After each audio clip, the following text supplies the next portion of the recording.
30 plus years of experience, 5 Star Mechanical is your source for professional plumbing and HVAC services in the Rhode Island area. Endless hot water sounds great, right? Lead technician John Marlin and his 5-star team specialize in Navy and tankless system service and installation. Don't wait until you have a problem. Let 5-star swap out the efficiency tankless system. Your pro technician from 5-star will provide nothing less than a clean and professional installation, and it's done correctly the first time on site. 5-Star Mechanical. Call today for a free estimate or contact us at 5starhvacri.com. 5-Star Mechanical is also a proud sponsor of Pro Stock Driver number 19, Ryan Lynham.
All right, friends, Romans, countrymen,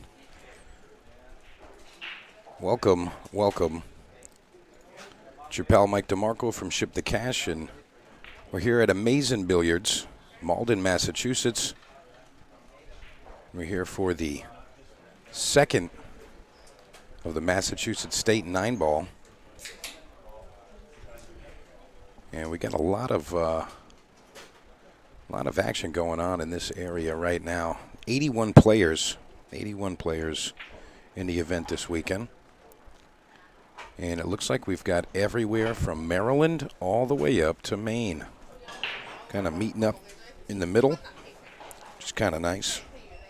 Love it when everybody comes out. If you haven't already done so, please hit that share button so everybody can enjoy these matches, root on their favorite players, etc., etc. And I will have the chat up in just a moment, and I can see what you guys are saying. All right, here we go.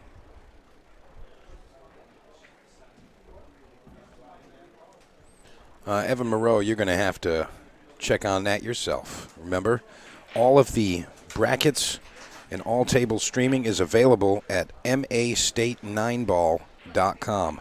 You can watch everything there. You can see all of the matches. You can see the live bracket. So, again, MA State 9-ball. There's a pinned comment in the chat. You guys can see all of the information there. Also, I would need to get private message confirmation on these, but I am accepting payment for the JOSQ raffle.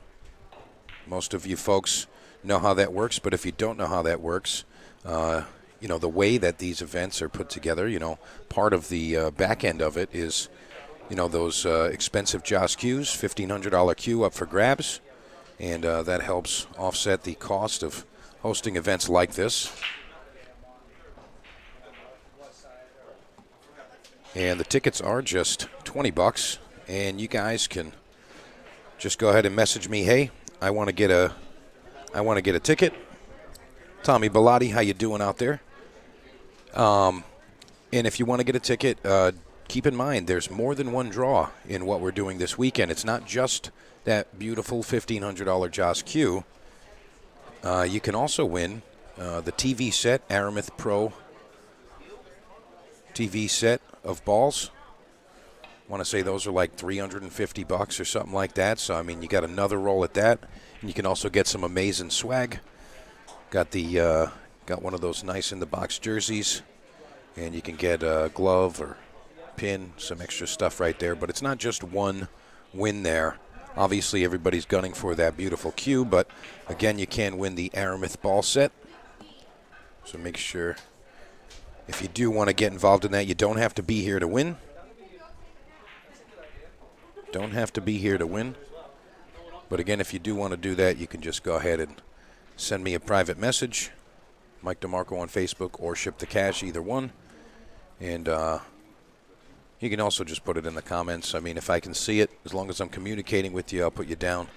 And you don't have to be here to win. That's going to get drawn tomorrow, right before the final match, right before the finals. And they'll send it over to you if you're not going to be here. If you're not local to come pick it up at Amazing Billiards, then you can just get it sent over to you. So right now, the opening match for this featured table. We did have one just before here, but we were just taking care of some of the technical stuff. And now we are rocking and rolling. But this is Demian Provost and Alex Osipov. Now, Demian is definitely a regular tour player for the JOS Tour. Alex, I'm not sure how often he's been playing, but I know that he's a very active player, super strong. As you can see by his Fogger rating there, Demian doesn't have one on the list there. I'm sure he's somewhere in that high caliber. I mean, he's around quite often. And, you know, just playing around players in a tour like the JOS, you know, that's just going to add to your skill set no matter where you start. You know, it's just going to harden you up.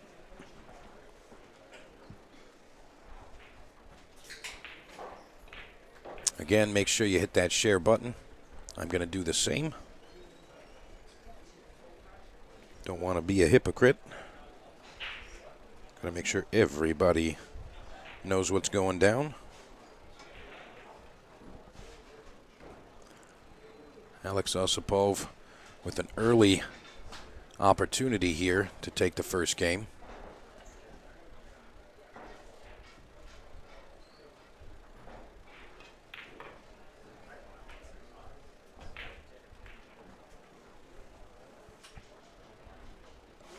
Alex's home is the Skyline Billiards over in Brooklyn, New York. And I do believe that he's definitely a past winner on the JOS Tour.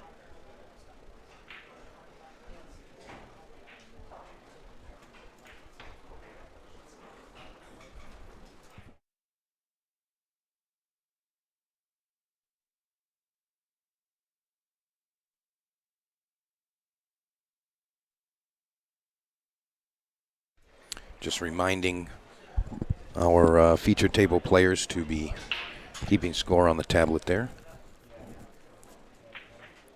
Got a nice little team over here. Got Miss Tiffany.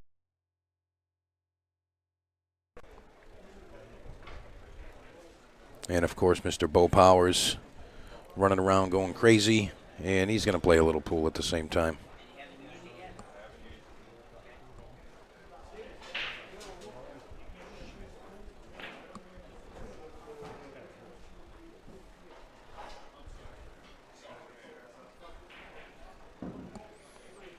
You can see Tiffany just reminding our feature players just to make sure that they're keeping score on the tablet there. We'll make sure we keep an accurate score for you guys and gals.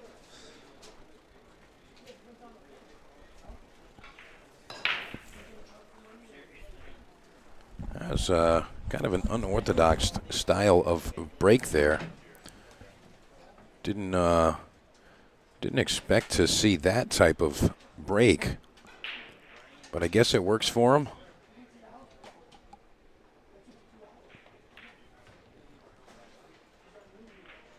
Demian now going to get a chance to answer back.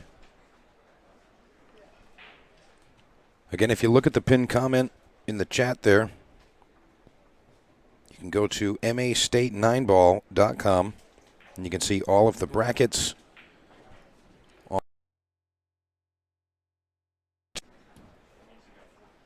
You can watch any of these tables. All thanks to Mr. Powers, Beau-Powers, running wires, rigging cameras, doing all the stuff. Great, great job by Beau-Powers. Really got to give him credit.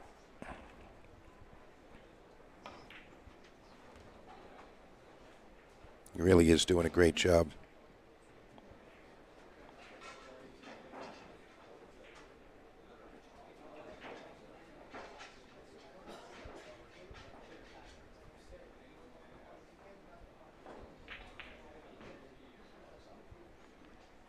Again, if you haven't done it, hit that share button. I'm doing that myself right now. Again, got to get it out there.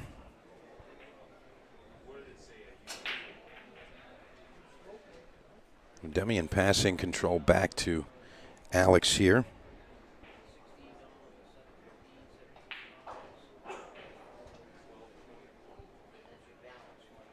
I'm curious how he's going to go at this. It looks like he's just going to go one rail, short rail straight into the 4-ball.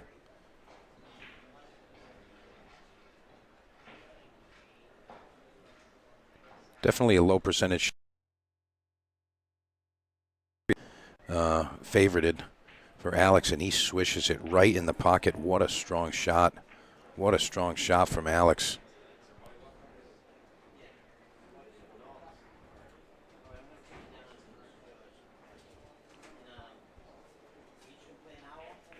Now, if you're in the area of Amazing Billiards, urge you to come down.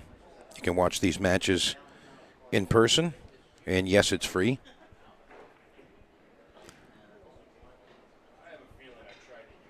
Lots of action going on up at Amazing right now. Again, 81 players total in this event this weekend.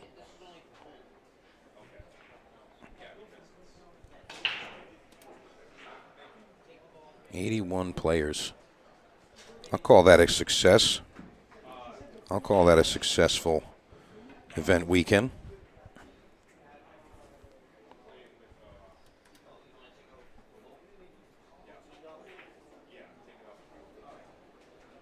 As soon as I finish sharing these things out to every corner of the internet, I'm going to be able to dive back in with you guys and get some dialogue going.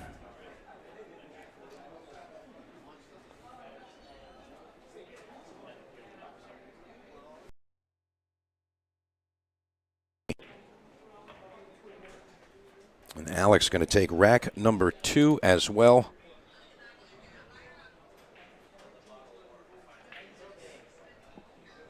Pretty active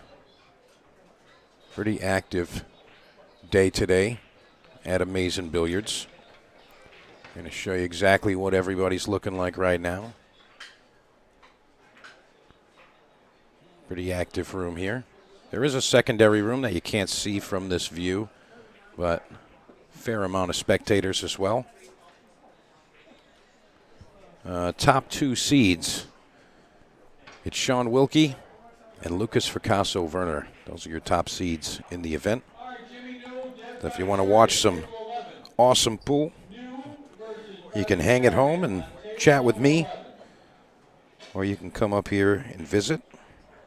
We're at 40 Faulkner Street. It's Malden, Massachusetts.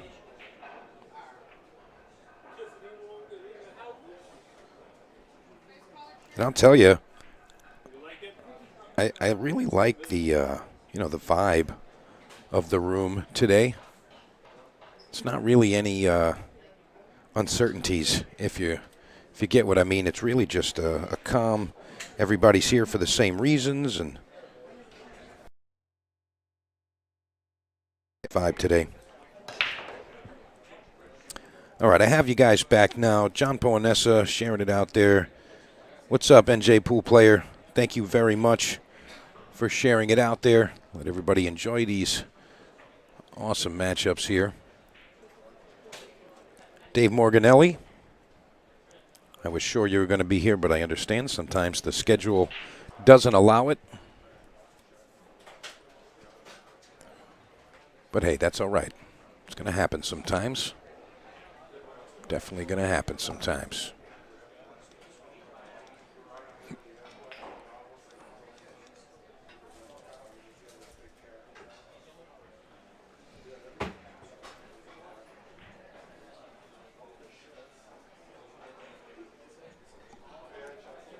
Hey, Don Chaudier, what's going on? Lee Mangos, thank you guys for joining.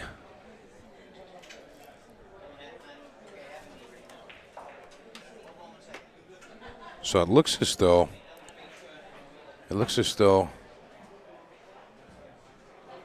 Demian's going to give it right back to Alex. Of course, that's how the push-out works. Push-out is available only on the first shot after the break in 9-ball. That player that comes to the table after that first break off, they have the option to shoot the cue ball in any which way they choose, and it does not have to be a legal hit on the lowest numbered ball. And what they do is they offer it to their opponent, and the opponent can return it back. And if that happens, that player then has to accept, which is what happened there. Demian said, nope, you go ahead. I don't like it. And I think he made the right decision, as he's got an open shot now as he returns to the table.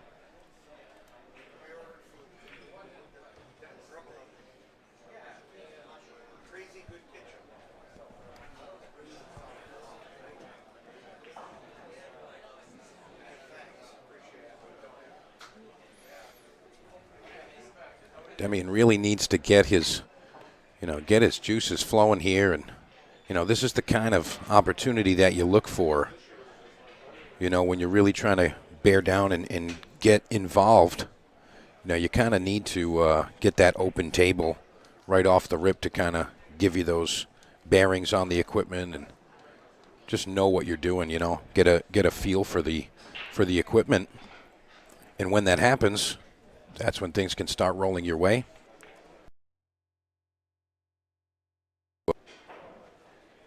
And Demian, unfortunately, missing that 6-ball. Long shot here. Alex is going to be pressed up against the rail here. So it doesn't really have the greatest of positions.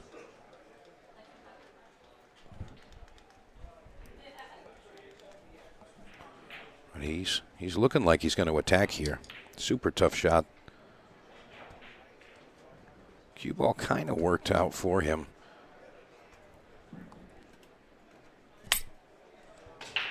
Kind of worked out for him. All right, on table one, Rich Howard, Paul Cosby. Table one, Rich Howard, can hear Mike Zuglin in the background, shouting out those matches, doing what he does. It's Mike Zuglin and Mike Renshaw. Then you got me, Mike DeMarco, in the back over here. It's just a Mike party over here.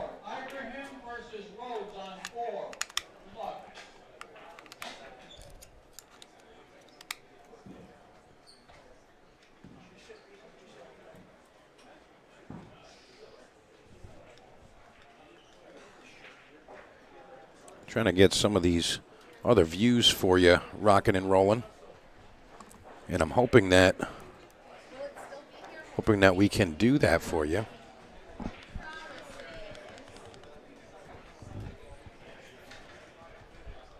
Such a nice camera array in the room.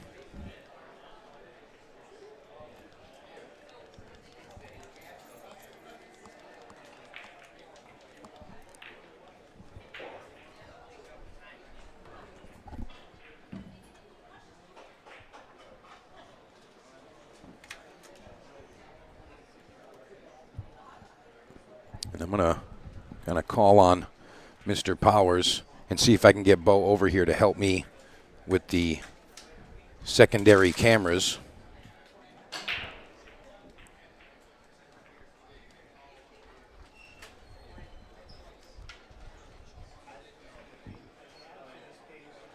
Demian opting to play the thin safe here. Alex could opt to bank this. I don't know if he's going to like the reward. I kind of like him banking this to the opposite rail, kind of leaving the cue ball up table. But he might attack with his lead. Sometimes when you got a little bit of a cushion, you know, it gives you the option to.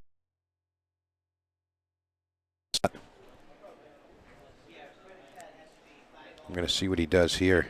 He might go underneath the 9-ball here too. I think he was trying to just tie that up with the 8-ball. I don't think that's really what he was looking for.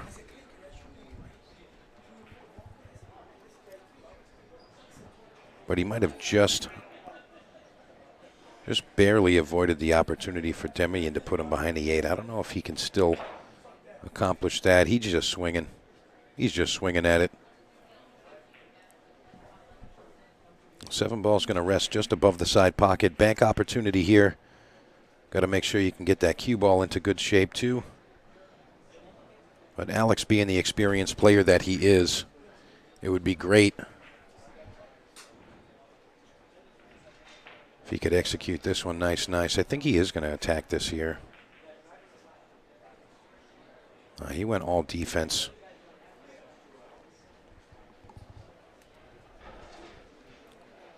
I think the table was just a little faster than he was expecting there. See Ken Ludi, Kevin Malley, Brent Bummels, Don Hunter, Nate Senna. Welcome, welcome. Again, 81 players. I think it's a fantastic turnout. I'm grabbing Beau, tell him I need him.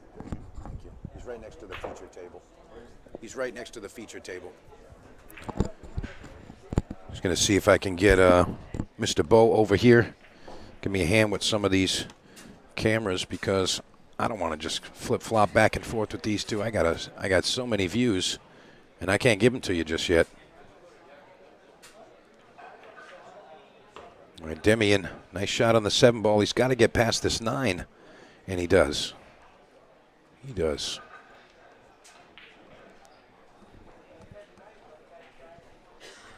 Does get there. And I'd like to see Demian just take a little bit more time on the get down. You know, he's got all the experience he needs. But I really would just like to see him, you know, just take a little more time on the get down.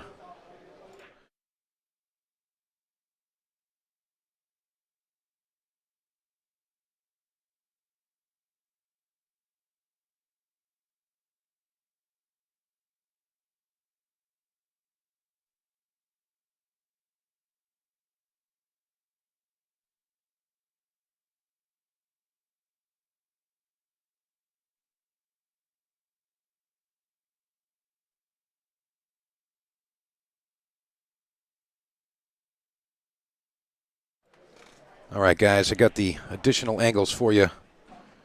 Oh, I had it set. Thank you. All right, so we got some other stuff to show you.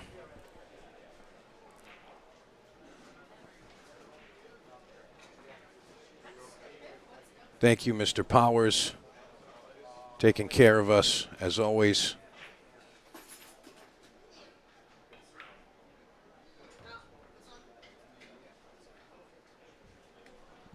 You know, at the beginning of an event, it's always a little, give and take, if you know what I mean. Alex not going to be happy with that one. And this should be just a simple putt in. A little close to the rail, though, and it would be his first, one rack of the day. So you can't call anything really simple at this early stage. And he does take care of it. Of course he does. And Demi and Provost going to be down now 2-1. And you are watching Massachusetts State 9-Ball Championship. 2024 State Championship. Again, the top 2 seeds in today's event. It's Lucas Veras-Verner and Sean Wilkey. Those are your top players. And don't forget, I am accepting the raffles on the live stream. So if you want to get involved, it's just $20 a ticket. Again, you can win the $1,500 custom engraved Joss Q. You can also win the Super Aramith Pro set. It's the TV set.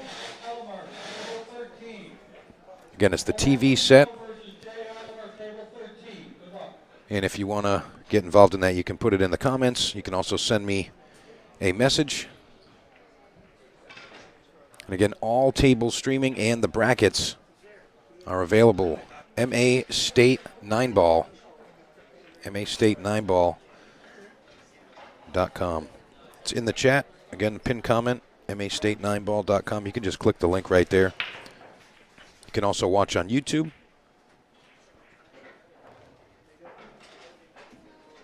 It's AmazingBilliardsLive.com. You can watch that there.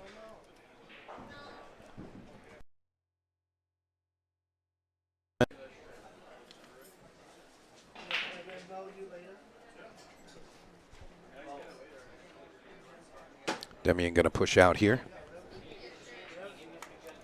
And the last push out worked in his favor. Ended up winning the game, that last game. Didn't come directly after the push out, but Alex missing that final 9-ball. And Demian says, I'm not going to do it. I'll accept.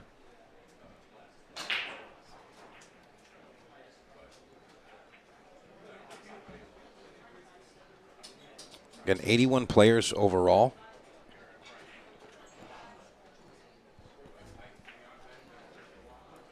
And we've got representatives in just about every northeastern state. Pretty sure we have all of them.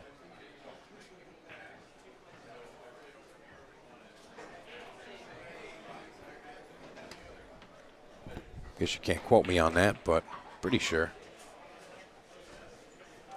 I mean, I know we have New York, Connecticut, Massachusetts, Rhode Island. We've got Maine, New Hampshire, Vermont. So, yeah, I mean, I'm pretty sure we got them all. We got some New Jersey. So lots of flavor in the room. Mike Zuglin bringing them all out, doing a great job as he always does.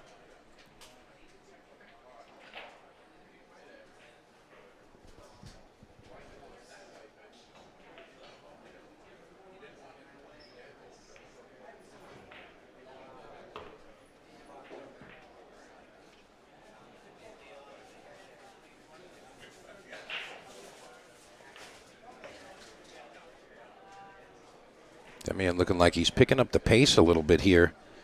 Feeling a little bit more confidence. You know, pool is always, for me anyway, it's definitely a rhythm type of game. Where once you get that vibe and you feel the equipment, you can really start picking up that pace and feeling it out a little bit. Then you're going to step back a little.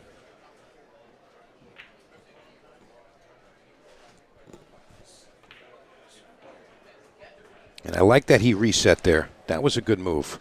The reset right there was very important. Needed to take that. Needed to have that happen.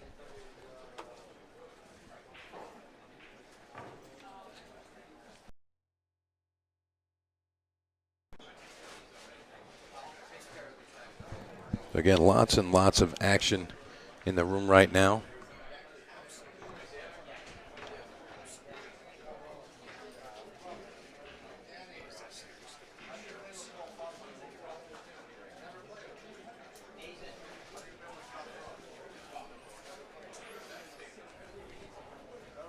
I see Chris Gregory, Mark Manillo, Mike Jackson. Welcome, welcome.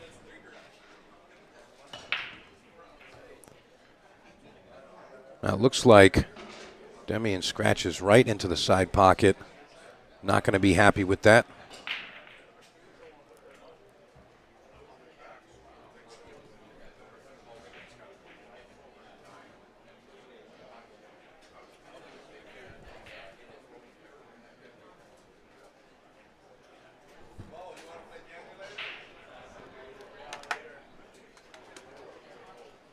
Alex going to get a nice open table here. And pardon me one sec, folks. I'm being summoned.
All right, I'm back with you, just talking a couple of the particulars with Beau over here.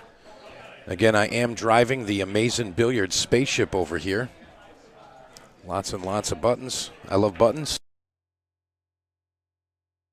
Pushing buttons. Nicole Albergaria, thanks for joining. Nice to see you. John Rossi, Chris Erickson, Jay Chu, Hector Sanchez. Everybody hit that share button. Want everybody to know what's going down. And if you are just joining us, we're up at Amazing Billiards, 40 Faulkner Street, Malden, Massachusetts. And this is the Massachusetts State 9-Ball Championship. 81 players. 81 players. And again, we've got the whole Northeast coast here. All the northeastern states are represented. In this match right here, Demian Provost and Alex Osipov, 2-2. Winner side in the Joss event is race to 9, and that's always what goes down there. Mike Zuglin and Mike Renshaw running the brackets. And just so you understand what's actually happening here, so normally the Joss event is run on a paper chart, and that is what's happening here, but we are also having this done through digital pool. This event is also being sent out through digital pool. And what that's allowing, it's allowing us to show you guys the live scores, live brackets, and all table streaming. That's for all of the tables and all the matches that are going on. So there's still the Joss paper chart in the room. Mike's still doing what he does. And kind of got the historic and nostalgic penmanship from Mike Zuglin. But yeah, kind of doubling the director's job there and just allowing it so that you guys can watch these matches from home, and you can watch all of them along with the live scoring. There's tablets at every table, cameras at every table, and again, you can thank Beau-Powers for that. He set up a nice room here. Stage is really set for quality broadcasting here. Really love it. This is the second annual Jose Concepcion. This is the second run through for the Massachusetts State 9-ball at Amazing Billiards. I'm not sure where it was held previously, like in years before, but there hasn't been a Massachusetts State 9-ball in quite some time, to my recollection. And last year we put it together up here at Amazing Billiards, and I think it's the right place for it, to be honest. I mean, there's lots of great rooms, but I really do believe that this is the correct room for the Massachusetts State 9-ball.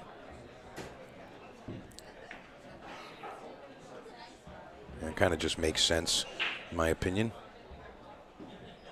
Alex was thinking to send that to the top rail. He wanted to put that to that short rail, right as where he's walking by there. He just wanted to go behind the 9 and send the 8 to the top rail, but he had it leak out. That means got a tough one there. Yeah, that was always kind of an option there. Jarring that, hitting it with pace. I think he really needed to just put that one in and just accept the the distance on the 9-ball. At least he would be, getting an opportunity to shoot it. Alex Osipov going to bring it back now.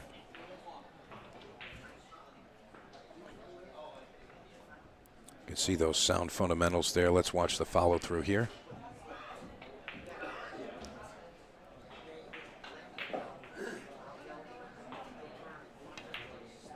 And he looked pretty good on that one. Got to make sure you stay still. Body cannot move. Guys, I want to give you the rundown. McDermott Classic. That's coming up. It's right around the corner. It's March 12th through 17th. There's multiple events that week, and let me tell you something. Tons of top players going to be at Amazing. You got the 1,000 added 1-ball, 1 pocket, the 5,000 added 1 pocket, and the 10,000 added 9-ball. And again, that's the McDermott Classic, and that's right here at Amazing Billiards. You don't want to miss that one. Plenty of spectator seating, and it's going to be a full house. It's going to be a full house. Absolutely going to be a full house. And I am going to reveal a couple of those key players that are confirmed for that event. And I'll tell you, it's going to be a special one for sure. Going to be a special one for sure.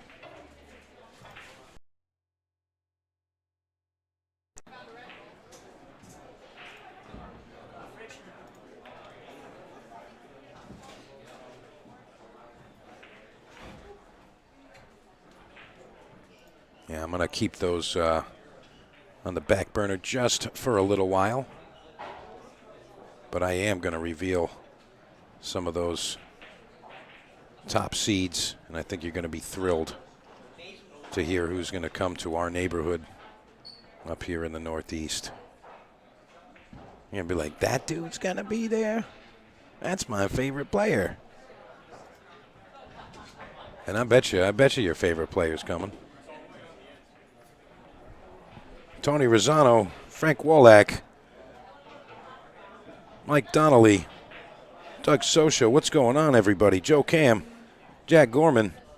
Welcome, welcome. Right now we're watching Demian Provost and Alex Osipov. This is a second round winner side match. Again, this is a second round winner side match. 81 players. Demian coming a little long there, going right around the backside of the one. That's going to heat ball in hand for Alex. And he's going to...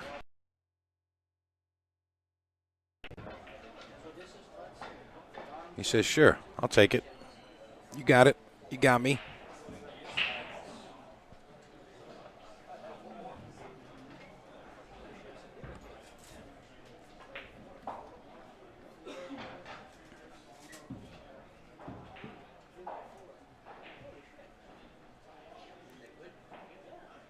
He's going to be drawing this one just across the center of the table here.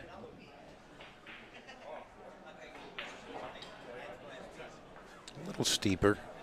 He's going to come across right between the 9 and the 3. Don't think he wants to flirt with any caroms or combinations with the 3-7, so he's just going to come straight across, just like that. Wants to come out a little bit. He wants to have an angle to work with. You know, a lot of times our brains naturally put us into a straight line thinking, hey, I want to be straight in on the shot. It's easy to make. Yeah, but, you know, it's actually ideal to have an angle on all shots. You know, sometimes you're watching some, you know, beginner players, you know, up-and-coming players, but, you know, beginner players, and, you know, they get ball in hand and they don't give themselves an angle. They just put the ball straight in, they shoot it, and then they don't have a good leave on the next shot. I mean, you always want to have just a bit of angle. Never want to really be straight. But sometimes it's kind of a, you know, subconscious type of thing where, you know, our brains kind of just say, oh, yeah, we want to get straight in on the next shot. And you automatically leave yourself that. You're going to look for an angle. It's going to be tough. Yeah, Frank, it would have been nice to see you, bro. I thought you would be here, to be honest. Katie Baus, what's up? Bring socks. You know the deal. Ryan McCrum, Joe Jennings, what's up, everybody? Glad to see all of our friends coming out to watch.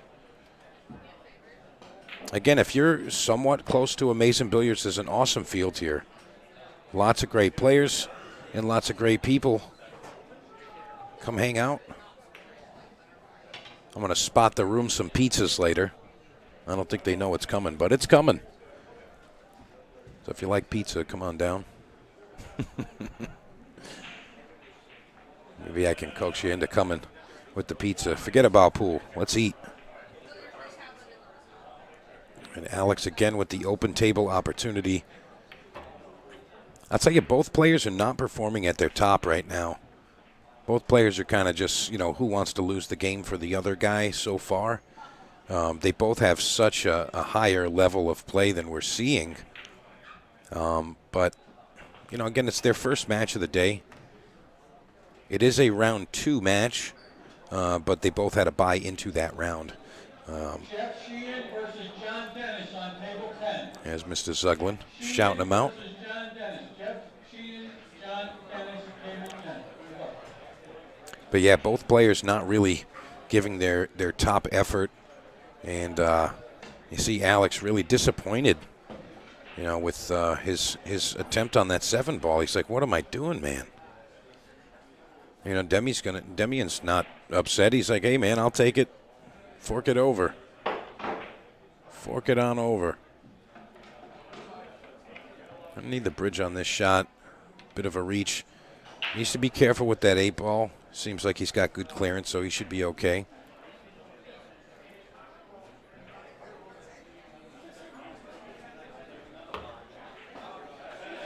There's a little more speed there. That one's going to be tough. I think he did okay, but this is going to be a tough shot to really put himself in a good spot on the 9 ball. Really just need to make the ball. Sometimes the distance, you know, really gets you. I think he did great with that. Rolls right into shape for the 9. Gimme.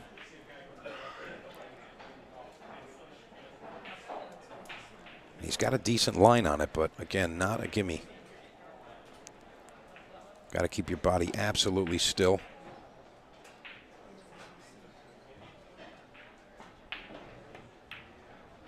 And he nails it. Demian Provost accepts the offerings from Mr. Osipov. Going to be tied up at 3 games apiece now.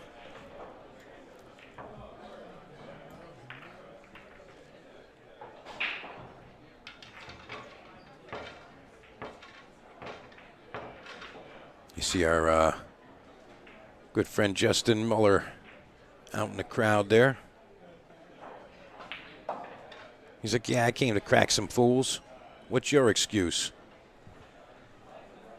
You know, and I got to shout out Abdullah there, red shirt.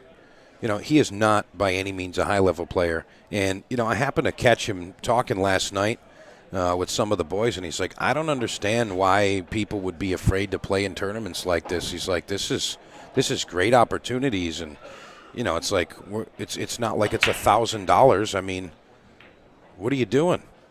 Why wouldn't you play in the event? And, you know, there's players that are, you know, actually contenders. If I'm going to do that. What are you boys and girls doing? Come on. You know what it is. Can't be scared. Get out there and swing. See what you got. You might surprise yourself. That's for sure. Can't stay in the small pond. Got to get out there and swing. Cohen Medeiros, how you doing? Wilkin Mignetti, Brian Merrick, Josh Lerner, Jake Kent. Frank Warlock says, I'll be at Snookers in March. You spelt it like a Rhode Islander. Nelson Rodriguez, how you doing? Joel Quinones, my man. Peter Lee, Matt Egan, Rick Gatta, Arthur Jones. Everybody's in the pool. Again, if you're local to Malden, I mean, if you're within an hour or so, come on down. Come hang out. Watch some matches. Maybe do a little wagering on the side. That's okay. It's okay to do that. You know, hey, you want to take this guy for $20? You know, grab a snack, order some food, whatever. Hang out for the day. And you can see Alex really struggling with some of the simplest shots here. And I think he's not sure what is happening, which is the most frustrating thing as a player. You know, like sometimes, you know, you get on a table and you're like, oh, you know what, the cloth is a little slick. I'm not used to that. Okay, I can make that adjustment and try to make it work. Or the table's a bit fast. And, you know, you try to make those types of adjustments. But if you're just outright missing simple shots, it's really frustrating.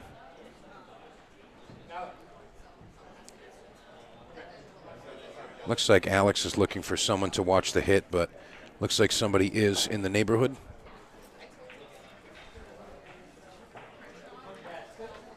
Looks like somebody is going to watch the hit for him. Are they calling who I think they're calling over? Boy, oh boy.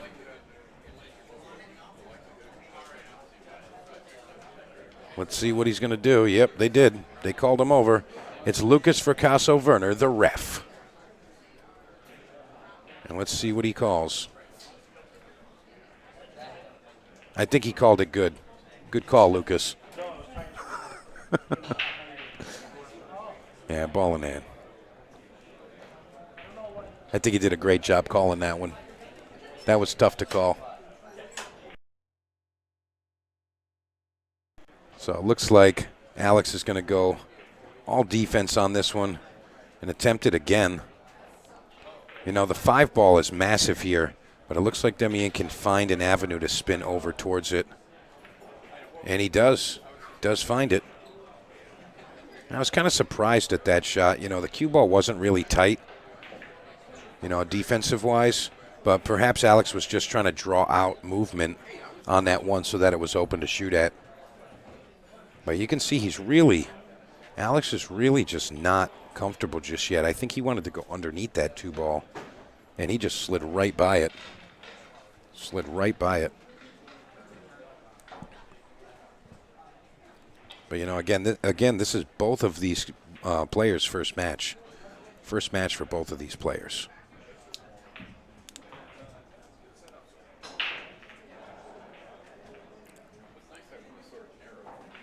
Jake Raquel, yes, there is an online bracket. Everything is in the pinned comment, and it's also in the description of the video. You can just go to mastate9ball.com. You can click the link. It's right there in the pinned comments, and you can see all the table streaming. You can see the bracket, and yeah, it's all there, and it's just an added feature of you know, the events here at Amazing.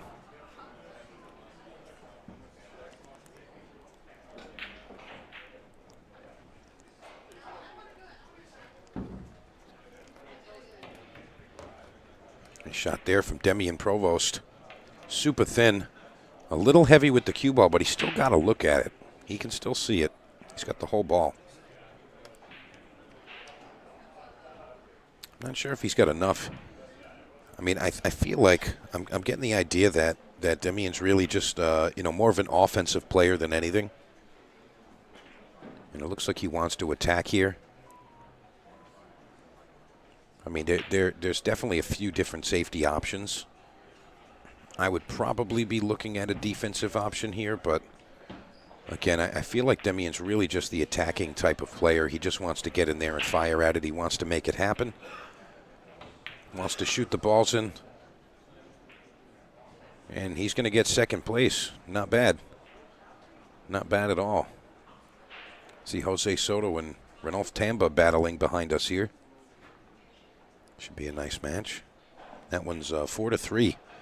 That's on table 7. If you're looking at the digital pool link.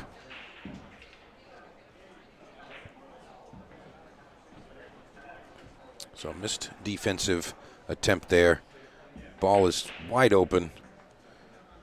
You know, I'll tell you what, if Demian can win this game right here and run out right here, I actually like him to win the match here. You know, like, this is that open table opportunity to stretch your legs, feel the rails, get that stroke cooking.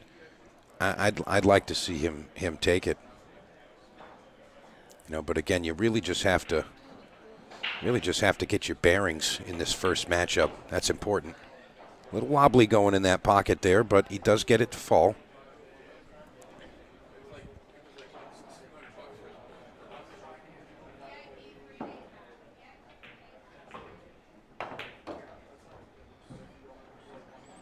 Yeah, Uncle Bazzy's here. Yes, he is.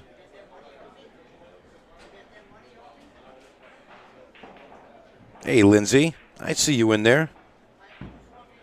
I see you in there. Hope you're doing well.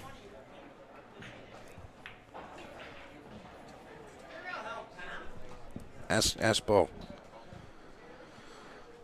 I don't know why people want to come ask me random questions when I'm clearly doing something else. It's like, oh, he looks super busy. Let me go ask him where the bathroom is. Derek Cunningham, Jason Longo, Matt Carlson. What's up, boys? Yeah, if you were able to make it today and you're not here, what are you doing? Come on. What are you guys doing? And also, if you haven't hit the share button, please do that.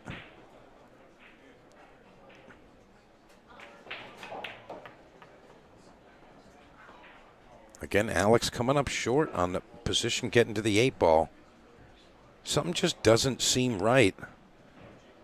Something just doesn't seem right about, you know, how he's playing right now. Something's uncomfortable for him. I mean, I've seen Alex play before.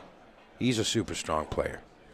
Something isn't clicking today, and I'm not really sure exactly what it is, but he's going to have to figure it out soon. You know, first round match right here, tying it up. I mean, you can't putt through the tournament. You know, he's going to have to figure it out, and I do believe that he will, but he's got to do it sooner than later. A lot of iron in there. Lance Lascotti. I mentioned it earlier, the top 2 seeds, Sean Wilkey and Lucas Veras-Verner. Those are your top 2 players. Top 2 seeds in the tournament. Sean Wilkey took the drive up for Maryland. I jokingly said that, Sean Wilkey heard that Lucas was in the tournament. He's like, I'm not letting him go up there and just do his thing. The kid can't win that. I'm going to go take it.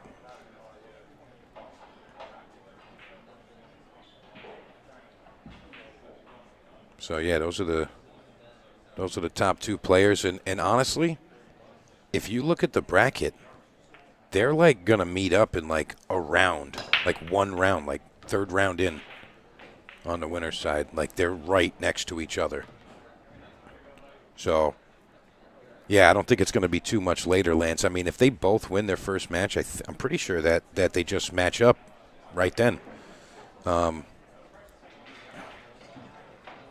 I kind of have all of my screens tied up right now, so I can't really check that right now. But, again, MAState9ball.com. Just go there. You can see the bracket. I'm pretty sure they're like one round separating them. Like if they both win that match, they play each other. And I'll be honest, Mike Zuglin has been great whenever I'm broadcasting at an event of his. He's been great as far as, letting me choose what we get on the feature table. And, I mean, if that's an option, I'm totally going to snag that, obviously. That's got to be the one. But, I don't know. I don't know if it's going to work out time-wise to match up exactly, but I'm hoping it does. That's definitely a match that I think everybody wants to see, for sure. Right now, Alex Osipov up 4-3. And looking like, if he can get comfy here, just finish the table. I mean, this is supposed to be, 80, 90 percenters for a player like Alex. I mean, this is supposed to be a nice, smooth run out here.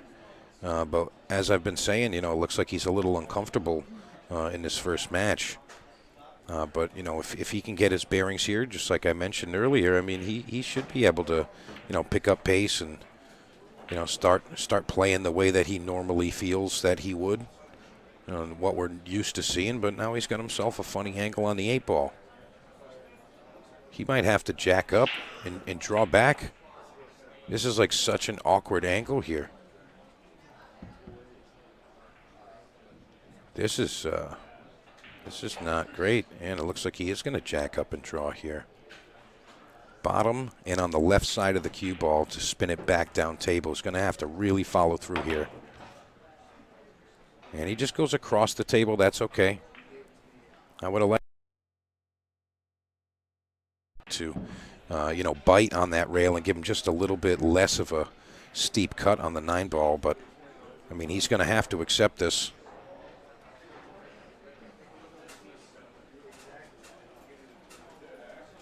See if he can stay down and execute here, and he's gonna pass it right back over. Demian's gonna tie this one up 44. Again, even though that 9-ball's right there, this is a tight pocket table, and Demian respects that. You can see him taking a little bit extra in his setup. Plays it rail first, smart shot. I love that, very smart. Evan Loxley, Ray Niederwerfer, Chris Pelletier, Mark Murphy, welcome back. And we're going to be tied up at 4 games apiece. And this is what you're watching right here. Massachusetts State 9-ball Championship, hosted by Mike Zuglin and the Joss Northeast 9-ball Tour. Having a great time over here. Again, 81 players. 81 players. I think that's a very nice, successful event. 2-ball dropping in the side pocket at the last second there. We got 4s. So it's a race to 5 from this point. Ben LaFountain rooting for the Maine chapter of boys. Love that they come down and support the events. I think they do pretty well in the events, but, I like how they kind of stick together. And I always poke fun. I'm like, hey, you guys smell lobster or something like that? It smells like Maine over here. But, yeah, lots of players from Maine. Top 2 players from Maine are Dave Hall and Chad Bazinet. Those are your top 2 Maine players. And I just know that off the top of my head. If somebody thinks I'm wrong, you go ahead and tell me. Raffle on the board is $1,500 custom engraved jazz cue here, along with a set of Aramith Super Pro TV ball. And Here, Mike Zuglin mentioning to the room again about the Joss Q raffle, along with the Aramith Q, Aramith ball sets. I'm going to let Mike finish what he's saying there.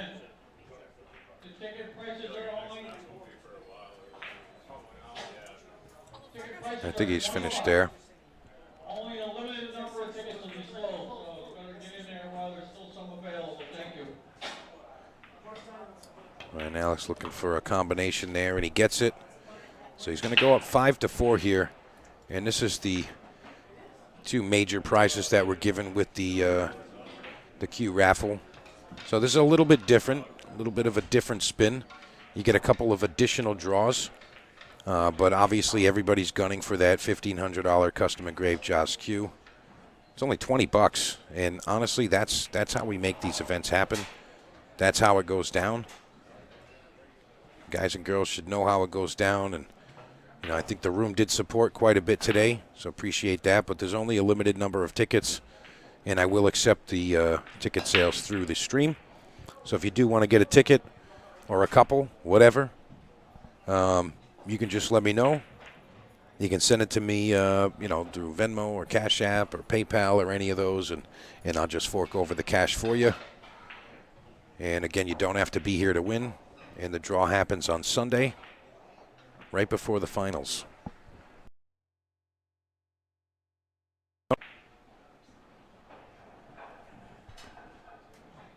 I know there's plenty of you guys out there that are, you know, hoping to grab that cue, snag it real quick. If you don't need a new cue, so what? Sell it.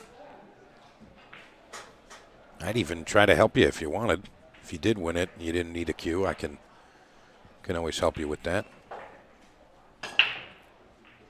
You know, walk around the room, see if I can get you a couple bucks for it. Robert McKeever, what's going on? Kevin Kiley.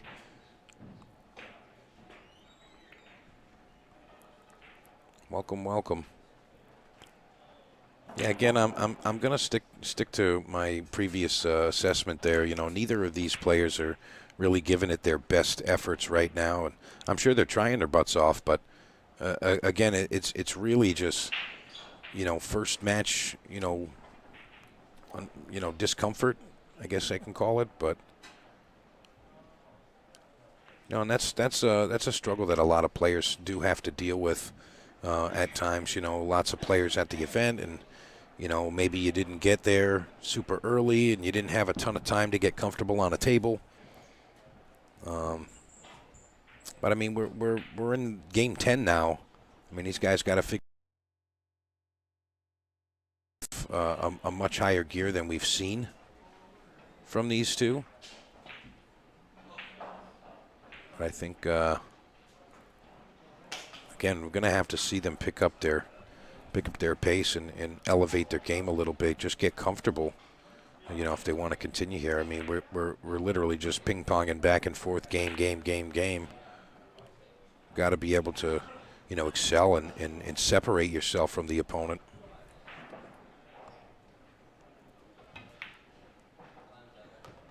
That's a strong shot right there. Nice execution. Kept his body really still.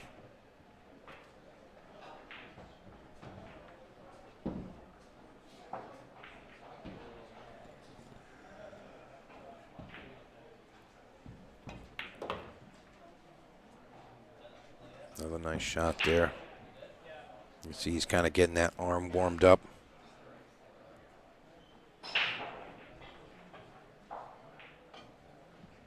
Looks like he's going to have to travel all the way up table and then back down. Let's see how he does here.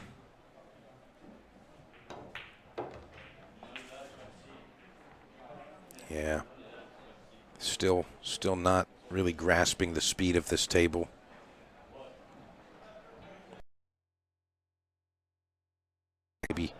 get a little bit of an angle going towards that long rail. Give him a little bit more space to get a nice line on this 5-ball.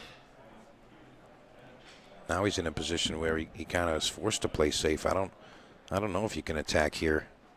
This is tricky. I think he did really well. Nice and tight on the back of that 8-ball.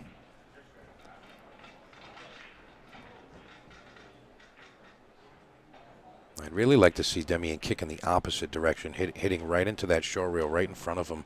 It almost guarantees that he's going to hit it. There's a giant pocket to hit into that. You know, like it's a little blind because the 5's behind you, but I really want to see him kick the other way. I don't actually know what line he's looking at here. Oh my goodness. It's like a genius shot there. He almost hit it. Honestly, I didn't even know that line existed. We do now. We know about it now. Rocky Lester says Mount Pleasant, South Carolina in the house. Don, it doesn't matter if you want to do the tickets. It doesn't matter. Just let me know that you're sending it. Just make sure you tag it in there and tell me what you're sending me for the Q raffle. You know, say, you know, like 2 tickets, $40. You know, send me $40. Say, you know, 2 tickets for the Joss Q. You know, you can do it either way. Just make sure you note it when you send it and give me a heads up before you send it over.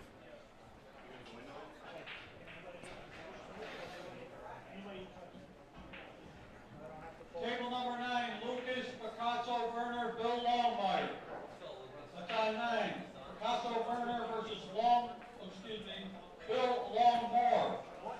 On table 9. Bill Longmore versus Lucas, Picasso, So Verner. Billy Longmore and Lucas Picasso-Verner are going to be table number 9. So that's going to be the decider that gives us perhaps a Sean Wilkey, Lucas Picasso-Verner matchup. And you see big Picasso-Verner there. That's Dave Verner right there, making the call for him.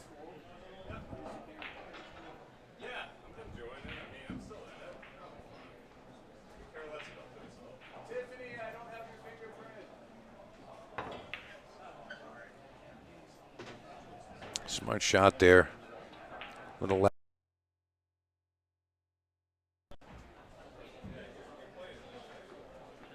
Awkward cueing here. That 7-ball's right in his face. And, you know, setting up for a shot, it is not a foul to move a ball.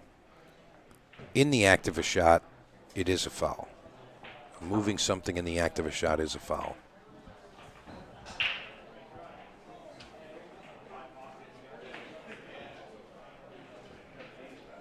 Really just trying to find a way to get that comfortable shot. This is an awkward one. Be impressed if he can pocket this one cleanly. Yeah, that was always going to be tough. I think because of the awkward cueing, I would have liked to see him not shoot the shot and more roll it, you know, just to make that cue go a little bit straighter. Demian again, quick on the get down, offering it right back to Alex.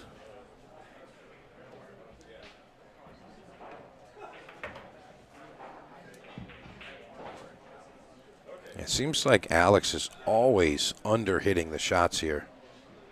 He's under-hitting it quite a bit. You know, I mean, just in my mind, I can remember at least 3 or 4 times where he under-hit the shot.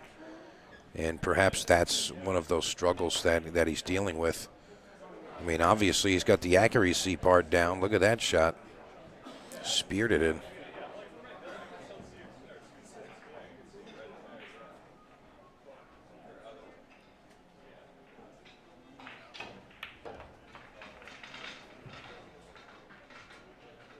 Yeah, he's just having a little bit of an issue navigating the table. I mean, again, his accuracy is there, but I think that what we're starting to see is just, you know, he doesn't have the speed in his mind. He doesn't have it locked in there.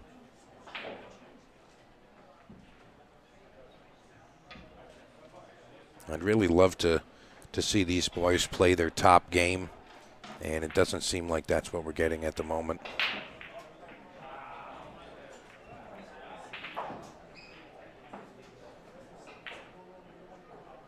Demian going to accept graciously. Where's the cue ball? It's going to be just fine. Sammy Hagar, 55. We're tied up. Race to 4 from this point.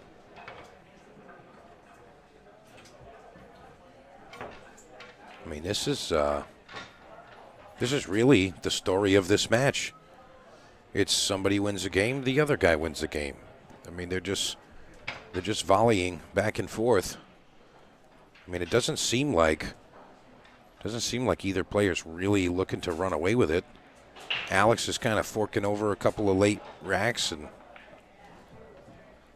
really just want to see these guys bear down and fight.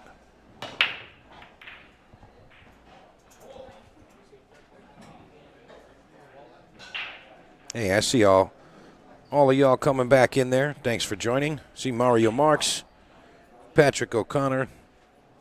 What's up, Nelia? Richie Jones. Say hi to Tiff for me. Mike Ranella, Sam Tregus, Adam Blair, John Goncalves, Seamus Sweeney, Fred Suyer, Ted Saros, Norbert Farias. I see you guys. Rourke Dixon, Drew Williams. If you are just joining us, this is the Massachusetts State 9-Ball Championship. We're here at Amazin' Billiards, Malden, Massachusetts. 81 players in the field, all fighting for that title. And again, the top 2 seeds, Lucas Veras-Verner and Sean Wilkey. Those are your top two players. Top 2 rated players, I should say. If you didn't know that. But you know what step 1 is to winning a pool tournament? Getting in there. You got to sign up. You know, get in there and fight. Tyler Crocker, no. Kerry McAuliffe is not in this event. And I'm sure he had prior engagements because he wouldn't have missed it. Kerry doesn't usually miss an event, you know, especially something that's like a state title, something like that. So, I mean, I'm sure he had like a team obligation or something like that. You know, and, you know, that's, you know, one of the things that does happen on occasion as far as, you know, pool stuff goes. You know, sometimes you have, you know, an obligation with other stuff, but no, Kerry would be here, guaranteed. Steve Medeiros, what's up? Hunter Smutney. Yeah, see, there you go.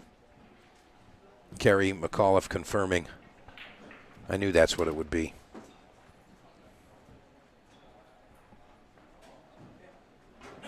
Ray Mack. Was hoping you were going to make the trip, bud. Had a bed for you.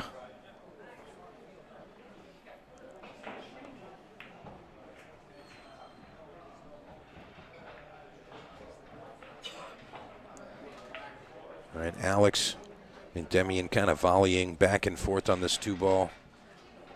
Looks like he's going to try to get behind the 6 here. And he does. Nice execution there. Doesn't want it to go too much higher. Makes the 1 rail kick easier. And that's how Demian's going to kick it this one. Off that short rail. Really just looking for contact here. There's not really a particular benefit he's looking for. He could have made the combination kick or kicked it in the side or got safe or something, but he was just trying to guarantee he didn't give up ball in hand to Alex.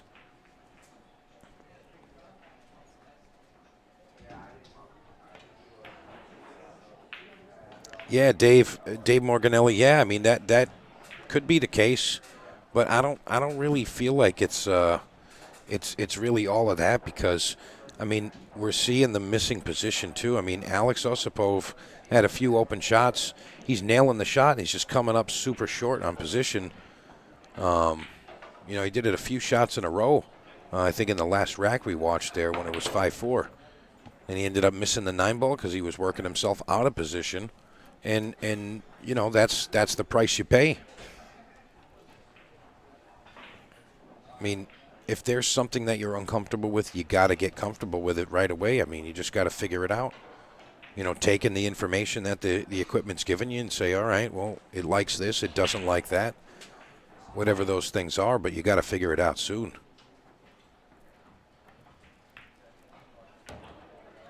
All right, nice there. Again, Demian looking to get on a roll. Needs to take a lead here. Needs to get up 6-5. Can't allow Alex to maintain that one-game lead that he's had every other game, quite literally. You know, 1-0, 1-1, 2-1, 2-2. That's exactly how this match has been going the whole time.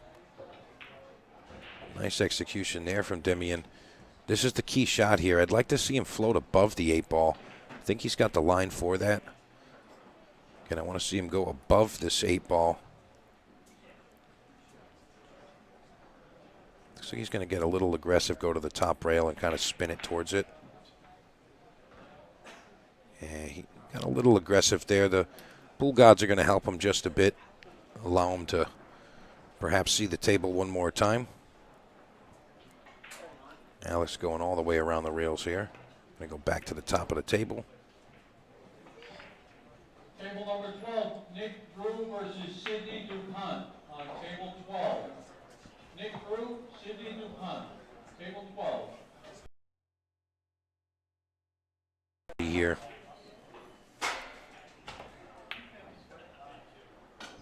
Again, yeah. Perhaps it is, you know, maybe a little of the tight pockets that's bugging these boys, but I mean, we're not talking like 3.5, you know, three and an eighth or whatever it is. I mean, well, what's the specs on this table here? What's this? 4 1/4. There's nothing. That's nothing crazy. 4 1/4.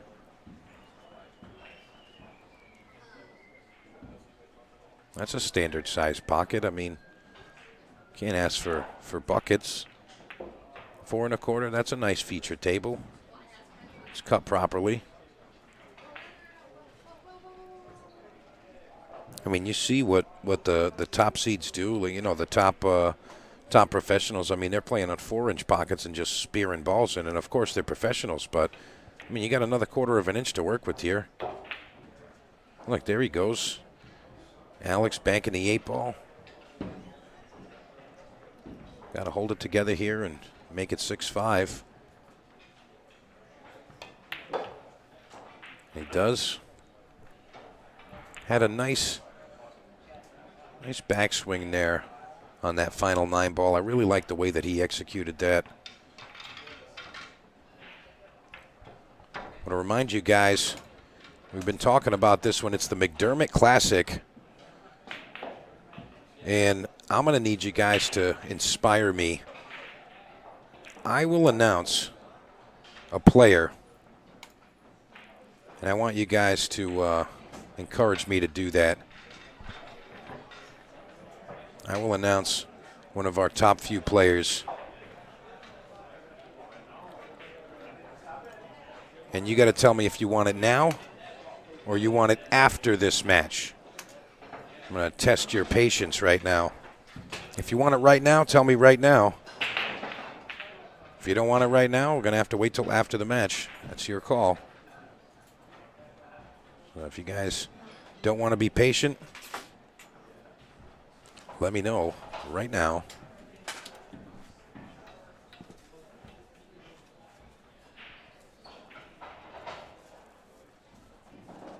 Jake says 5 minutes ago. Right now, air. Jake Soares, right meow. Come on, I need some more. Give me some encouragement, will you? I mean, I'm telling you, you're going to be thrilled about the players that are coming out. All right, Jose, go grab that popcorn. At the conclusion of this rack, I will announce one of our top players coming for the McDermott Classic.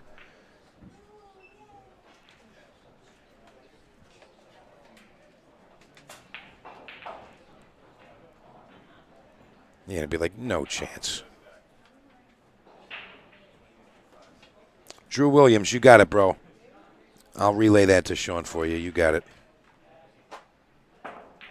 Philip Stilson says the suspense is killing me. Well, you know what? You're going to have to wait just till this rack finishes. We're either going to be tied at 6 or it's going to be 7-5. And when that happens, I'm going to put it up on the screen. And I promise you, you're going to be like, oh, my God. Are you kidding me?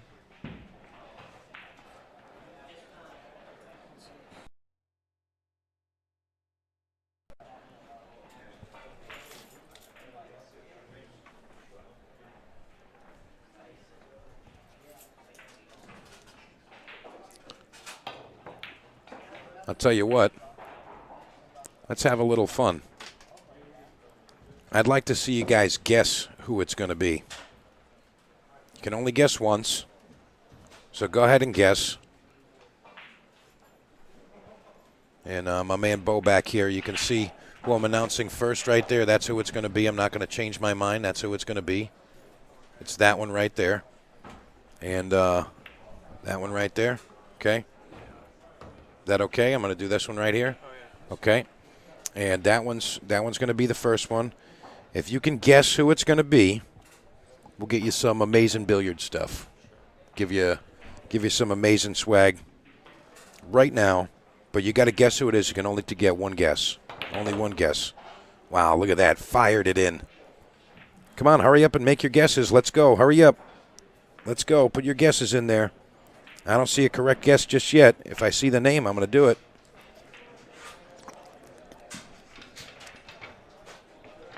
Come on, let's go.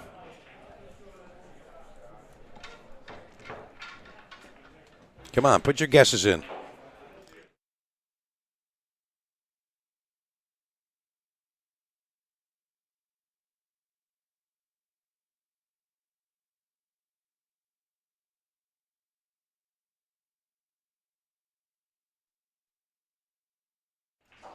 All right, here we go. You boys and girls ready?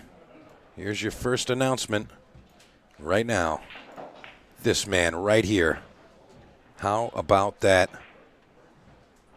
How about that? Mr. Albin Ocean confirmed for the McDermott Classic 2024. How about that?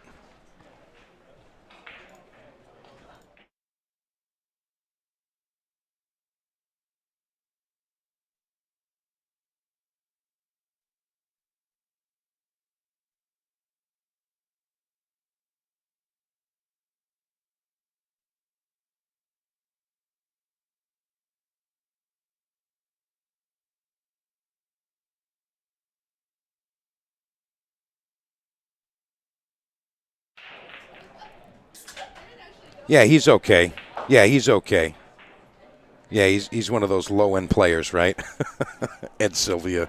He says he's okay, LOL. Yeah, Tiffany got it, but she's sitting next to me, so she's not eligible. And I'm a little upset that she would try to participate in the contest, literally sitting next to me. She's sitting next to me looking at the brackets and whatnot, running the boards. And yeah, she's ineligible. So somebody got screwed out of a prize. That's okay. Well, we're going to do another name for you in just a little bit, and we're just going to ignore any additions from people that are sitting right next to the person doing the contest. So that's what we're going to do.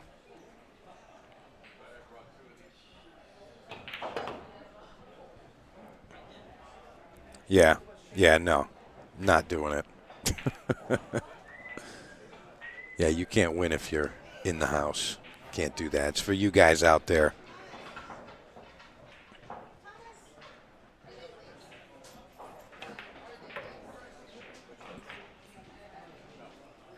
Yeah, we're going to wait till our second match for another announcement.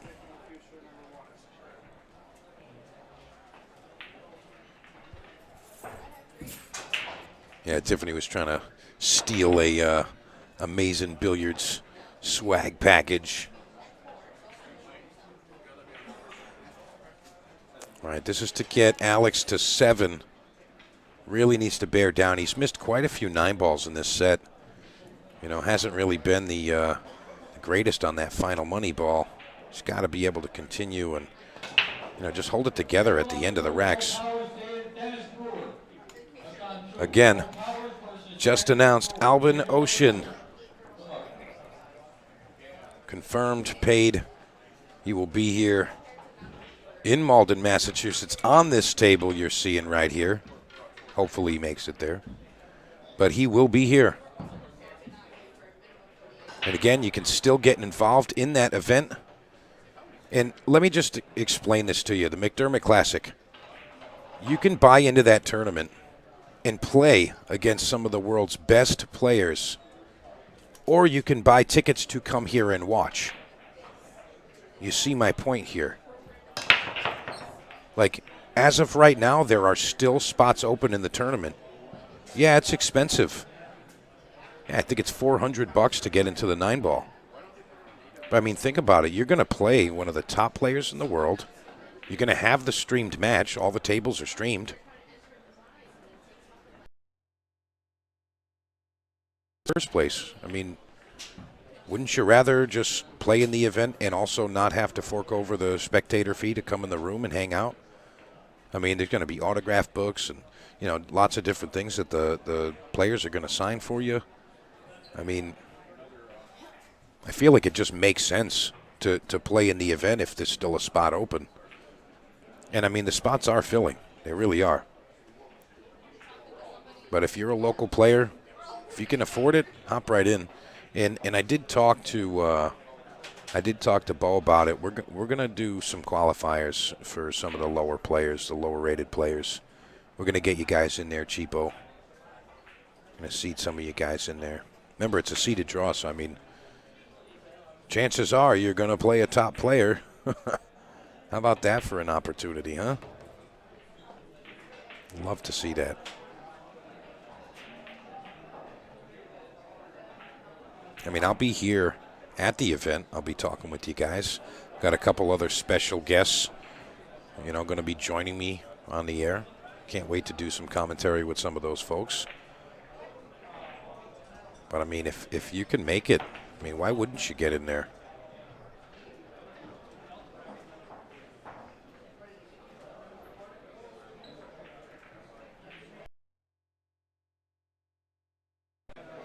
Table 13, Steve Edmiston, Kelly Rowe. On table 13, Steve Edmiston versus Kelly Rowe. Table 13, good luck. Sir, Steve Edmiston, Kelly Rowe getting called up.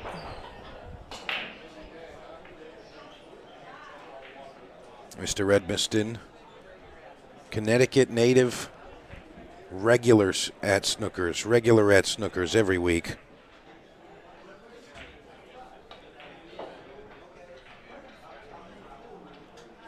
Don Trotter, yeah, you got that, man. We're going to be rocking, me and Double J. Also going to be working with Scott Frost that week, which is really nice.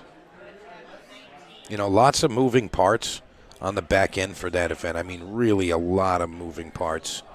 I mean, you really have no idea how many things are moving for the McDermott Classic to be a thing. But let me just tell you, all your favorite players are coming, and then some. And I think Mike August in the chat just said a good, easy way in. Sign me up. Yeah, I mean, you got to send Beau-Powers a message. Send Beau a message. He's managing that. He's not going to answer you right now. Why? Because he's playing pool. But, yeah, send him a message and just say, hey, sign me up for the McDermott. And then you're in for the week anyway. Like, let's say you come here, play in the tournament, and you play the top 2 players in the world, and you get drilled. You can still come in every day and not pay a spectator fee. I mean, that's worth it in itself right there. It's like you can be a part of the show. How about that? And let's be honest, really what you're looking for is an opportunity. I mean, that's what you're really looking for. You draw one of the top players, catch a stroke, and run out on them. I mean, isn't the player irrelevant in the chair? Unless it's Albin Ocean. Peek out of the corner of your eye. Oh, my God, it's Albin. I can't hold the stick straight anymore. I'll just dog.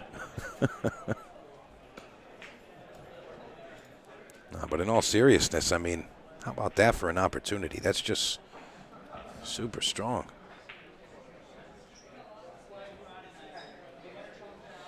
All right, Demi and Provost ties it up again, 7-7, folks. This is what's going down right now. And yes, you heard right, Jeremy Jones coming to visit.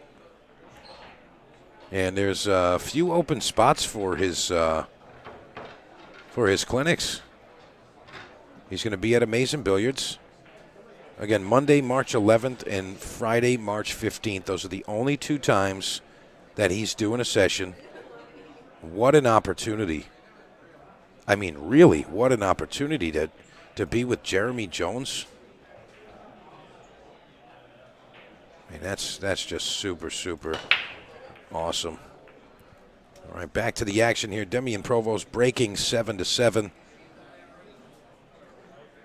And I feel like Alex has got to consider this combination here. It looks like he's thinking about it. But kind of play the combination and duck behind a 2. I mean, he kind of half-heartedly shot the combination. He was playing more cue ball than anything. You can't really die there. As long as your cue ball ends up behind the 2, I think he was going to be okay. Give me a tight one here. Doesn't look like there's 100% of a natural line. I think he's got to bend it just slightly with some left-hand spin. Perhaps he does have the natural line. He did have enough. But he came short. And Alex going to return with ball in hand now. I mean, here's another thing about McDermott Classic, playing in some of the higher end tournaments. I mean, look what we're looking at right here. We have 131 points difference. 131 points difference between these 2 players, and it's 7-7. It's a race to 2 right now. I mean, it's just pool, guys and girls. Come on. What are you doing? It's pool. It's your friend. We know this game. Played it long enough. Played it enough time.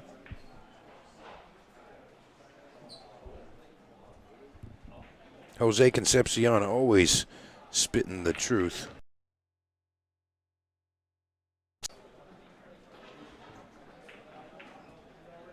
And Jake Soar says, just dog it.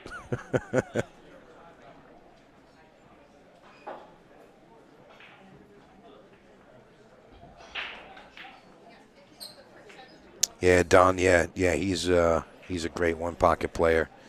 And speaking of great one-pocket players, that's one of our other guests that'll be here for the McDermott Classic, Mr. Scott Frost. He's going to do some commentary with me over the week, and I believe he's going to be playing in the one pocket event as well. But I mean, it literally is it's not just a 2-day weekend. I mean, this is going to be a massive week-long thing. I mean, it starts on the 12th and it ends on the 17th. Again, there's 1,000 added one-ball, one pocket. There's a 5,000 added one pocket. And then there's a 10,000 added 9-ball. I mean, this is going to be quite the show. It's going to be quite the show.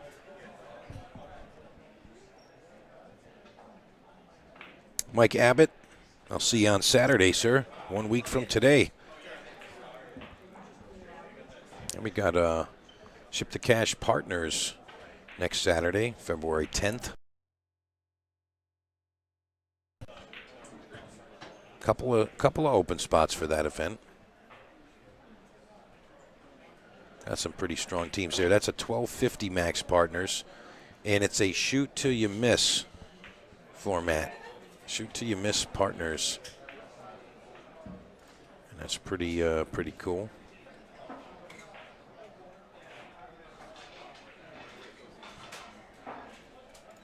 I'm looking for the event poster. I'll show it to you.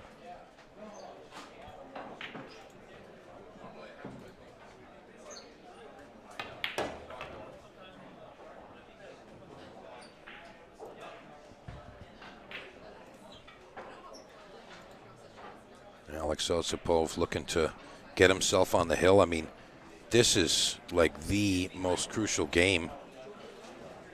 I mean, how many times you've been playing a match and the guy just can't figure out how to get to the, get to the finish line? It's just so tough. You know what I mean?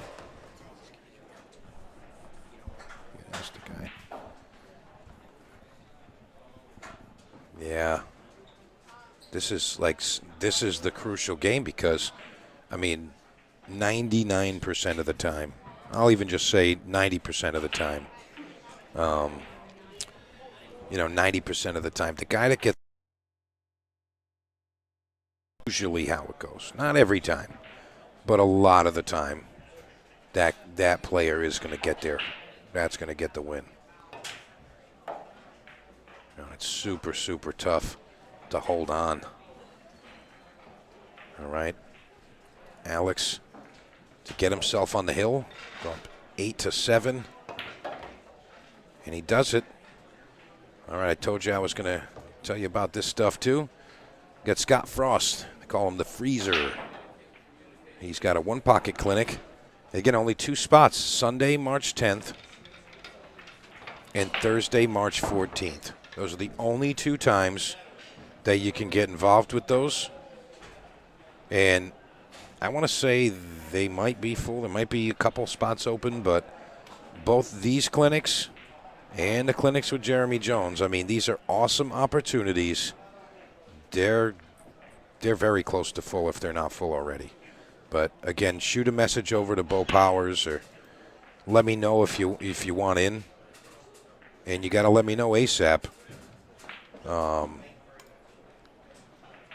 And we can get you in there.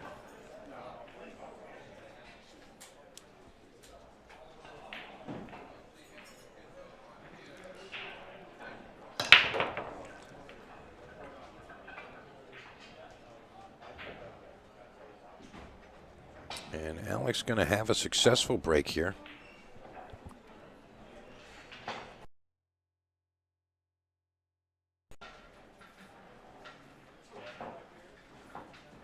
A little tricky for the opening shot here. I mean, it looks like he's going to pinch this one, go back and forth. He's going to hit 2 rails. Try to get right back into the center of that side of the table. Not in the center of the table. Just kind of where the head spot would be. And something's up with Alex, man. He's just not delivering the cue consistently right now, and that's not something that we're normally seeing from a player like Alex. Demian's just kind of, coming. If Alex wants to give him these opportunities, he's sure as heck going to accept it. He's not going to give it back. Jake, yeah, okay, you got it, man. Jake's in. Jake's in with the Freezer. Which one, though, Jake? You got to tell me which one. It's Sunday the 10th at 3 or Thursday the 14th at 8. Again, Sunday the 10th at 3 p.m. or Thursday the 14th at 8 p.m. You got to pick one of those. Tell me which one, because I know there's limited spots in each of them. Tell me which one you want to do.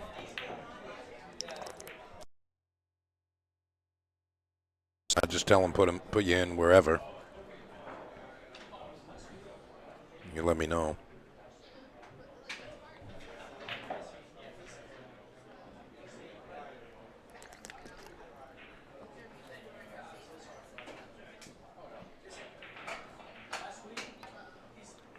Yeah, I mean, these are massive opportunities.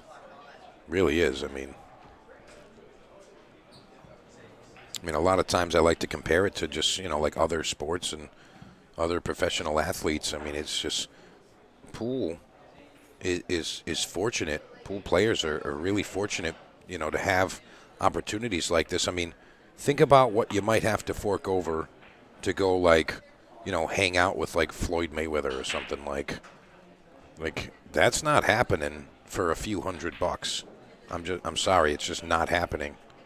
Just never going to happen for a few $100 for, I mean, any professional baseball player. Like, I mean, you know, we're just super fortunate that we can, you know, talk and hang out and learn from some of the game's best athletes. And, I mean, what was it, $250 or something like that? You can compete in the main event for $400. I mean, Step it up, please. We're running behind, please. You guys that are running behind. There's a couple matches been you hear playing Mike. forever. Let's go.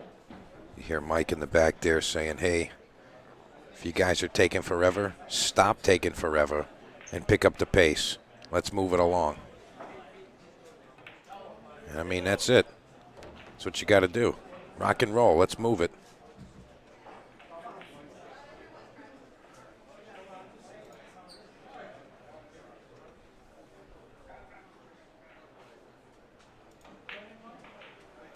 And Alex looking like just a few shots away from perhaps winning this first match of the day for him.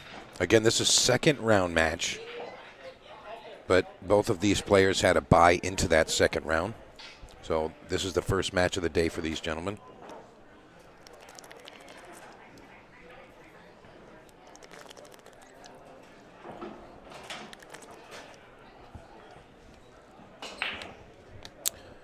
Jake Frezza, Lance Liscotti, Josh Caesar.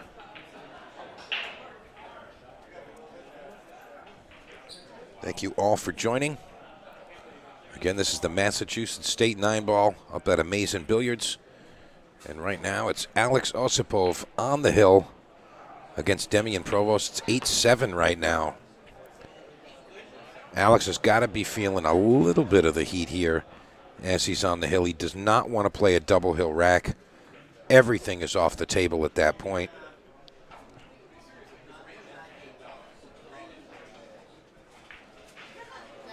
Got to bear down here. He wants to draw this one. I think he actually wants to come to that rail, come back out, really follow through here. Yeah, he kind of didn't really go all the way through it, but for the win. Can Alex hold it together? Of course he can. All right, folks, we'll be back with another match. Be right back.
We got another match coming up in just a couple of minutes. It's going to be Samut Sam and Paul Dryden. Another tight matchup for you. Again, there's a winner's side race to 9. Don't forget about Josh Q raffle. Got extra draws for the Josh Q raffle this time around. And with that, you can win the Josh Q, $1,500 custom engraved Josh Q. You can also win a set of the Aramith TV set balls. Those are worth like $350, something like that. And then we're going to do a bunch of other secondary draws for some additional swag stuff, but limited amount of tickets available, and they're just $20 and help support the event. That's how we make these things happen. Community effort, as always.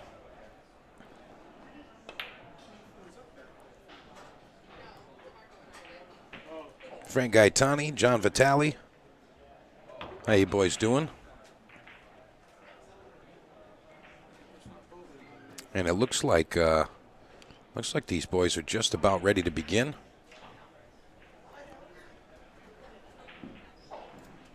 We're gonna head on over. My man, yeah. Got Chris Freeman in the house, rocking the Ship to Cash gear. I love it. Hey, look, we're gonna have to do a picture. My man.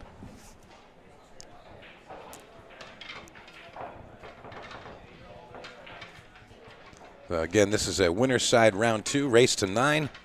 This is going to be a tight match. And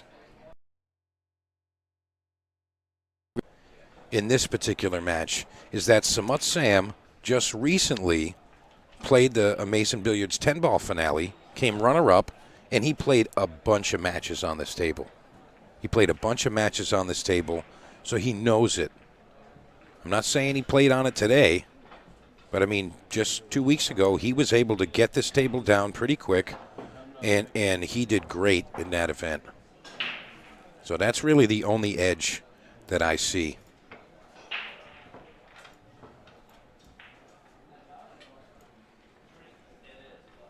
Again, this is what we were talking about. I am accepting ticket purchases through the live stream. If you want to do that, please just let me know.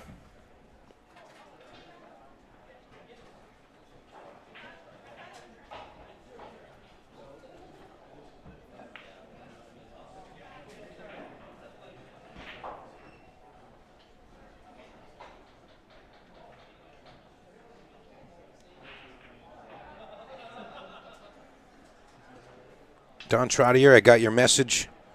You're all set for 3. Just go ahead and send it on over, brother.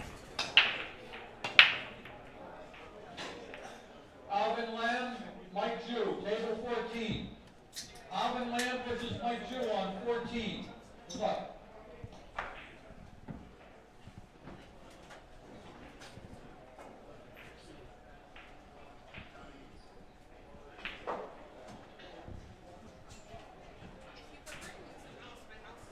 And again, if you want to get any of those tickets, it does help support the event. That's how these things go down. Group effort.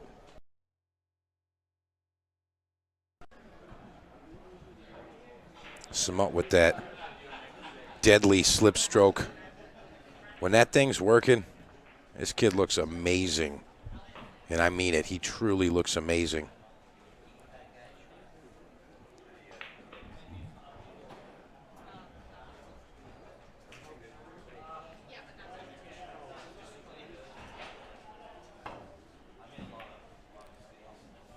Paul Dryden trying to spin that one in there. Played it in kind of a two-way manner. Looks like Samut can still pocket the one ball. He might need to swerve it just a hair, but it looks like it's available. Got to look out for the 8 ball here. I'm sorry, the 4 ball. That 4 ball, the ball closest to us here. If he plays this forward, he's definitely going to be contesting with that. Narrowly escapes there. Yeah, Samut is notorious for that unique stroke of his. We're going to give you a nice shot of it right here. And just keep an eye on his backhand when he's delivering the cue stick here. Look at that. Watch when he does it. Cue, he lets go, and he grabs further back on the cue when he delivers. Players are able to shoot like that. But boy, when that thing is working, it is truly, truly deadly. And it looks like he's feeling pretty confident, pretty comfortable today.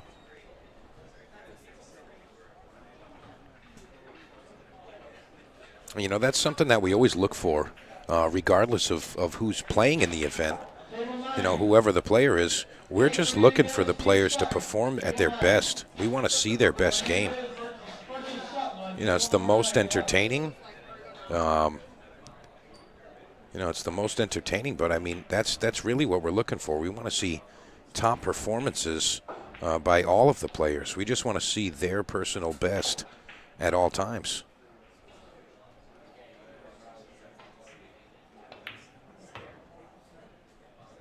And Samant right off the bat, trying to show some confidence here. A little short on the 7 ball.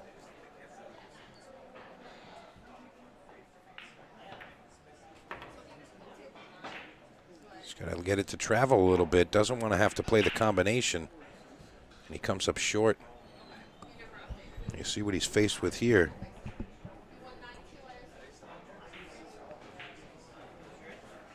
I don't know if he's going to play the carom off the back. And let's see what he does. Oh, he went with the combination. Where's it going to end up? All the way around the world. And Samut all but gave the first game to Mr. Dryden here.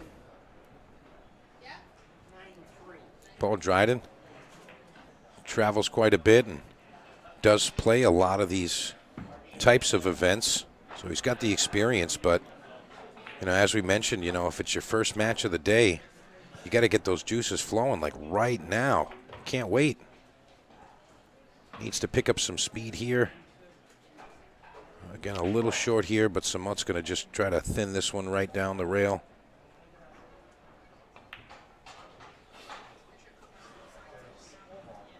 And he's going to give Mr. Dryden another opportunity to steal this game. Bit of a back cut here.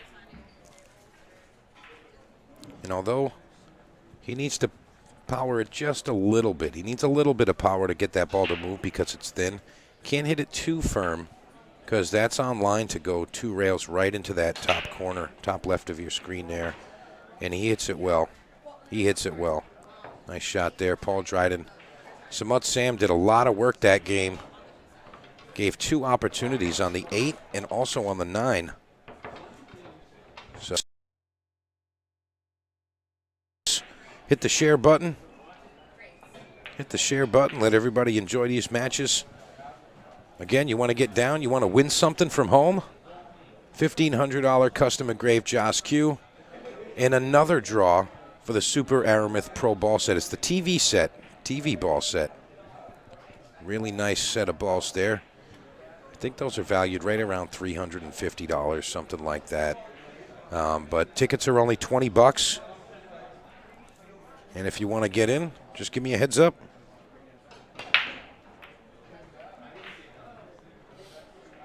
Andy Gow, what's going on, my man? Nice to see you. John Askew, how you doing, bro? Saw the new pool room, looking sporty. Got the Rasson set up in there, looking really, really nice. And he says he never noticed how far forward Samut grips the cue. Yeah, he grabs it super far forward, and then when he delivers the cue for that final stroke, he slides his hand back, grabbing the cue stick further back, and then pushes it forward and delivers it straight down that line. Again, they call that a slip stroke. Very unique. And in my opinion, super deadly when it's working. Super, super deadly.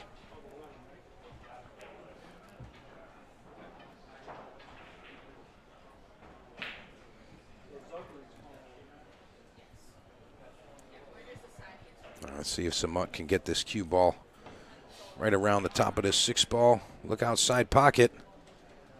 Hits the points. Must be cold outside. This is a tricky one because you can't really play it off the back of the 5. I mean, you can, but you got to hit the top side of the jaw, so I think he might go with the combination here. Can't really see the angle. Yeah, he had to play the combination. Now this situation, it's looking like defense. He wants to go back behind the 8. But I'd like to see him kind of spin this cue ball up behind the 8 ball, try to leave the cue ball right on the bottom rail. Maybe a ball to the right of where the cue ball is now, right on that bottom rail. Let the spin carry the cue ball up behind the 8.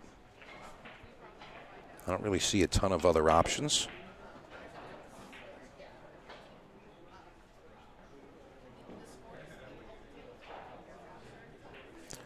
Yes, sir. Will Ailey, you can do that. Yes. Just make sure you put that in your note on the Venmo, and just send me a message. Just say, hey, you know, I'm sending you Josh Q raffle ticket cash.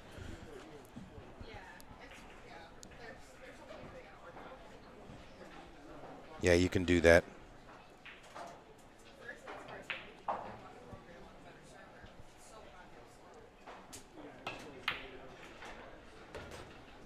Paul Dryden swings, makes the carom on the 9 ball. Recognizing that shot. And this is what we're talking about, folks. This is the $1,500 custom engraved Josh Q. And it's a beauty. It's pretty. And again, you can also win the Super Aramith Pro Ball set. So if you get more than one ticket, you got a chance to win both of them. We'll do some extra draws for the you know, the Amazing Billiard swag stuff, but again, it's just $20 and you're supporting the event. You know, we want to be able to do this every year. And again, it's always community effort.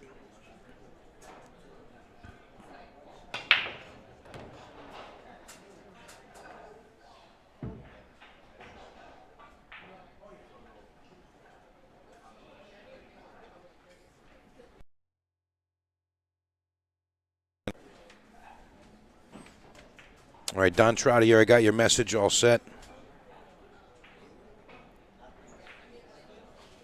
125, 126, 127. And just going to make sure that I can get those numbers confirmed for you.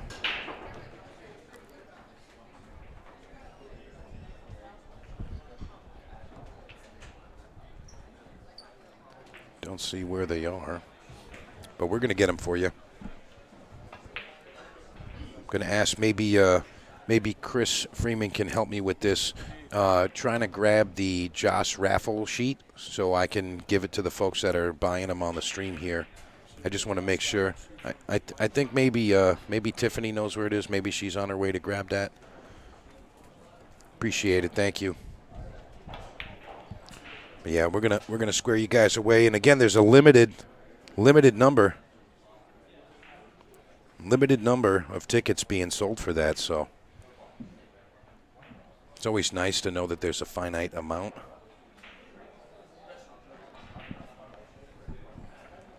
But again, I mean, it's $20.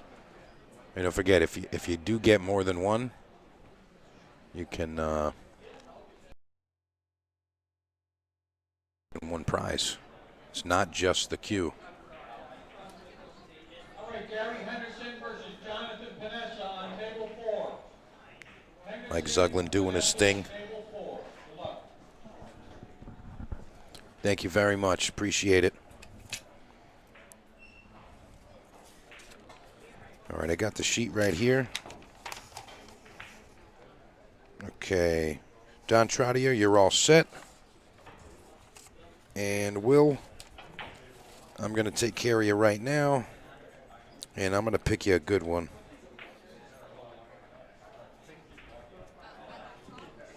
All right, Will, I'll let you pick. Will, you want 97, 98, or 99?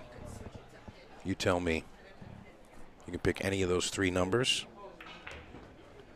It'd be too difficult for me to try to read off every single number that's still available, but you got it, Will Ailey. No problem. Yeah, 97, 98, 99. You pick the number, Will, and I'll put your name down right now.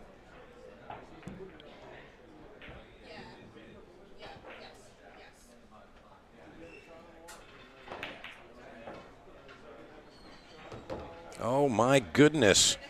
Paul Dryden with another special shot.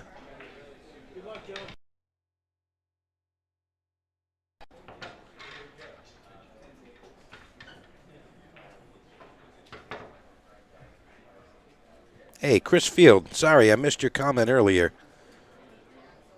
How you doing, brother? 97, you got it, Will.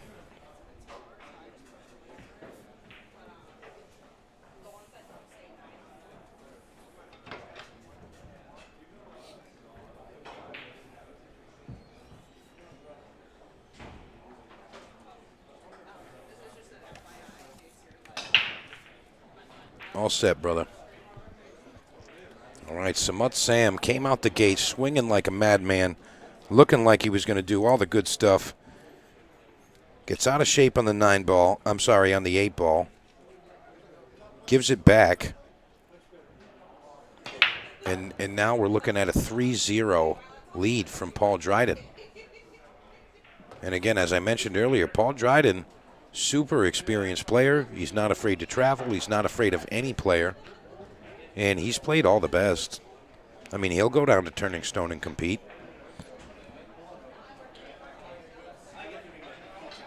Derek Daniels, thank you very much. David Torgovec, how you been, sir?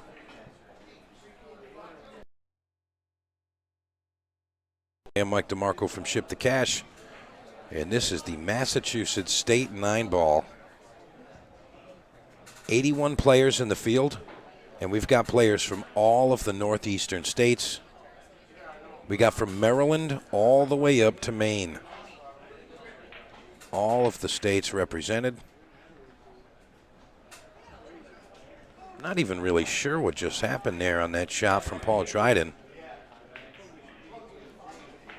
Looked like he was disappointed at the result, but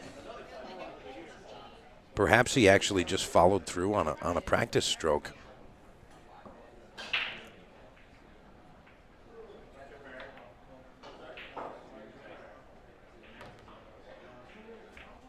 He comes up a little short on position for the 4.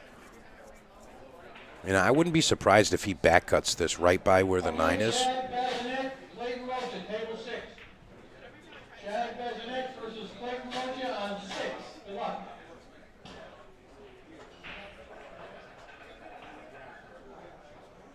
I mean, he's thinking about it right now. He's thinking about how he's going to swing at this, but Samut is a shooter. I mean, he knows one pocket. He knows how to move, but he's a shooter. He wants to shoot offense. That's what he wants to do.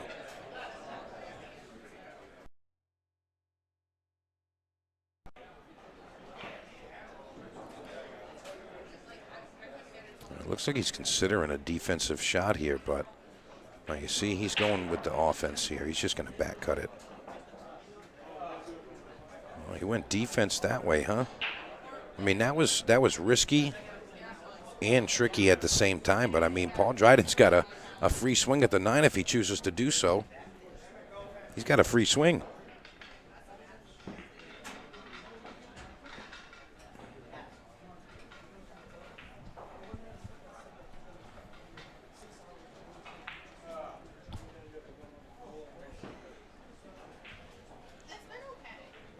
See what he chooses here. Yeah, he did kind of play it where he could have contacted the 9 and pocketed it, but he's going to send the 4 up table.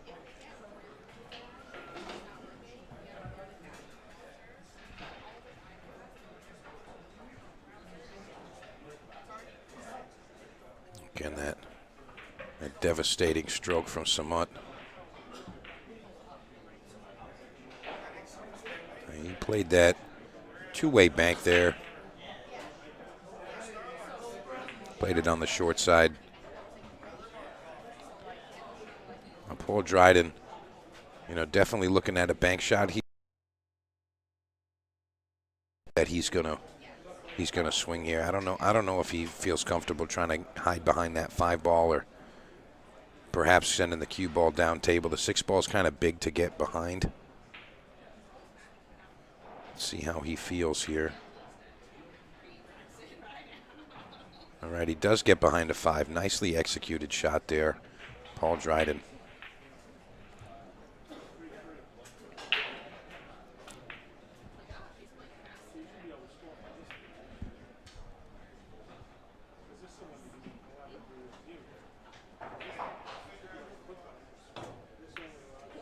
Ty Speedwell, welcome. Brian Keenan, welcome.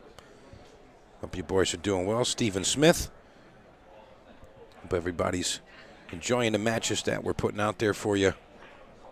Again, 81 players. And really nice vibe in the room. Really clean. It doesn't feel like there's any outcasts or strangers, if you know what I mean by that. Everybody's kind of same team. Unfortunate scratch there from Paul Dryden.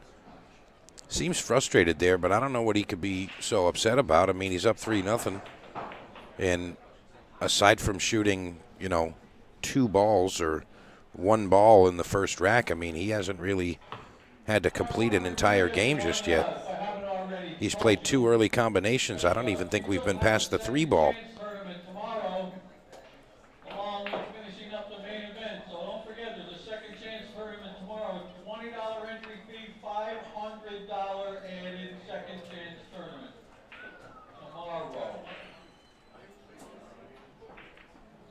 You hear Mike Zuglin talking about the second chance tournament. I'll let you know what time we're going to start later on this evening.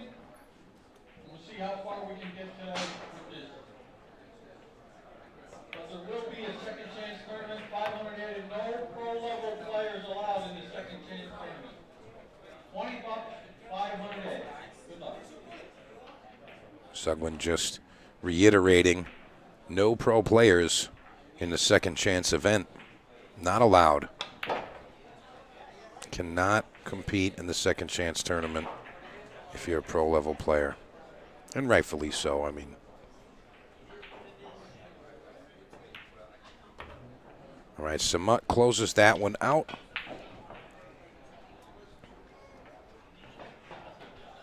And this is the one we were just talking about. This one's happening next Saturday. Next Saturday at Straight Shooters, Fall River, Massachusetts. That's a 1250 max partners. And that's shoot until you miss. That's a nice little twist there. But shoot until you miss, 1250 max partners. Got a couple of spots remaining. If you want to get involved, let me know. Also, we have the Battle Royale Friday at 6, right before they do their tournament. Lots of cool stuff going on there. So again, contact me if you want in. Shoot a message to the page or contact me directly. Got lots of teams signed up already.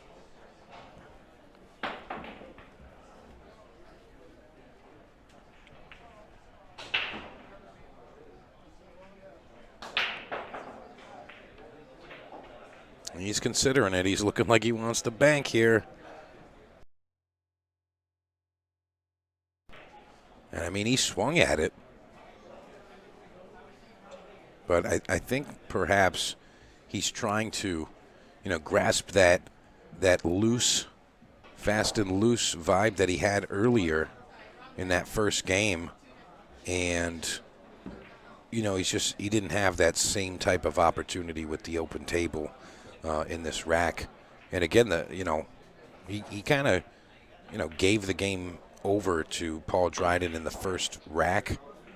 And in the second 2 games, Paul Dryden, I think it was like a 2-9 and a 3-9 or something like that. Really quick games. So, getting through the racks completely, we haven't really done that just yet. But again, both experienced players, very capable of, winning the match, going deep in the field.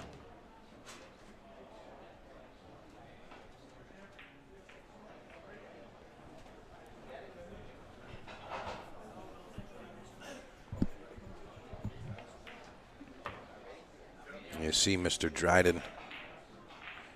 He actually looks a little bit more speedy than normal. And I'm not saying that he's a little faster than his normal pace. You know, I'm fortunate enough to you know, be familiar with a lot of the players, you know, especially in our northeastern area. And, you know, Paul's usually just a little bit more deliberate and a little bit more, you know, reserved as far as his pace goes. But I like his pace right now, though. I think it's nice.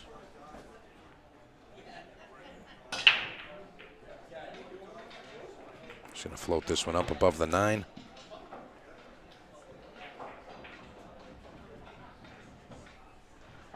And this will put him up 4-1.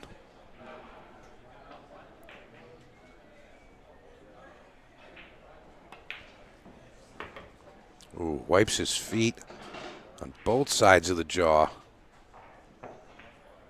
But it drops 4-1 now to Paul Dryden. Don't forget, we made that announcement for the McDermott Classic. Albin Ocean confirmed. 100%. We get that guy right there. What a killer. What a killer. And you can have the opportunity to compete against players like Albin in this event right here, the McDermott Classic. 16,000 added, guaranteed. We got the 1,000 added 1 ball, 1 pocket, 5,000 added 1 pocket, and 10,000 added 9 ball. Folks, I tried explaining this before. If you're going to come here and buy spectator seating and be in the room with these top-notch players, I mean, literally the world's best players are coming. And if you're going to pay for your spectator seating, you might as well just play in the event because it covers your seating as well. You can just be in the room. I mean, think about it.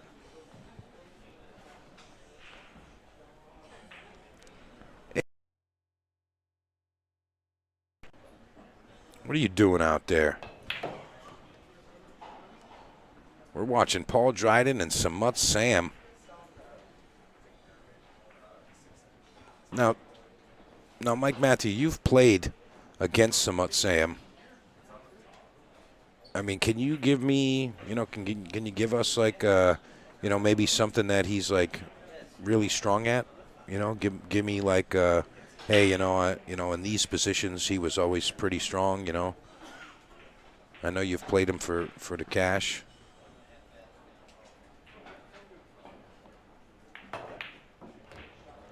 Wow, look at that shot from Paul Dryden. My goodness.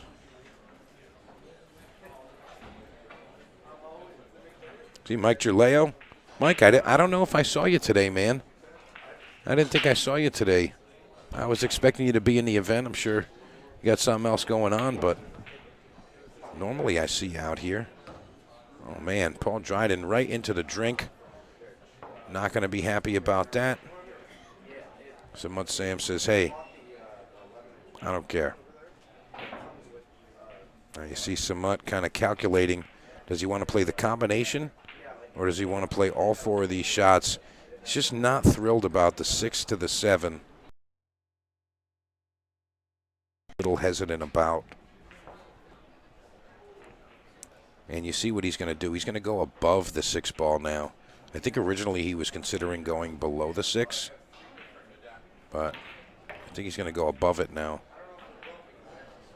It's interesting how he went that way to get on the 6 ball. I mean, hopefully he has an angle here. I mean, if he's straight here, he's in trouble. I almost want to see him go forward here. You know, kind of lots of right-hand spin inside English. You know, graze the long rail. Contact the rail right between the 9 ball and the pocket there.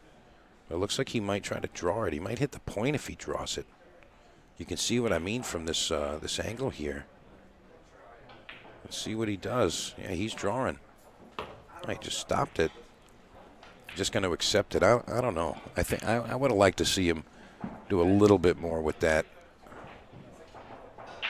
Perhaps he's comfortable with this, though. And, you know, that's what's most important, and he speared it right in. If he knows his stroke is just going to come through for him, I mean, I guess there's nothing wrong with playing it the way that he did. But, I mean, that's really what it is. But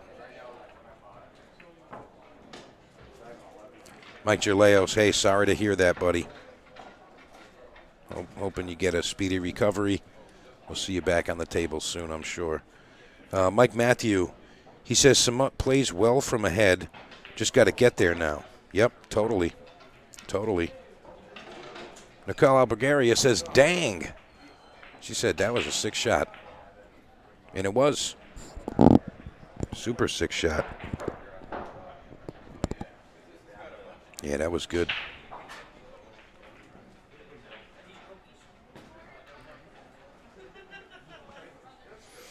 All right, here we go. Samut Sam breaking. He's down 4-2. Pops the cue ball right in the side pocket. Samut's like, what am I doing wrong here? What the heck's going on?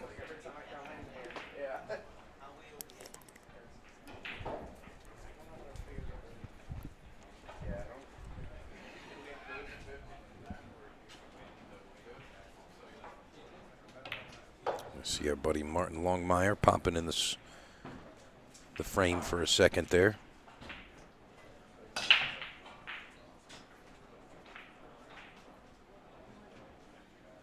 Dryden's going to just punch this one into the 3. He had a miscalculation there because Paul doesn't miss shots by that much. That was a miscalculation there for sure. It's Samut, again, kind of playing in a funny position here.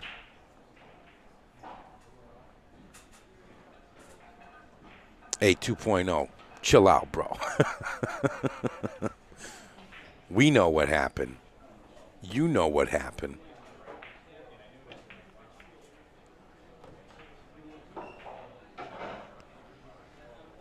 Yeah, Mike Matthew came to the Northeast. I mean, he's originally from the Northeast, but he moved down to Florida. He bakes cookies for a living now down in Florida. Big Christmas cookie guru now. But he came back up to the Northeast, you know, gave away a bunch of free samples. And while he was up here, he played like, you know, thousands and thousands and thousands of dollars in action. And I don't know. I don't know if you lost any of them. I think you lost like a tight one with Dave Gavish or something like that. But, boy, man, you raked it in. Super strong. Super. Man.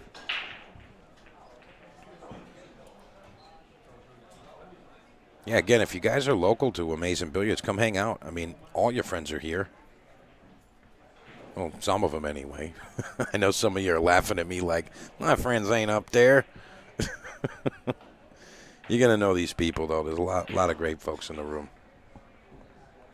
Give you a quick look around here. Let's see. Hey, look, it's Chad Bazinet on the left there. We know him. Gary Henderson. Clayton Rocha. Yeah, lots and lots of notable players in the room. And if you've ever played pool in the Northeast, you're going to know a lot of these folks.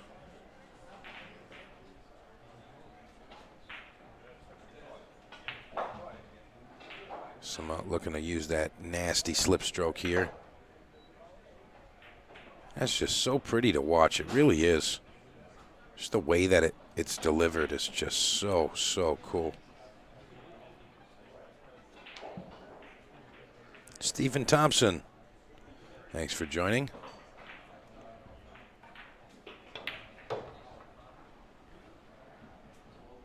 Nice swing there. He's got a little bit of a back cut. He's definitely going to have to go to the bottom of the table. Got to look out for the 9 ball here. That's what can hang him up here.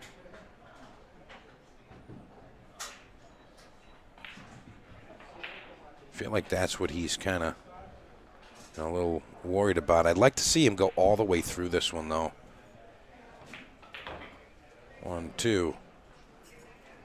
Yes. And that was okay for speed. That wasn't ideal, but that's okay.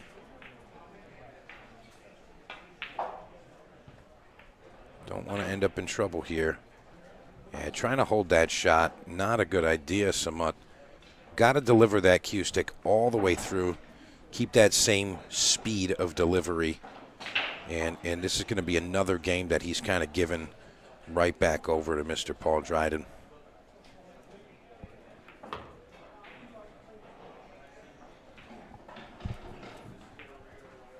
Paul's just going to have to accept it. I mean, what do you want him to do? Give it back? I don't think so.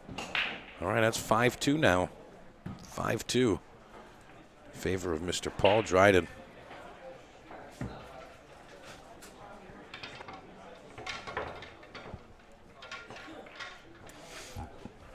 Again, the big event coming up to the Northeast. We've been talking about it all day.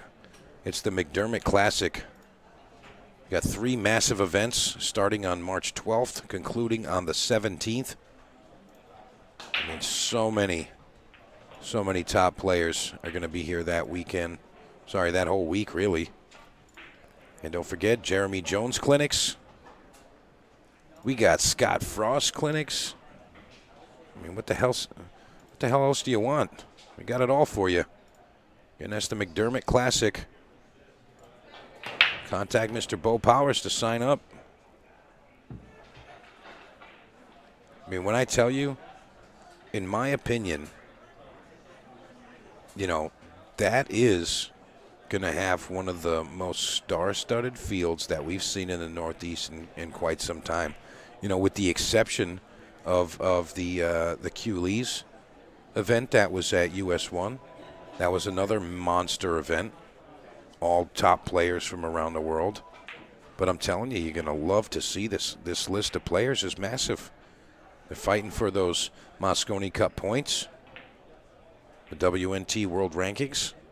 You know, those points are important. Trying to get their spot on the Mosconi Cup team. And there's only one way to get those points. That's by playing.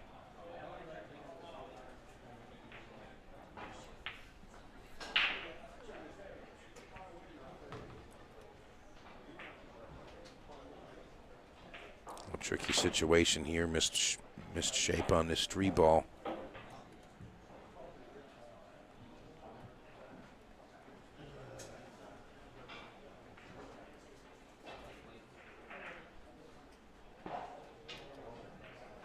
Paul just doing a little bit of measuring there. Gonna measure for good measure. He just wants to hit the bottom side of this one. If he tries to make the combination, I think he's in trouble. But, yeah, see, he hit the ball in the right spot. But, I mean, he kind of got a little fortunate there, getting it to roll that the way that it did. I think he was supposed to play it at the same spot, but just not hit it as hard. You know, I think he would have split the difference, and 3 ball went up table, cue ball stayed down table. But Samut's got a 1-rail kick. He might even have a little piece of this, be able to maybe play the 9 ball, carom bank. And he had it there. He almost made it. That was a good swing. Samut's smiling, saying, hey, man, I'm giving it my best here. The game's kind of twisting my insides right now, but, hey, I'm swinging. I mean, that's okay. I mean, that's kind of what it's all about. You know, a lot of folks, you know, they get hung up on the results of playing in these competitions. And, I mean, yeah, they're competitions. You know, you try to win. But, I mean, it's not really about the results for most of the players in competitions. You know, like, yeah, everybody wants to win. We get it. But if you didn't come out and play, I mean, you're not even considered. You know what I mean? Got to get out there. I'm not saying you got to play every tournament, but you got to get out there and swing. Can't be afraid.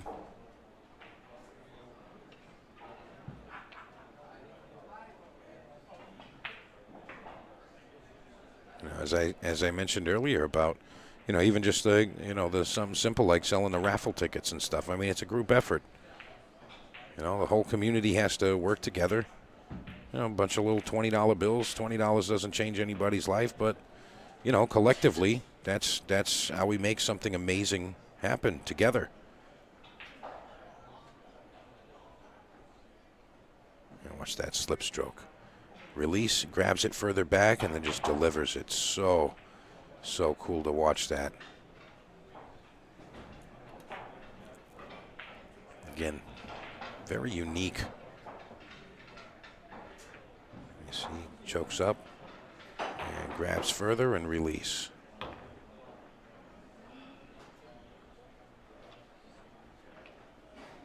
I gotta try that. You know, not to like see if it elevates my game or whatever. I just want to see if I could do it. It just seems kind of crazy to actually release the cue before you deliver it. So sick. But Samant rakes that one in. That's going to be 5-3 now. Again, racing to 9. It's a winner side match. Don't forget, still a couple of openings for both the Jeremy Jones clinics. That's on Monday, March 11th and Friday, March 15th. And then you got the Scott Frost One Pocket Clinic. Only 2 spots there. That's Sunday, March 10th and Thursday, March 14th. So if you want into either of those, you can contact me or Mr. Beau-Powers ASAP. Boy, what an opportunity. What an opportunity. I mean, you pick. Jeremy Jones, Scott Frost. I mean, true legends.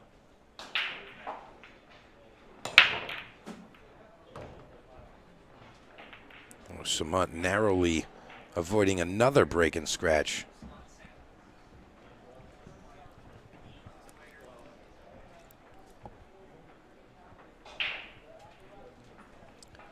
Got Matt Proctor. What's up, Grumpy? Adam Ledlow. Thank you guys for joining. If you didn't hit the share button yet, please do.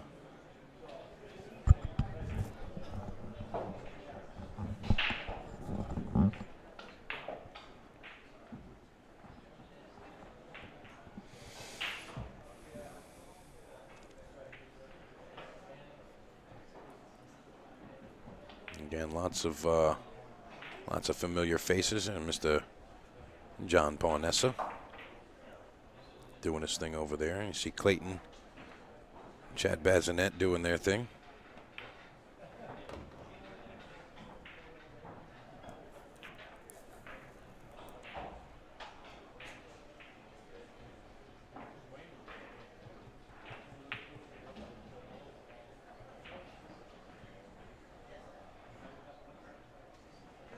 Again, I was thrilled with the, just the group that's here. Hey, Lenny Lashley. I just realized I got your YouTube.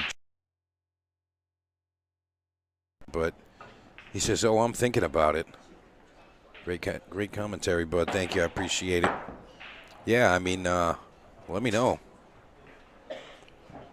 Let me know. There's so many awesome things going on in pool right now, especially for our Northeast area. I mean, everybody that plays this game, I mean, we all have to feel somewhat fortunate for what we got going on. I mean, our Northeast pool scene is just smashing right now. We got everything going on.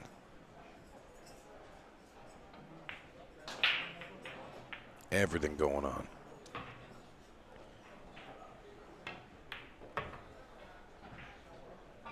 So many positive things happening.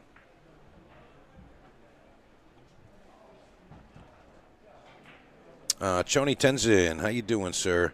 No, Joni, the one ball's racked on the spot. It's one on the spot. Rack for your opponent, one on the spot.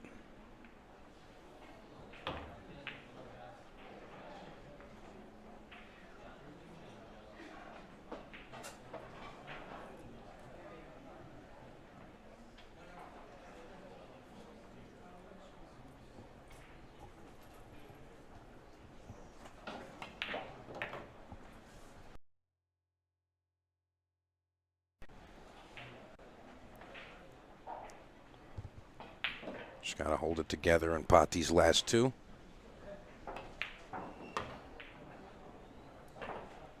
And again, I noticed that Paul Dryden's got just a slightly faster pace than I normally see from him.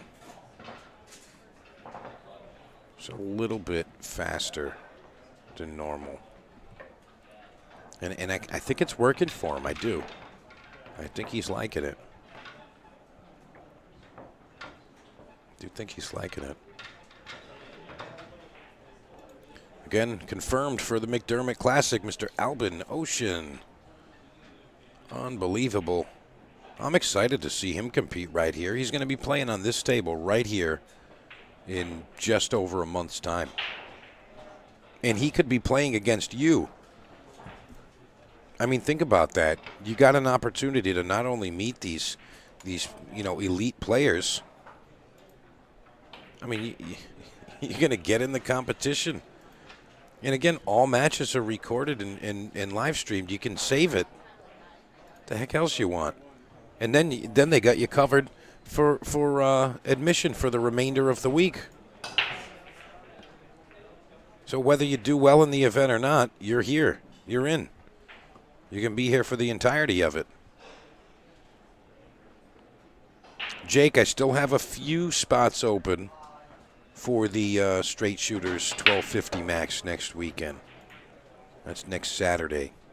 Still got a few spots, but we got a nice field. You know, regardless, we got a nice field. That player CC is going to kick in. It's going to be nice.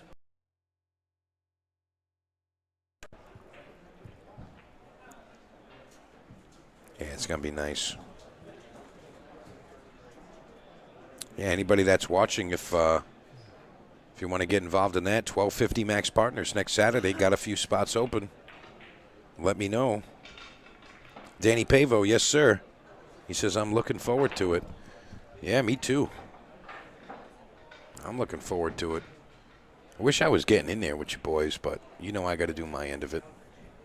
Table 1, Bob Denton, Dustin Hawks. Table number 1, the Denton versus Dustin Hawks on 1. Good luck. And Samut Sam shaving that ball ever so thinly.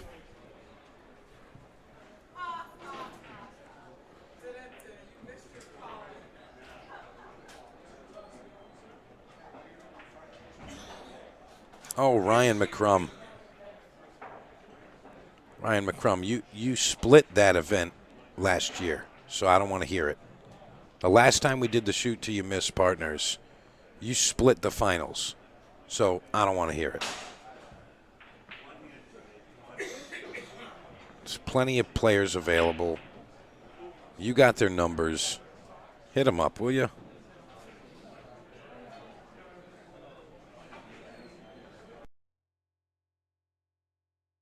The good thing about being Pancake is it never ends.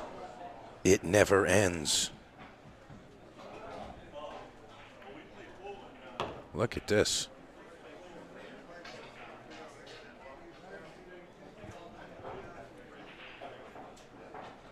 Like, are you guys seeing what I'm seeing here? Like, miracle, and then, you know, unfortunate. But Paul Dryden maintaining a 6-3 lead.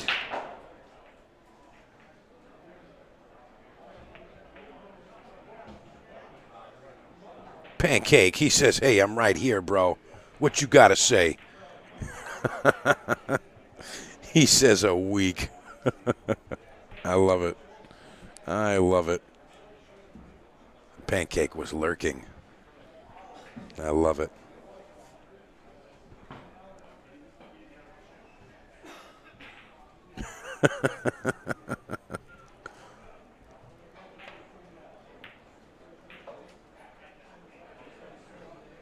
Yeah, I'll be honest though. I mean that McDermott Classic is going to be a sick week of pool, man.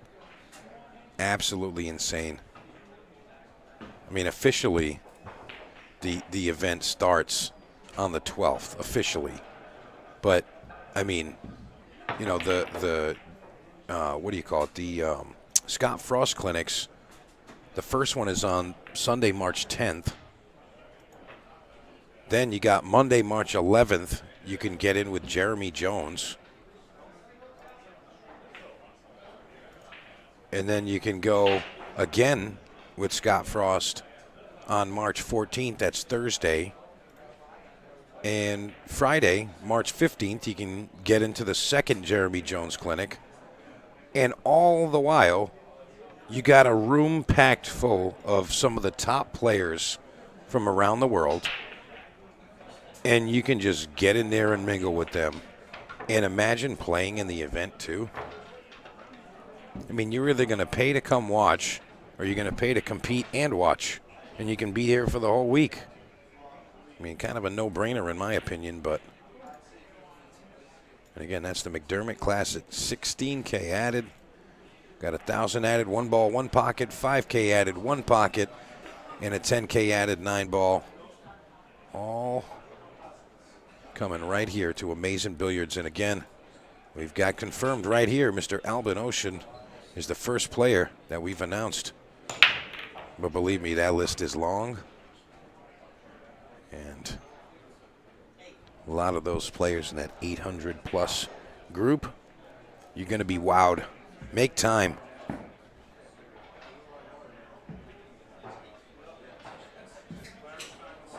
Sean Santoro, you tell him. You tell him. You're not scared. If you didn't have it to lose, you wouldn't.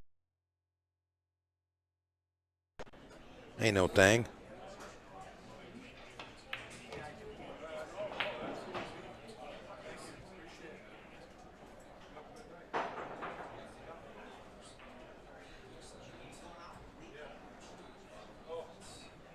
Looks like Paul Dryden not comfortable. Yeah, see, I mean, you could see that he wasn't aligned properly, you know, just looking at it. He really needed to get up and kind of reset before he swung there.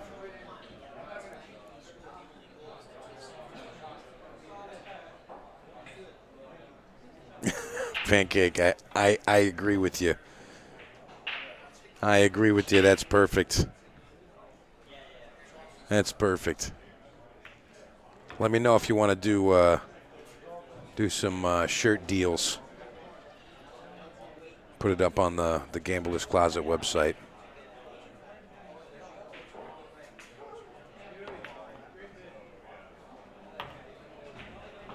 Samut really not super clean with his ball pocketing. I mean, he's playing okay, but not super clean with his ball pocketing.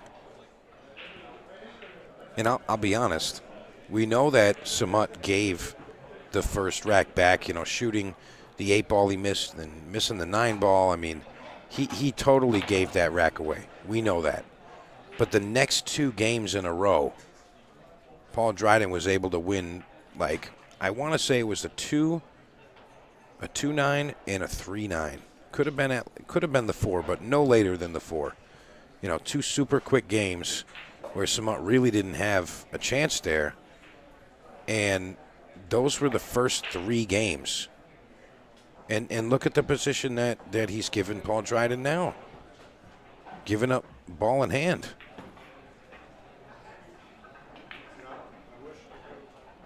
I mean, look at the score right now, 6-4. And, you know, think about the first 3 games that we had there. Again, literally just a handed-over game for the first rack. And then 2 quick, you know, combinations before the 4 ball. I mean, imagine swapping those games, swapping sides there. I mean, this looks like a heck of a different match if you did that. And I'll be honest, this isn't really ideal shape. You know, Paul Dryden's still got to come with something here. He's going to go forward. He's going to go 3 rails. Try to get above the 9 ball. Got to go right through this. Can he get all the way there? Of course he can. Dryden showing his experience and skill. Going to put himself at 7 with the deposit of this 9 ball. Smooths it right in, and he's there. Again, lots of friends in the room. Exciting matchup over there with Clayton Rocha and Chad Bazinet playing over there. And don't forget, you guys can watch any of the matches. They're all available. You can go to mastate9ball.com. You can see the brackets, and you can just watch any table you want. You want to hang out here with me? Great. I like hanging out with you. But you can just go and handpick the match that you want to watch. You can watch any one you like.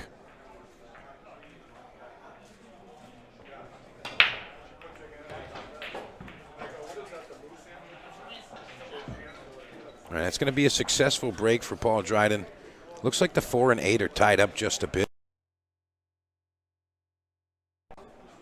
So I don't know if he's going to actually attack here or maybe play some defense.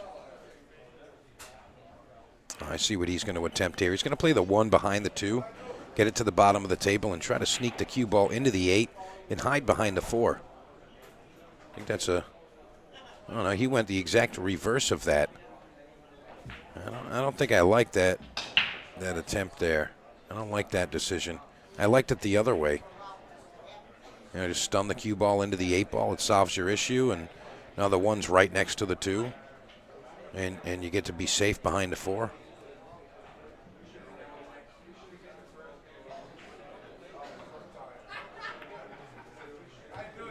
Samad had the open shot. He spun it in there. He had to throw that one just a bit. He did have to throw it. Nice execution, though.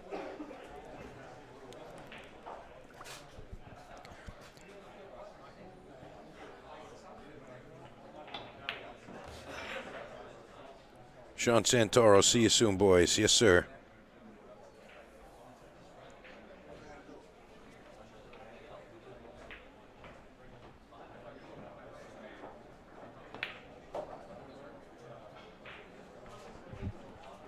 Samut going to try to close this gap a little bit.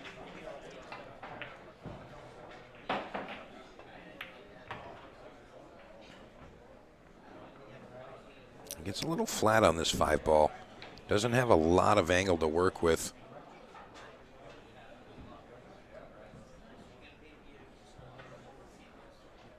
Got to be frustrating. I mean, I feel like he's just going to try to power through this and get some shape.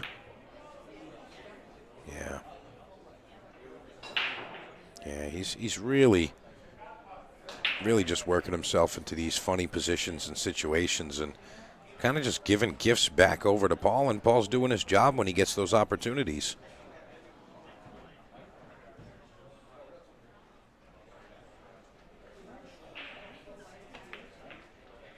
Now, it seems like, you know, Samut is mostly been in the driver's seat for the match. You know, like running out and messing something up at you know, late parts in the game. And Paul's just, when he's on the table, he's kind of just doing what he's supposed to do. You know, those missed opportunities late in the game, that stuff's going to come back and bite you. And Paul going to repay the favor. You turn it right back to Samut.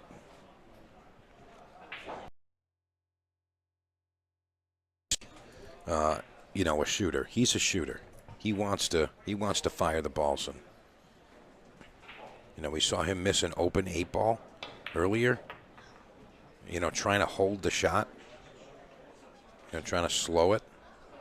And if you've ever played pool before, you know that that's not advisable. You know, you got to go through the whole thing. Go right through the ball. And that's just got to sting.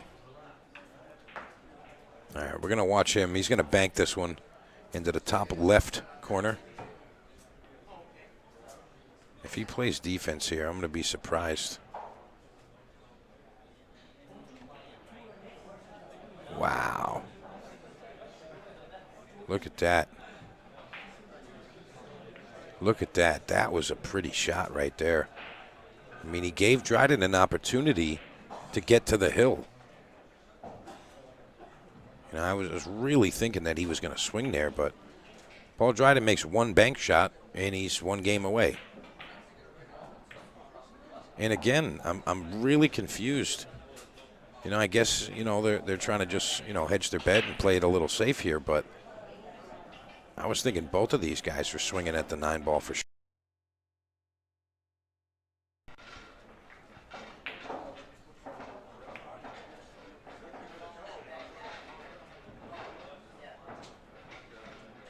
And some up playing tight still.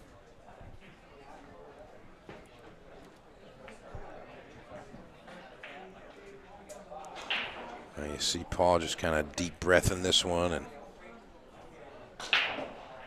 kind of thinking, hey, am I going to go for this or what?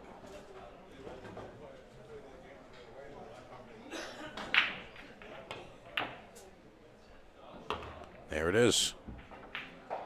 He's on the hill. 8-4. And somewhat, you know, still lighthearted, still smiling. You know, he's a happy person overall. I mean, and at the end of the day, I mean, it's a game. It is. And he's not going to get frustrated like that, you know. McDermott Classic coming up March 12th through the 17th. Make sure you guys get involved with that. Again, 1,000 added, 1 ball, 1 pocket. 5K added, 1 pocket. And 10K added, 9 ball. All your favorite players are going to be here. You don't have to just pay for the spectator seating. Why don't you just get in the tournament? Cover yourself. Come on. I did mention I'm going to do some qualifiers for that. You know, we'll get some of those lower players in there.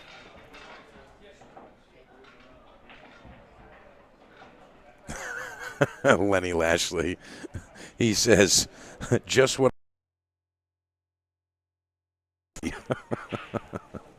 I love that comment. I love that.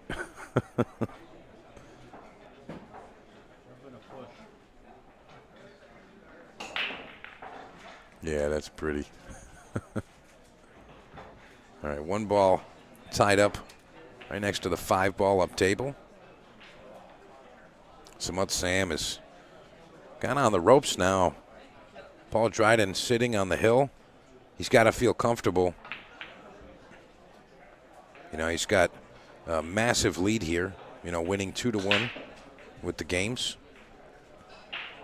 Racing to 9.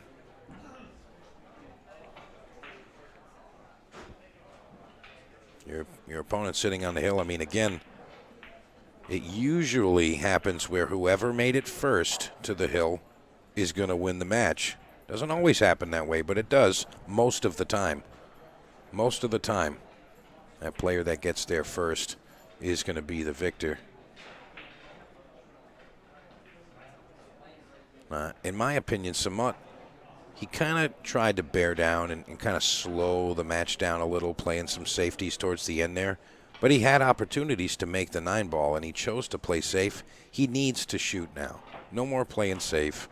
He needs to come with some aggression and try to make it happen. You know, there's no way. And as I'm saying to shoot with some aggression, he slides himself into Alcatraz.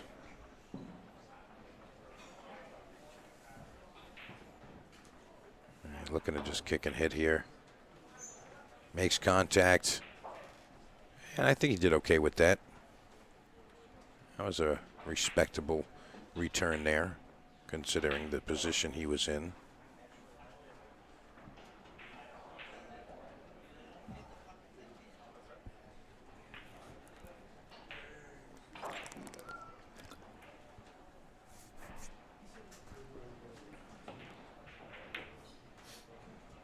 Paul Dryden just kind of biding his time here.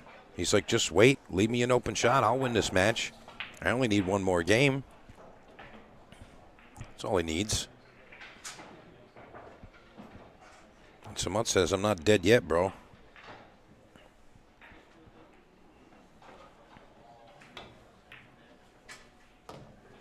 It's so pretty. So pretty to watch. Really is.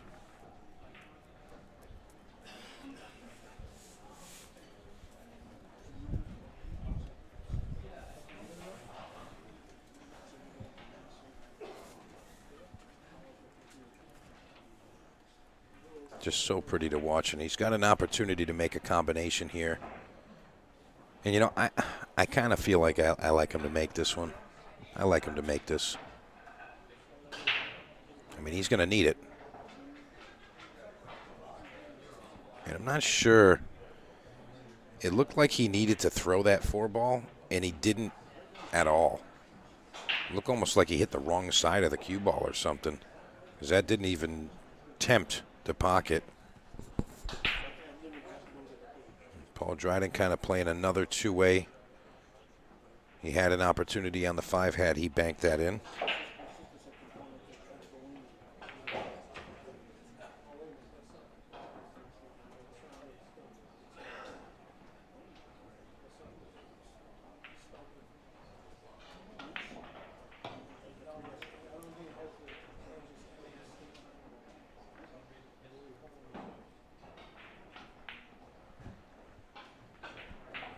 How he does here.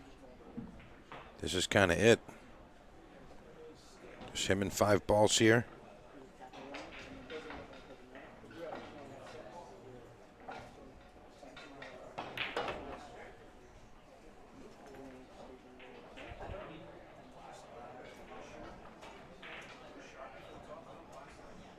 What are you guys thinking? Is he going to finish this rack out right here, right now?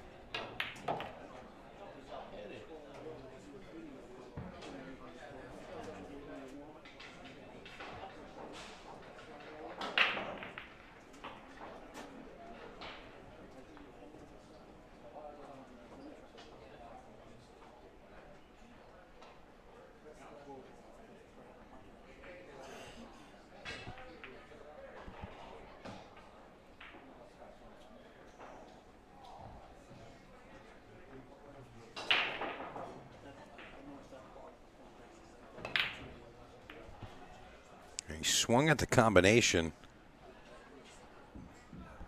And, you know, it's truly amazing, or amazing, all things considered. You know, these little, you know, exchanges that account for where you end up overall in an event. You know, I mean, what if he just made the combination? This match is over. Samut's on the horse now. What if he just wins the next 5 games, this game and the next 4? What happens then? You know what I'm saying? Like, this just... It's just remarkable. All these little tiny situations that add up to the final climax. All right, can he hold it together? Keep himself in the match? Yes, he can. He's like, I'm all good, man. I'm okay. I'm all good.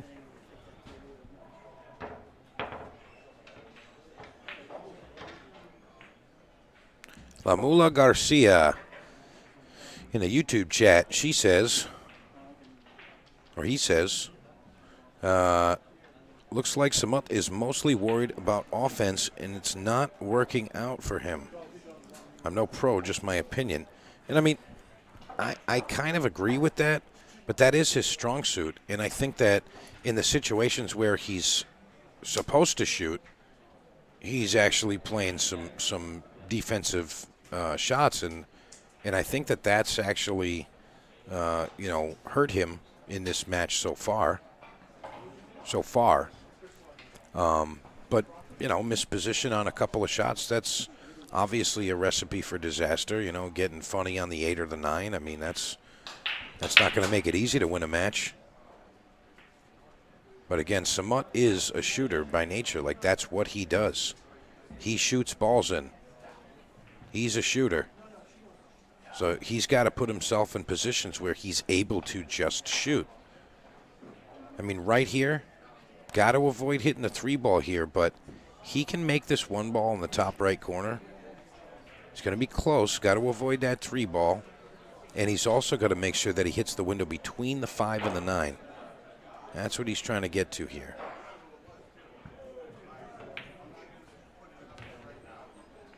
And he gets all the way down to the bottom of the table. I think he did well with that. I mean, this is the kind of momentum rack and layout that Samut really needs. Definitely overrolled that. He was looking to play that in the side pocket. Fortunate for him, this table comes equipped with 6 pockets, so he's got another option. But he's going to still go with the side pocket. I think that actually worked out better for him. That's nice. Now he's a little funny, though. Going to go all the way to the side cushion, it looks like. And that was a deceiving angle there. I thought he was going to have to go right across the table, but he's just using that stroke he's got. Oh, no. Oh, no. Miscue, launching the cue ball off the table.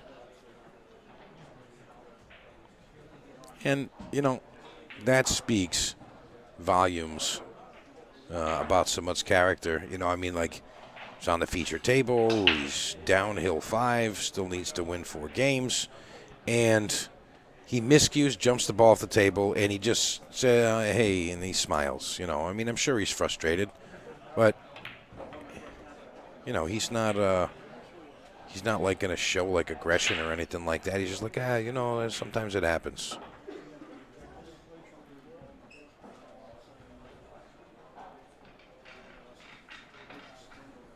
Yeah, that's right. That's right. Jose Concepcion, you said it, buddy.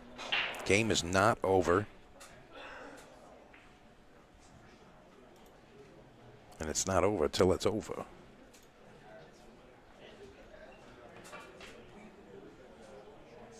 Oh, boy. Had a little tiny brush on that 8-ball and makes it so that he can't see it. I mean, and if he can see it, he doesn't like the side that he can hit. I mean, this is just,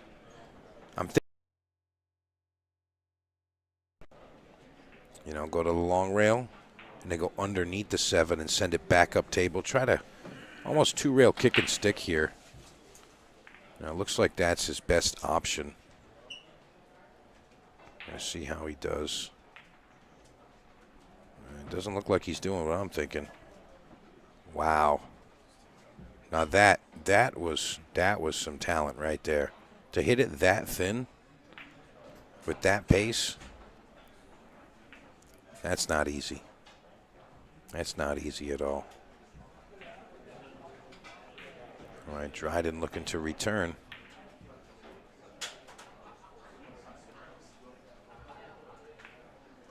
You know, I'm not saying anything really, but I'm going to go out on a limb here and say that if Samut wins this game right now, he might steal the match. He's got to win it right now, not in 2 shots from now or whatever. He's got to win this game right now. If he runs these 2 balls right now, I kind of like him to win the match. Feel like that might give him enough pump up juice and energy.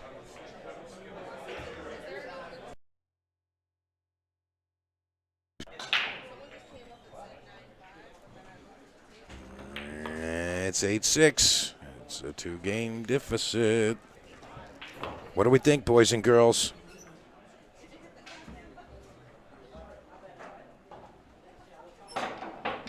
What do we think, boys and girls? Is this gonna stay in favor of Paul Dryden? Or is Samut Sam going to find a way to steal this match back after those first 3 crazy, whatever you want to call it, racks? What are you thinking? I want to know what you're thinking. Put it in the chat.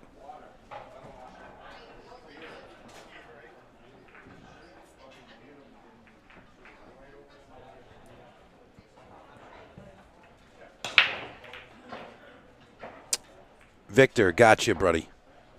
Yeah, Victor Garcia, got it.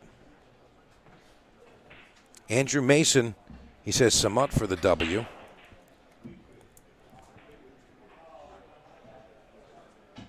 Can we get any other predictions? I mean, I know you guys and girls are watching. What are we thinking? I want to know. Let me know. Rick Marcos, welcome.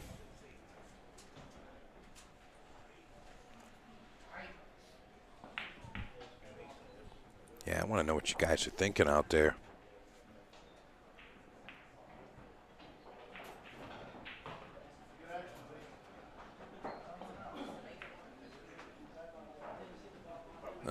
I don't know who that is, you know, just like a HJGHKJCH. It looks like you'd kind of just jumble pressed letters just to have a name on YouTube there. But their comment says, I don't get having his hand that far forward. He plays with a slip stroke. It's unorthodox and rare, but, you know, that's what that is. And we'll get to see it again here.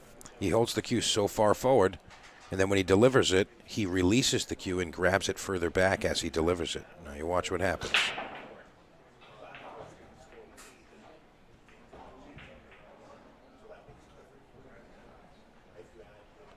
There's going to be a great angle to see this.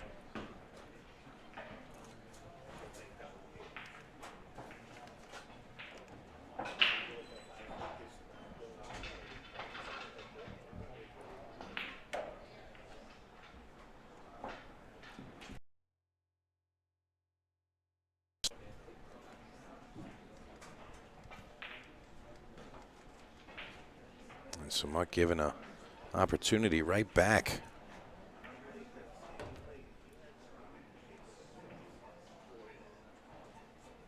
Well, Dryden getting really close to that 3-ball. Obviously didn't want to stay right there. I mean, he made it. He made it.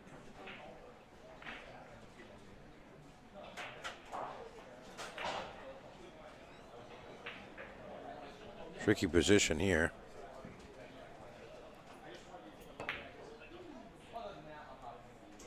Missing the bank shot. He looked okay, but he's going to get a fortunate result there, as Samut Sam is going to have to deal with that 9-ball right in his face for the square hit. The 7's in the way of the natural 1-rail kick, and also the 2-rail kick. So I mean, he's really forced to either jump or masse at this, unless he wants to try to kick 3 rails behind it. He can manipulate a 1-rail, put a lot of spin on it. But I mean, this is not easy.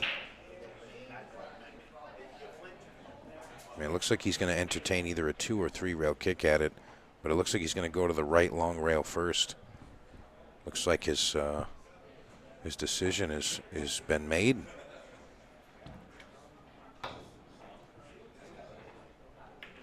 He went for it, but didn't get it.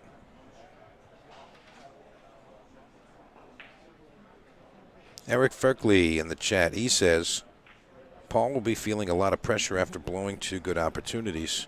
I agree. You know, when you feel like you're supposed to have won and didn't, that can leave a bruise for sure. Andy Gow, he says, if Sam wins this rack and then pulls off a break and run, then the momentum will carry him through to the win. Paul Lewis says, win or lose, Samut is a hell of a nice guy. Absolutely.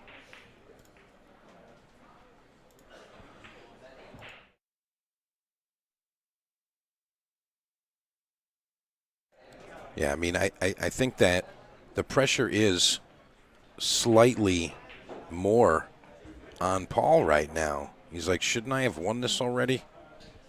You know, that's kind of like what he feels like. And I've been in this position. I'm sure a lot of you have as well.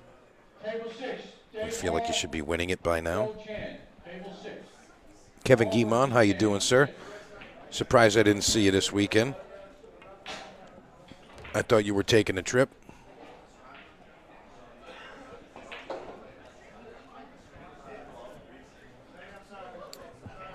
That's all right. 81 players.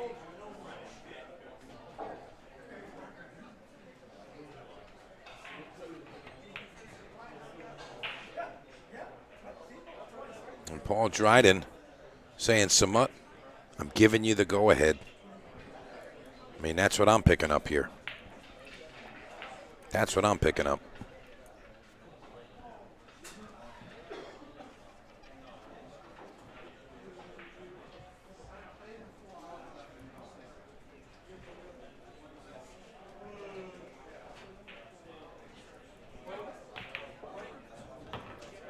Nailed it. Nailed the shot. This is massive here. Samut really just needs to make sure that he's going through all of the steps. You know, he can't really through it here. I mean, he wants to stay with some good momentum. Don't get me wrong, but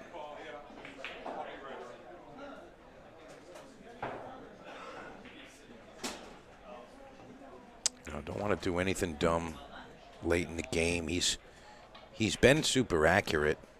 A couple of funny things, but Samut Sam clawing back. It's 8-7 now, and he's got the break.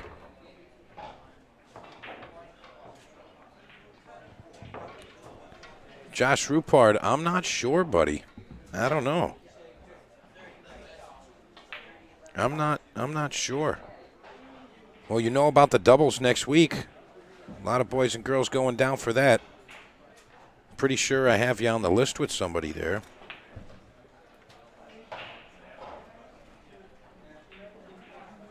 Nicole. Now, you know what? I'm tired. You take it. Go ahead. Now, you take it. All right, Samut Sam. This is rack 16. Let's see what happens. He's got success. Table looks open. How sick would it be if he comes with a 2-pack right now? How sick would that be right now?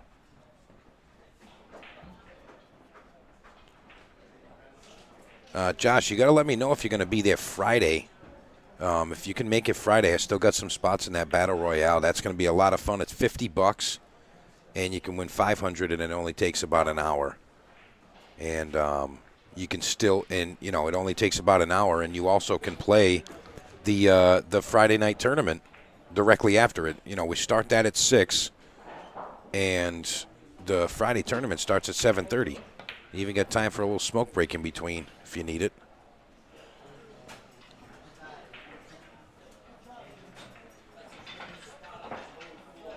Samut's got to have a really accurate stroke here. I think he might go forward. It looks like he wants to stun it, but I think he should just go forward here. Yeah, that's how you do it. A little bit of distance, but he's still on the horse. It's on 3. Fortuna versus Cabral. Table 3. Let's go, people. We're 1 and 8 behind. Come on, let's move it.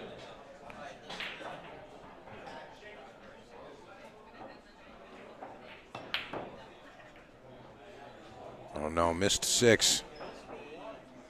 He's going to leave Dryden jacked up a little bit with that 8-ball. That 8-ball's going to hamper his queuing just a little bit. You see how close he's going to be there.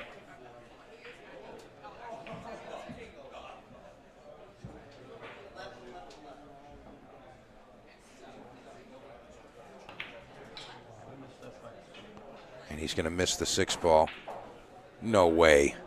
Is that really how it's going down? Unbelievable. Missed the open shot. Comes all the way back to the other side of the table behind the 9. Samut's kicking this. He has to. How do you not swing here? Chalk your cue. A little bit of right English. Straight to the top rail, straight back to the 6 in that corner. You gotta swing at it. Needs to manipulate the cue ball here. Remember, it's not a natural angle.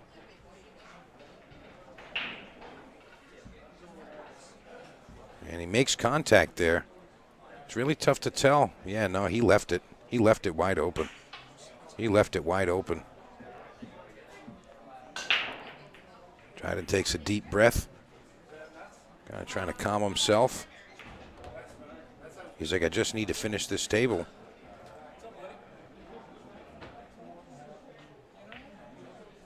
Let's see what he does.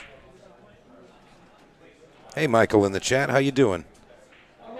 All right, Josh. Awesome. Awesome. I'll communicate with you, Josh, about that.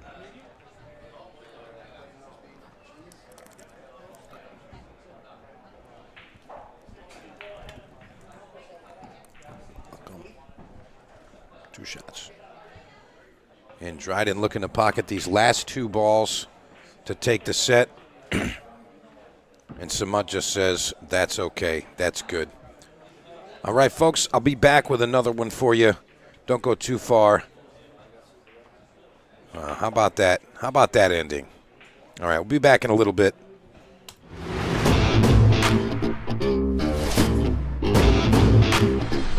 With 30-plus years of experience, 5 Star Mechanical is your source for professional plumbing and HVAC services in the Rhode Island area. Endless hot water sounds great, right? Lead technician John Marland and his 5-star team specialize in Navy and tankless system service and installation. Don't wait until you have a problem. Let 5 Star swap out that old hot water tank and enjoy peace of mind with a high-efficiency tankless system. Your pro technician from 5 Star will provide nothing less than a clean and professional installation, and it's done correctly the first time on site. 5 Star Mechanical. Call today for a free estimate or contact us at 5starhvacri.com. 5 Star Mechanical is also a proud sponsor of Pro Stock Driver number 19, Ryan Lynham.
All right, folks, got another good one for you right here. Sean Wilkey and Ruan.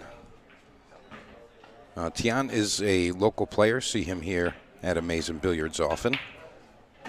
So definitely know that he's going to be familiar with the equipment. But he's playing a monster in Sean Wilkey.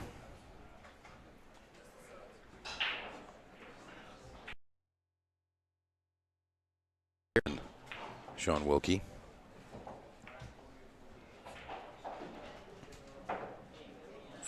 And I'm curious how Sean's hitting the ball. Definitely a player of note. One of the top 2 seeds in this weekend's event. Looking for a Massachusetts state title.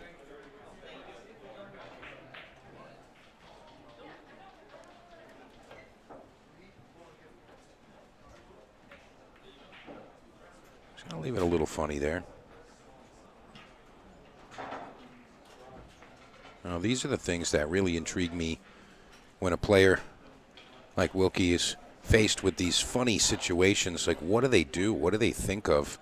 And it looks like he's going to try to bank it out, maybe try to go forward with it. I mean, he came with a pretty decent shot there. I think he left the edge of the 3 ball. Sorry, the edge of the 1 ball, but yeah, nothing really wide open here.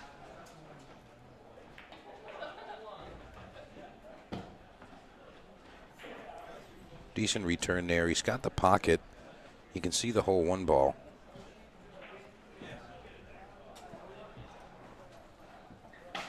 Let's see from this perspective. Really stroked this. Tried to come with it. But the tight pocket did not accept it. Again, these are 4 1/4, so not super tight, but definitely considered a tight pocket table.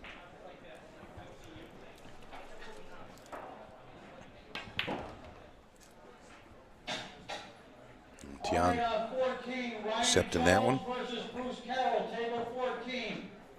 Jones versus Cabral on 14. On table 12, Rick Matarazzo, Jose Soto. That's on 12. Matarazzo versus Soto on table 12. Good luck. Those are racing to 7. Open matches, racing to 7. Good luck.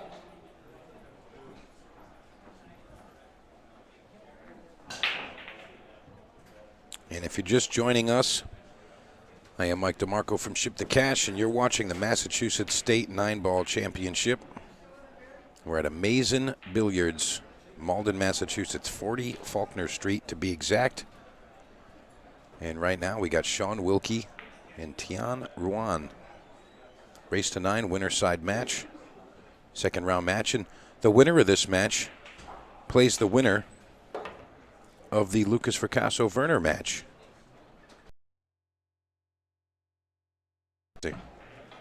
Might get the top 2 seeds to face off in just round 3. Very strong possibility of that happening. But of course, the games have to be played. They got to be played. Games have to be played.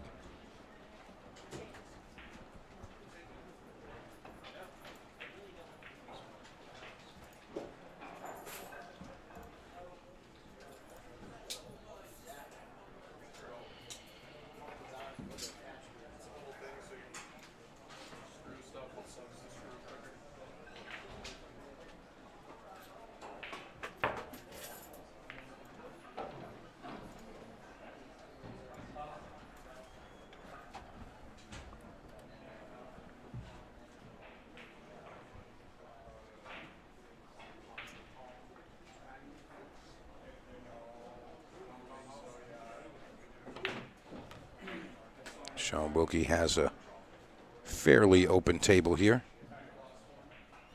Gonna get to see some of those skills he has.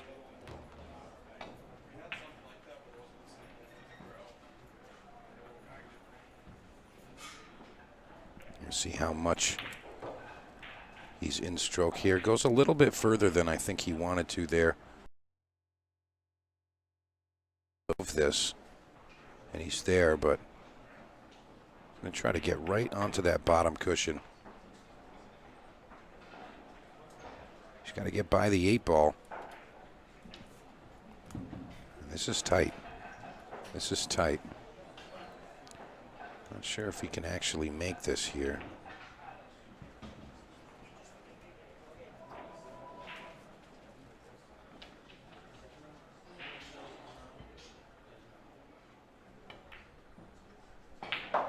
And he goes with defense there.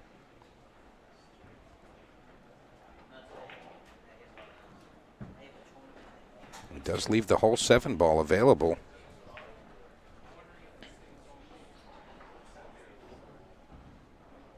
Stephen Oliveira, thanks for joining.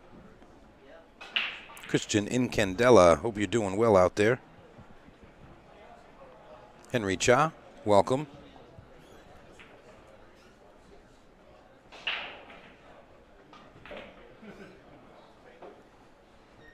He's looking to pot this in this top corner.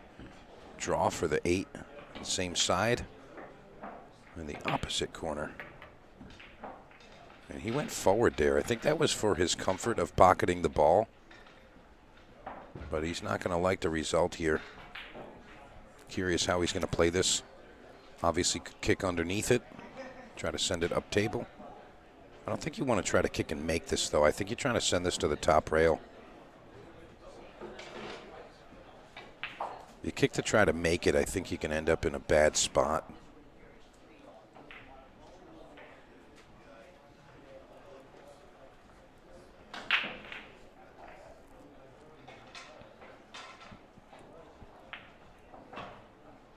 See how he does with it. Ends up hitting both jaws on that side pocket. Going to leave Wilkey straight forward right into that side pocket. Don't think he can work the cue ball much here. All right, up on 13 on the one lower side, Josh Randall, Bill Longmore. That's on 13, Randall versus Longmore. Table 13, race to 7. Good luck. Okay, so I just heard the announcement for Lucas's last opponent, and it is a B-side match. That means that the winner of this will play Lucas Veras-Verner.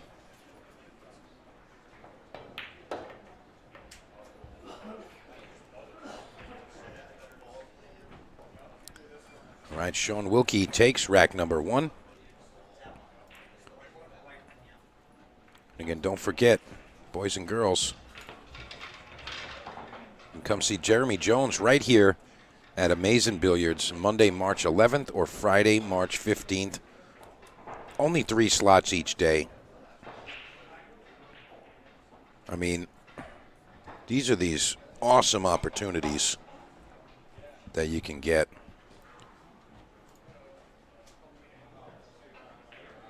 And again, you can contact Beau-Powers to get involved.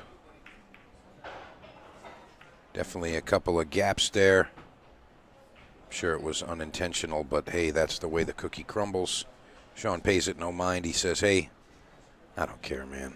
I'm just going to keep playing, doing what I do.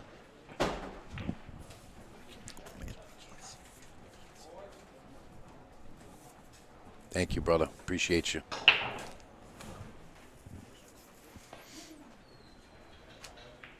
All right, Tian. Going to give ball in hand to Mr. Wilkey. And I'll tell you, it looks like Sean is ready to just, tear into a game. Looks like he might bump this 8-ball. No, he's just going to thread it right between. He really does look like he wants to just tear into the game right now. He's always been that aggressive style player where you can just kind of see it. You can really just see it. And he's going to play the 4-9 combination. That was my error. I thought that was the 8-ball a minute. Okay. Wilkey makes quick work of rack number 2.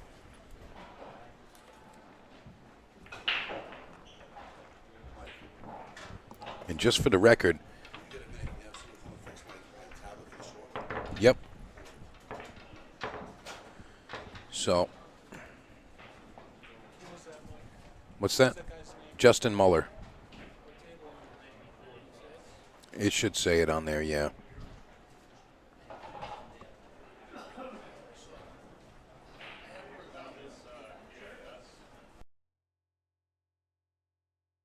On there though. I would ask Tiffany. She's been doing that.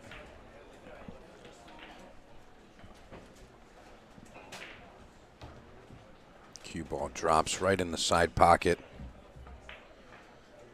Tian gonna come to the table with ball in hand. Table's got a little bit of navigating as far as what you need to do to get out here.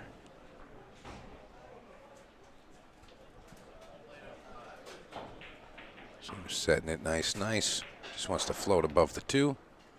And again, Tian is a local player here, so very familiar with the equipment. You know, this is what I would consider maybe, you say, he's shooting in his living room.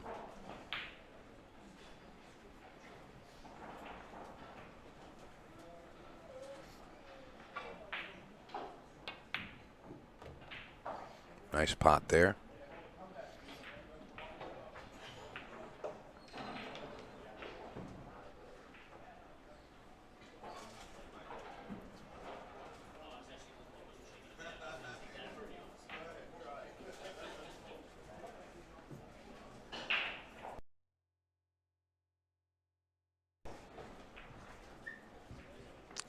To be honest, I mean, I like his fundamentals. I really do.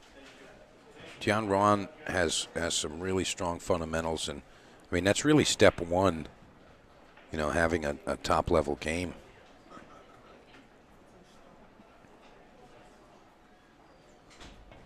You can understand the game as much as you want, but the fundamentals are definitely going to be number one. He's got a piece of this.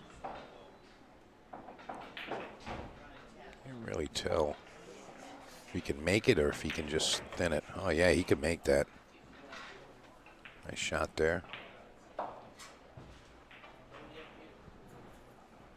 He's worked himself out of position just a bit with that funny situation on the 6, but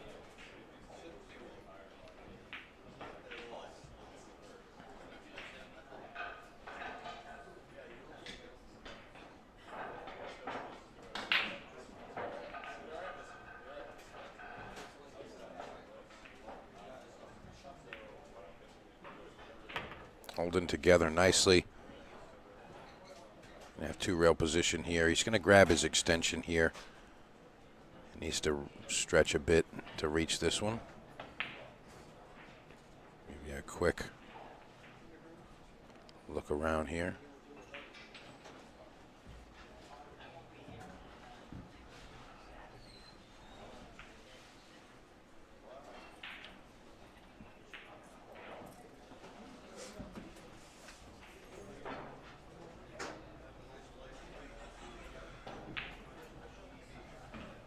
Again, really stretching here. On table 9.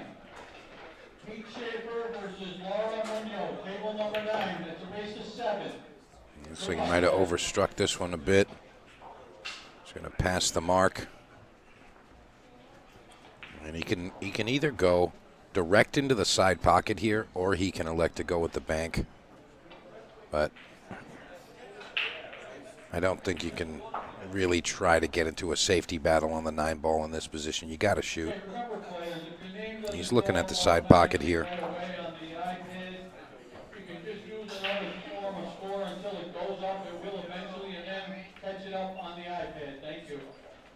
Missing that 9 ball. Sean Wilkey not out of the woods though. I mean, this is close to the rail, and he's got a lot of distance there.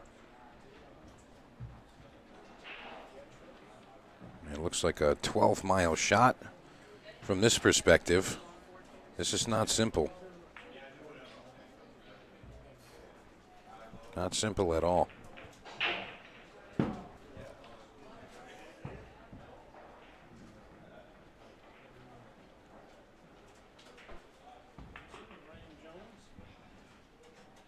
It's going to be tricky here.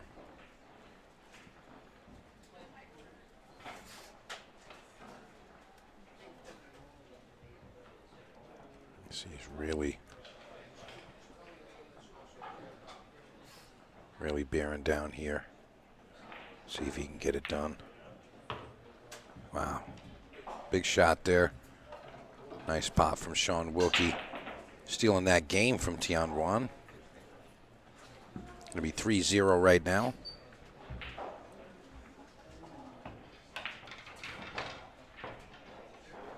Again, if you're around, come on down. Lots of space here. You can spectate for free.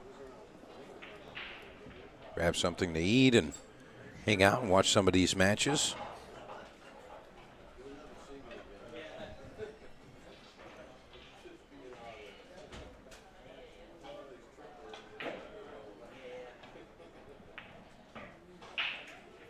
All right, Wilkey.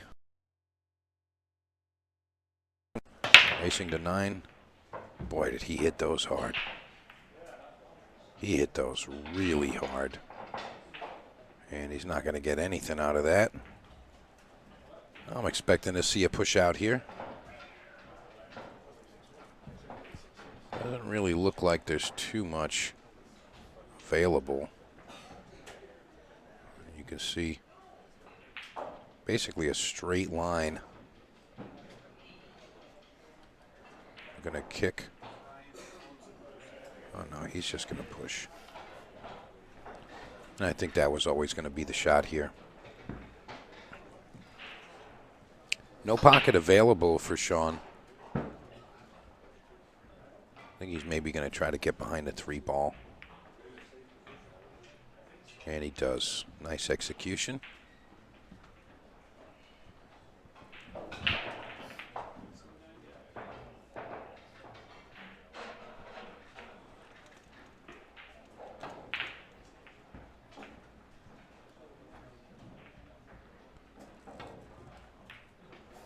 Great contact there. And narrowly avoids leaving him on the rooftop.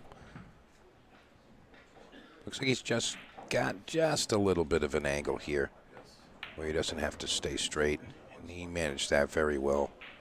I mean, anytime you give a player like Wilkey an open table, or an open shot, rather, you know, they just start picking up momentum and, you know, they get that comfort of the equipment.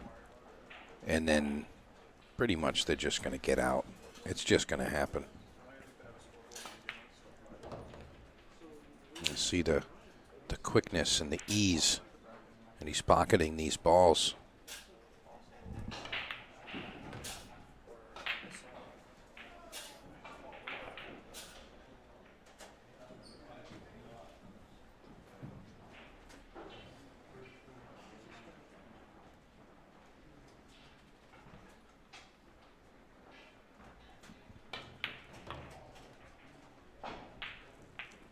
Tickle on the 8 ball.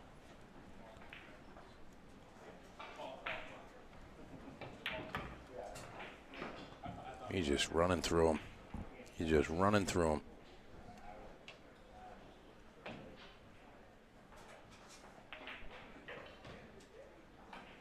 Gonna have to just slide this one over.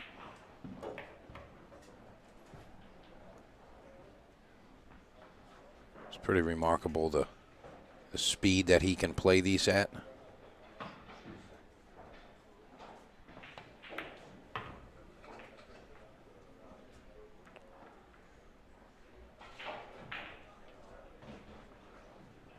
He's just running through these racks, man. Super strong, super strong.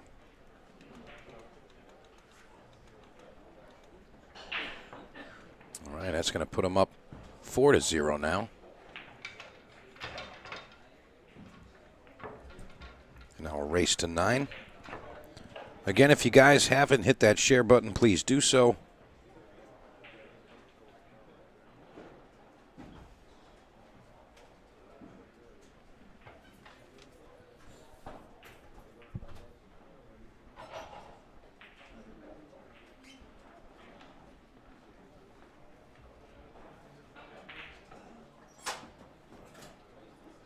Andy Gow, sorry I missed your comment there. So there's a Joss Q raffle, and you can donate, but you can also get involved in the raffle. In the raffle, there's multiple draws. So the $1,500 custom engraved Joss Q is the main draw, of course. For the Aramith, brand new set of Aramith TV balls. And tickets for that are just $20. And you can win more than once. And there's also a few other draws. I think there's Amazing Billiards jersey and some other stuff, some other amazing swag stuff. And again, they're just $20 if you want that. If you want to help support the event, you can do that. Just let me know what you're going to send over. Send it over, and I'll put you on the list right now. Remember, those are going to be drawn right before the finals tomorrow. You don't have to be here. So if you do want to, support the event, you can do that.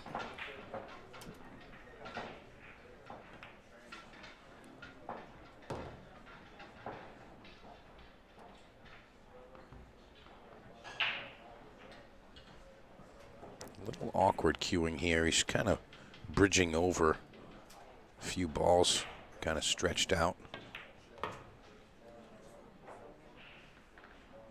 And Tian looks like he's pretty comfortable. I mean, he missed the 9-ball in the last game. But, I mean, you're playing a guy like Sean Wilkey. I mean, you can't make those mistakes. It's just how it is. It's not even like, Tian's playing bad.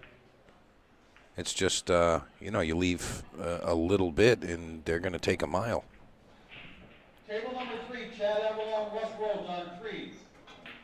Jason Walsh, that's awesome, brother. Thank you so much.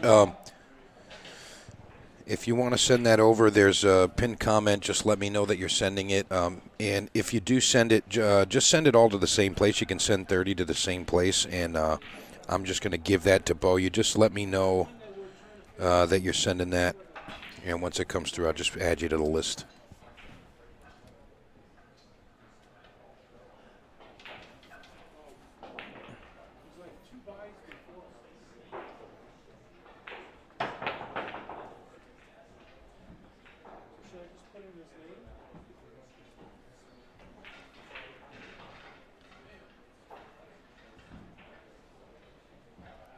Tian looking to just clip this 6. And he does get it behind the 9-ball. Pretty nice shot there.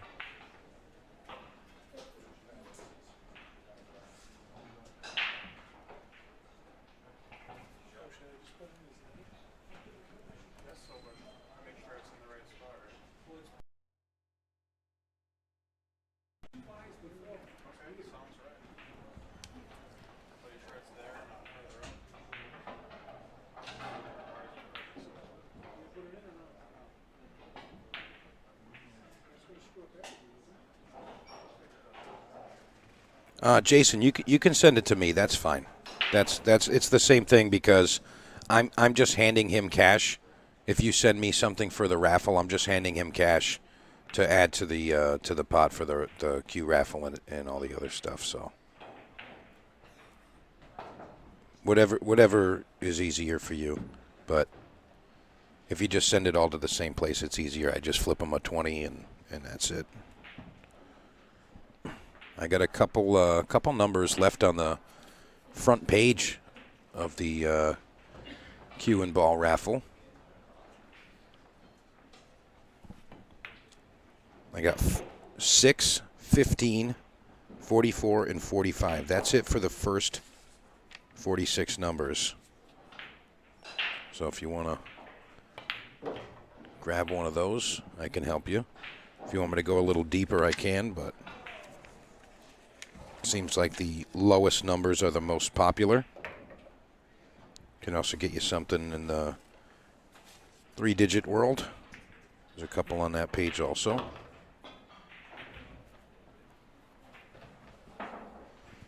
Sean Wilkey having a field day with this table right now, showing you why he's willing to take that drive. He's just strong. He's just strong.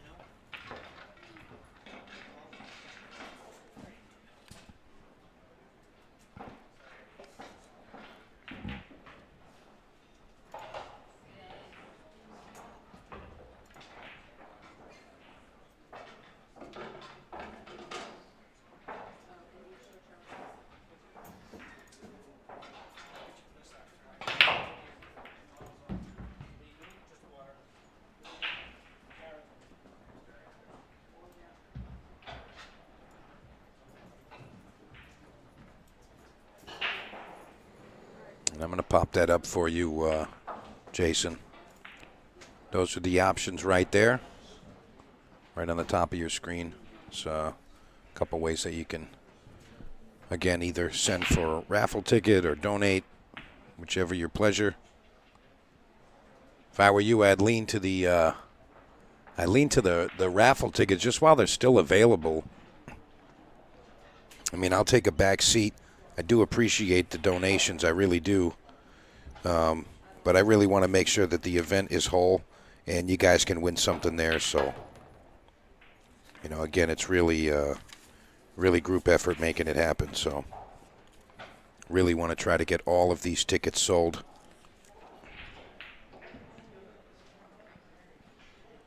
Again, anybody that wants to grab a ticket for the Q and Aramith ball set raffle, go ahead and just let me know. I'll put you down. You can just send it. There's some options right on the top of your screen there. There's also a pinned comment in the chat with the options. And, you know, however you want to do it, just let me know which way you're doing it so that I know to either give Beau the cash or, you know, just let him know that it came over, and I'll just put you down either way.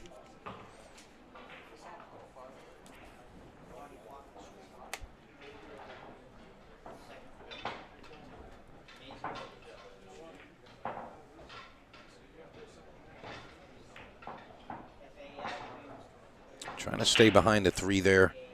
It's going to leak out.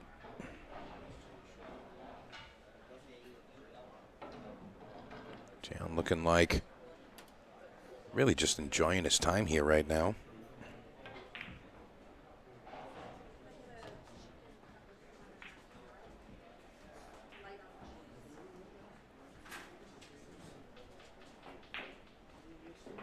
Just saw it come through, Jason. I sent you those digits just in case. Just saw it.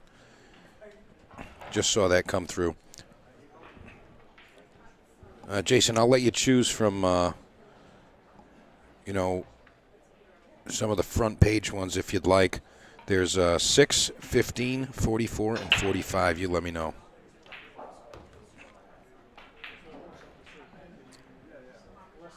Let me know which one you want to do.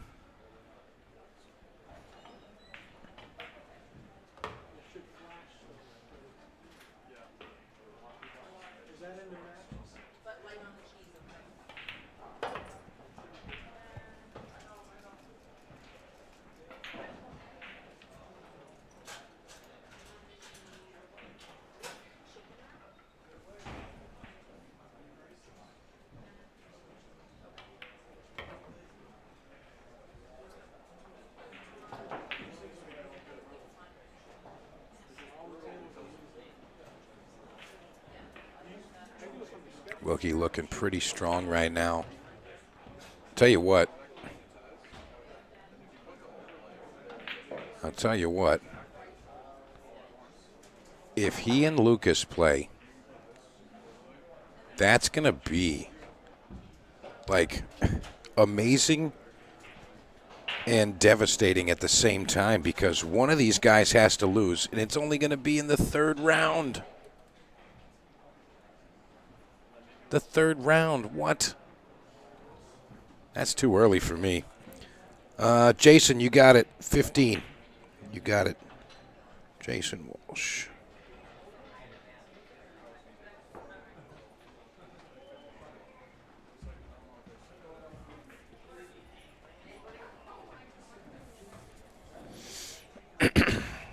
All right, you're all set. Jason Walsh has number 15.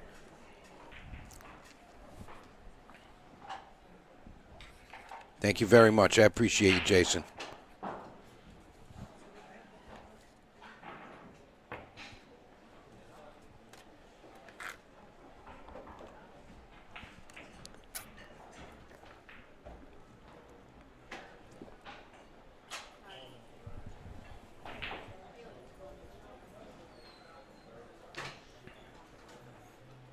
How about this, huh? How about this situation?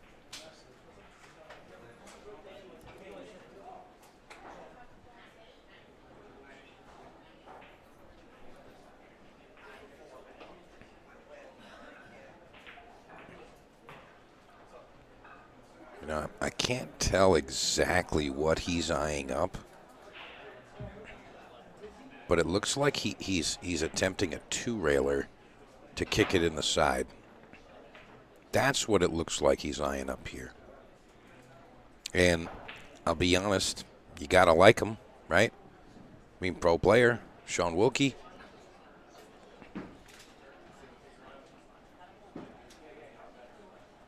Let's see. Can he make it happen? All right, on 4, Alberto Ortiz versus Damian Provost. Table number 4, rate to 7. Fantastic shot. Doesn't make the ball, but he does leave it tricky. You know, and of course, you know, ideally, you know, he would like to shoot this into the side, but tight pocket, I think you have to go to the corner here. I feel like he's asking for trouble if he goes to the side. I think you have to shoot this corner. I think you have to. And it looks like he is looking at that, so nice to see Tian recognizing the difficulty of the pockets here.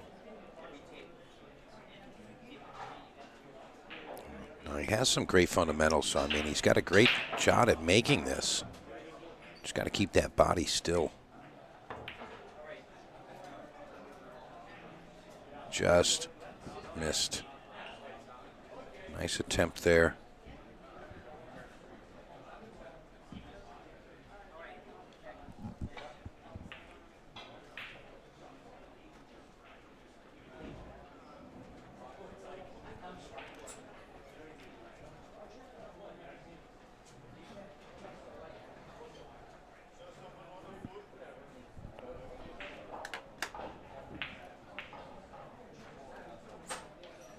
All right, so he's going to bear down. Looks like he's just going to thin this and come straight back down the table. And he's going to rest right about where that chalk is. It looks like right about that first diamond. I don't think he's going to try anything fancy here. I think he just shoots it. Wow. And you see the look of disappointment.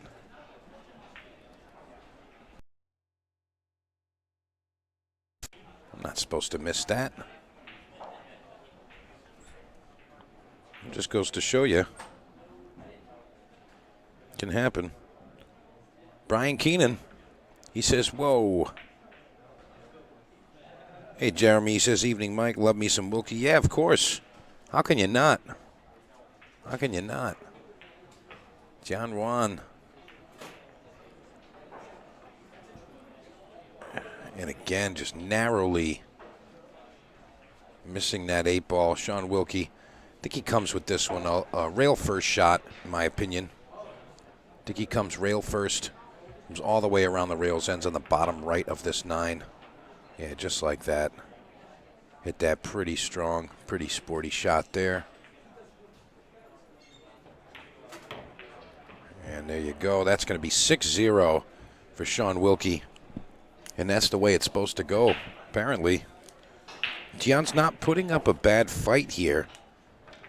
I mean, there was a couple of unforced errors at the end there of that rack, but, you know, really just need to close it up. You know, when it comes down to it, you just got to close it up. You have to. Have to make it happen like that.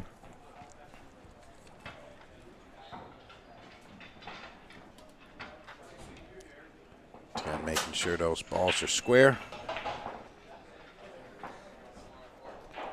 See how we go. Wilkey to break. This is rack 7. You see how hard he hit those? My God. Can you tap him? Can you tap him? Q raffle. Yeah, I wrote them down. Yeah, yep, yeah, they're in. That was Will Ailey and Jason Walsh. They sent me Venmo, and I'm just giving you the cash for it. Yep.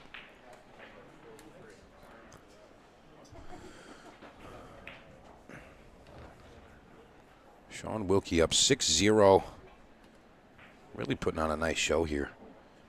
I got to say, he's got a super intimidating demeanor, you know, Sean Wilkey. You know, he just looks like he's like mad at you. He's like, the hell? Why are you going to make me shoot these balls in, bro? You know, he looks kind of angry.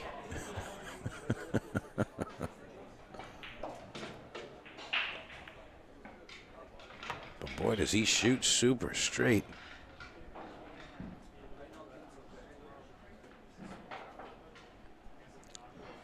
All right, on table 1, George Lashoff, Edison Fowl, table 1. George Lashoff, Edison Fowl on table 1. I know, Brian Keenan commenting on how hard he's hitting the break. He says he's going to dent the cue ball on the break. My God. You're not kidding, bro. I mean, he hit that hard.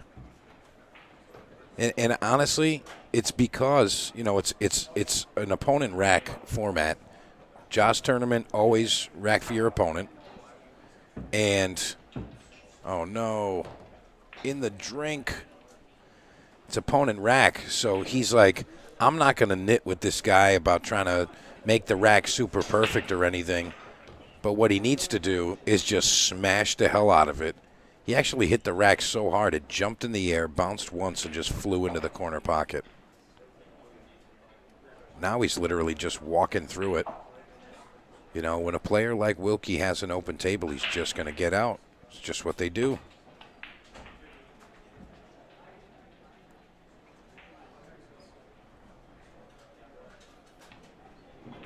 Gotta appreciate the pace here. He doesn't love this angle here. I think he's going to have to just either pinch it and stay on that side or come back and forth across the table, and that's what he chose to do. Twice across. Nice.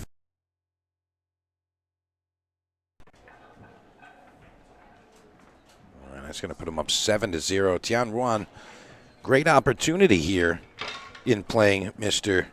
Sean Wilkey. Andy Gao, I'm only seeing your comment about missing your comment. Oh, there it is. Okay, buying 5 tickets. My man, that's awesome. All right, just send it over. And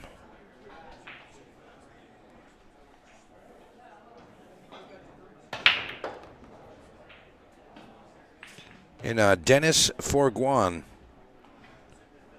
Dennis Forguan. I saw that you sent some over. You just got to specify what you're sending it for, brother. Let me know what you're sending, okay? And Andy Gao, yes, go ahead and send that.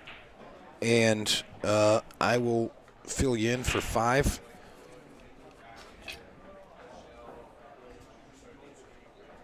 Let me see real quick. 1, 2, 3. I got 3 more spots on the front page. And then I'll give you the next 2 right in succession, if that's okay with you.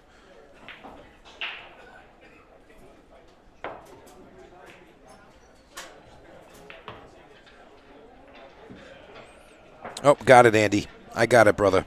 Thank you. Thank you very much, Andy. Really appreciate you. And I know you spread the love evenly with everyone. Always supporting Pool. I really appreciate that. Andy, I'm putting you down right now for those 5 ANDYGOW1.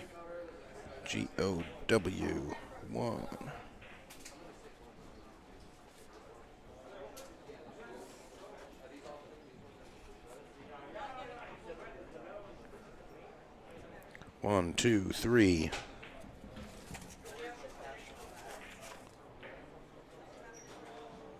Table 2, Jake Sperado, Titan Mocha. That's on table number 2, race to 7. Sperado versus Rocha, table 7. All right, Andy, you're all set. Table 2, sorry, race to 7.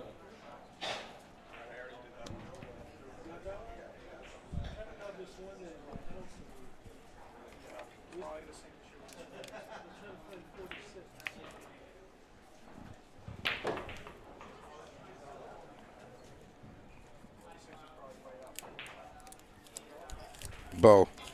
Here you go. That's Andy Gao. Yep. Okay. He's all set. He got 5 spots. Okay. Thank you very much, Andy.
All right, sorry for the brief silence there. I just had to have a short talk with my man Beau-Powers over here.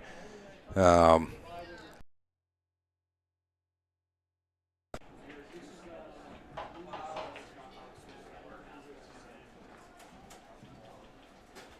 right, let's see how Wilkey's break is looking right now.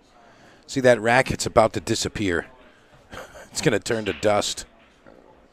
I think he mentioned something about the rack there. He's up 8-0. He says, hey, can we get an adjustment here? You know what the adjustment was? The 9 wasn't in the middle. How about that? He racked it with the 9 ball on the wing. He was like, hey, if I break this, I'm going to win in one shot.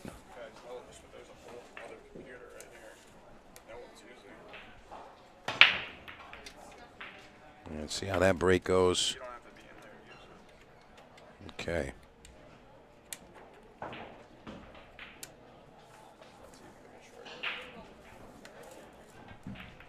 Is that functioning? Okay. Well, this match is going to be over shortly, and we can dig in there in a sec.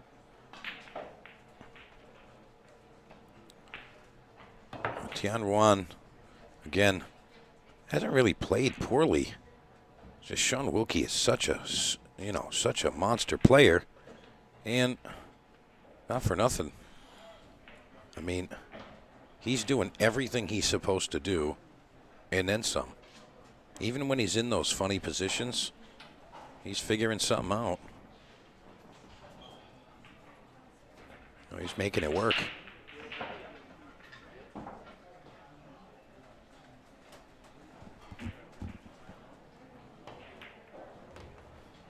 Look at that shot right there. Pretty sporty.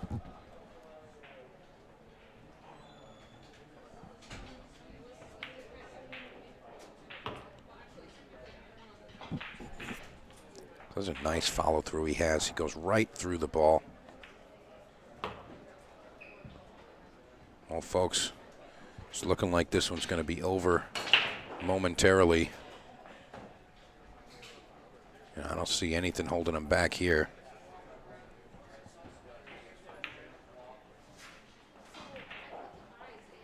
Except for maybe that shot. Boy, oh boy. Carl Bard, welcome.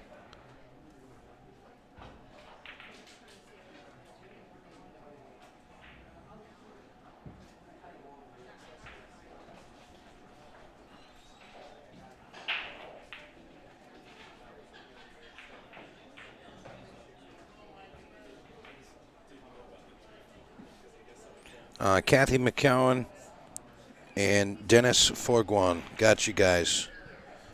I'm going to put you down right now.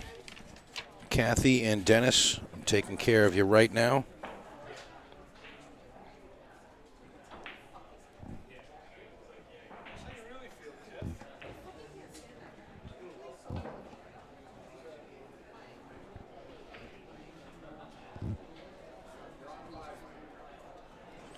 Dennis Forguan.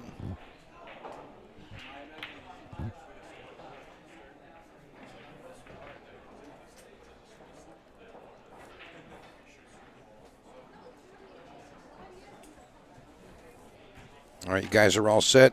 Kathy, you're 54, and Dennis, you're 56. You guys are square. Thank you very much. Appreciate you guys supporting the event. John Ruan running out of time here. He's really going to have to figure something out.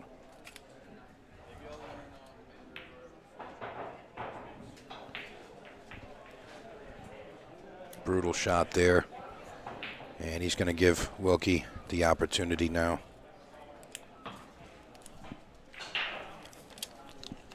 Beau, you got a 10? You got a 10?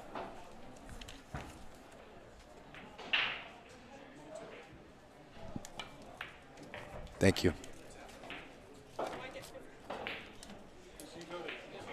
Yeah. Yeah, I just, yeah.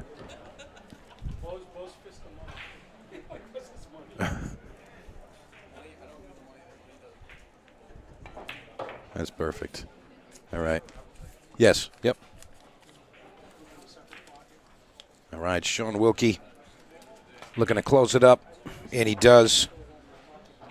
Ran through that one. Ruan put up a great fight. Got to be honest, he really did. But Sean Wilkey was just too strong for him, and that's what happens when you play a beast like that. All right, folks, we're going to be back with another match.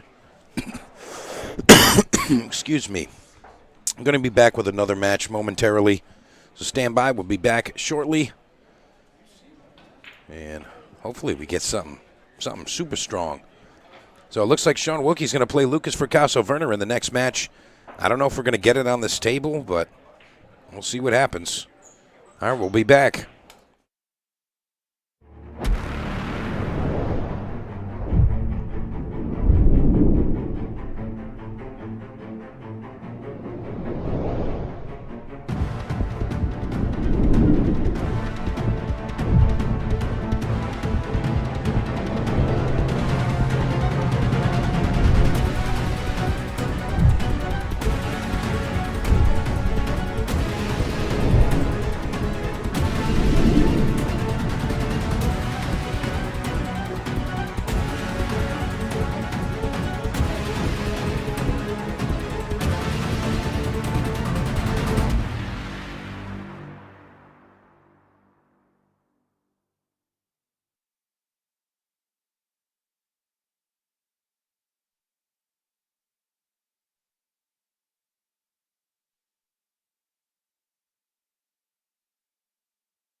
All right, folks, I'm back with you. And we have a B-side match. B-side, I'm going to get that updated for you.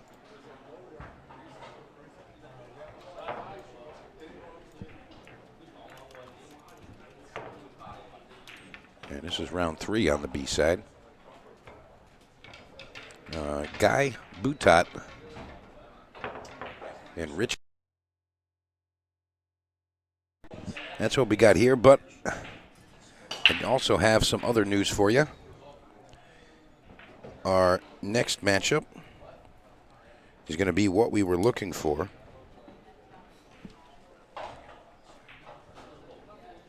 And that's Mr. Wilkey and Mr. Veras-Verner. That's what we wanted. That's what we're going to get. So that's how it's going down.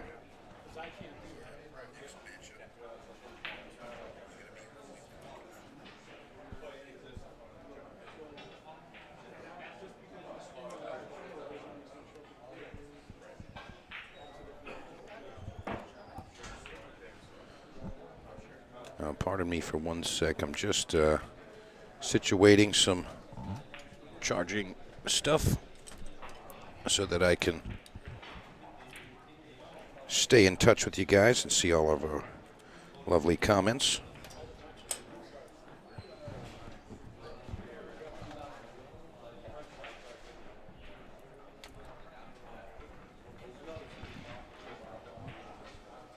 It looks like Mr. Howard is going to take a quick look at the rack here before he snaps into it.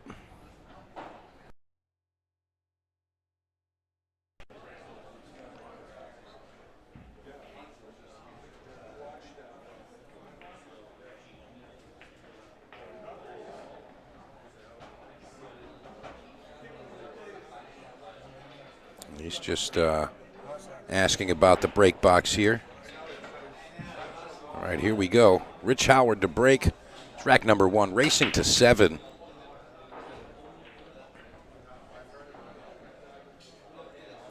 It's going to be a dry break. Leave him straight in on the 1 ball. Guy Bhat. Not sure about this gentleman. I know Rich Howard. I'm familiar with Rich. I don't know the other guy, Guy Bhat. But we're going to check him out.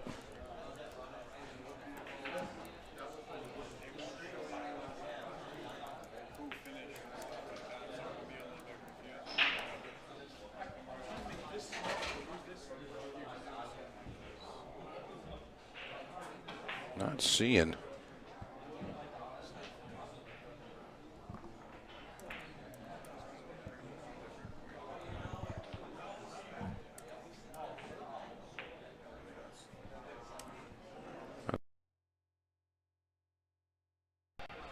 Let's see what we can find about this young man.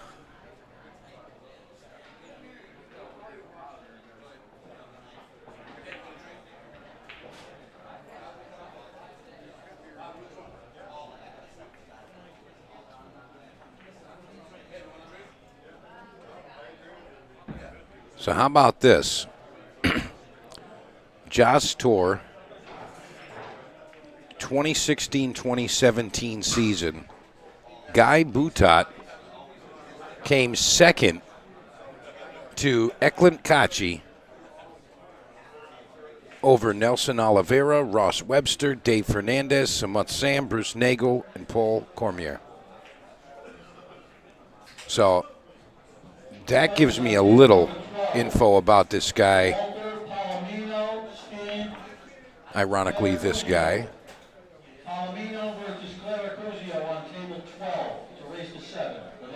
But that's the only thing that I'm actually seeing on record here.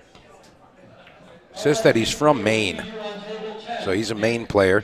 If we have anybody that's watching right now, if you can give me any info on this gentleman, love to hear about him. Love to learn about players.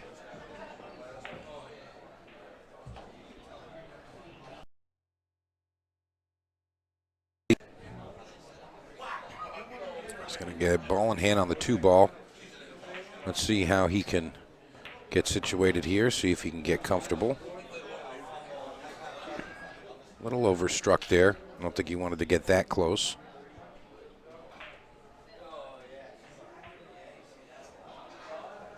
But he's obviously a strong player. Like I said, I mean, you know, the information that I was able to get, that was just on AZ Billiards. Shout out to Mike Howerton. But yeah, on AZ Billiards, that was the only thing that I saw there for this guy. But he's obviously a strong player.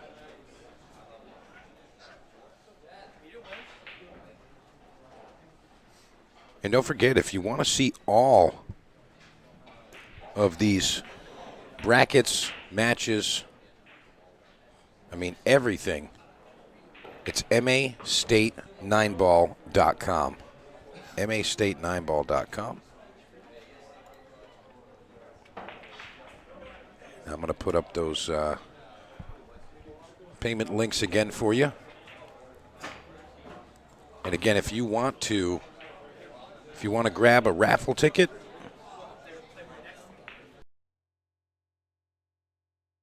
you want to just donate, that's fine too.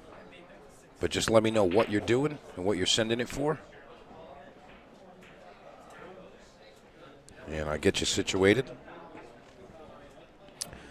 Mike Minnie says he's been around for years. Justin Grant says, let's go, guy.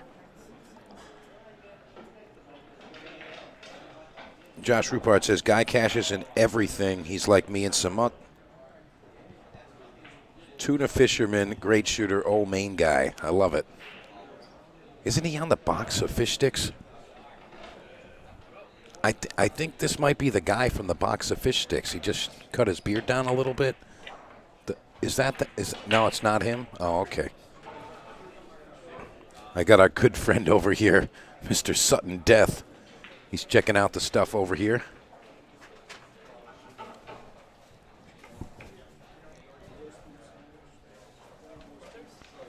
Rich Howard going to lean in for this one with the bridge.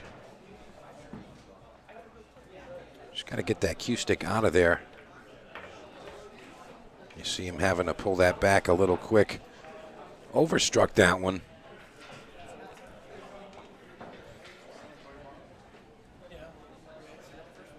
A little bit of distance here. I don't want to necessarily call this a tester, but oh, man.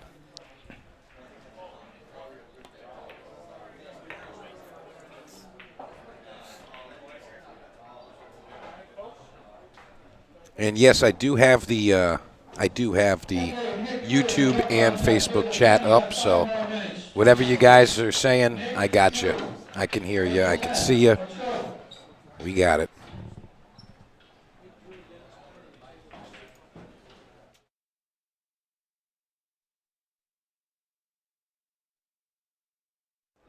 All right, Rich Howard taking rack number 1. He says that wasn't a tester, Mike. I've been shooting that shot since I was 7 years old. Zendrakin, what's up, my man?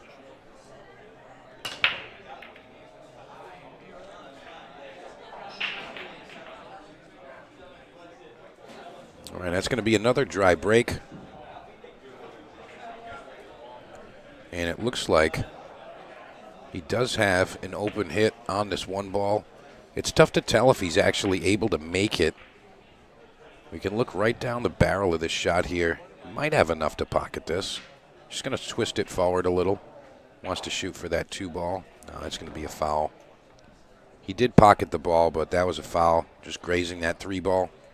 I think he wanted to lightly swerve the cue ball, but unsuccessful.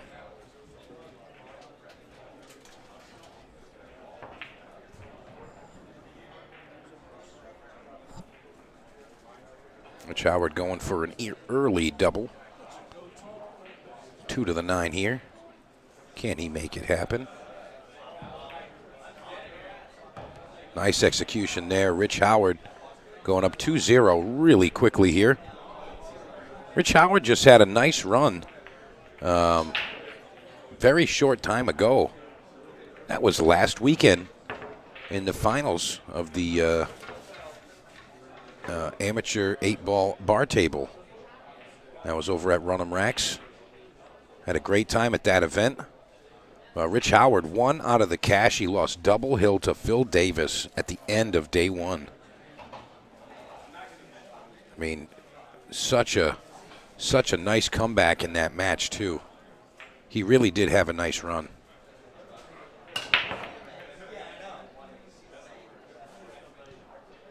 Played really strong. And Rich just coming short by literally a single game. Which, you know, that.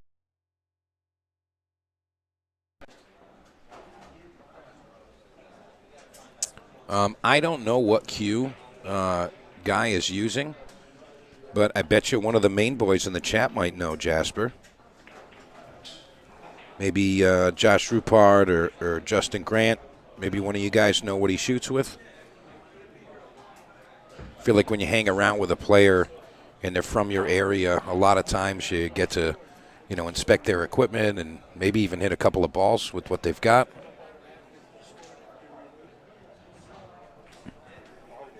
I already paid you for him. He's good. Yeah, he's good. No, I'm talking to them there. Dennis, I got you square, man. You're all set.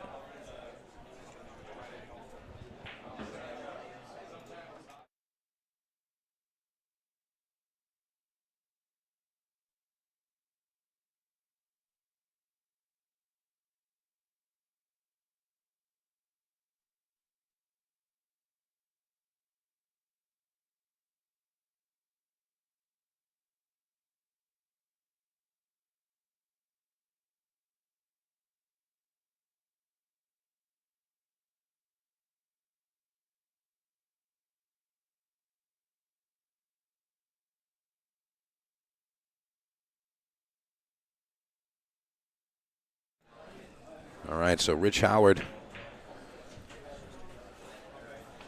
looking like he's going to attack here.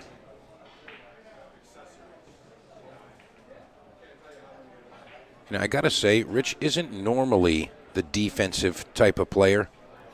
He's a guy similar to what I was referring to with Samut Sam. You know, he wants to attack. So I like that he played defense there. I think that was the right shot. But he always wants to be on the attack for sure. That's his style.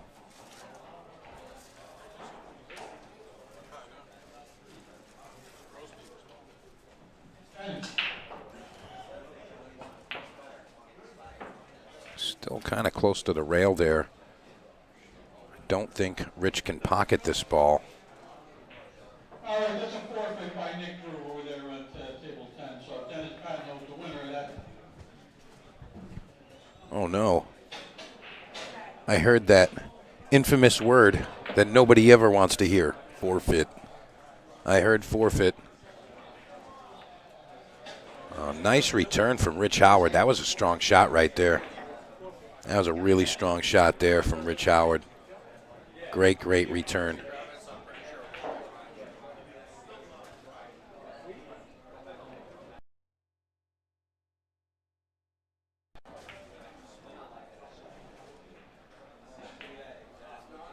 Custom Peach Hour.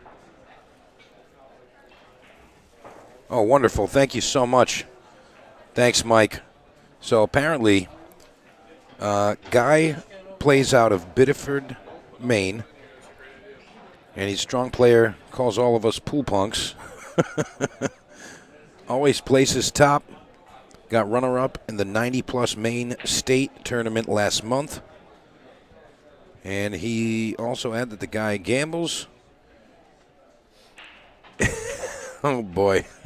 So he doesn't like the chalk on the table. Doesn't like the chalk on the table, and he's a super nice guy. Glad to hear. Well, glad that we get to experience his game right now, front and center.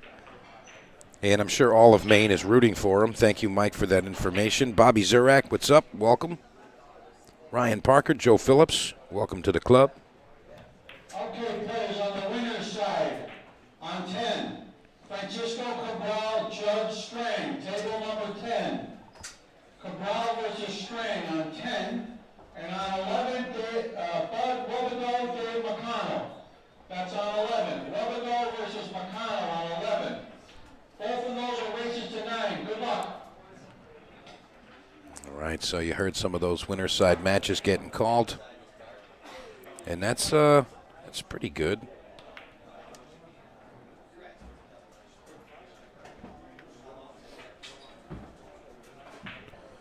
Pretty good. We're moving along pretty well. And I did mention we are going to have a nice winner side match next. Our top 2 seeds. I put in the request with Mr. Zuglin, and he gave me the go-ahead. He said, yep, we can have that next. So that's what we're getting next.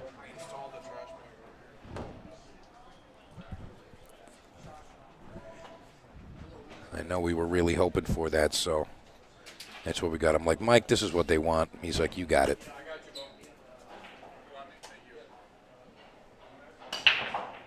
Looking like he's going to go forward here. Maybe get to the combination, 6-9. He says, I don't need the combination, boy. Einar Good Johnson, how we doing, sir?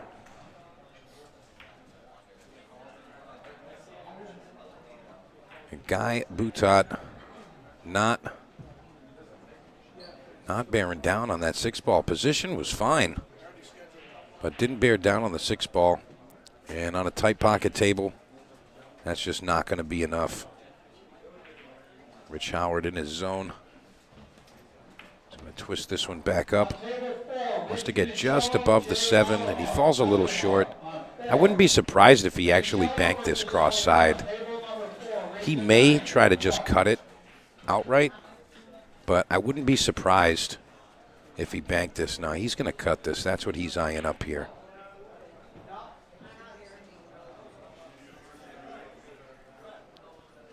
Let's see.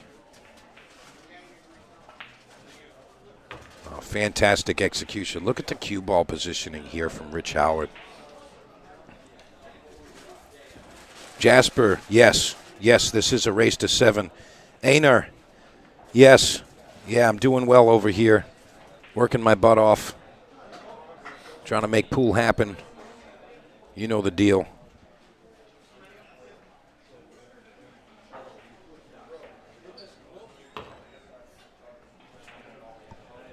Trying to make pool happen. It's kind of like always the goal, if you know what I mean. All right, Rich Howard looking to pocket the 9-ball, go up 3-0 here.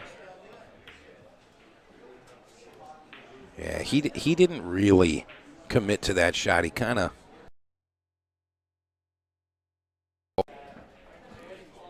I'd like to see everyone really bear down and give it their all. Well, I'm just putting this over here. I don't know if you want to like put it somewhere, put it in your pocket or something. You can see what Guy was attempting there. He wanted that to get all the way to the top rail, and it just doesn't get there. I mean, he managed the cue ball okay, so there's still some distance, but this is an open shot. If you get an open shot, you got to just expect the other player to make it.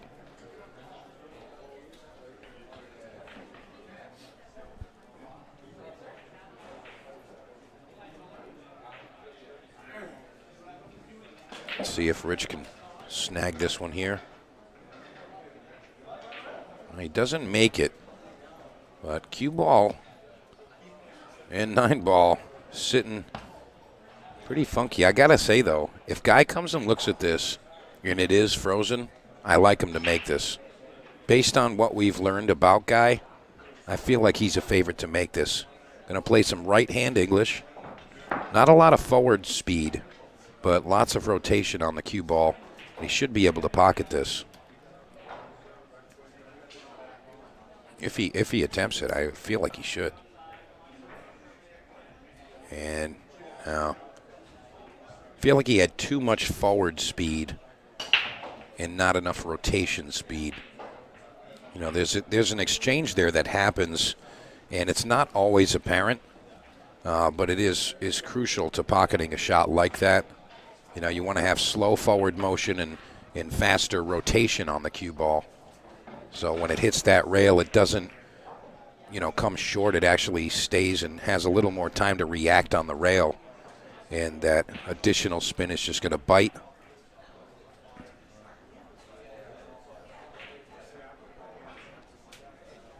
Look at this pool punk. This guy even know how to play this game?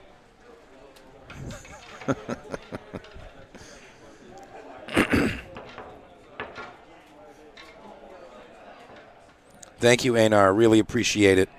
Thank you for the kind words. And I got to shout you out, Einar. Einar is a silent, strong supporter.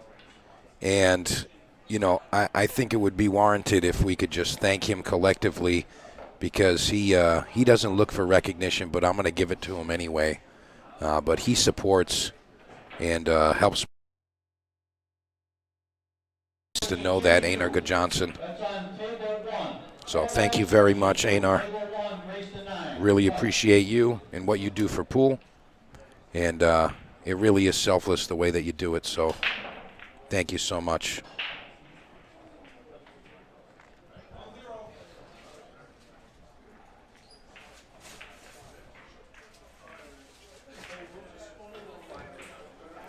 All right, Guy Boutot looking like he needs to pick up some momentum here. Rich Howard up 3-0, and it's just a race to 7. It's just to 7. You know, 3 games in a race to 7 is crucial compared to, you know, a longer race like to 9 on the winner's side. So, I mean, he really needs to make something happen here. If he lets Rich go up 4-0 or 5-0, I mean, it's really, really tough to come back from something like that. Really is.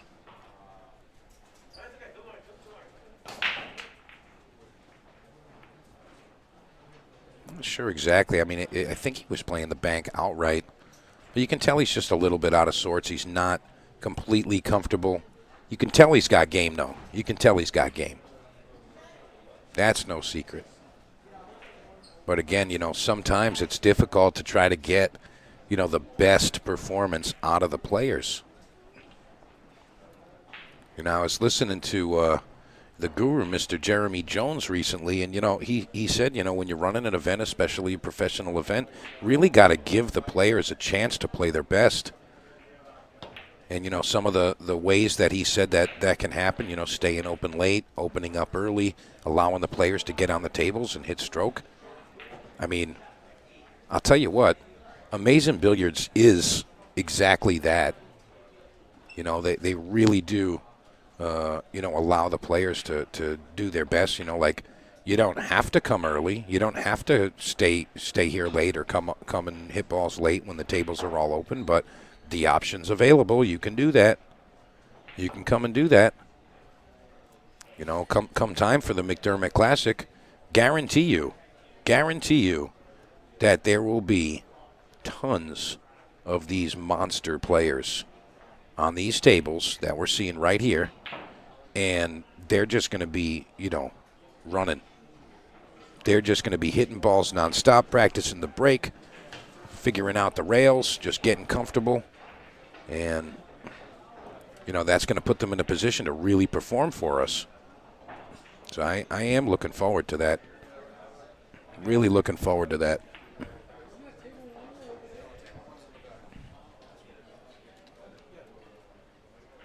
So Guy going to take a second to really look everything over.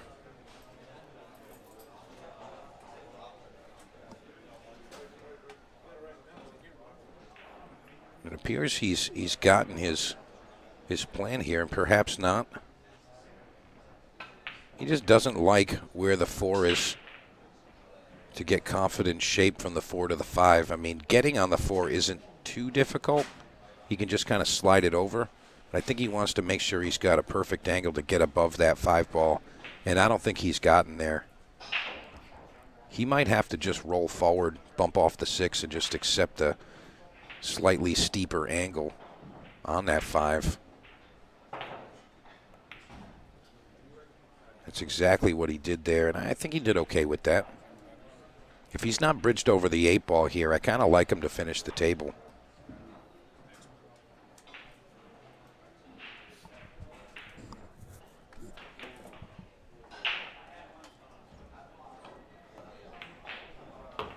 Really nice execution there.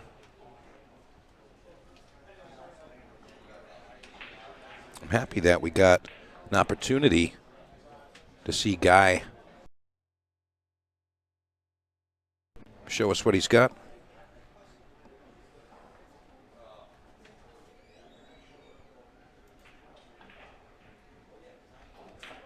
Einar, thank you so much. I just saw your comment there. Glad to help the good guys. I'm glad I'm considered a good guy. Andy Gow recognizing Einar as well. Says he's a great supporter of pool. He is also an awesome guy and a huge talent on the table as well. Yeah, he's got game too. Guy Bhat trying to figure out what he's going to do with the 6, and he kind of just, you know, we like to call those shots delay of game. Doesn't really put you in a better position. You know, your opponent can try to figure something out also. It's just kind of delaying what's going to happen here. Again, Rich is a shooter, but he's a smart shooter. So he may be playing this in a defensive way, and he did. I think he might have overpowered it, though. It's going to come all the way back around. I mean, to Rich's credit, he did recognize how big the 8-ball would be as a blocker, but he definitely overhit that. Super strong shot there from Guy Bhat. Really, really strong.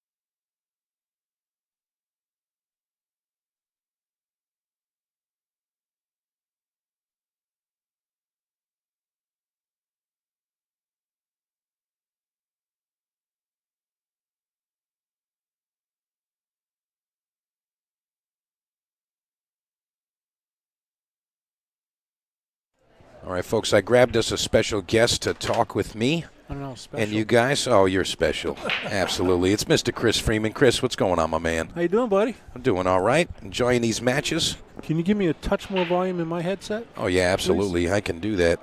How about that for you? That's good. Is that good? Yep. All right, perfect. You got some nice reverb in your voice. Oh, that's built in. Natural reverb? Yeah, I got it at birth. They didn't know what to do with it. Sounds like a snare drum. Yeah, right. Yeah. There's some killer matches going on today. Yeah, there's a lot of talent in the room. Started with 81 players. And I was saying that, you know, we actually have, I'm pretty sure, every single state from Maryland up to Maine, every single coastal state is represented here. That's awesome. You know, I mean, confirm Maryland. We got New Jersey, New York, Connecticut, Massachusetts, Rhode Island, New Hampshire, Vermont, and Maine. I'm writing off the top of my head, I can say for sure. And all the top players are playing except for one that I can think of. You. Oh, boy. I'm no top player. Yes, you are.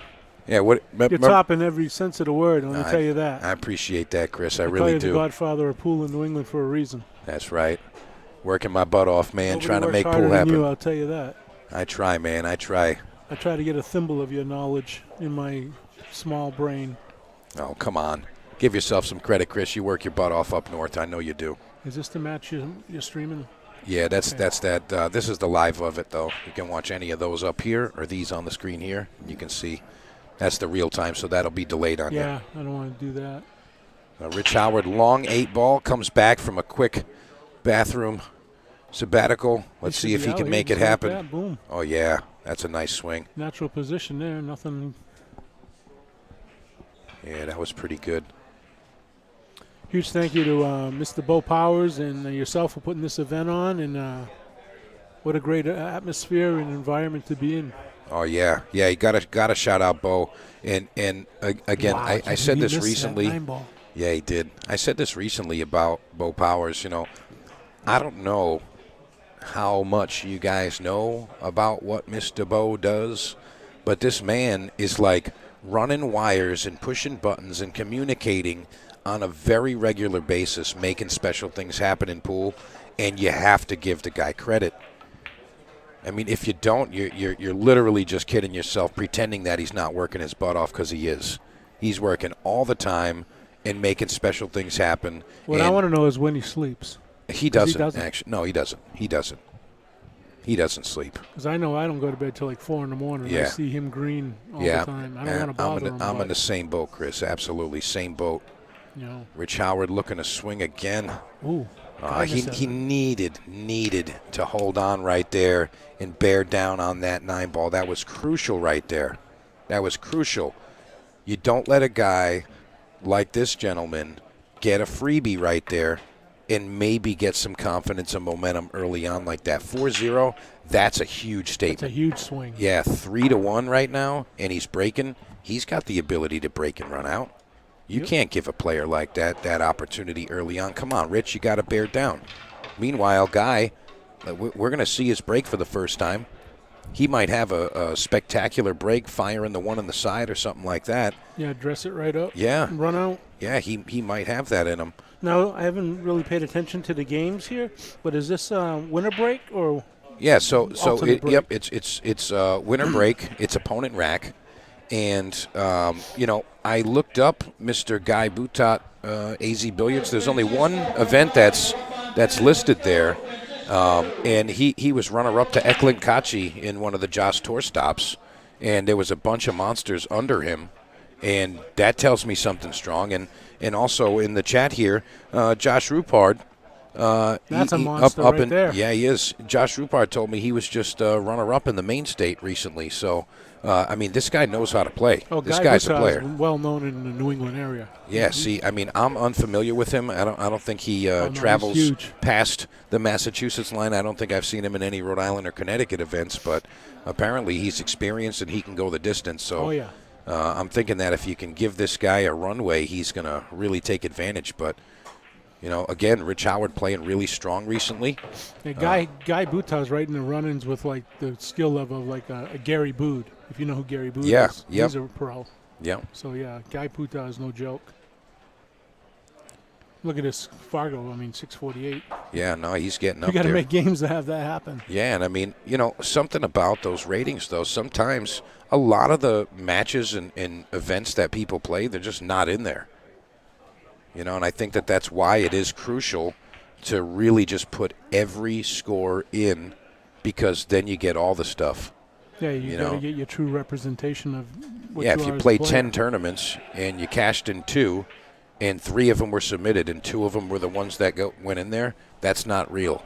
You know what I mean? That's not your real average. That's you put 2 of your wins in there, 1 loss, and 7 other losses aren't in there. Or vice versa. It could be where you had a super strong event or a chain of super strong events and they don't go in. And that's a real good reason, too, why the advent of digital pool has come around so much, especially with showing the stats and everything, because you can go in and look at a player's previous activity and what their scoring has been, and you can get a better idea of the quality of a player they are. There's a nice combo right there on that 9. Wow. That's actually the second combination that Rich Howard's made. First one, he had ball in hand. Wow. That was the second rack, I believe. So he's going to go up 4-1 here. And huge swing. Yeah, he's just a couple of games away right now. And speaking of upcoming things, don't forget about this right here, McDermott Classic. Yeah. That's going to be the biggest event that we've seen in the Northeast in quite some time. All the killers are going to be there. Yeah, that's going to be all the killers are going to be in that event right there. And don't forget Mr. Jeremy Jones and Scott Frost are going to be here. Oh, yeah. Yeah, we've been telling them. We've been telling them. That's one of my goals in life is to commentate with Jeremy Jones. I don't have many goals, but that's one of them. Well, we're going to be doing that in March, and I'm looking forward to that. That's like the big thing, the elephant in the room, so to speak, of what's coming to our area, Chris. That's just such a super big event. And again, that's Beau-Powers all along. Yeah, John 100%. Schneider is saying hello to you, Chris. Mr. Schneider, what's going on, buddy? He's from up in almost Vermont area. John Shiner. Shiner, yep. Yeah, him and Jason Benware. Okay, I know Jason. Troy Fortin, what's going on? Troy's here in the house. I saw Troy. He asked me for a hug. I gave him a handshake. That's about it. Josh Cabral, welcome. You're watching a third-round B-side match between Rich Howard and Guy Boutat. And currently 4-1 in favor of Rich Howard. But, I mean, anything can happen. Remember, we are playing 9-ball. 9-ball is one of those games. You do have to call the 9, right? No call 9. No. Oh, you can just. Yeah, you can just make APA it. style. Well, oh my God. To speak on that, Chris, I got to say, of all the years I've been around pool and different player, conversations and different formats and whatever, I truly believe that 9-ball is designed to be played as a lucky game. It's wide open, hit the lowest ball first, and just try to run out, and that's just what it's for. And I think that if you want to, amend a rotation game like 9-ball and make it more difficult, instead of like changing those types of rules, I really think that it's beneficial to literally just play 10-ball, play call shot 10-ball or call shot call safe 10-ball even. And just instead of trying to amend the game of 9-ball, and I think that Mike Zuglin really has captured that, with his format in 9-ball. Tell the other guy to rack the balls because he lost. The winner is going to break, hit the lowest numbered ball first, and make the 9-ball, and you win. That's how it goes. Opponent racks, the 9-ball counts anywhere. Literally just wide open 9-ball. And I really do think that Mike is, of course, old school is a term that comes to mind. But, classic is another word that comes to mind with Zuglin's version of 9-ball. But, I mean, that's really my opinion. I think that's kind of what it's supposed to be as far as 9-ball goes. I mean, what do you guys think in the chat? What do you guys think about 9-ball? Being a wild game versus trying to call the 9-ball or those kinds of things.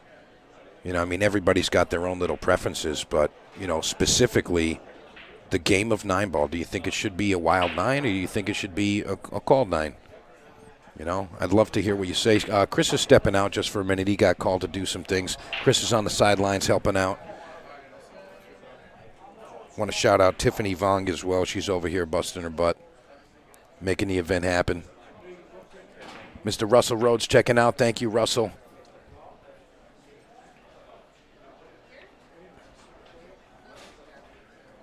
Justin Braley, wild 9 is the only way it should be played. Ernie Joyle says, call 9. Laurie Fitlin, welcome. Todd Brock, wild 9.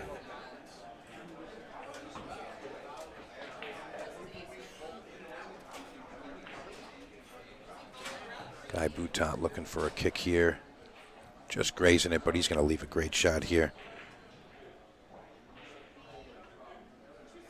Jake Soares, he says 9 is 9. Play as it plays is fine. Wild. I like 10-ball better. Eddie Estep Jr. says call shot, call safe, call 9. I think that's 10-ball with one less ball. Hope you're doing well, Eddie. Yeah, I mean, there's a lot of ways to play the game of pool. And again, everybody's going to have, preferences and opinions on these things.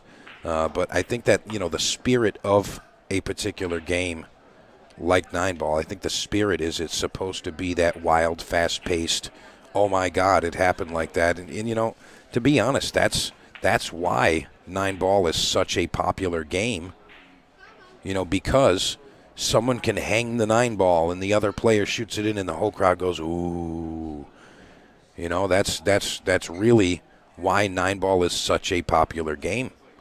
And you can be in a bad position and fire into the ball, and the 9-ball lucks in, 2 rails on the side or something, and the whole crowd goes, oh, my God, what happened?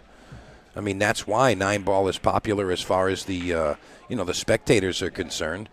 From a player's perspective, you can switch things up and make it, so you feel like you got a little more value for your game, so to speak. But as far as the appeal to the crowds, I mean, that's why 9-ball is so appealing. That's why it's the most popular game as far as competitive players go.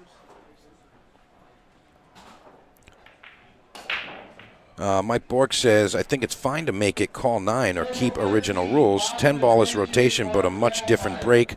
I don't agree with 10-ball that isn't played call safe. All right. No, I understand that, Mike. And, again, these are all just my opinions and your opinions and all that. And, on that specific topic, 10-ball, I prefer to make it so that you can still play a two-way shot. And that means it's just call shot. You can return a shot, but you can only return a shot if you pocket a ball that was not called. You can't have the 2-ball buried and just roll the 1 in and call safe, and now the guy's got a kick at it and he's just dead. You can't do that.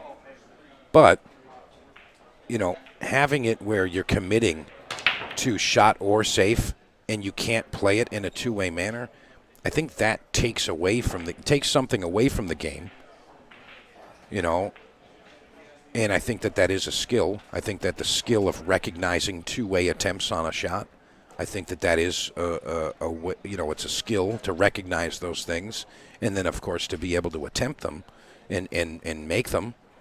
But again, I think it comes down to preference when you break it all down, and at the end of the day, it's literally just going to be preference. How do you prefer to play? How do you prefer to play the game? But just to touch on that again, I really think that 10-ball with the call shot and call safe, that also opens the door for a lot of communication and talking between the players, and I think that takes away from the focus of the game as well. Again, these are just my opinions. I think that, the game should, for the most part, be silent, and you just kind of go about your business and try to make it happen. Andy Keenan, he says, wild, give it a ride. Todd Brock says, the pros don't call shots. That's right.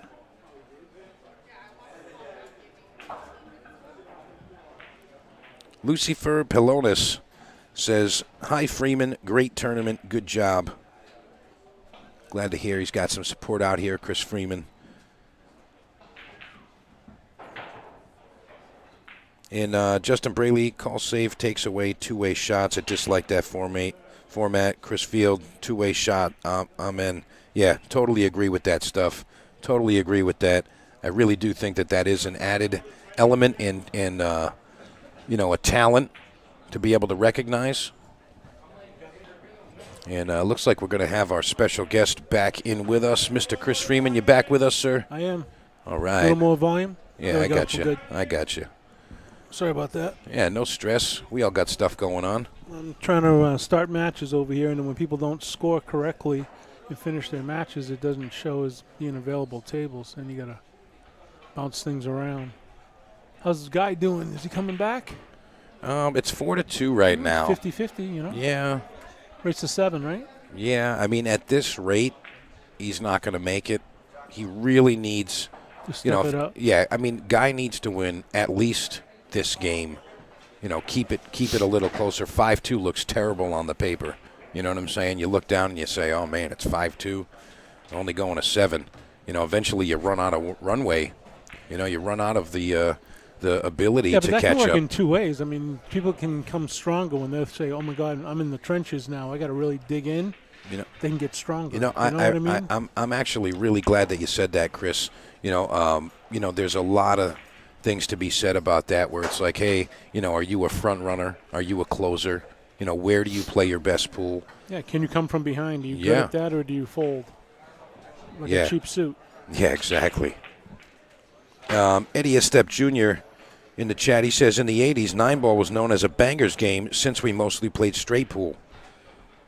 You know, I got to say, I gotta kind of bow to, you know, players that were able to enjoy pool at those times. You know, straight pool was the most popular game, and, you know, the quote-unquote bangers, I think they kind of exploded pool in a way, you know, just letting everybody have a shot at winning, and it's like, oh, it's fast-paced, and everything's moving quickly, and, you know, anybody can win. Oh, man, he hung the 9-ball, and the guy made it, or he missed one of the later matches or something, and, you know, it really is tough to get back in there, you know, after so long. You know, rules changing and things like that. But Andy Gow thanking Mr. Chris Freeman for what he does. Of course, got to pay homage to the folks that make pool happen. That's the way I like to say that. Just make pool happen. Ed Sylvia says 9 lasts to go, 10 lasts to go. Yeah, I understand the thought process there. You know, my opinion, sometimes the rack is not telling you that you want the 10 to go last, and you can lose because you're not allowed to play the combination. Even if you got the ball in hand and the 3-10 or the 3-9 is able to be pocketed here. But, you know. Are we still talking straight pool, or are we talking? We're kind of all over the place right now, but Ed Sylvia says was good for TV when they actually had pool on TV. Yeah, agreed. ESPN 9-ball. Yeah, that was definitely a thing there. Yeah, but there's a lot of pool these days, and it's coming back, you know. Yeah, I mean, we talked about that earlier, Chris. I mean, Northeast Pool is like incredible. Slamming right now. Oh, yeah. Like, we're rocking and rolling. If you're an amateur pool player especially, you got events all the time, and you can say, hey, I want to play every weekend. And if there's a weekend where there's not an event. It's a rarity. Yeah, it's rare. It's a weird thing. It really is. It's a weird thing. But, you know, it's always has been and it always will be. It's a collective effort. Everybody's got to learn their role and just try to smash that role. Just do their best at that. That's really what it is. I mean, that's all they can do, you know. Viking New Jersey says always wild. And Richard Heathcote says it's called Texas Express. Correct. Texas Express rules? Yeah, that's, you know, and again, I missed some of the early stuff. You know, I wasn't around for some of that stuff, but you're right. Texas Express, that's the proper terminology there. You know, I guess in the spirit of Guy Boutot playing, I'll call myself a pool punk, trying to talk about pool punk. You're still a youngin', Mike. Yeah, a little bit. My birthday's this week, so I'm going to be an old man, older than I am now. Dennis, thank you very much for your comment there. Appreciate that. Are you viewing on YouTube, the chat? Is that what you're viewing, the chat on YouTube? No, I'm actually looking on Facebook here. I got them both up here. I got Facebook on Ship the Cash, and it's the Amazing Billiards Live on YouTube. So there's 2 separate chats going on here. And we'll respond to both of them. So if you have anything to say, you can just shout it out. And you saw that unbelievable 9-ball shot for Rich Howard there. It's going to put him at 5-2. And you know what? Sometimes the game just wants you to do it. Sometimes the game tells you otherwise. But in this case, Rich Howard's getting the positive side of stuff right now. And yeah, I think Guy needs to go do the lion talk in the bathroom. Yeah. Remember that? Oh, absolutely. How could I forget? Was that Pool Hall Junkies, right? Oh, yeah. The guy's got to bring it. He's got to buckle down and it's him and the table. That's it. And there's the first opportunity right there. He's going to get ball in hand. Rich Howard had a little bit of English on that cue ball coming off the rack. Sucked it right into that bottom left corner. I mean, and I say this all the time, but really all a player needs, you know, a player that has talent, they've got skill, they got the experience, got the whole package like Guy. You know, all they really need is a table like this where you open up with ball in hand, you get in stroke, you feel the table, you run it out, and you're like, yeah, just do that again. Yep. You know, you just got to get one nice open table. Cut process. Yeah, exactly. Well, he's got an open table here. There's really no problems I don't see. Yeah, I mean, he's really just got to execute here, pure execution. That one ball on the rail, that's about it. Everything else is kind of in the middle of the table. Just gotta I think execute. his biggest issue is actually going to be the 3 to the 4. You know, that I think is the one. And it looks like he's going to try to draw underneath it and shoot him in the same pocket. Not sure if he's a one-pocket guy, but we're going to find out. He's going to come back across. Yeah, he might do that. He just bumped it. He's got a nice line for the side here. Yep, a little bump action. But this is really the tricky exchange. He's got to get a good line on the 6 ball to get to the 7. And, you know, this was really going to be the only hiccup in the rack. I mean, we know he can get it done. Alex Bausch, my man. Hey, great job last weekend. Got to shout this guy out. Alex Bausch, they call him the Monster. Connecticut shooter. And he took down the amateur 8-ball bar table down at Runham Racks. Yeah, he played awesome. He came from the B side, and he double-dipped Mr. Bazooka Joe in the finals. And let me tell you something. That is a feat in itself. But is Bazooka Joe now Joey Dupuy? Yeah, well, yeah, it's Bazooka Joe. Yeah, that's him. Okay. That's him. I've never known him as Bazooka Joe. Now we all have to learn. Now we all learn, yeah. He's not out there as often, but yeah, Alex Bausch, he's coming up super strong in the game, and you got to keep your eye on that young man, let me tell you. This cue ball's going to run. If he's trying to cut it? No. Yeah, he's going to cut this back. Ooh. How about that for shape? Played it off the point.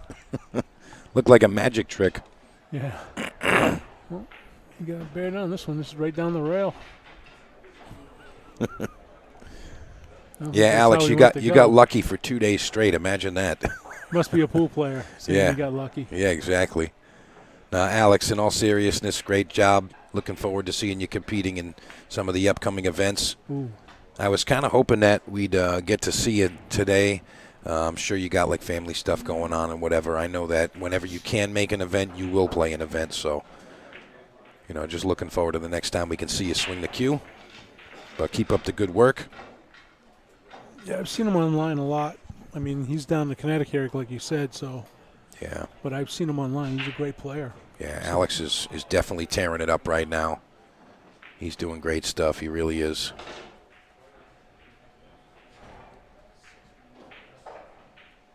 Hey, I just saw Bob and Kerry Myers. What's going on? Sorry I missed that. Apologies. Does this auto scroll? Yes. Yep. Yeah, that'll auto scroll for us. Rich Howard. He should be out here. Just a little bit of top. Just make the ball. Oh, wait a minute. I'm thinking. Yeah, no, Rich Howard not happy with that one. Gave it right back to him. You know, he tried to spin the 8-ball in, and I think he gave it a fair attempt. But the 50 little too much body language there, and he didn't really give the cue a chance to bite. A little too much forward speed. Did that go on the side? I'm sure it could have, but it did not. No, can it go on the side now? Don't forget, we're over here. Oh, that's right. Yeah, we're over here. That's the delay stuff there. Sorry about that. That's all right. So, yeah, Rich Howard looking like he's got one really straightforward shot here. He just cut it. Cut it with some right, spin down. He may spin it. I think that's his style, but I think you can just go back and forth with the cue stick. Yeah, he put the right on. He's got to hit it full. And he hit it just fine. Wow. Putting himself on the hill. He could have gone underneath. He glanced that ball. up and was just like, yeah, that's right. Yeah, that's right. That could have ended up really bad. Yeah, nice run out there from Rich Howard. And I want to take a quick minute to talk about the event that's coming, the big monster event, McDermott Classic. Remember, there's 1,000 added 1-ball, 1 pocket. There's also the 5,000 added 1 pocket, and then finishing with a 10,000 added 9-ball. This event is not something you're going to want to miss. And don't forget, we already announced one of our top players, Albin Ocean, confirmed. He's paid. He's in. He's coming. Wow. He's coming to town. And if you want a chance to play with this man and a whole bunch of other elite players. Shot playing? Yeah, I mean, there's we're actually not releasing all of the players just yet. Okay. So you're going to have to wait on that. But we've released Albin. He's confirmed. And if you boys and girls are patient enough, He's a monster. we may release somebody else for you. We may release somebody else for you tonight. How about that? We might do another one tonight. There you go. But I'm telling you right now, your favorite player is probably in this event. Your favorite player is probably in this event, the McDermott Classic. That's the big one coming to Amazing Billiards. And, again, it's the 12th to the 17th. It's a week-long extravaganza. And you can get in the private room with Jeremy Jones or Scott Frost. They're both doing clinics, private clinics, for a couple $100. Are you kidding me? $300 for a 2-hour session. I mean, what are you talking about? Come on. You know, Chris, I mentioned this earlier about, the accessibility of some of the top players in pool compared to other sports. I mean, think about it. What do you think it would take to, go do a session for a few hours with, LeBron James? What do you think that's going to cost? Like $50,000? Yeah, exactly. $100,000 for, a day of let's go hang out with one of our top players? We're getting some of the greatest minds in the game. And, I mean, we're talking a couple $100. I mean, that's absolutely nothing. It's nothing. It's such a huge opportunity. And, you're not into the private session thing. You can come down, play in the event, and now you're in for the week. You don't have to pay the spectator fee. You can play in the event for, again, a few $100, and now you're in for the week. Yep. You kidding me? I mean, any New England pool fan is going to miss out if they don't get part of this event. It's going to be like the WrestleMania. It really is. It really is. New England. Exactly.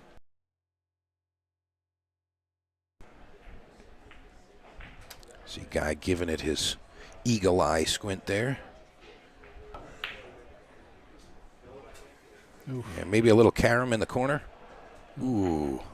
Just barely missed it. And, based on that right there, Chris, you know what I'm going to say? The pool gods, they say, hey, Rich, you need a roll right now. That's what they're saying right now. And you know what? He's like, I'm okay with it. It's fine. Because it's not like he's playing bad and just getting lucky every game. He's getting a couple of fortunate rolls, but he's playing good too. Look at this shot. Nice contact there. All right, now guys got to get out here. That's a Christmas present right there. Yeah.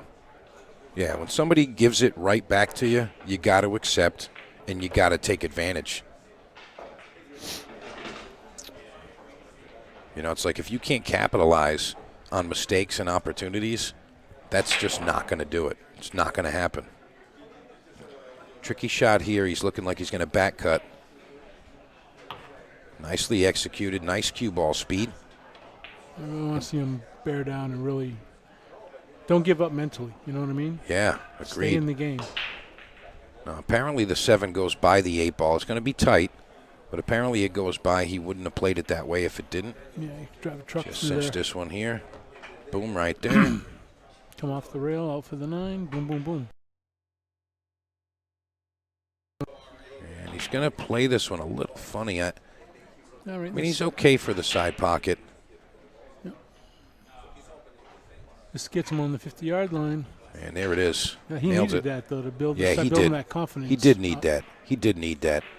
And for some of the local players, you're going to see some of the upcoming stuff from Ship the Cash right here. We got the return to straight shooters, 1250 max partners. This is 8 ball, shoot till you miss. Rack your own, win or break. Let's play pool, ladies and gentlemen. This is next Saturday. We got a ton of strong teams already on the list, but we do have a couple of openings. If you want to get in, let me know. And again, that is at Straight Shooters, Fall River, Massachusetts. Just contact me, shoot me a message. You can get in there. All right, looks like Guy is going to break, and this is going to be rack number 10, and he's trailing 6-3. Rich Howard still on the hill. A little bit of body English on that break. Really wanted to kick off and put some oomph behind it.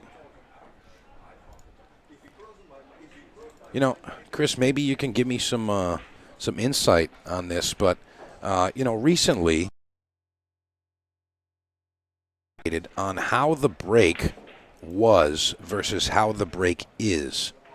And what I really mean by that is, a lot of the people, I should just say, like people that have experience and they've been around the game for a lot longer than I, they said that the break used to be all body English, and like it was encouraged to have a ton of body English when you go through the break and like, really put it all into it. Well, yeah, if you look at that know? old classic picture of Mike Siegel, and he's, doing that break where he's got the stick half bent on the table. Oh, yeah. The break has become more of a tactical move. It's more of it's more robotic skill. and controlled versus a wild shot. It's more of a skill. Yeah. Yeah, totally. Totally. It's like practicing like a cut shot down the rail. The break is how to dress the balls up, the gaps in them, whatever. All those things come into play. And I don't think it's as much power anymore. Corey Deuel brought that out when he started doing the soft break and dressing up the rack every single time. And people like, whoa, then they made all these rules against it because it was too easy to run out. Yeah, that's the softer something. You hit the ball, the more control you have. So if you can hit it soft and get your position and make a ball, you're good to go. Yeah, we had a nice crew, and we were talking about that, and I'm like, how do you guys not respect Corey Deuel? Like, they changed, like, worldwide rules changed because he figured it out. He cracked the code on something. And they had, no, Corey's going to be able to do this now, so we got to change everything about this particular piece of pool because Corey figured something out. It made it easy. He made it so, like, he was, legally cheating. Like, hey, oh, yeah, that's a rule. Well, watch this. I can do this now. How many times do they break and the cue ball goes in on the break because it gets kicked in? But if you're hitting it soft, that's not going to happen. Right. Because you're controlling everything. Right. And I think that it did change specifically 9-ball a lot, but I mean it changed pool in general, the way that players are more educated and the information is kind of just out there festering online right now. The information superhighway exists now. Don't scratch. Oh boy. God dang it. But the information is now easily accessible for all of these upcoming amateur players turning into professionals. It's like there's really no excuse for not learning the stuff because it's free and it's out there now. Go look at some of the resources like Dr. Dave and Little Chris and all of these. Savari, all those guys. I mean, all of these extremely talented and knowledgeable people in pool, and a lot of that information. Go type it in and go look it up, and you can learn how to do this or that. And, I mean, it wasn't like that before. No. It was just kind of, you don't know how to do that? You learn by giving money. Oh, yeah. Yeah, you can play me a little bit, and you can try to pick up what I'm doing. But the more you lost, the more you learned. Yeah, right. And, I mean, I still think that holds true to a degree. But, I mean, there's a lot of information out there right now. There really is. There's so much. I mean, I teach a junior league on Sundays, 9 a.m. to 11 a.m. every other week. I want to go back into our chat real quick. Andy Gauss says, back in the 60s, everyone played straight pool. 8-ball was for date night. Nobody played 9-ball. Money games were 6-ball in Chicago. Yeah, Andy, I really would love to hear more about that stuff, really. So real quick, I don't want to kind of focus on this too much, but I see you guys mentioning the things about the dress code, and there is a dress code. And, it was kind of how would I call it, a compromise to a degree. Day 2, there is no compromise. Day 2, there is no compromise. And Mike did address that earlier today. He did. He did address that. So, I don't think he's happy about it, but it was a compromise, and I agree with you guys. I agree with you. Are they saying there should be a dress code or not be a dress code? I mean, there is a dress code. Oh, yeah. And Mike did address that earlier. He said, I see a couple of you guys not in dress code, and, that ain't going to fly.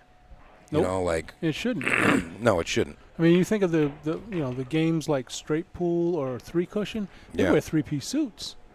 Yeah. And that's part of the dress code. Yeah. We're just asking for a collared shirt and nice attire. Yeah, and I agree with that. So it doesn't look like a bar game. So it looks like a professional sport and event, which is what it is. Right. And I agree that is the case. I do think that certain events should have that, and other events don't necessarily need that. But I do think that, for this particular thing, yeah, totally agree with that. There should be a little more enforcement there. I mean, Mark Dryden's come with shirts, and if you didn't have a shirt, he'd sell you a shirt. If you don't want to play, leave and get a shirt. Yeah, yep. And you can't play. Andy Downs, it's pinned in the comments section there. It's just mastate9ball.com. The number 9ball.com. And you can see the bracket, and you can also click on the bracket and get any of the other tables live stream. Yep. The live stream is on for all the other tables. You got it, Andy. Justin Grant says, don't call it a comeback. Let's go, Guy. Justin Grant, what's going on, buddy? You out fishing somewhere? Justin, I'm looking forward to seeing you next weekend. He's coming to play the 1250 partners next week. Awesome. Playing with Billy Longmore.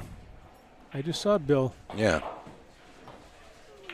He came up and introduced himself to me and recognized my voice from the stream. He said he was a big fan, so I appreciate that. Fantastic. Love that.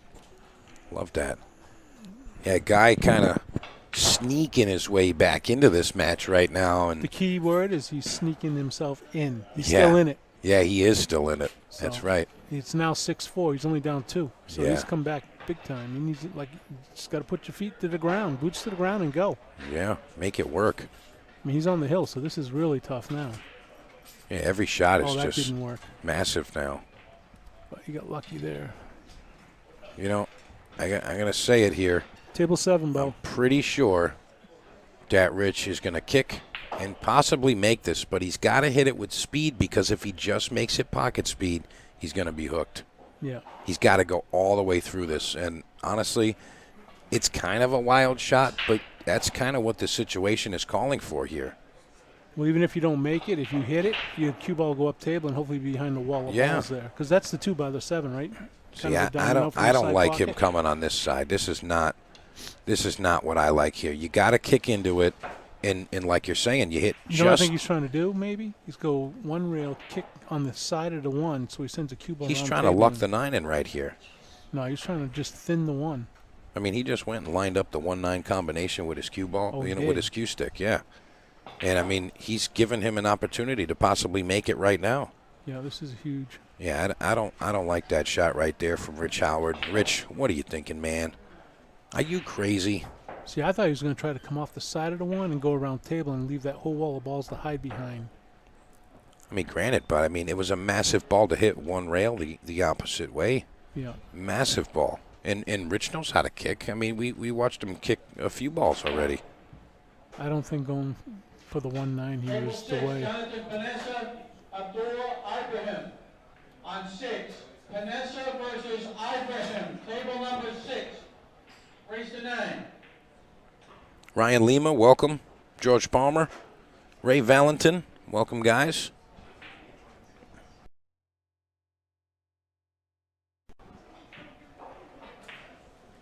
And if you are just joining, I am Mike DeMarco from Ship to Cash. I'm joined by Mr. Chris Freeman, and you're watching the Massachusetts State 9-ball, and we're live here at Amazing Billiards, 40 Faulkner Street, Malden, Massachusetts. And what an amazing room it is. It is. 81 players for the event today, and we will conclude tomorrow, so we're going to be playing tonight. I'm not sure exactly how far he's going to play to, but I'm going to think he's going to get down to maybe the 12 players, 16 or 12 players, something like that, and come back with that tomorrow. And if you did play in the event, you can play the second chance event. Again, that was only open to non-pro players. Second chance tournament is only open to non-pro players. And you had to be in the main event. You had to have competed in the main event. I'm starting to sense a little bit of the same vibes as one of our earlier matches with Samut Sam and Paul Dryden, where, Paul Dryden got out to a lead, and, he kept kind of giving an opportunity back to Samut kind of in this same way, where Rich Howard's been up the whole time, but he keeps kind of giving Guy an opportunity to steal the match back. And, Samut was not able to steal it back, but Guy might have different plans. He might want to jump back in there and make it happen. Yeah, you got to put your foot on their throat and just go. Yeah, just got to kind of take your time and make it happen. I'm sorry, what did he say? I'm not sure what happened right there. I'm not actually sure what happened. We're going to get to see right here, though. We're going to get to see right here because we got the delayed Did he foul? secondary. No. Oh, no, he grabbed the ball. He grabbed the ball, and it wasn't ball in hand. He grabbed the ball, and it wasn't ball in hand. Oh, wow. Boy. Well, that's interesting. And he's on the hill. Wow. Oh, that's tough. How do you go back like that? You can go back with it live? Oh, yeah. How the Yeah, hell do you do that. that? It Oh, really because it's in digital pool. Well, no, it has nothing to do with that. It's just YouTube. YouTube allows you to go back and live now? Oh, yeah. I never knew that. Yeah, you could always do that. You can do that on Facebook, too. It just depends on the type of stream that you're putting out. We need to talk, Mike. Yeah, yeah, we'll talk. I never knew about that. We'll talk. I get asked that all the time. Did you do this? And I'm like, I wasn't watching that shot.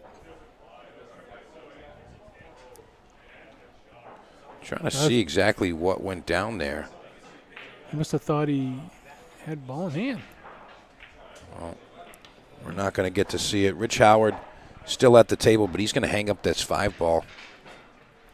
He's going to hang it up. That 4 ball is kind of, the reason why he ended up like that. But, I mean, he could have bared down a little bit more on that 5 ball. So what do you do there? All right, so I got you. Guy Bhat looking like he's going to take this rack, getting within 1. Still not finished with it, but it looks like he's going to take it.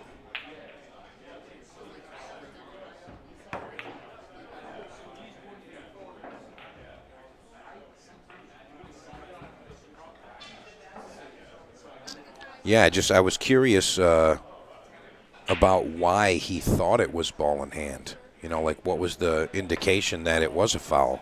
Because, I mean, nobody walks up to a table and is just like, I'll just take the ball in hand. I think it was a foul. Like, he had to have had a reason, right? All right. Guy Bhat steals the game, steals it back. Going to make it happen. And if you're looking for some singles, Ship to Cash offering this one at the end of the month. This is going to be a monster event as well. That's the Courage Classic. It's played at Rax in Vernon, Connecticut, one of my favorite rooms to go to. And that's February 24th and 25th. It's a 2-stage open event. And it's played on the Valley 7-foot tables. And you get to play 10 ball with the Magic Rack template. It's going to be race to 9 and 7, similar to Joss Tour races. It's 10 ball, call shot. You get 9 and 7 in stage 1. Stage 2 is a redraw single elimination, race to 9, finals to 11. And that's played on 16 7-foot tables. Last year was an awesome event. Paid $3,000 for first place. And I think we can get through the 3,000 line. I think we can pay more than that. All you got to do is have a little bit of courage. Just a little bit of courage. That's all you need.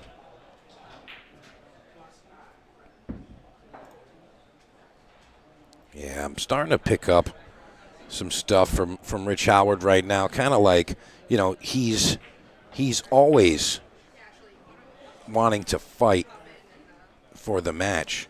But, like, he kind of already had it in his hands. And now I guess, like, the urgency to fight isn't as much now. It's not as much fight. You know what I mean? So, and I think a lot of our viewers, myself included, can relate to this type of perspective. Where, like, you kind of like, hey, I got so far in this match, and now I just, you kind of want it to happen for you. You got to keep fighting, bro. You got to make it happen. You got to make it happen. All right, we got Mr. Chris Freeman back. Chris, welcome back. Thank you, sir. And, I was just speaking on how I'm picking up some vibes from Rich Howard here. We're like, he's had the match in his hands for quite a few racks here now, and he's letting, Guy kind of come back a bit. And it's almost like he wants the match to just end itself for him. You know what I'm saying? Like, he needs to get that fight that he had early on in this match where, he was like, I'm going to die if I don't win this game. Well, it could also be that if he feels like Guy is getting stronger, he's saying, oh, this guy's getting stronger, I'm getting weaker. And he's got a negative and those his things. thought process. Yeah, no, and I agree. It all comes back to what we were talking about, the mental game, how they play when they're behind or when they, if they come back strong or if they fold. Yeah, when someone gets into a negative thought pattern, that can magnify and continue to domino, and oh boy, oh boy, oh boy, oh boy, and it just keeps getting worse and worse. And I'm not necessarily convinced that that's where Rich is at right now. I don't think so. I talked about it with he played in the amateur 8-ball just last weekend. He lost to Phil Davis on the hill, but Phil Davis was on the hill to 1, and he went all the way back to the hill with him. You know what I'm saying? Like, Rich knows how to come back in a match, but does he know how to go out front and stay out front? Does he maybe need to have his life threatened to be able to, like, bring that, deadly, just that deadly blow to finish the rack, finish the match? I think that might be where he's at right now. Sometimes it's that whole thing where as your opponent gets stronger, you get weaker. Yeah, sometimes it's you like lose that. Momentum. Justin Grant in the chat is saying that Guy is a grinder and he never quits. And he also said that he loves the old man and he taught him a lot over the years. Well, that's definitely good to hear. That's nice to hear. Yeah, Guy is definitely a beast. I've heard his name all around the state of Maine. I mean, Rich Howard in a funny position here. Looks like he may have one avenue right between the 5 and the 7, but I don't know if he can actually clip that. What's he kicking at, the 2? Yeah. Is that it down there by the... Yeah, right above the 6. Maybe right there. That's a big screen for you right there. That's the ball he's kicking. Yeah, right there, yeah. I can also give you this one for a sec. That's tough to hit.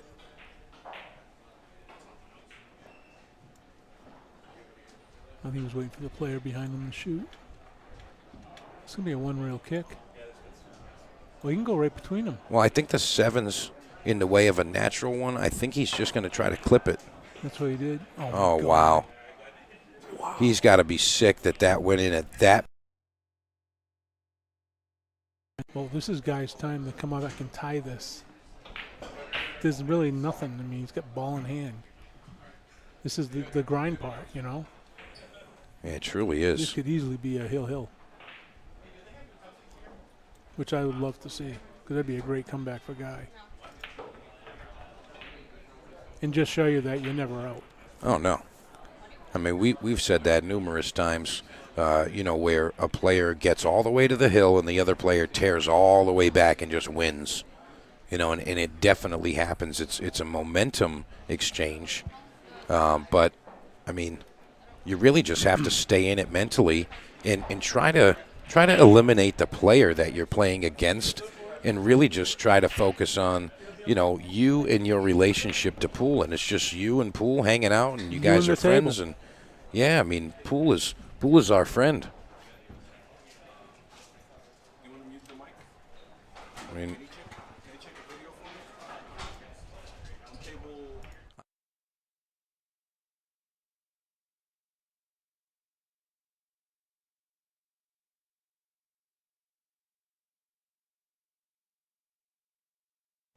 I just had someone looking for a hit call from something that already transpired, but we don't have that ability right now. Beau could probably find a way to do that, but I don't have that ability right now. Call goes to the shooter. Those are Josh rules. If a shot isn't watched, call goes to the shooter. Wow. he's getting some bad rolls. Well, I mean, to be Howard. fair, he had a couple of good ones earlier, so maybe the pool gods are saying, hey, man, are you going to take what we gave you and do Capitalize this on with it? Yeah, what are you going to do with it? What are you going to do here? Meanwhile, Mr. Bhat here. Dave Hall, Sidney DuPont, table 8. Dave Hall versus Sidney DuPont on table 8, race to 9. Good luck. You hear that match? Hey, all you Maine folks out there, did you just hear that table announcement? That was Sidney DuPont and Dave Hall, winner's side, race to 9. How about that for Maine shooters, huh? Let's hear it. Maine's got a strong presence here today, actually. There's a lot of strong players from up in the Maine area. Yeah, Bhat, Chad Bazinet. Yeah. Lots of strong players from that area. This, I can't tell the angle he's got on this 7 to get to the 8. Does he get it? I think Give he it a can little bit of actually just speed? roll it forward. Just Does he one have the rail angle to straight come down down. table? Yeah, I think he's just going to Okay. go forward, yeah. Yes, he had to give it a little gas. But he Yeah, got he was perfect. a little straighter than I saw. He got kind of flat on this. Yeah, he's on the rail. And he's too. definitely too close to the rail to try to force the issue. I mean, he might try to come with something here, super inside and just He'll go force 2 it. rails. Force it top. Really got to 2 stay rails. still to make this shot work. Yeah, 4.5 inch pockets. Oh, no, he's not going to be happy about that. That's the end. It could be. Rich Howard really needs to kind of deep breath, woo-saw, just kind of chill out. I really wanted to see a hill too. Yeah, that would be fantastic. That would be fantastic. It really would. I don't see But- him missing this.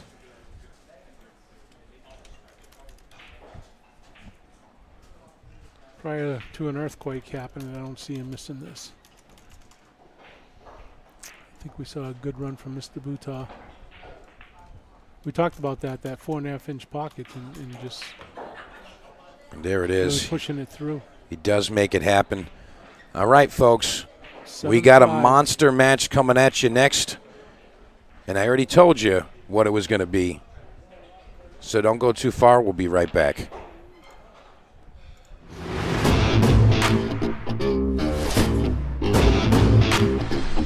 With 30 plus years of experience, 5 Star Mechanical is your source for professional plumbing and HVAC services in the Rhode Island area. Endless hot water sounds great, right? Lead technician John Marland and his 5-star team specialize in Navy and tankless system service and installation. Don't wait until you have a problem. Let 5-Star swap out that old hot water tank and enjoy peace of mind with a high-efficiency tankless system. Your pro technician from 5-Star will provide nothing less than a clean and professional installation, and it's done correctly the first time on site. 5-Star Mechanical. Call today for a free estimate or contact us at 5starhvacri.com. 5-Star Mechanical is also a proud sponsor of Pro Stock Driver number 19, Ryan Lynham.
there sharing like a madman, and they're just hitting balls.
All right, folks, I know you've been waiting for this one. Highly anticipated. We've got our top two seeds here. We got Lucas Veras-Verner and Sean Wilkey. Just 3 measly points between these two gentlemen, and they are hot shooters. You know the deal. If you haven't hit the share button, please do it. Tag them if your friend's on there. Put it out there. Let everybody enjoy the matches. And it looks like Lucas did not win that leg. So he's going to be our first racker. He's got a smile on his face. But Sean comes with a break and run. He's going to wipe that smirk right off of there. Well, he said over there he was going to drill him. Well, he said, after I drill Sean, I'm going to blah, blah, blah, blah. I said, okay. Well, we're going to see what happens. Yeah, I mean, Lucas never lacks confidence, but, I mean, realistically speaking, this is going to be a tight one, and both of these guys need to come with their tip-top game. Really bear down to make this happen. All right, Sean Wilkey breaking rack number 1.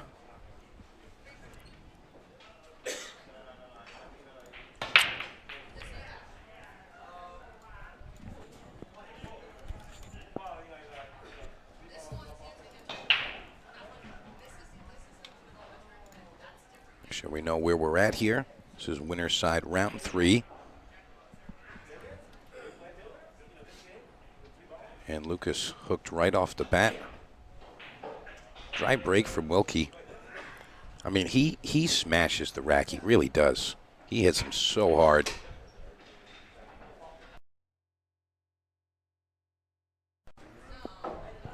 Lucas goes with the push out here.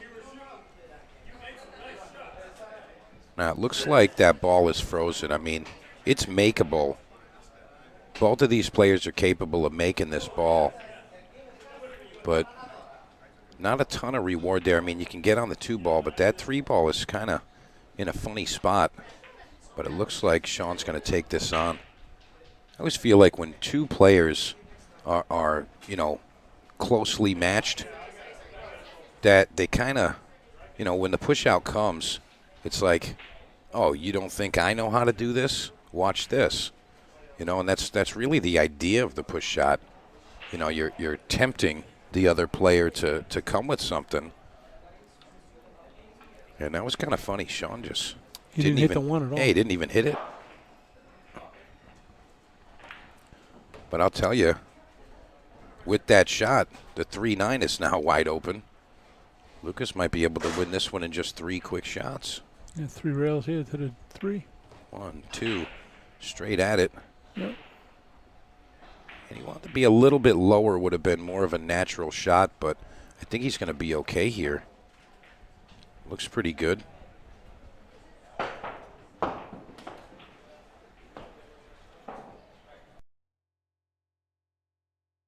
You can see he's eyeing up that 3-9. yeah, he's really giving it his all here. Locked and loaded.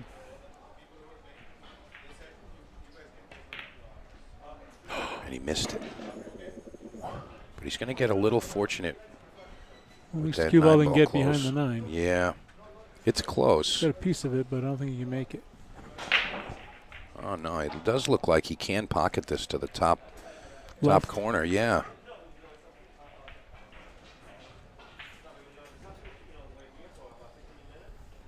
I think Lucas could have taken a little bit more care with taking that 3-9 on.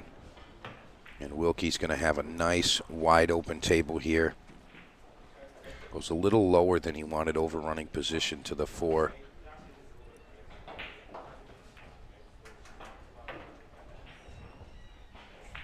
Manages that pretty well.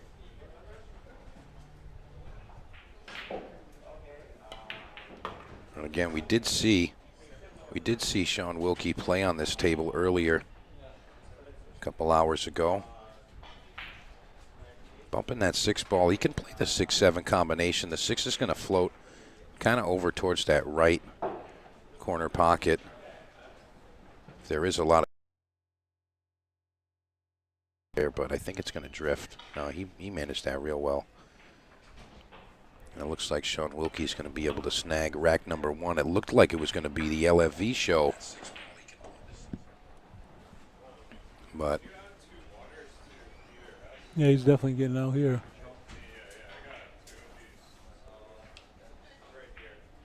yeah, there's not really much standing in his way here.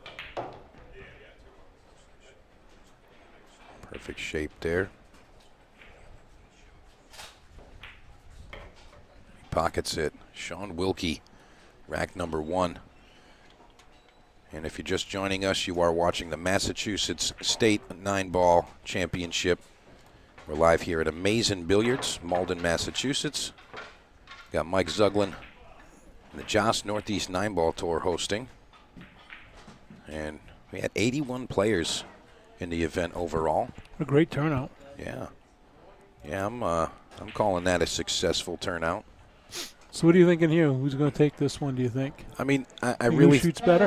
I mean, I don't think there's really a who shoots better, really. Versus Brian Tierney on table number 3. That's a race to 7. Again, I don't think there's really a better shooter here. I want to say that, you know, Sean has experience over Lucas for sure. He's got the experience over Lucas. A lot more active, in my opinion. I mean, he's playing any and everything he can. Just coming off a derby, did pretty well out there. I want to say he was like maybe 17th overall or something like that. He did pretty well there. Right now, Lucas has his work cut out for him. I mean, this is no gimme. This is no gimme, this match. He's looking for the 5 ball for cover, and he finds it. This is a good one. Very high probability of ball in hand here. It looks like he's got maybe a 3 to 4 railer to make the contact here, kind of making a big S on the table. I don't know if he's got any other options. He may elect to just try a 1 railer here. It's going to be a blind shot, but yeah, he's measuring the double the distance method, so yeah, he's definitely going for the kick. 1 railer. oh yeah. I don't think he's really committed to anything just yet. Still think he's looking around. I mean, he does have the option. He does have the option to go behind this 5, and yeah, he's in. He's going 1 rail, looking for contact there. He wants separation. I don't think he's going to hit this with speed. Yeah, he hits it kind of soft. He didn't hit it at all. Yeah, no contact. Now this is the second time that Lucas has been able to grab ball in hand. The first time missing that 3-9 combination cost him the game. So he's going to have to really make sure he doesn't get too hasty and just bears down, make it happen here. A lot of the players and enthusiasts are really behind Lucas in the Northeast, and you know, he's kind of like the golden child from the area, and you know, a lot of people are happy to see him competing and love to see him do well.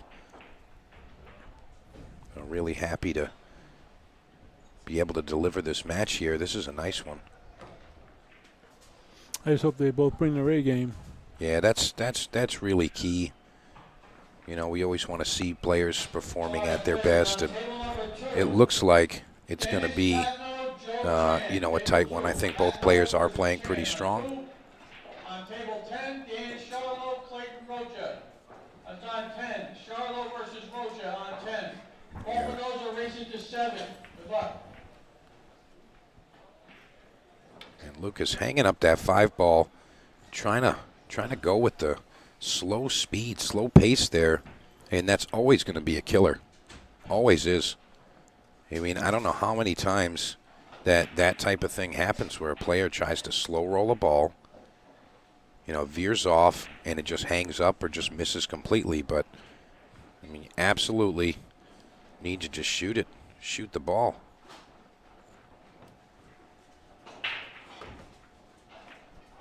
And he makes the kick there. He was definitely a heavy favorite to make that ball. But, you know, he's a lot higher up than he would like on this 6 ball. Now, he could still cut this in the side, but definitely a tricky shot. And that's what it looks like he's going to attempt. Now he's going to the corner, looking down the corner. See if he can make this happen. Flirting with that side pocket. He might even hit the point. And he's going to hang it up. On those Same 4.5-inch pockets. Same pocket. All right, Lucas is taking off the jacket. He says, no more messing around. I'm here to play. Watch this. Watch this, buddy. His position to the 8 could Yeah. be a little rough. I mean, he's got to use a lot of top right. Yeah, he's going to use some Fall right to the spin rail here. and spin down. Nice firm stroke here.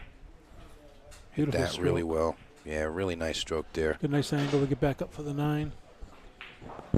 Yeah, I think, you know, again, this is always going to be a tight matchup, but I do think that Lucas is a little bit hotter as far as, you know, his playing as of late.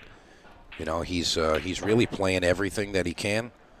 Again, coming hot off a derby, and, you know, he's got a couple other recent wins under his belt, but he's been literally playing any and everything that he can. He's getting in there with some of the top players, and he's holding. He's holding up. Yeah, he's definitely not scared to play anybody. Oh no, that's for sure. We got to see a nice one pocket matchup from Derby. Lucas playing against Tyler Steyer, and Lucas won that match. That was a really nice performance, and you know, Tyler Steyer, of course, a nice strong player there, but you know, it was really, really nice to be able to see those matches. So kudos to Digital Pool for, you know, getting that syndicate underway and having all the outsider streamers getting involved and Yeah, you know, that's a great providing the idea. stream. Yeah, getting those guys out there to do the secondary table streams. I think that was really nice. I signed up for that. I just wasn't able to do it because I was just so busy. I couldn't commit to it. Yeah, I was in the same boat, Chris. You know, equipment moving around. There was no way I was going to be able to get involved in that. It would have just been way too much in that short period of time. All right, Lucas making a ball in the break, and he does have an open shot to the one. Let's see how he attacks this. I don't know if he's going to go all the way around and get back So he's to the going opposite bottom. side of the 9. I'm sorry, the opposite side of the 2. And he's going to come up just a little short. He may have this rail first, and if he does, I like him. I like him to get this done. That's so tough on 4.5-inch pockets because the slightest bobble. And I do like to see him with the measuring here. You know, he's such a fast and loose player. When you see those styles of players kind of slow down a little bit, they can become really dangerous, you know. Yep. You know, and that's always the perfect balance, you know, having the deliberate side of pool and also that fast and loose quick connect type of pool. You know, being somewhere in between that's really the key to being that top elite player. He's going to miss that one. Leaves a bank here. And Wilkey's got a chance to play this off the bottom side of the 8 ball, and I think that's what he's going to play here. That makes that pocket big, a lot bigger. Absolutely. Yeah, I mean, he's got to be a favorite here to make this. So missed opportunity there from Lucas. And you see Sean eyeing up the bank now. The only thing I can see is maybe if he overcuts this and it kind of jars up. Yeah, if he goes on the bottom rail, the short rail, he could kiss it off the 8 And that's held. Yeah. So now Lucas in a tough spot. Lucas in a tough spot here. That's He's a got tough kick. Yeah, I mean, even if he makes this though, he's going to have to get through that obstruction. And I believe that's the 6 ball blocking there. So I think he wants somebody to watch. Have somebody watch the hit. He says, yeah, just grab any old guy. Anybody wants to watch it, just grab Grab a somebody. blind guy. Get the guy walking around with the red and white cane. Get blind Melon Chitlin over here. Is that a Cheech and Chong reference? Yes, it was. Oh, yeah, baby. I love You remember it. him? Oh, yeah, I love it. Blind Melon Chitlin. Oh, yeah. Going downtown, going to see It's my Miss gal. Tiffany Vong here to watch the hit. Lucas is going to take his time in assessing the situation before he rushes into the shot. I mean, he really wants to get to that second rail, so he's going to have that, you know, the trajectory coming up from that bottom rail. He doesn't want to hit the ball full straight in. Yeah, he's got to be accurate as a missile here. Oh, yeah. We're going to go on this side and It's going to be a really nice shot if he makes it. see how he does. He Nails made it. And can he move that ball? Yes, he does. What a Wow, that's fantastic great shot. Great shot there from Lucas Vercasso-Verner. Let's hear it for the kid. What a shot. I mean, What a the shot. accuracy he had to hit that was incredible. He was so Absolutely. close to that 8. Tiffany Vaughn, you're needed up front immediately, please. Thank you, Tiffany. Immediately. Tiffany Vong is being paged. She is Immediately. needed immediately. Literally just watched a hit, and that was that. Only she knew where she was. Yeah. Right, Lucas, good opportunity here. 5 balls on the table. Split the pocket. Just got to come out a little further. A little understruck there. Should be okay. Yeah, he's going to end up just a little to the left of the center of the table, I think. Just going to kind of twist this ball in and float over. Just like that.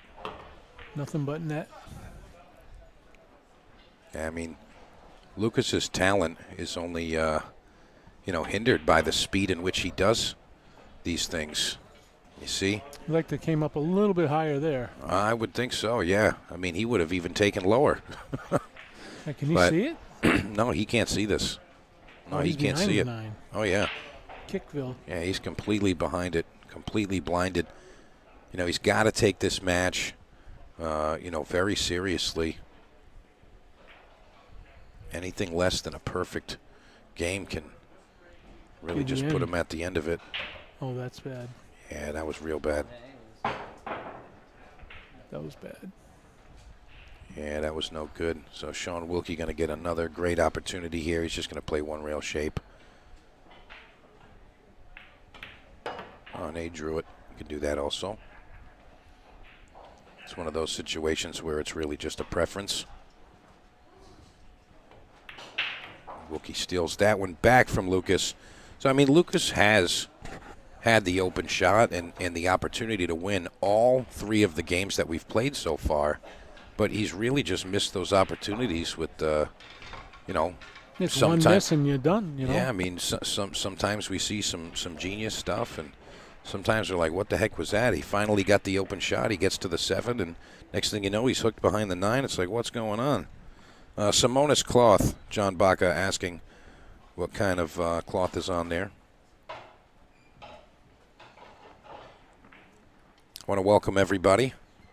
If you're just joining us, again, we are at Amazing Billiards, Malden, Massachusetts. Don't forget, we got those links up at the top of the screen. We are accepting cash for the Joss Q raffle and also for the Super Aramith Pro Ball set. You can do that through the stream. You don't have to be here to win. And right before the finals tomorrow is when that gets drawn. Tickets are just $20. It helps keep these events rolling. It's literally how it happens. I'm sure a lot of you folks already know how that goes down and those arrangements. But again, if you are able to support the event, you can go ahead and use one of those links at the top of your screen. And again, just give me a heads up that you're going to do that. There is a limited number of spots available for those tickets, but we would appreciate any support. And also, of course, if you'd like to just donate, that's appreciated as well. But I'd like to take a back seat on the donations for the current time and love to see this event. Just fill out that board with the tickets. Again, all you got to do is just shoot a message, or you can even just comment in the chat right there. Hey, I want to get a ticket, and we'll get you squared away. There's not a ton of tickets left. Not a ton. Sean Wilkey looking pretty good right now. Don't like the poke stroke he just had there. I think he's still able to get out here, but I didn't really like the way that he attacked that shot. Kind of just leaned into it a bit.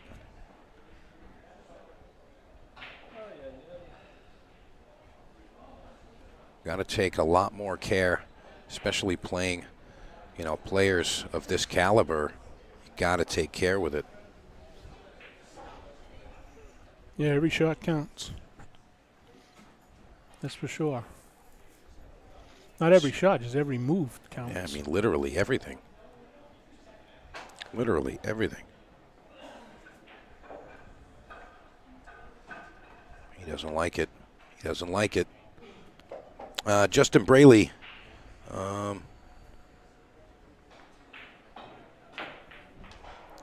Justin Braley, I'd have to check out that list for you, but I'll take a gander for you right now.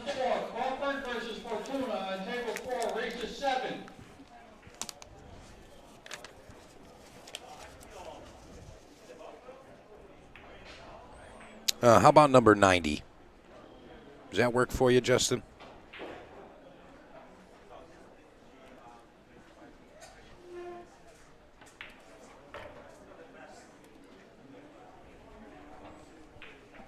If number 90 works for you, I'll add you right now. Just go ahead and send that over. All right, Sean Wilkey going up 3-1 here. Lucas needs to get his act together. Yeah. Needs to get his act together is right.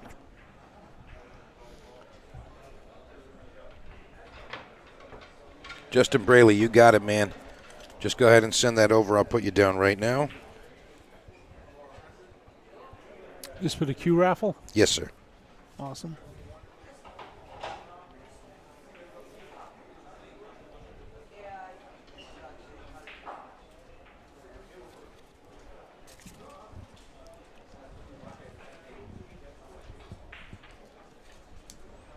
All right, Justin, you're in there.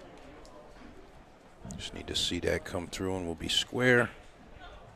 All right, here we go. Sean Wilkey. He's breaking rack number 5. He's up 3-1. Lucas missing a lot of opportunities here. Yes, he is. He's had a lot of chances to make something happen, and just hasn't closed it. Yeah, he hasn't closed the deal.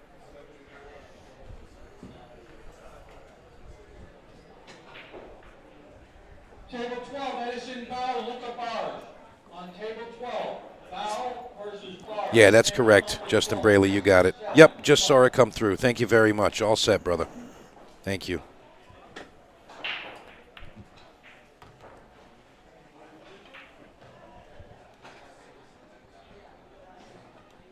Sean Wilkey looking like he's loving this table right now. Looked like he actually missed that shot. Somehow it still fell.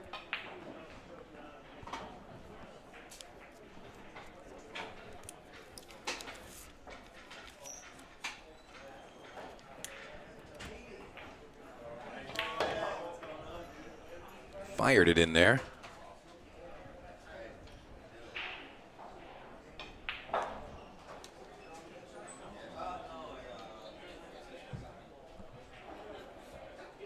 Sean's looking pretty strong, man. I got to be honest, he's looking really strong.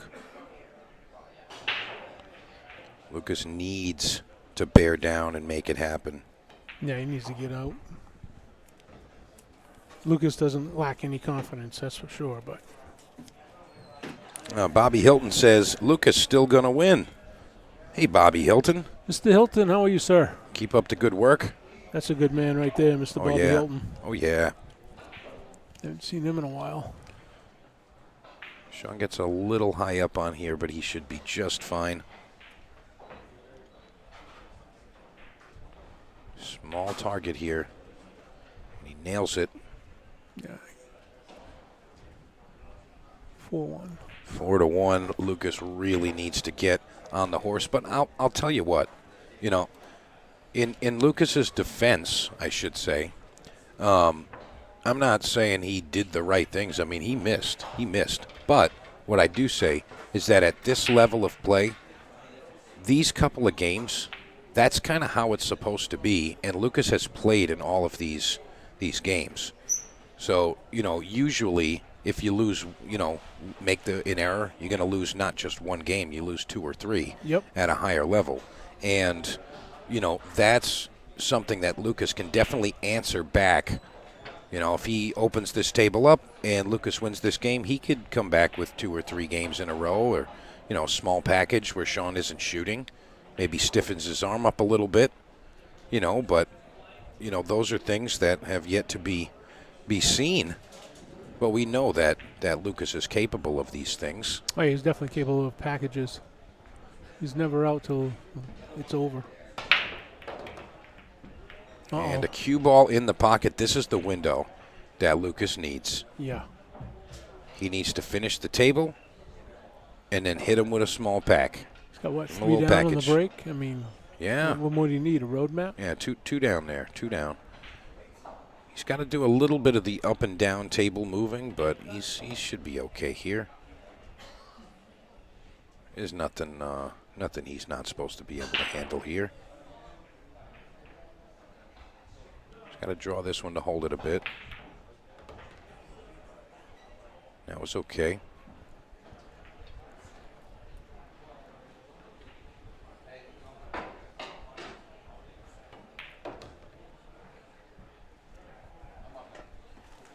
And, you know, I really do like the pace that Lucas chooses to play, but I do want to see him do a little more at that pace. You know, take the long way to the shot, I like to say.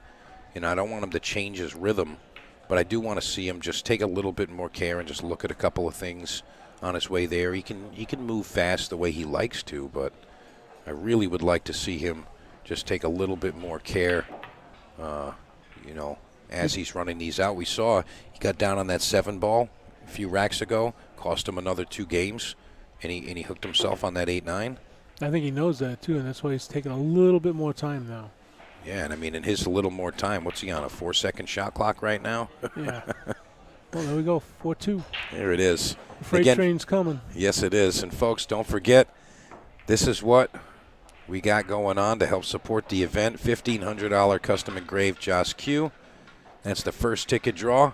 And the second one is for a Super Aramith Pro Ball set. It's the TV set. It's the TV set that's going out. And it's just $20 a ticket, and you get to help support an event like this. If you want to be a part of that, you can just send it to any of those options that you see on the top of your screen and just make sure that you confirm before sending.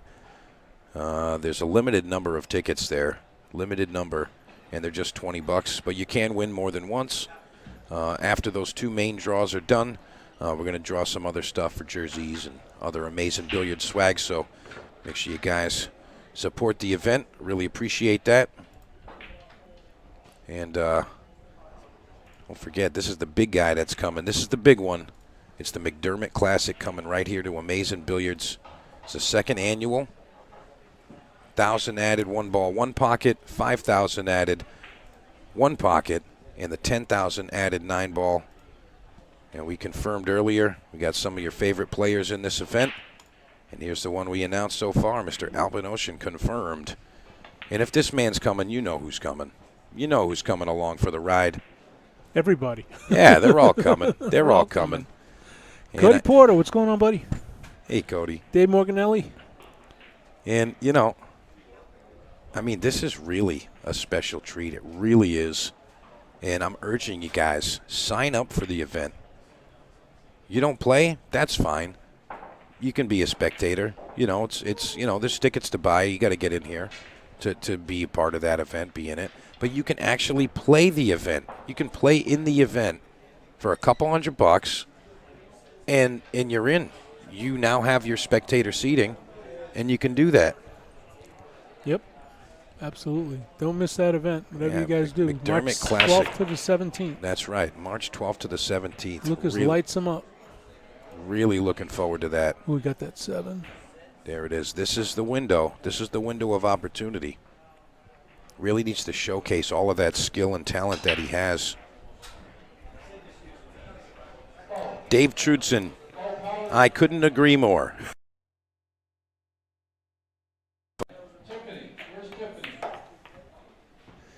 Tim Machado, you got it, buddy. You got it, buddy. Tim Machado. Go ahead and send that over. You see what I got?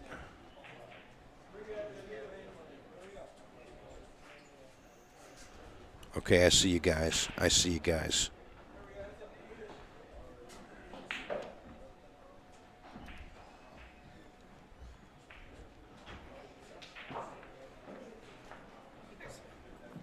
All right, so I got Randall Blanchette, and I got Sean Dixon, and just waiting on Tim Machado. We can take care of that.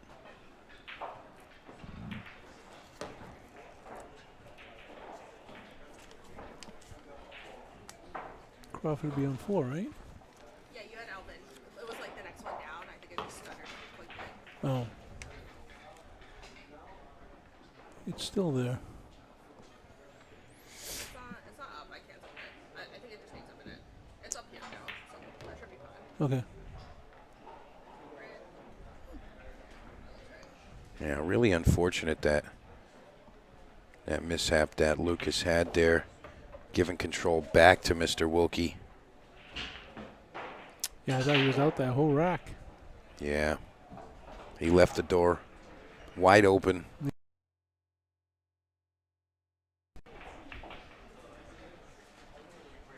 A little bit of cue ball movement here. And he executed that one nicely. Nice job from Sean Wilkey. Nice speed control.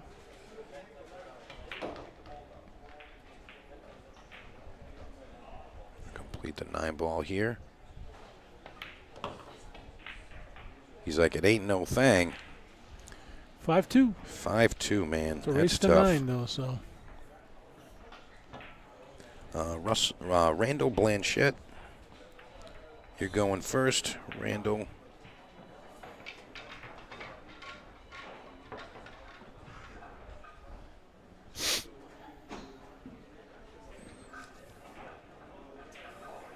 Randall Blanchette. Tim Machado, I got you, buddy.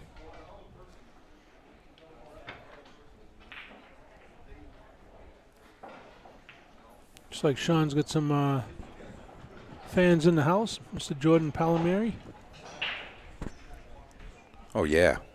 I mean, I think both of these guys have a pretty large fan base. I mean, I the would popular think so. players, and again, you know, Lucas very popular in this area, but I mean, both players definitely have a fan base. That's 100%. Yeah, well, Lucas is known worldwide now. Oh, yeah. Yeah, he's out there. He's out there. Sean Dixon.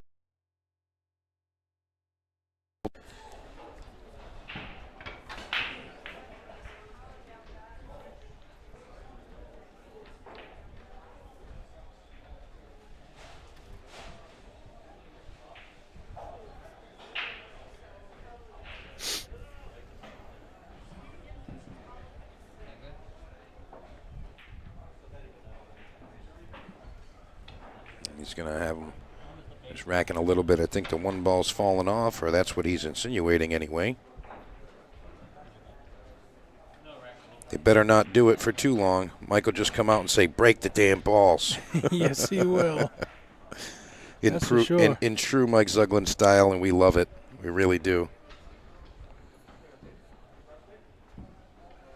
You don't want him out there. Let's just say that. No, you don't. I don't think Lucas looks tired. I was talking to him on the sideline. He seemed fine. No, he's not tired. He's not tired. This Michael kid's got a not saying he looks tired. no. He's got a battery in him like you wouldn't believe. I will say this though. I will say this. Lucas did tell me he's had some.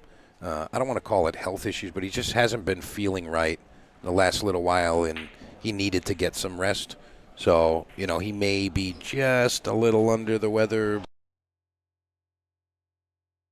Feeling like himself, you know what I mean? Yep. He's feeling like himself. He's got derby-nitis. Yeah. And when he goes to derby, never sleeps. All right, here we go. Sean Wilkey to the break. How's it looking? And this is going to be. 3, 4, 5. Looks like he may have it. Make a ball? Might be hooked. Yeah, he's hooked. He can't see it. He can't see me. All right, Randall Blanchette, Tim Machado, and Sean Dixon, you guys are all square. Thank you very much for supporting the event. Appreciate it. And again, anyone else that wants to get involved there. Again, we got the $1,500 custom engraved Joss Q Aramith ball set. And you don't have to be here to win, but you can support the event from anywhere in the world. And we're getting down to the nitty-gritty. Not a ton of spots left in the Q raffle, but How many total spots were there for the Q raffle? let's see here. 130 was the total there. 130 and tickets? that's between the Q and the ball. the ball.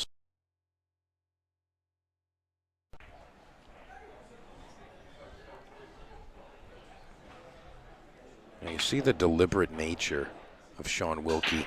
Those are things that I really would like to see more players take note of. You know, that's the stuff that you really need to you know, incorporate into your game. I mean, you can be the most talented player in the world, but you see how, like, the care that he's taking in the setup. When it's time to go, he just gets down there and just does his job. He just boom, boom, boom, gets it done. But, you know, it's the time beforehand, just taking in what that table has available. Yeah, the prep phase. Yeah, that's the stuff. Lucas gave this back to him. I think he's just trying to say, go ahead, you mess it up. I don't want to mess it up. You do it. Well, there you go.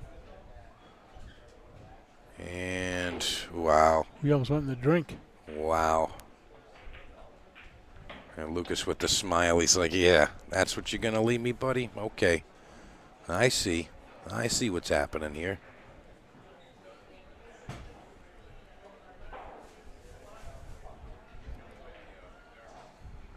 Let's see how he does here. One rail kick.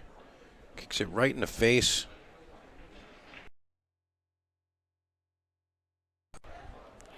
He's going to be wide open shot here.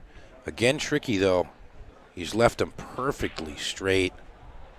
And there's not really a window to roll forward into.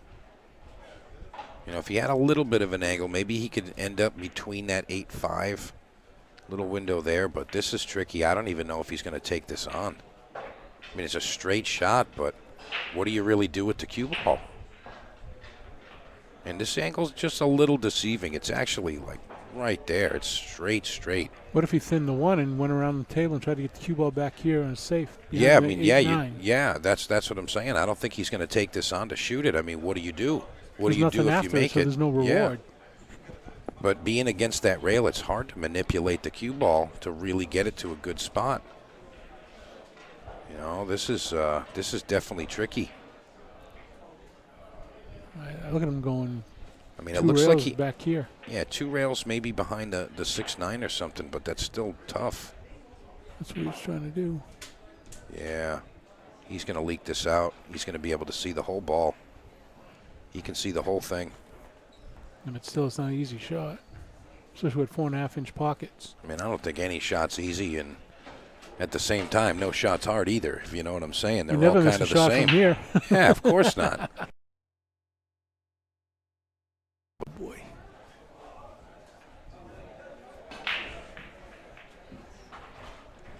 I want to see really Lucas get saddled up and go. Wow. Like that, just like that. And he needs to make this 2-ball slow up. You know, and I know what he's thinking here. He might attack this, but I think he's going to roll up on the 6. Just kind of stick him right on the back of it. Can't leave any space there. No air. Leave him right there. Yeah, that was perfect. Great shot there. You know, a lot of times we talk about the level of safety. You know, and you know, in my opinion, that's professional level safety. Yep. That'll work. That'll get the job done. I mean, he's going to jack up and probably try to go at this 2 to 3 rails. Looks like he's eyeing up a 3-railer behind it. Yep. But he's got to make sure that the 6 and the 9 aren't going to move. That would be a foul. Yeah, he's going to go 3 rails behind the 2. He's going to try to put the cue ball back behind the 6-9.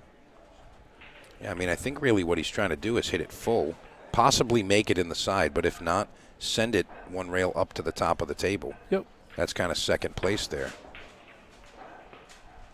And he's got to get to a rail, and he's going to get there. Wow. It's not a bad return there. So I guess I got to eat my words at saying that that's going to get the job done. It's not. It's not going to get the job done. Makes it a lot harder to get the job done, though. Oh, yeah. And, you know, a lot of times that's why you'll see a professional level player maybe take on a shot like Lucas had there, that back cut on the 2. A lot of times that's why they'll take it on, because they're like, I'm not going to give this guy an opportunity to get lucky. You know, I'm not going to allow him to do that. And again, missed opportunity there. I mean, He did 3-9's get a good looking. kick. Yeah, I mean, 3-9's looking okay, but I don't think Sean really loves potting this ball here. I mean, of course he can make it, but it's really the cue ball. It looks like he's decided to cut it to the right pocket. I'll look out for the 8 ball here. And he managed that really well. Really well. Looked like he actually threw that ball in versus just cutting it outright. Not a straightforward shot here. He does have to cut the 3. It's not straight. He's really taking his time to eye this one up because he knows this is a huge rack. 6-2 versus. On table number 8, Bill Longmore, TN Ruan. That's on 8. Race is 7. Good luck. And he makes the combination there. Sean Wilkey bringing it up to 6-2 overall. And Lucas still, I mean, Lucas is playing in every game, so no excuses there. No excuses there. He's just got to buckle down and really make it happen. Randy Blanchette, yes. Yes, I got you down for the Q raffle, buddy. Sorry I didn't see your secondary comment there. Yeah, Randall Blanchette is how I had it. That's what came through there. Yes, sir. I have it there. You got it.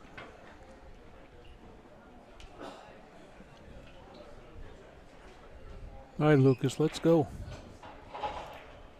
We want to see this match tighten up a little bit. Sean going to go check that rack one more time.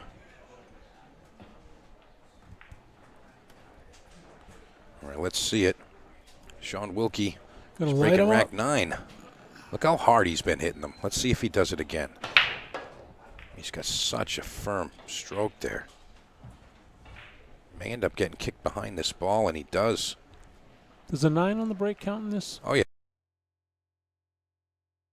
And rack, usually, and I don't say all, but usually, you know, the director will say that it counts on the break if it's wild 9. They'll just say it counts anywhere on the break if it's opponent rack, because nobody's going to leave a 9-ball wired on purpose for their opponent. Right. So it's just try to rack him as best you can, and if you didn't, you might have the 9-ball luck in on you. So,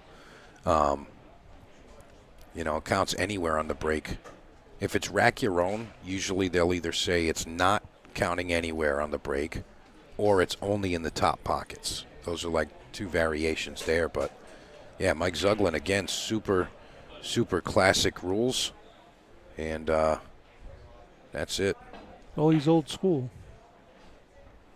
That's for sure. I'm a little surprised at that right there. Yeah. I'm surprised at that.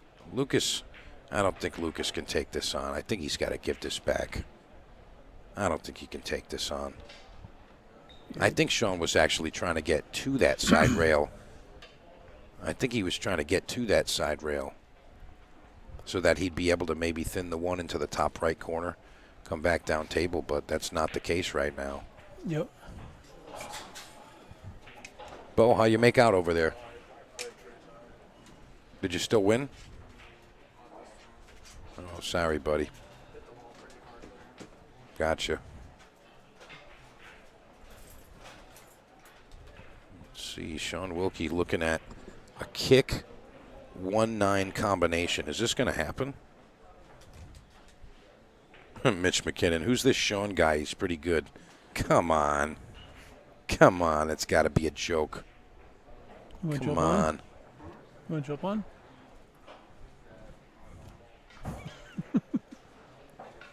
All right, he's looking at it. Yeah, again, I don't think that Sean Wilkey was really trying to get to that position. I think he was trying to get all the way to the rail. Is he kicking the 1-9? Oh, yeah, he's kicking 1-9. And I want to say he did okay with what he had there. Again, Lucas really needs to bear down here.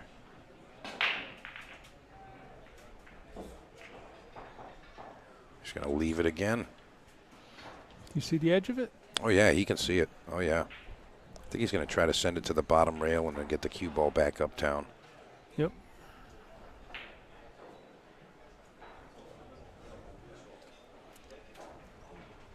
Yeah, Lucas doesn't spend a lot of time in his preparedness. He's just shooting.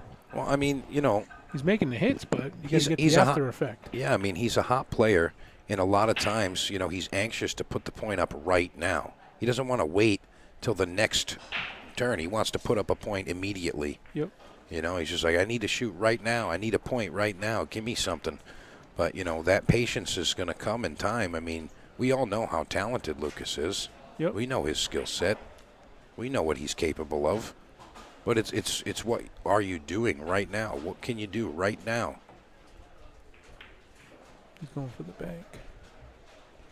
Wow, he had a nice line on that one ball, let me tell you. That's pretty sporty. That's pretty sporty. Now, I'll tell you, Sean's going to kick underneath this one ball. 7 in the corner. Well, 1-7. Does that look like it's wired? Is that the 7 next to the 1? I think it's the 6 ball. Oh, the 6. I can't see if it goes straight for the corner. I mean, if he has the edge of this, I think he's going to do that. But nothing's like set. Nothing's set up. You know, he's going to have to work for something here. I think you can see the edge of the 1 where you're shooting it. Okay, players on 7. Chad Avalon, Gary Henderson. Versus Henderson on 7. Doesn't look like he got there.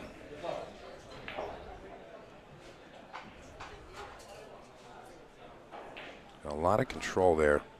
It looks like Lucas is going to try to do a similar shot here, just kind of shave it and leave it behind the 6 cue ball up table. All right, not a lot of distance there.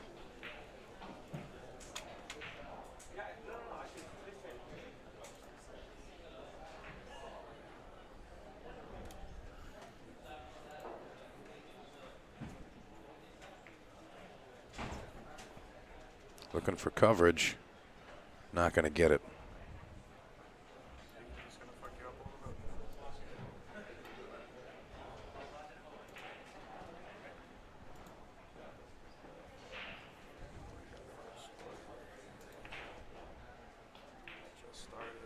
Good control there.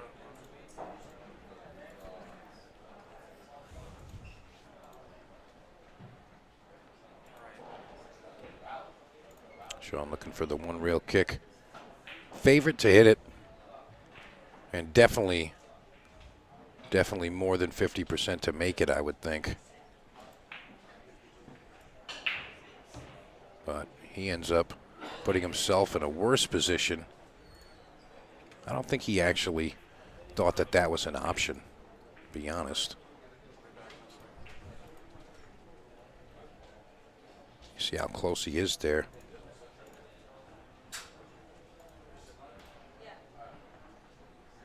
Practically frozen right on the back of the 6. I don't think they're touching, but it's close. It's close.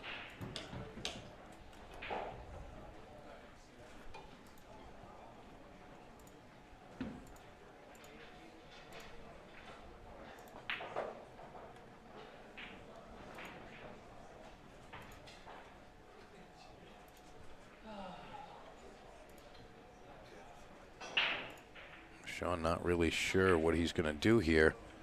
I'll tell you, I know what Lucas is going to do. If he tries to shoot at this 2 ball, Lucas is definitely going to play that combination on the 9. So you might see Sean just thin this 9 ball and try to get it off angle underneath that 5. I mean, he's really at a loss here. He's got to either make contact or he's got to move the 9. It's one or the other. There's no in between.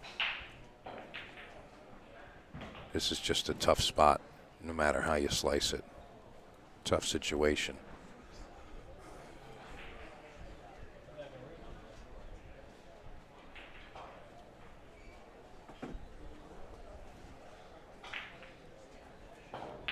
Really, really tight on the back of this one here.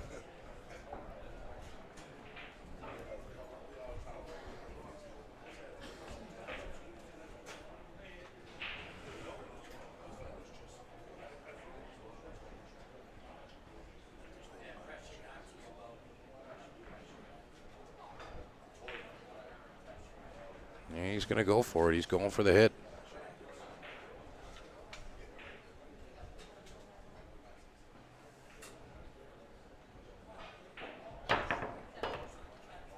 Kicked it square in the hole. Kicked it square in the hole. All right, Lucas, ball in hand. Just going to play this combination. Heavy, heavy favorite to make that. He nails it. 6-3. 63. It's close. Oh, that was a tough one right there. All right, Lucas, got to get rolling here, buddy. Yeah, you guys all called it same way. Same way.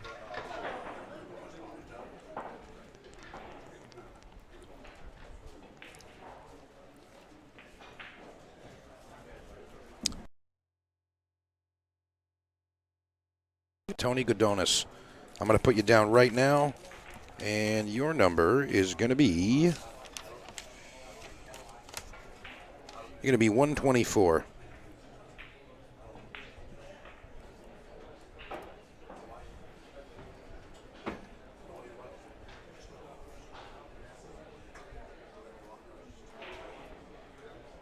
Tony Godonis.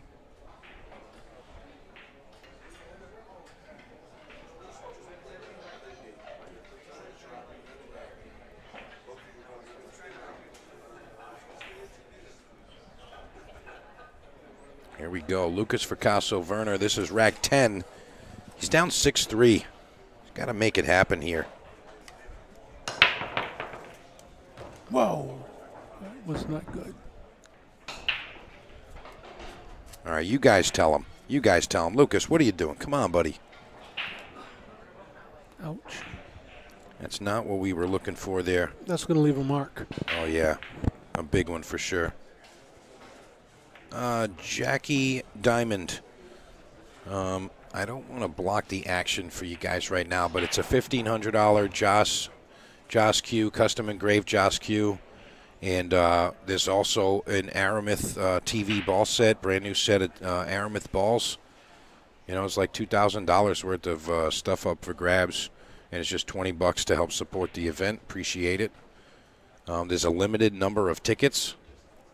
Although we're accepting donations, kind of want to make sure that we take care of the Q raffle first. Put myself on the back burner, make sure these guys are square. It's really important.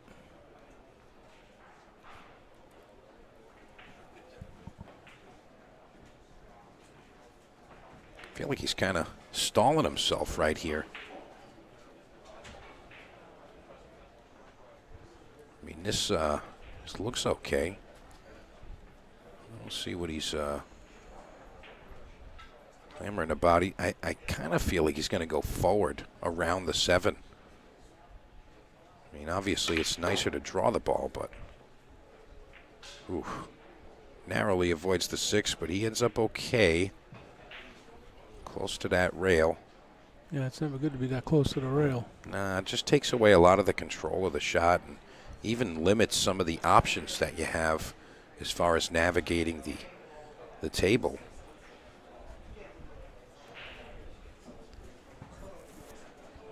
Guys, make sure you're hitting the share button, and if you're not already following, make sure you follow Ship to Cash. Stand by for the massive stuff coming out of Amazing Billiards. We got the McDermott Classic coming. That's going to be a sick one. I really like Sean's approach to the table and the way his pre-shot routine is. You know, it's very consistent and solid. Totally agree with that, Chris. And when he doesn't feel comfortable, he stands up. He doesn't just go for a shot. He's always reassessing his situation. Totally agree with that. Totally agree with that. Really, really like his just his rhythm overall. Oh my God. Well, if you guys want to know how to let the other guy win, just have Chris compliment him. Commentator's jinx. Oh, no, that doesn't exist. It doesn't. No, it does not. No, it doesn't. It doesn't But I'll exist. tell you what, there's a Christmas present for Lucas. Well, better take It's advantage 6-4. here. Yeah, I mean, think about what we're watching here. It's 6-4. It's that close. That should have been 7-3 all day long. Oh, man. Crazy how these things happen. Unbelievable. Ryan Lynham, what's going on, buddy? Right guy. That's a beast of a player right there. And a hell of a nice guy, too. Andy Downs says Lucas's signature move is taking the scenic route through the B side. I mean, I don't know if it's his signature, but yeah, he's done it quite a few times now, hasn't he? He's strolling on his way down. Of course he has. Ocean Highway. Yeah, Josh Rupert's watching. He's a beast, too. Surprised he didn't play in this. Honestly, he actually fell asleep under a rock. He went fishing, fell asleep under a rock, didn't know the tournament was happening, woke up and was like, what happened? He's probably hanging out with Justin Grant. Oh, boy. Actually, I think we're seeing both of those guys next week at Straight Shooters for the 1250 max. Yeah, really looking forward to that. I haven't seen his dad around in a long time, Stanley Rupert. I'm sure he's drilling folks up in Maine somewhere. Lucas read that rack pretty well. Come on, Lucas. Needs a little roll here. There's a chance Daddy's got an opportunity for a cut or a bank here. I'm not positive. The cue ball's getting a lot of action. He's just going to stick him behind there. He'd squat it more. I don't know what Sean's going to do here, but probably should have someone watch. I mean, that's on them. That's on them to call it, but that's on them.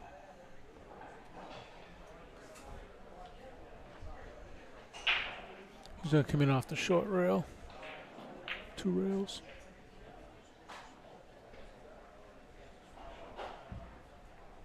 Wow. Can you believe what we just saw? Can you believe that safety? Are you kidding me? You had a better chance of playing the lottery than making that shot. Unreal. Wow. To just tap it, come off the backside of the ball, and freeze it on the 1? Are you kidding me? Yeah, Josh, I was busting on you, man. I don't know how you didn't know about it either, but I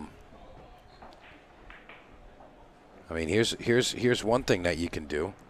You got to go to the Amazing Billiards page and make sure it says follow, and then turn notifications on, and you know that's going to just send you a little ding. Hey, something happened. Something got posted.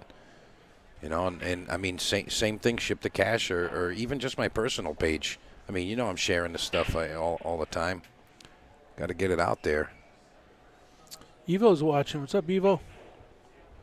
He's another guy. He was here. I thought he wasn't. He was here for the 10-ball finals. What's going on, Evo? You don't want to play Josh Tour? Lucas knows what's coming. Lock up safety. Oh, yeah. This online for a 1-9 combination to follow up.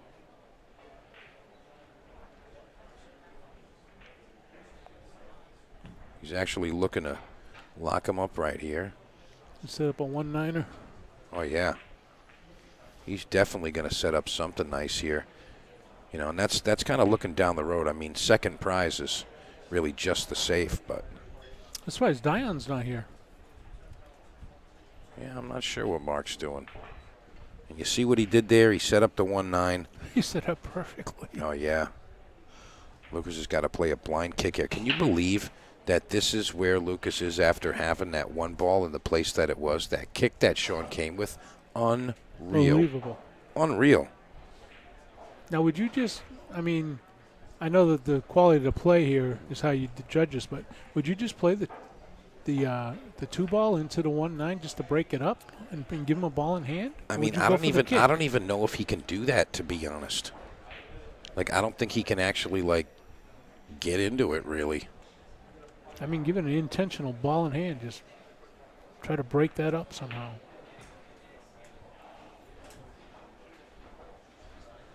I mean, that thing is really tight. Well, he's looking like he's going to make it happen. He's going to hit with some speed, too. Wow, what a hit. Wow, fantastic shot there, but he's got to get past the side pocket for a chance. That was a great kick. Yeah, great response, but I don't think that's going to get the job done. I think the damage has already been had.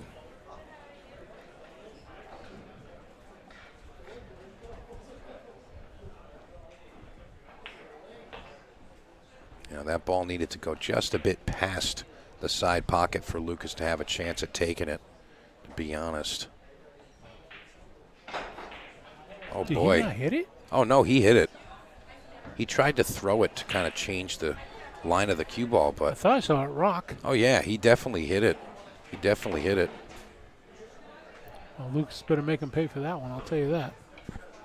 Yeah, that's another Christmas. He can't get present. ahead of himself. You don't want to see him run to these shots. You want to see him walk. Have a regular pace. Because that's when you mess up. You got to really feel the groove. That's right.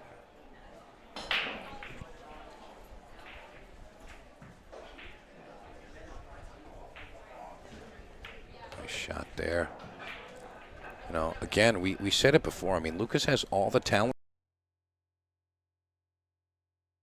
himself on pace and not getting ahead of himself, you know, not being impatient. It's a little tricky to get on the A here. Well, Lucas has a couple of moves. Yeah, I think he's just going to go right underneath the side pocket. No, he drew it straight up. Yeah, he stunned it right up table. Great control there, Lucas Veras-Verner. Really nice job. Really, really nice job there. Got to close the deal, though. Yep. This will get him within one. Uh-oh. No, he's going to come up. He's going to be Some okay here. gas. Yep, he's perfect. He's going to be okay here. Nice job.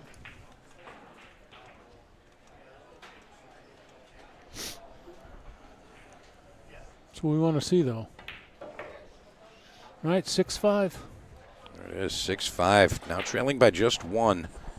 That was actually a really exciting rack, especially with that exchange on the one ball. One ball kick. That was unbelievable.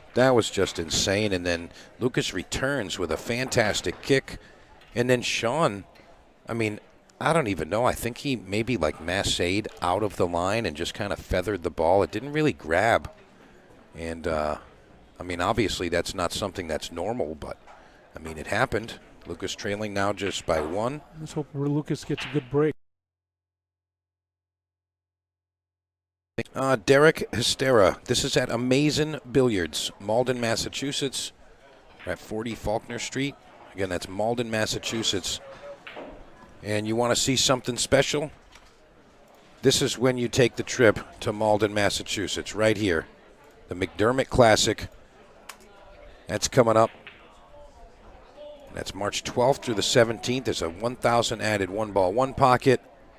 Then you got the 5,000 added one pocket and the 10,000 added nine ball. Is that not enough?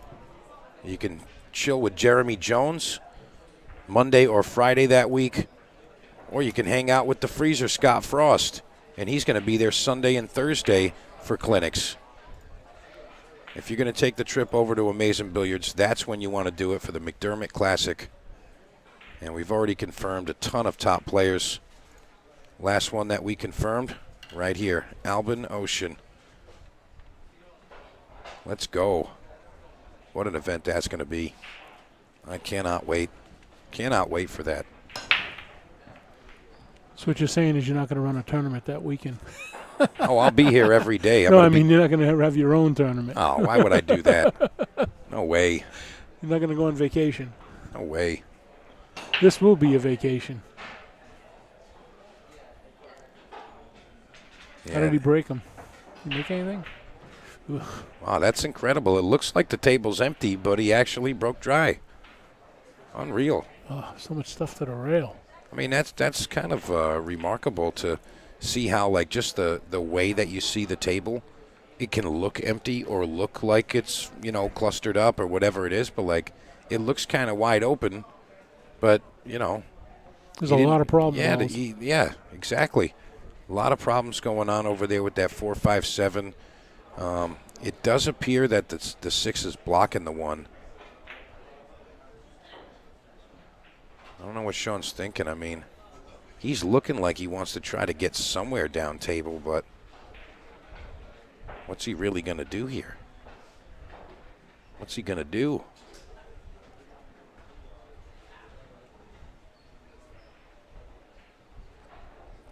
Oh, I see what he's trying to do here. I think he might be trying to either bank the 1 out, or he's playing the one ball into the 6, perhaps. I mean, this is tricky no matter how you slice it, but he's playing it safe. Yeah, I mean, he's got a blocker here,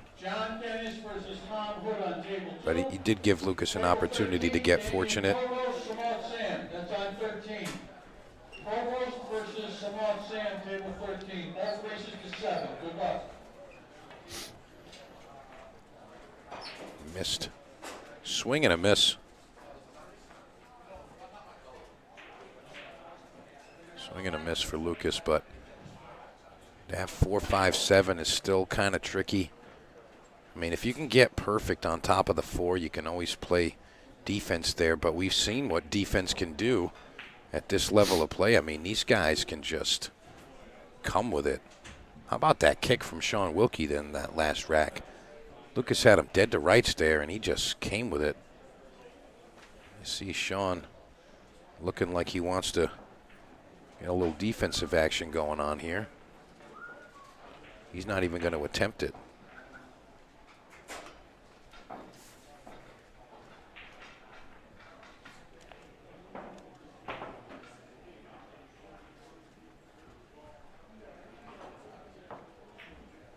Oh boy, that's a foul. That's totally a foul.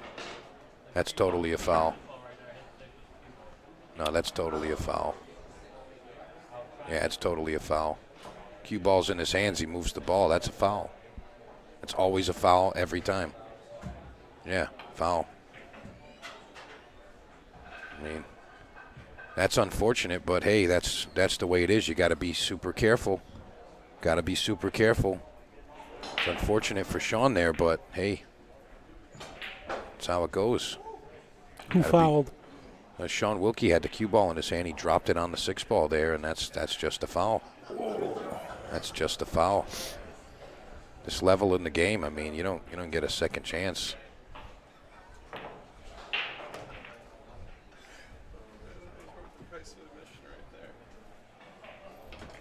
You saw what just happened? Oh, yeah. Lucas really taking his time right now. I mean, he wants to shoot. That's his number one. Always want to shoot. And again, he hits the shot soft and hangs it up. Got to go through the shot all the way. He hit it fat. Yeah, but I mean, like, it's all about the speed that he's hitting it there. That's just not how you pocket a ball. And he knows that.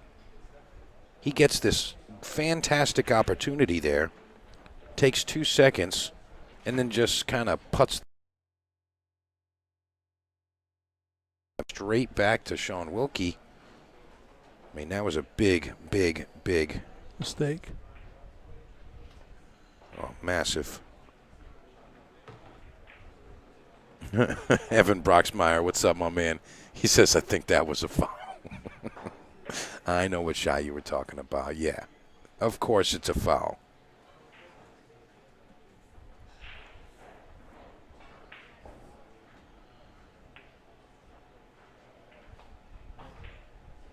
Hey, Doug Humans, what's up, my man?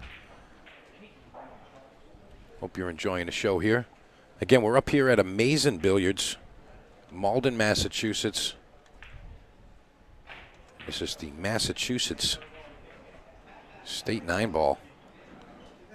Got Mike Zuglin, the Joss Northeast 9-Ball Tour hosting. This is a huge shot right here to get the position on this next ball. Yeah, this is the big one. Because his position window is pretty tight. Oh, and he's got to shoot it with the bridge now. It even makes it more interesting.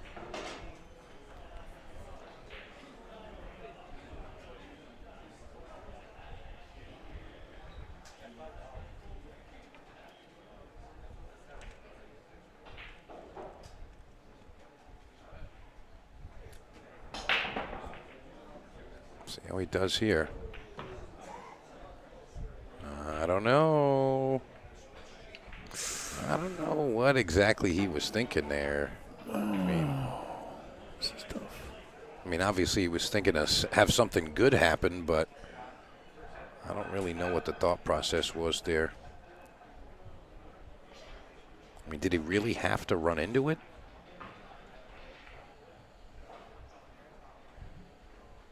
I mean, those balls had to have been tied up. You know, I thought that 4 ball went by after so long, but apparently they didn't.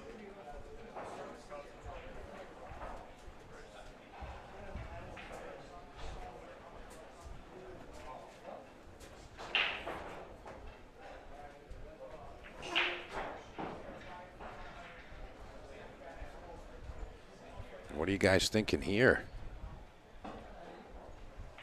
This is touchy stuff here. And the 9. Wow, that was nice. Good That was speed nice. control there. I mean, I think he actually left the ball. I think he left the whole ball, but, you know, that was a nice, shot idea. You know, recognizing the shots is step one, but executing is the key there.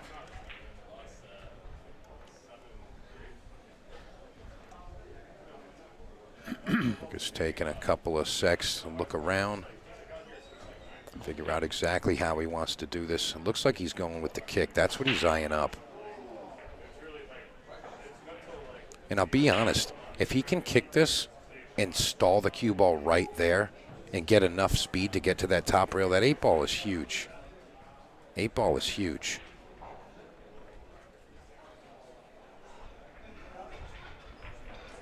You think he's going to try to bank it 2 rails and leave it up on the top rail? And leave Yeah, the like cue a bar at kick, 98? yeah. Kick shot.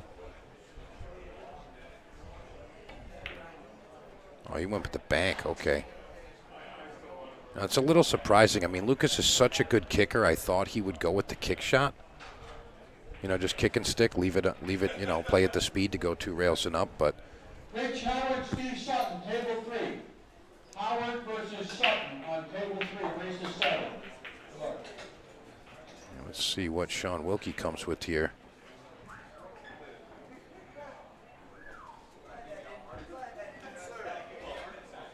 He doesn't really like it. Whatever it is. It looks like he's going to bank it back up table and stay uptown. Yeah, he wasn't really a fan of shooting that expression right before he pulled the trigger. I mean, you could tell he wasn't liking it.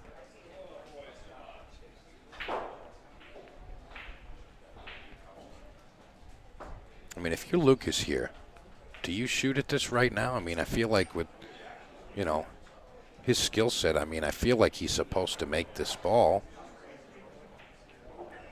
I mean, it's such a crucial part in this match. Table 1, Walter Palomino, Dustin Hawks. That's on table 1. Palomino versus Hawks. Race to 7 on table 1. Good luck. See if he can come with it here.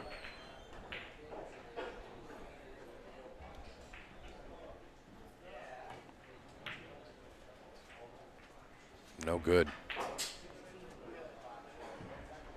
And he doesn't find any coverage there. It's going to be an open shot, open table. Who would have thought this is what the result would be after having ball in hand and then ball in hand passed back. Sean Wilkey grabbing the cue ball, dropping it on the 6 ball, trying to get it into a tight spot. Unfortunate. And then now Lucas giving control back over.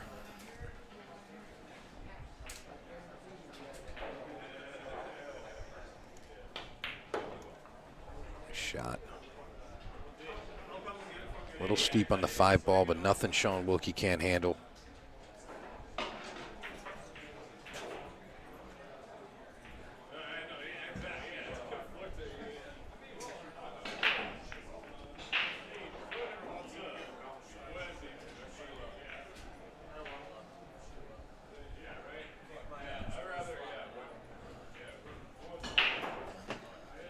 What are you guys thinking here? This is tricky. Took him in a high chair.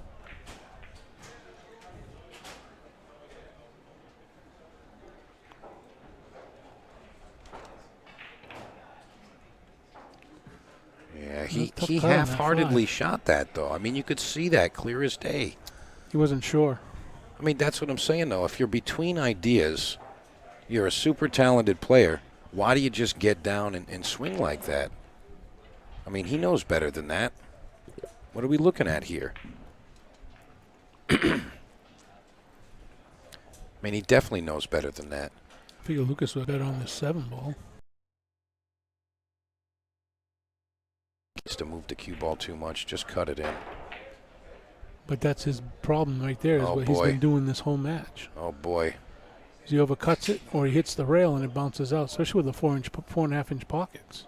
I mean, It's huge. he's yeah, but I mean, he's a favorite shooting a ball, right? Just like that, just shooting a ball outright. When he's trying to like slow roll a ball and hold it, that's when he's messing up, or he's coming a little short on position or something, and he's making errors there. But just shooting a ball outright, that's like Lucas's like Forte. that's his thing. Yeah. Oh, I get to cut a ball in, and that's it. I can do that. That's his thing. Yeah, he's missed quite a few of those today. I'll tell you what. This is how this match needs to go for Lucas. Lucas needs to win this game. If he gets a shot, because, you get a guy like this at the table, you might not get a shot. But go to the table, win the rack, and then you just go wash your face real quick, hit the bathroom for a sec. That's what you got to do. Come back, tied up, and you win 3 games. Do the lion talk. Yeah. I mean, we call it a bird bath. That's what we call it back home. We call it a bird bath.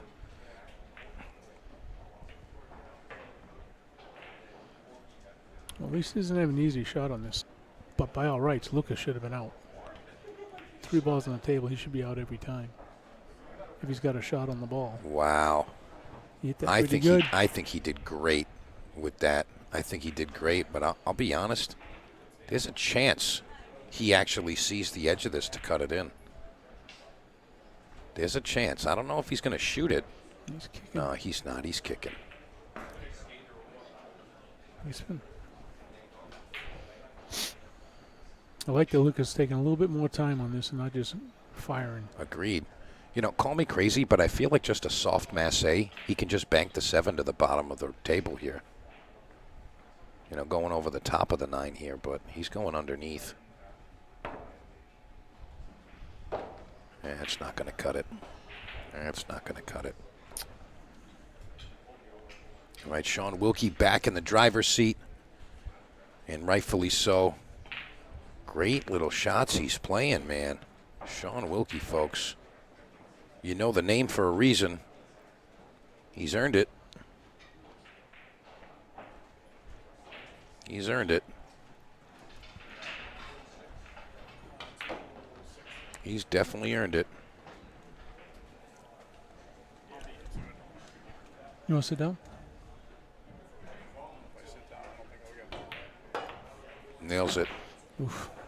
Cue ball was 7-5. online. Yeah, 7-5. That totally could have been That was a crazy 66 right there.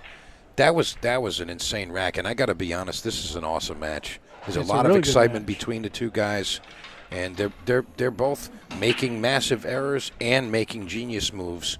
I mean, this is great. We're showing that they're mortals, not immortals. Yeah, right, exactly. Yeah. Yeah, this is an exciting one for sure. Yeah, because you think it's going to go one way, and then something crazy happens, and it doesn't. Oh, yeah. I mean, Lucas should have been out that rack. Yeah, I totally agree there. Guys, make sure you're following the page. I want you guys to enjoy all the stuff we got coming for you. And Wilkey says, hey, fix that rack, kid. What are you doing? Can't give me this. I can't break this. You call that a 9-ball rack? That's not a 9-ball rack. What are you doing? Guys, don't forget, grab yourself a raffle ticket, help support the event, and you can also win some cool stuff. $1,500 custom engraved Joss Q and the Aramith ball set.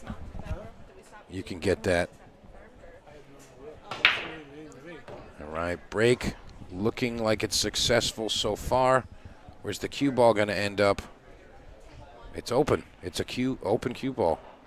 Successful break, open cue ball. He's got it. He's got a chance here.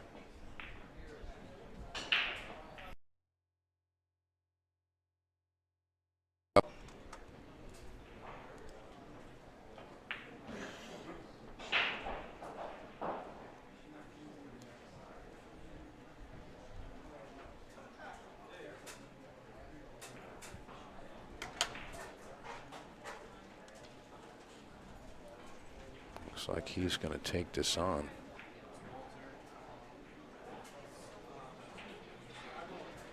He's going to take it on. Little hesitation here. He doesn't like it.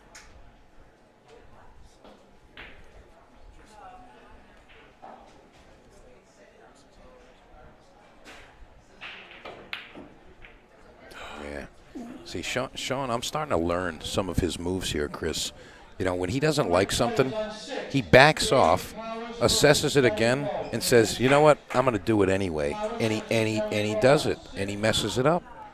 He's done that a few times in this set alone. And I don't know if that's a normal thing for him, but in this set, it's becoming a normal thing. Bruce Carroll versus John Brandon on table 10. And on table 14, Dennis Brewer, Sean McNew. That's on 14. Brewer versus McNew. All of those are races to 7. Good luck.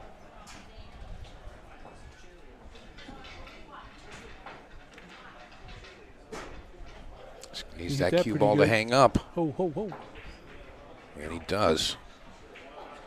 Such strong play from both of these guys, and also some odd moments, if that's a respectable way to put it there. But just showing that they're normal, everyday players. Yeah. Well, I don't want to call them everyday players. You see these guys play every day. You're at the pro events. You know what I mean? Yeah. But, yeah, I mean, they're human. That's for sure. But, boy, are they tough. Tough, tough, tough. They are super tough. Nothing's good like a good safety battle. Yeah, I mean, that's, you know, that's When one of both the players more play exciting top. pieces, yeah. He's going to try kicking this one around. Yeah, it looks that way. Well, where's the 2? That's the question. It's going into the rail first. Oh, he did thin it. He did move it. He hit it. Just barely feathered it, but he did hit it. You got lucky.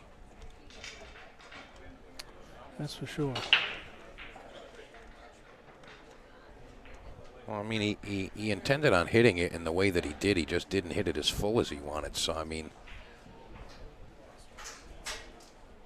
this is kind of uncomfortable just because of where the cue ball is located, right in the jaws.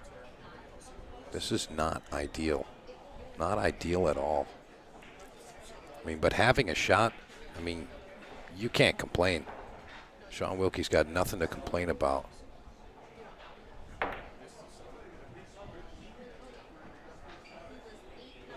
That thing needs to slow down if you're Sean Wilkey. And this may be one of those genius type of situations. Might see something special here. And the one going the side off the 7? Is it below the pocket enough? Yeah, I think that's the 8 ball. Is that the 8 ball The right one by in the the side 8, pocket? yeah.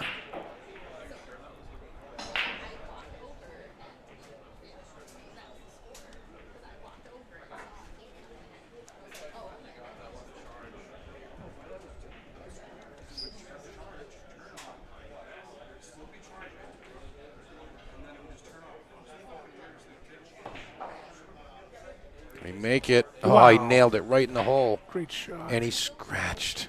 Are you kidding me? Unbelievable. That's the power of the pool From guides right genius to dunce there. To 0. in one swing. Unbelievable. Unbelievable. I mean, these are the reasons why we love this game and hate this game at the same time. Yeah, It's it's a game just- you love to hate. Yeah.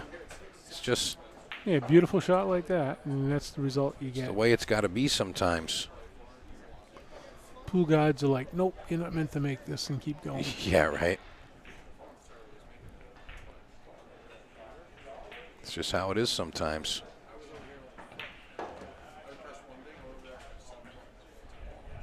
Sean getting a little ahead of himself there. I think he did okay. You know, sometimes it's kind of like, like a skateboarder drops in on the ramp, and they just drop in, and they're like, oh, wait, what trick was I going to do? You know, when you get back on the horse, you kind of got to know what you're doing right away. Take your time getting there. Yeah, I think Wilkey's smelling the blood in the water here. Well, I think so, too. I mean, obviously, at a high level, it's never over. until it actually is over. over. Yeah, I mean, we say that a lot in pool, but, you know, at this level, it truly is the case. Unless it's over, the other player can always just get on the horse and dominate and just not let the other player back. It's totally possible. And, you know, we see it sometimes, you know, I mean. Anything happens in this game. And it looks like Sean Wilkey's going to take this one. He's going to put it on the hill. 8-5 now to Sean Wilkey. All right, folks, predictions, put it out there. Lucas is coming back. Let's see it. Kevin Guimond, I love that. What'd he say? He says, a little lesson on how things don't always go as planned. Couldn't agree more. Chip in a chair. That's what Kevin Guimond says. Yeah, that's all he needs. That's all Lucas needs. He's got a chip in a chair. I first heard that line from Mr. Ray Mack. All you need is a chip in a chair, and that's what he's got right now. Doesn't really have much of anything else, to be honest. Yeah. We're going to see how this goes. How's the Q, All right, Wilkey to the break. Q raffle work? Do you get a ticket number after sending the 20? Yes, I can tell you what your ticket number is. That's fine. Right. You got to give me a heads up that you're going to send that. Ran B. Yeah, you got to make sure if you have like an odd name, you have to put your real name on there. And if you're not connected to us on social media, make sure you put a phone number on there. Got to make sure you do that. But yeah, you can go ahead. We still have some spots available, and we would appreciate the support. Again, that's how we can make events like this happen. You know, it's a whole bunch of give and take and, you know, collective community effort. Streaming on YouTube and Facebook, Life is Buck. That's right, YouTube and Facebook. YouTube, we're on Amazing Billiards Live, and on Facebook, we're broadcasting from Ship the Cash. And the highest quality is going to come through that YouTube page, Amazing Billiards Live. That's the highest quality feed. Tom Plant, what's going on, buddy? He played in my Friday night fight last night. Uh-oh. Oh, he's on the other side now. Okay.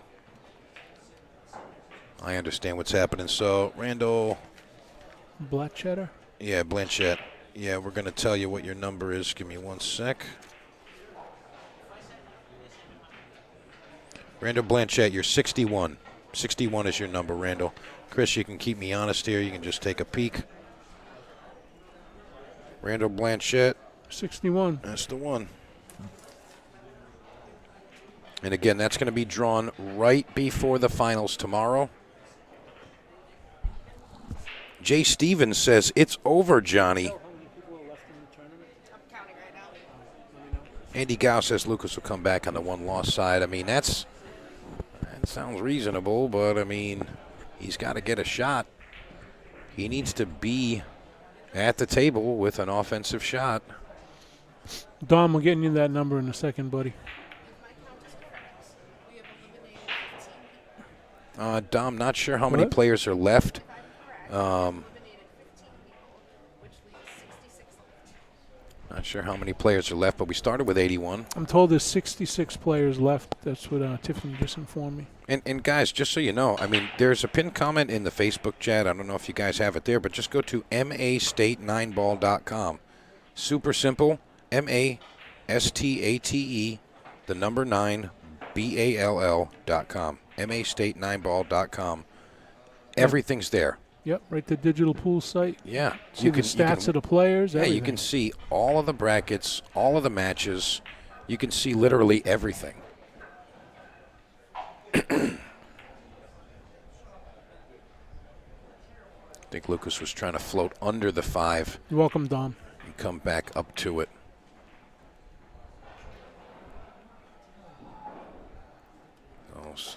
Call that a missed opportunity from Lucas. But again, as we keep understanding over and over and over again, it is not over until it is over. Every ball must be played. And again, it's 8-5 right now. So, I mean, Lucas needs to win 4 games in a row. Not out of the realm. Wilkey is on the hill. He was looking for some more Well, here's a speed chance. there. Here's an opening for Lucas. Let's see if he can get it done. He couldn't get to the table fast enough. Yeah, I know, right? You can see it in his face. He said, come on, let's go. I'm at the table. Now what? Now you do your job, kid. Shoot balls in. We know he can do that. Oh, yeah.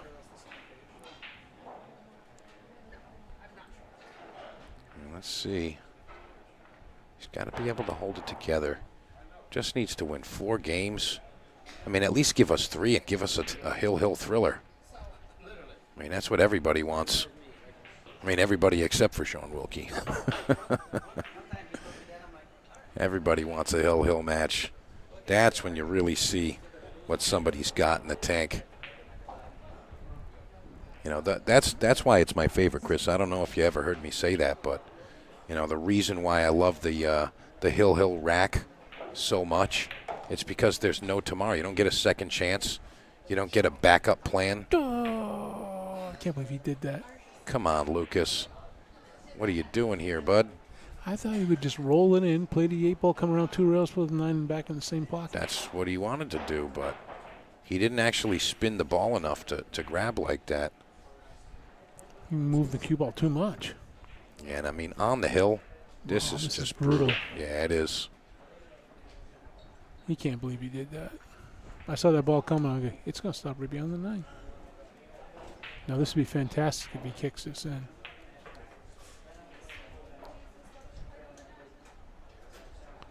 I mean, that would be fantastic, but boy, what a feat that would be.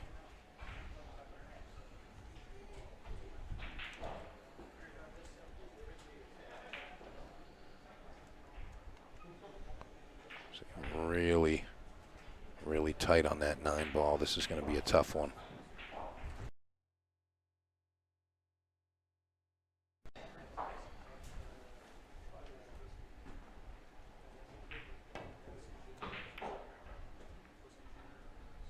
Got to get fortunate here.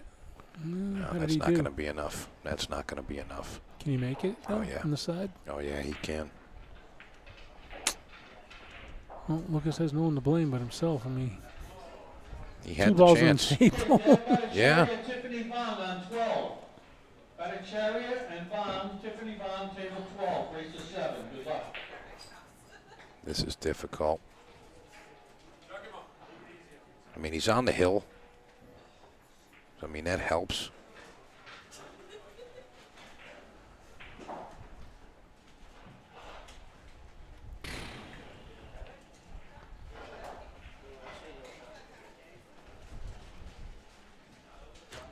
This is for all the marbles, basically. Yeah, this is the big one. I mean, it's a small target. Clayton, nice to see you, brother. Clayton Rocha checking out. See you, Clayton. Tell Pam I saw you. All right, he looks like he's ready.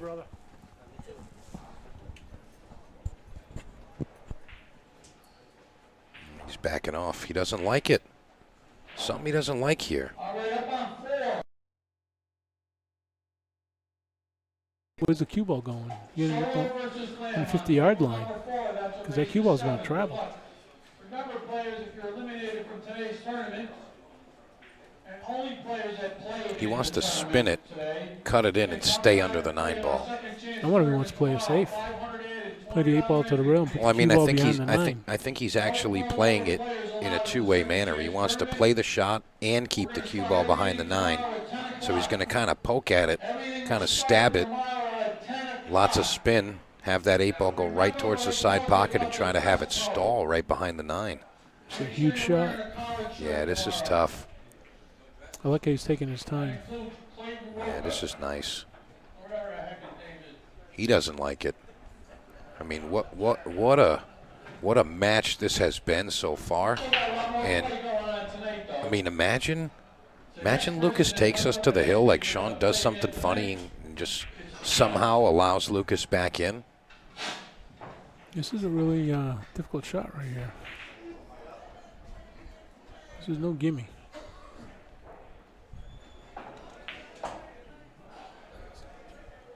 I mean, even if he makes it,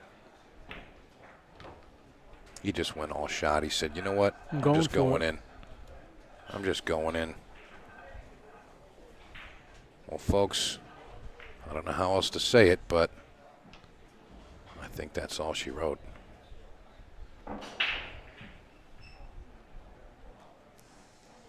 For the match. All right, there it is. All right, folks. wow, what a great match. Yeah, what a great Holy match smokes. indeed. What a great match indeed. Folks, make sure that you hit that follow button. Make sure you can come back here because we just hit 7.5 hours. You know what that means? It means we're going to have to rebroadcast soon. That's for you Facebook guys. Going to have to repost. So we're going to come back with another match. Make sure you're staying with us. Be back with another one shortly. Thank you for joining us. We'll be back.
Oh, the audio wasn't coming through? Oh, that's a... Yeah, I see so many people do that on that corner. Is there sound now? I think the sound got muted. You did refresh. Yeah, because it approached the 8-hour mark.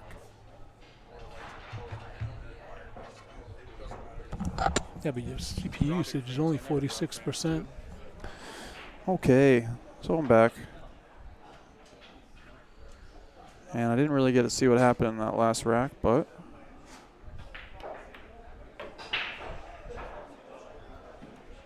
this table is a hair snugger than the rest. It's about 4 1/4. Most everything else in the room is about 4 1/2, but I would say as far as tables that are 4 1/4 go, it's really not that tough of a table. You know, for example, like I would say the 4 1/4 inch pocket set snookers, that table 15 plays a lot tougher than this one, so. Did he get lucky and get beyond the 9? I don't think so. I'm pretty sure. He's got the whole ball? Pretty sure he's got the whole thing. You can check it out right here. Yep. Oh yeah, I'd say Dave's got a good chance to steal one. And overall, I would just say that Dave looks more comfortable. You know, I mean, he pocketed that real well, so, and he's dead straight on this. Yeah. So that's probably gonna go pretty good for They him. call him Eagle Eye for a reason. Oh no, he plays great. He plays real good. I don't think that one rolled off. Didn't have a chance to. No, I think that one was pretty good there. All right, 2-1. Me and Mike have way different styles. I like to do it like this. He likes to do it a different way. So But yeah, are they bringing back top 16 tomorrow? He said You he know? wanted to do 12, but I don't know how far he's going to get. So I don't even know what time it is. It's 10 it's about o'clock. 10 o'clock. Time flies when you're having fun. So we ended up with 81, I think was the final. I don't know if you guys know. I'm sure Mike has told you all. There's still a good amount of people. It's definitely quieted down, of course. The room is a lot more quiet than it was earlier, that's for sure.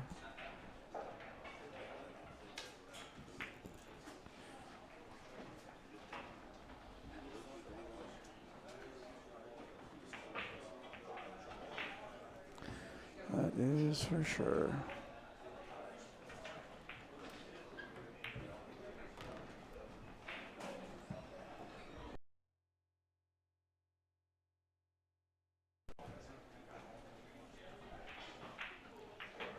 MAState9ball.com. So MAState9ball.com without the hyphen. So I'm not sure if he overcut that on purpose to play the two-way or if he just missed the ball there. I mean, everybody's been here for about 12 hours, so we are going to see some fatigue at some point, I'm sure.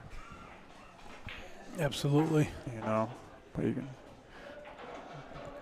Looks like Bob might have the edge of this, maybe for a bank. I think he might be trying to bank this ball. Nope. So he went for the kick. That came out pretty good. If you can leave him jacked up, that's even better. But looks like Dave's going to have this whole ball here, so you can probably expect a bank. But it's early in the match, so maybe he'll play conservatively. But I like the bank. I feel like it's got a good two-way here.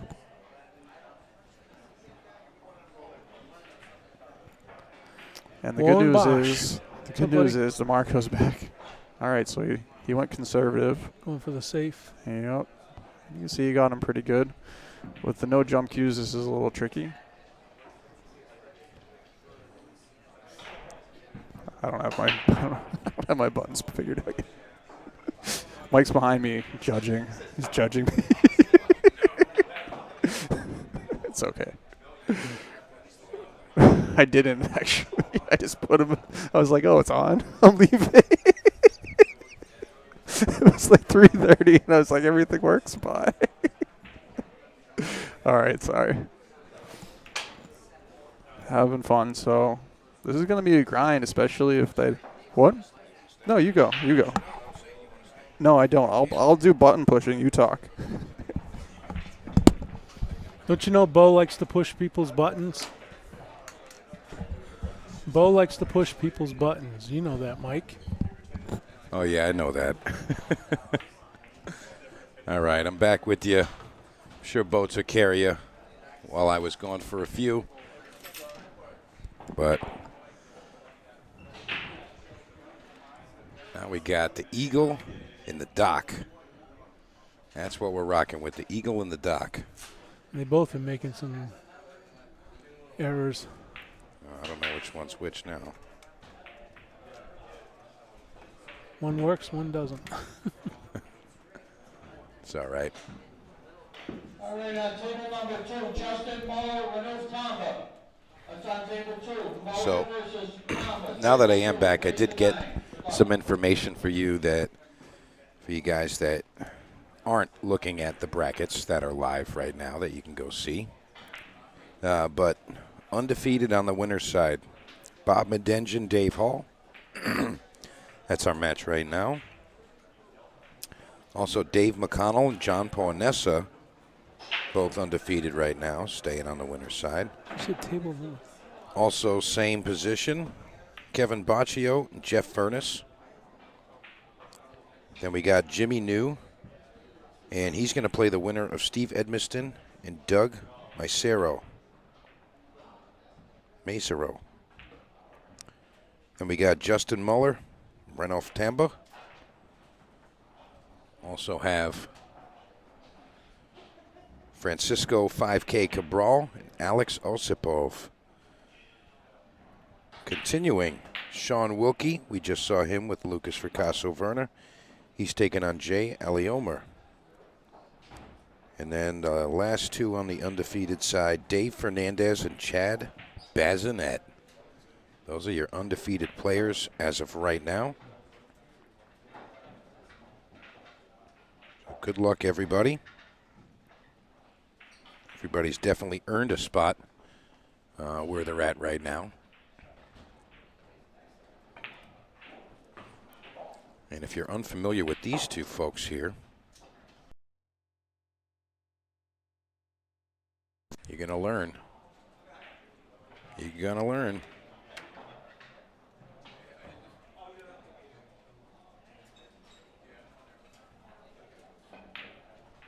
You're going to learn.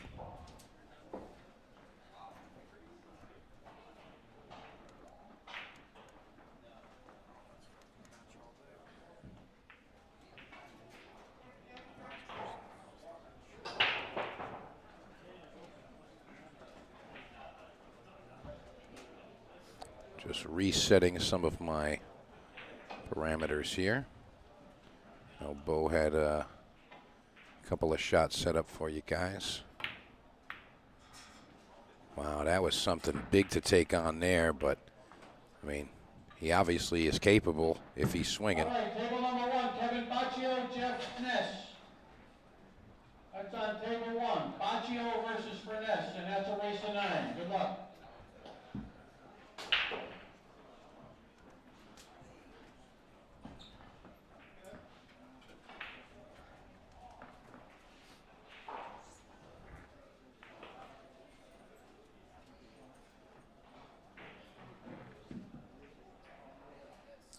So I didn't really get to see how this match has been progressing so far. But I will tell you that both of these guys are well known in the Northeast.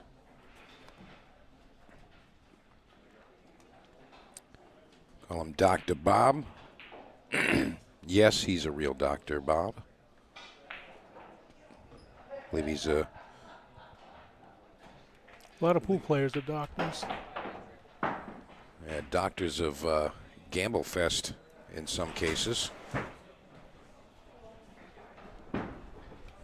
Yeah, I think I know 4 or 5 doctors.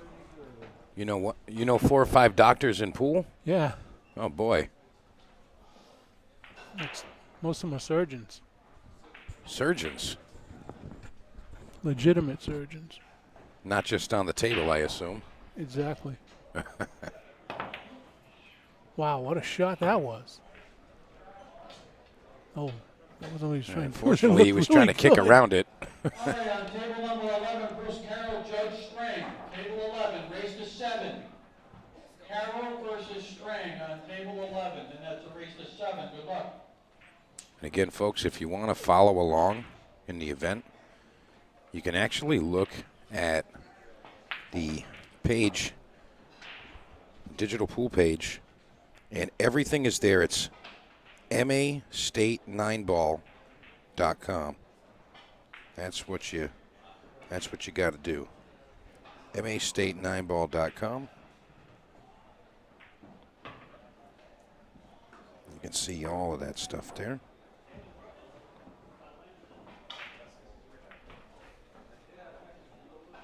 Paul Lewis, thank you for posting that.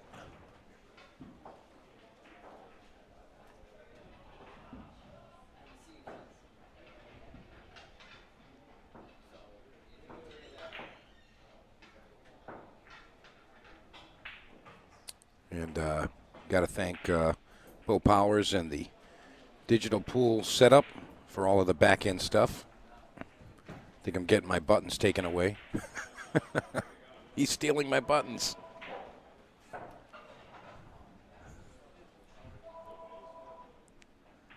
Not sure what's going on, but I'm going to figure it out.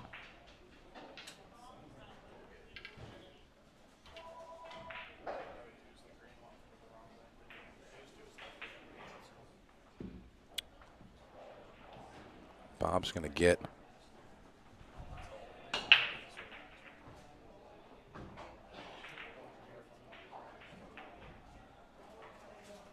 again. I'll have my buttons. I'll have Beau's buttons back at some point, I think. But for now, he's taking them. I'm trying to figure out why one of the cameras isn't working. I mean, to be honest, I think we were doing just fine. I don't think anything was broken. He's trying to get one that'll zoom. Yeah, I mean, It's not working. well, we got what we got. I think we're doing fine. got Raymond you, Linares, he said, gabagool. We got you. Well, of course we're fine. Matt Appreciate Rez that. is watching.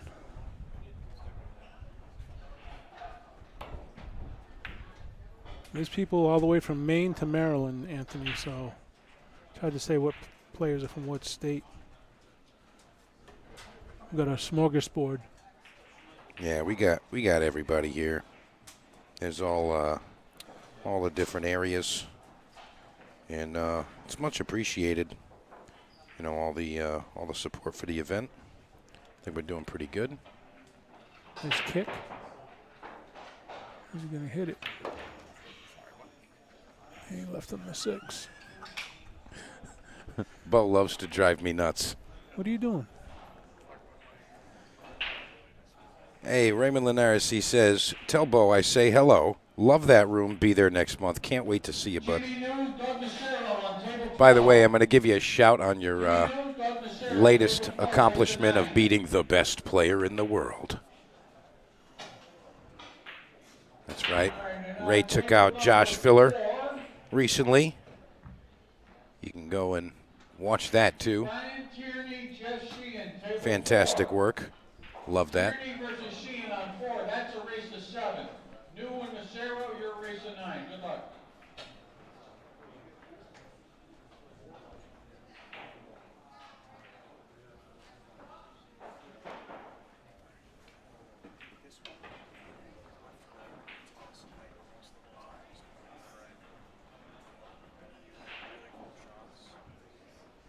Got it.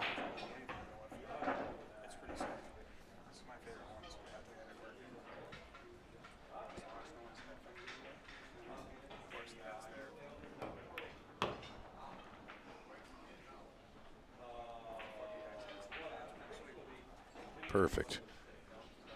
Now, where's the button for camera 2 now?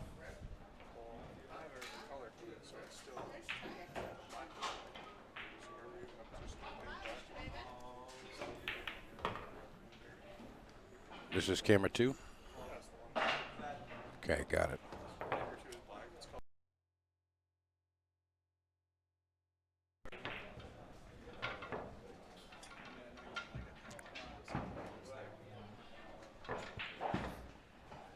All right, so Dave Hall staying ahead of it just a bit.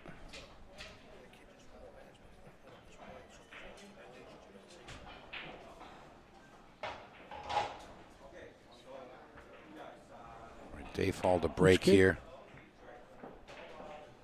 And this is rack number 5. He's up 3-1 here. Now, I wanted to mention Dave Hall last year, recently inducted into the New England Pool and Billiards Hall of Fame. That's located down at Snookers in Providence. So congratulations, Dave, once again. And, I mean, he's always been considered that top gun up in the main area. Absolutely. If you haven't got down the Snookers to check out the New England Hall of Fame, definitely suggest doing that. Yeah, no, that's a pretty sight. It's nice to see all the history there. Mr. McGonigal still part of that? No. New president is sitting right next to you, bud. Mr. Beau-Powers? No, the other guy. You? Yeah.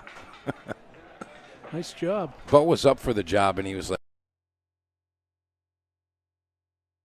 Well, congratulations. You well deserved. "Thank you, sir."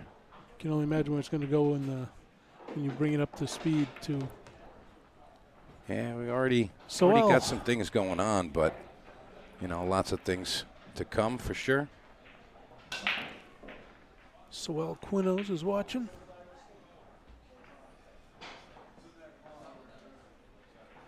Looks like Sutton's still on the winner's side. I mean, on the losers. Still in it. Nice job there. Bob getting a little bit close to the 9, but I don't think it's actually going to be too much of a factor. It's not going to hamper his queuing much at all.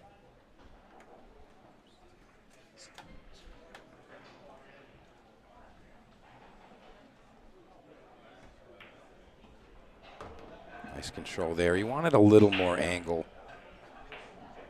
Now, I don't think he's going to stay underneath the 7, although I think he could. He wanted to get a little bit more angle. Either getting lower on the 6 or higher on the 6 would have been a little bit better, but it seems like he's found what he's going to do. He just draws out. That's all right.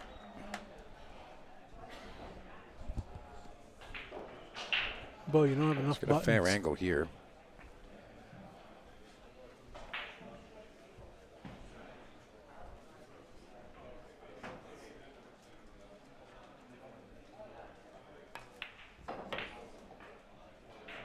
Yeah, Bob's always the kind of like the iron tank. He just keeps coming. And never really has that give up. And Next up on 3, Sawab Sam Abdullah Ibrahim. how about Abdullah staying in the event? Abdullah Ibrahim. Gotta give him some credit. Race to 7. Good luck. Nice work there.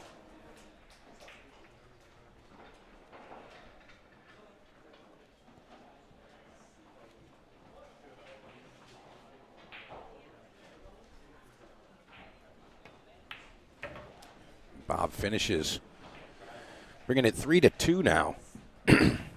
And if you're just joining us, you are watching the Massachusetts State 9-Ball Championship right here at Amazing Billiards. We're at 40 Faulkner Street, Malden, Massachusetts. And we started with 81 players today.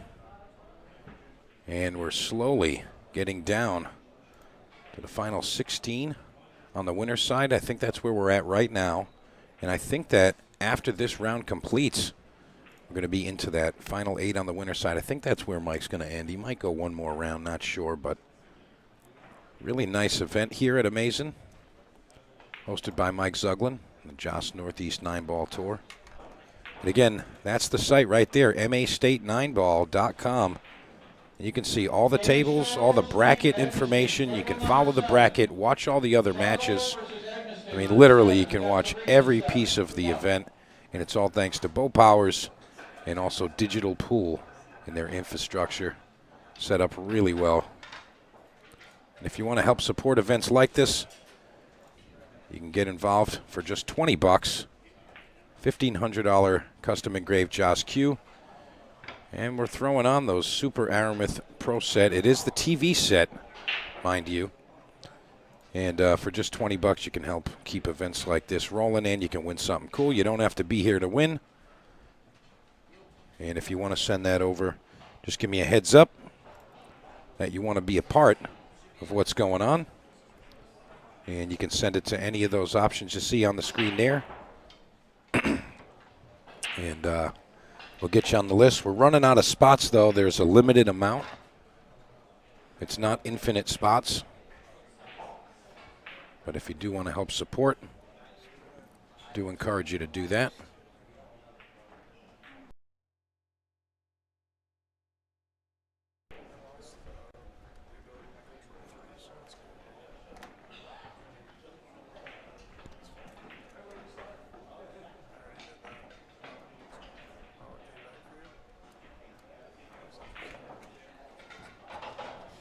I got the magic touch. All right, here we go. Got Bob Madin breaking rack 6. He's down 3-2, and we are racing to 9. This is a winner's side match. Cue ball narrowly escaping the scratch there. Nice job. How'd Steve Sutton do in his previous match? You won. I wish I had all my buttons right now. I'd give you a nice Sutton death, death, death, death, death. You like that? That was the analog effect.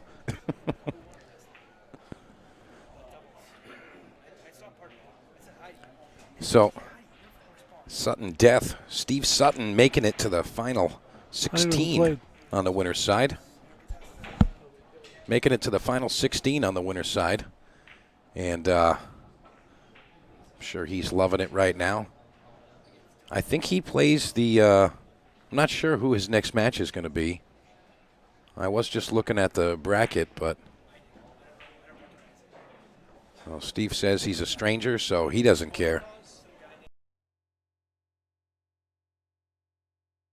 But he doesn't care. He doesn't mind. He doesn't care who it is. Dan Coles. Oh, so yeah, okay. Familiar with him.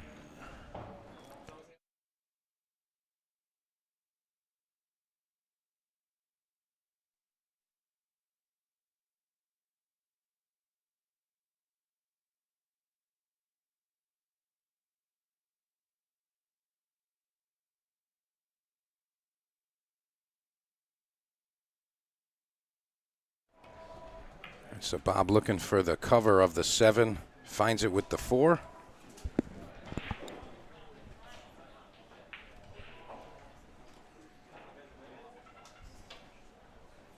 Dave Hall going to show us his kicking style. Masterful, I'm sure.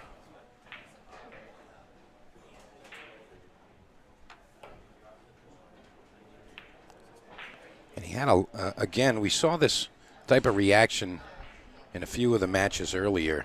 You know, lots of forward speed, but not enough rotational speed to really grip that rail and bend the cue ball.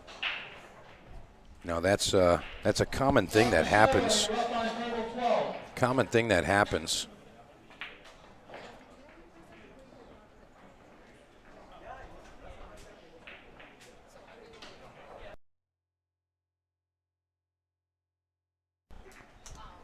Bob with his all business demeanor here. Trey Jones says hello, Mike. Trey Jones, what's going on?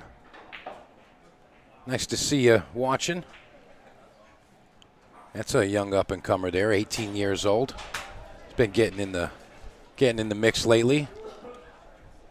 Got to get on the horse soon, my man. Got to get in there.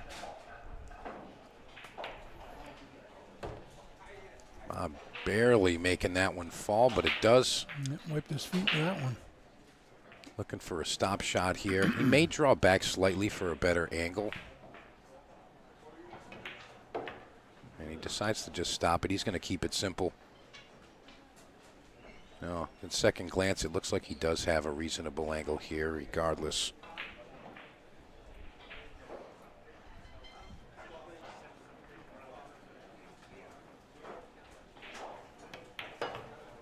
Swing that one around. Got to get up table.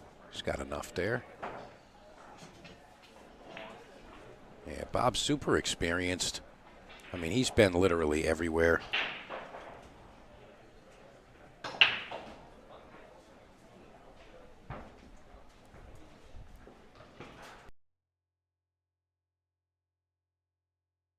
Sorry I missed a few of you guys. Joey Aruda, what's going on, my man? Good luck at the Chow Mein Classic tomorrow.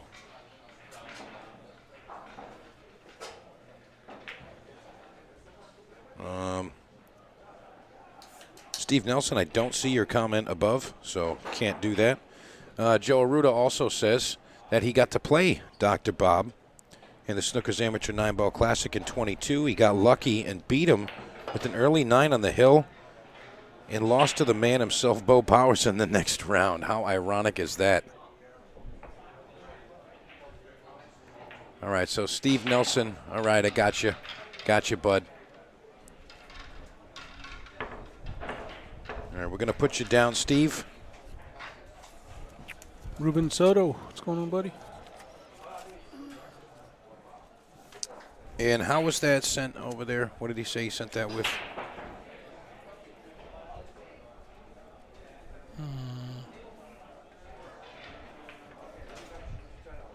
PayPal. Okay. Steve Nelson, you are all set. You're number 85.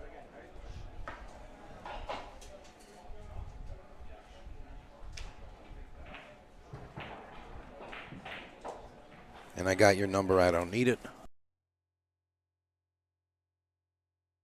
Time to collect your prize. Good luck, everyone.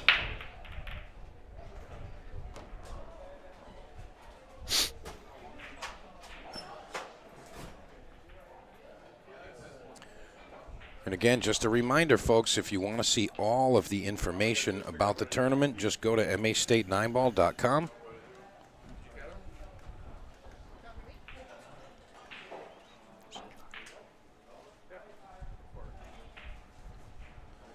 Again, that's where you can see all of the brackets, all of the streaming tables.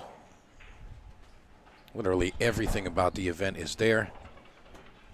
And again, that's thanks to Digital Pool and their infrastructure. Mr. Beau-Powers hooking it up on the back end. Had Tiffany Vong and Chris Freeman helping out, making sure that the bracket is running smoothly today. Appreciate them both. Chris doing a great job. Yeah. Making it work, man. Steve, you're welcome. Good luck. The Eagle stabbing it right there. Overdrew it. So he's going to have just the top side of this 4-ball.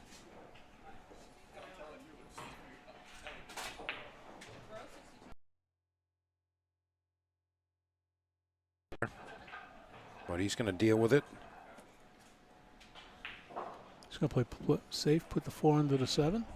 You know, to be honest, I think he might be taking this on. It's a little bit further past the pocket than I'd like for him to be shooting it, but you might be right. He might be going defense here. It's more control to the cue ball than if it's just so thin, it's going to run. Yeah, I mean, lucky for him, the 5-ball's up table. Cue ball goes up table, he probably come out okay.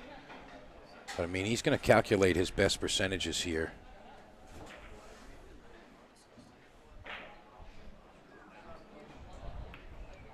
Going the safe. Goes with the defense. Is he going to get the actual hook? Yeah, that was great speed there. Great speed there. He didn't get under the 7, but he got it pretty, he got it where he can't make it, so it's good. I mean, I think the key to that shot, Chris, was really just making it so the cue ball didn't have a direct line there. Now, Bob's got an easy 2-railer underneath it, but really it's what's the reaction going to be after contact. You know, the 7's going to be moving. I mean, call me crazy, but he might actually just, like, roll into it and not really look for separation. You know, if he can really just hit this daintily. It's risky doing something like that. He's going for the 2 to the rail. Yeah, he hit it with speed. And he almost got made rewarded. That 7. Yeah, he almost got rewarded. Nice swing. Good contact, but again, you put Eagle in the driver's seat. And safety under that ball. He didn't get it. yeah, I think he actually didn't look all the way to the end of that shot there. I think he really wanted to play some right-hand spin and kind of bend himself into the 8. Keys. I think he really just wanted to bend himself to go behind the 8 ball, and he kind of just went one rail to it, and I would have liked to see him kind of open that up and you know, kind of see the end of the shot.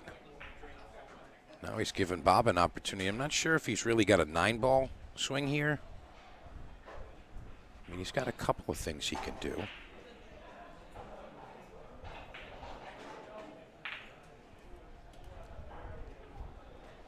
See, he's got a nice piece of it here.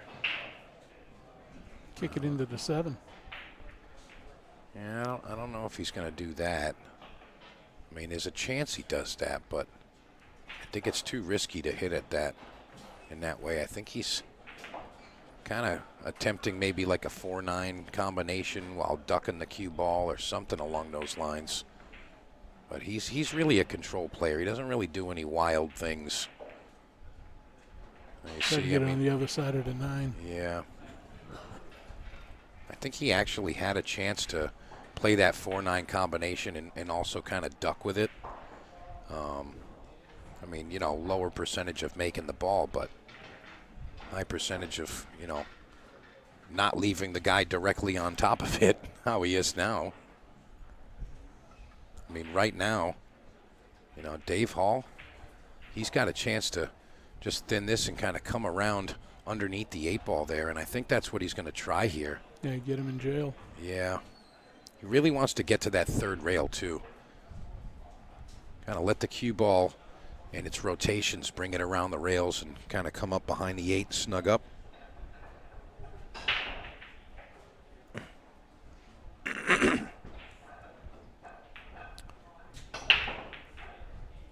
Let's see if he can actually get there. 1, 2. Get it behind it. And he got there with 2. He got there with 2. Now, Bob's definitely going to be swinging at this one just 1 rail. And there's a chance he could pocket it.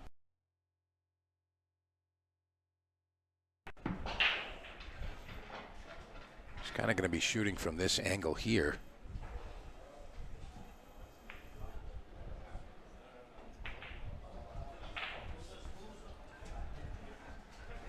A little past the middle diamond, right? On the short rail?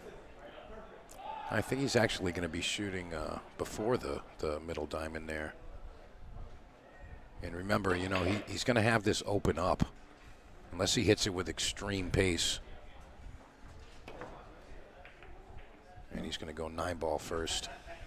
That's going to be a foul. And Bob's not going to like that. I don't know if he actually lined up the combination. No, it's not really available. Maybe he can make it if he was high up on it. But ball in hand here. If the combination's available, Dave's just going to shoot the 4 and then play the combination. If it's not available, he's going to bump into it. I don't think he can, you know, attempt another defensive shot here. I like having him put the cue ball kind of straight down from the opposite side of the table. Go 1 rail and bump into the 5. Right now he's looking like he wants to just end up on the opposite side of the 5. And kind of an insurance shot. If he does bump it, he can always play a 5-7 combo if he doesn't have a clean shot. I mean, to be honest, it looks like he doesn't want to bump it. He kind of is hesitant about it. He wants to get on the other side of it, but I like the line that he's putting it at. That's the line I would like, but I would like to see him bump into it. You know, kind of hit the 5 ball straight towards that side rail, have the cue ball drift above it. And I don't think he's going to leave a combination or anything, but I do think he'll get a nice clean shot at the 5 ball. You know, just a little bit of spin here. Open up and drag into that 5. Yeah, he hit the 9 ball. I think he wanted to hit the 5, but Well, now he can play that 5-7. I think if what the he 7 goes. No, I think he's actually going to play the 5 off the 7 into the side. Just kind of get forward, but he's really close to the 5, which makes it difficult to make the cue ball come down table. Yeah, and you got to jack up so you don't double hit. I don't think he's going to jack up. I think Well, he's just going to putt it and accept. You know, I don't know if he was actually even trying to make something work there, because that cue ball wasn't going to look good for anything. I mean, what do you do here, Chris? I mean, I think the only option he has is defensive. I don't see like a two-way type of attack. 5-ball passes to the right bottom corner. That's a hell of a shot. If this ball wasn't there, I could see putting it up behind the 8, you know, safety. But with that ball there, you can't bank the 5 out of the way and get over there. So I think he might actually bank the 5 towards the underside of the 8 and leave the cue on the right side of the 6. If he doesn't do that, I'm not really sure. It looks like he's cutting it towards the right side. I don't think he's going offense, though. It's not his style. no, he was going for it. Apparently he came out okay. Doesn't look like he left the shot. One real kick off the short rail into the 5. I don't think he can see it, can he? Oh, he can definitely see it. I don't know if he can make it. If he can see it, though, there's a chance he can just maybe spin it in there. He shouldn't. Or even bank to a safety. Give him a bank. Yeah, these guys are kind of just putting it around right now. Nobody's really taking any flyers. I mean, I really didn't like Bob shooting at that 5 this last shot. That was not really an expected approach to that. Well, they have a lot of respect for each other's game, so they're tender-footing it, you know what I mean? Yeah, but I mean, Bob shooting at that open ball like that. I mean, I guess he almost came out safe, but there you go. That'll get something done. That's looking okay. That's looking okay. Can he go 2 rails into this 5? Yeah, I mean, he can definitely get it 2 rails. I think he's going to be looking for the 3rd. And if he gets to that 3rd rail, you know, that's really going to be key. Just because he can send the 5-ball to the opposite side of the 8-6, and the cue ball is probably going to drift back down towards the top left of your screen right now. You hit the back of it and kind of send the cue ball down. Yeah, no, that came super short. You had to really open that up. Super short. Yeah, he needed to come a lot shorter there. Dan Charlo popping in the camera for us. What's up, Dan? Speaking of Mark Dion, he's watching. What's up, Mark? Mark, what are you doing? If you tell me you're sitting home right now, we're in an argument. Jay's been shooting good lately. Derek McCarthy, what's going on, buddy? Jimmy Rossetti. Uh-oh, the man's watching. Isaac Wooten. Mr. Digital Pool himself. Hey, Isaac. Thanks for joining. We've been enjoying the digital pool infrastructure so far today. And again, if you guys want to see all of the information about today's tournament, all you got to do is go to mastate9ball.com. mastate9ball.com.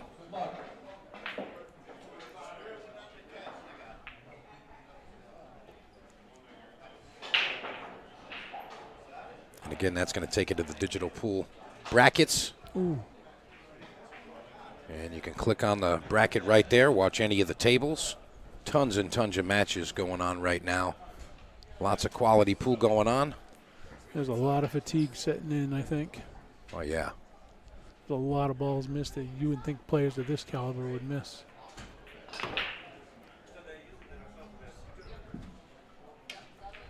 I mean, we're breaking into a good hour at this point right now. I've been playing for a while.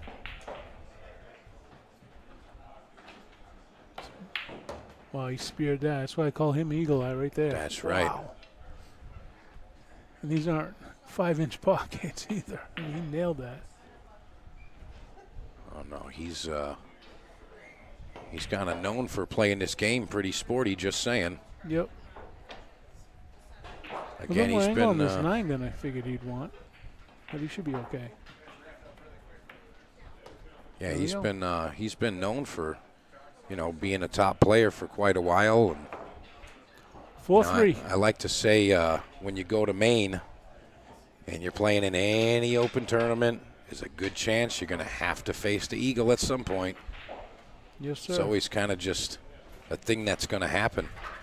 You're going to get there. He's such a gentleman of the game, too. Oh, so yeah, he's awesome. It's great to play people that are there mentally wise. All right, here we go. Dave Hall breaking rack 8. He's up 4-3. Nails the wing ball. Is he going to get a shot at the open 1 ball? No. He's going to get tied up. He's pushing out. This is not what he was hoping for. When a player wins a game, especially when they take the lead, they're looking to press the bet and kind of extend that lead. And you don't want to break and have to push out immediately. Takes the wind out of the sail. Yeah. Steve Gozzetti said, great commentary, Mike. Thank you, brother. Just, you know. I got him right here, brother. Oh, okay. Yeah, so it's looking like Dave's going to kind of put him not totally towards that top right corner, but in that neck of the woods. And I think what Dave is trying to avoid is just leaving a simple safety. I mean, he can't leave him something so simple that he can just, come with a safe, return. I think what he's considering now is leaving him along that the left long rail. And, that doesn't really open a clean shot, but it does offer a hit. To hit it. Yeah. But, I mean, you can't push out and not have a backup plan if they give it back. You got to have some kind of idea of what you're capable of and what your opponent is capable of. I mean, that's really what the push out is. It's like tempt the guy, say, hey, you want to shoot at this? Go ahead. There you go. I'll tell you, from this angle right here, it looks like that combination is juicy, to be honest. A 1-7, yeah. It does. Nothing's juicy on this table, though. Nah. It's so tight. And Bob says, nah, you go ahead. You go ahead. Now, at first glance, it might have been like, hey, he was playing for the combination. Perhaps he's got a safe in mind. Yeah, I'm Maybe wondering if he's he's got a going for the backup combo. plan. He's going to play thin in the 1 and going around and hiding the Q. Yeah, he's going to hide the Q. He's got to get up just a little more. I think you got him. I think that'll be okay. Bob's got a kick here. He's got a 1-rail kick. And again, the same shot. It comes up a lot. Guys got to remember this move. It's a lot of slow forward speed and a lot of rotational spin. And that's just so it can bite. Get around that 7. Oh, wow, he's got a window right through it. Oh, does he? He's got a window right through it. Look at that. He's right through it. And he just played all speed there. Unbelievable that there was a window right there, just about a ball's width. Unreal. Game is brutal sometimes, huh, Chris? It is. It's brutal sometimes. It's not a game of inches. It's a game of millimeters. Sometimes less. Yep. Feathers. And the Eagles really taking his time, making sure here, and rightfully so.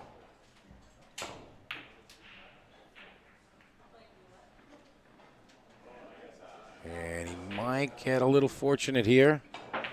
Well, you know what they say, good luck is the residue of hard work.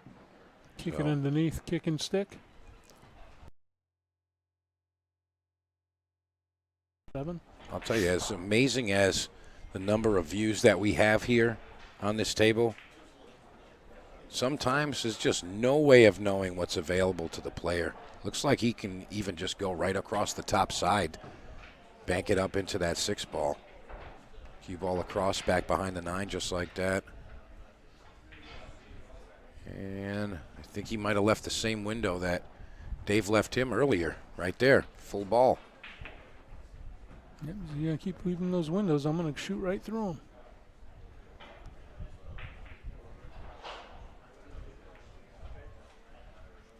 And that was a nice controlling shot there.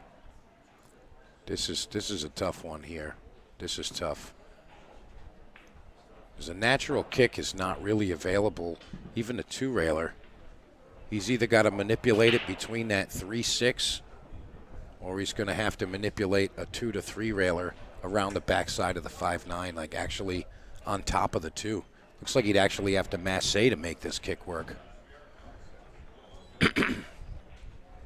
Now, that's the line he wants to come in at, but you can see that the natural line for that may not be there. That 2 ball seems like it may be in the way of that. Yeah, there's a lot of traffic here.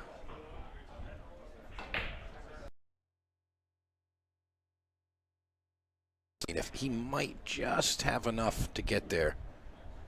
Oh, and he did. Wow. It was a great kick. Great shot there. Dr. Bob Madin. And he got him behind the ball, didn't he? Behind the 2? No, he can still see it. The whole ball? I think so, yeah. I think he can see the whole ball. I think he can see the whole thing. Look at that face. That is determined right there. Determined right there. Overstruck just a hair. I think he's okay with that. He can still pocket it in the side. He's got the 7 as a helper if he cuts it a bit high. Cue ball's going to be a little funny. Doesn't want to hit the 9 ball. Yeah, that could be treacherous. I think he's really just going to try to draw through that 9-5. If he's still attacking here, that is. I think he will. Just like that. And he's gradually going to work himself back into position here. These next 2 shots is going to kind of put him in a spot where it almost looks like he started with ball in hand. And there you go. Now he's right back in the line. Shouldn't have any problems now. It's all execution. Doesn't need to draw back too far. And as I say, too far, he doesn't get enough. A little short. Yeah, this one's a little tricky. This is that one where 'Cause they've he all can been thin it and go bobbling off back the and rail. forth. But then he's going to be funky on the 7 ball, so. I mean, call me crazy, but I feel like he played that. I do. I feel like he played it safe there. Yeah, but I mean, that's not how you play safe there. I mean, he would have put it in the middle of the rail. He got it pretty good. You're not kidding. Got him behind the 7, and he gave him a tough cut. I mean,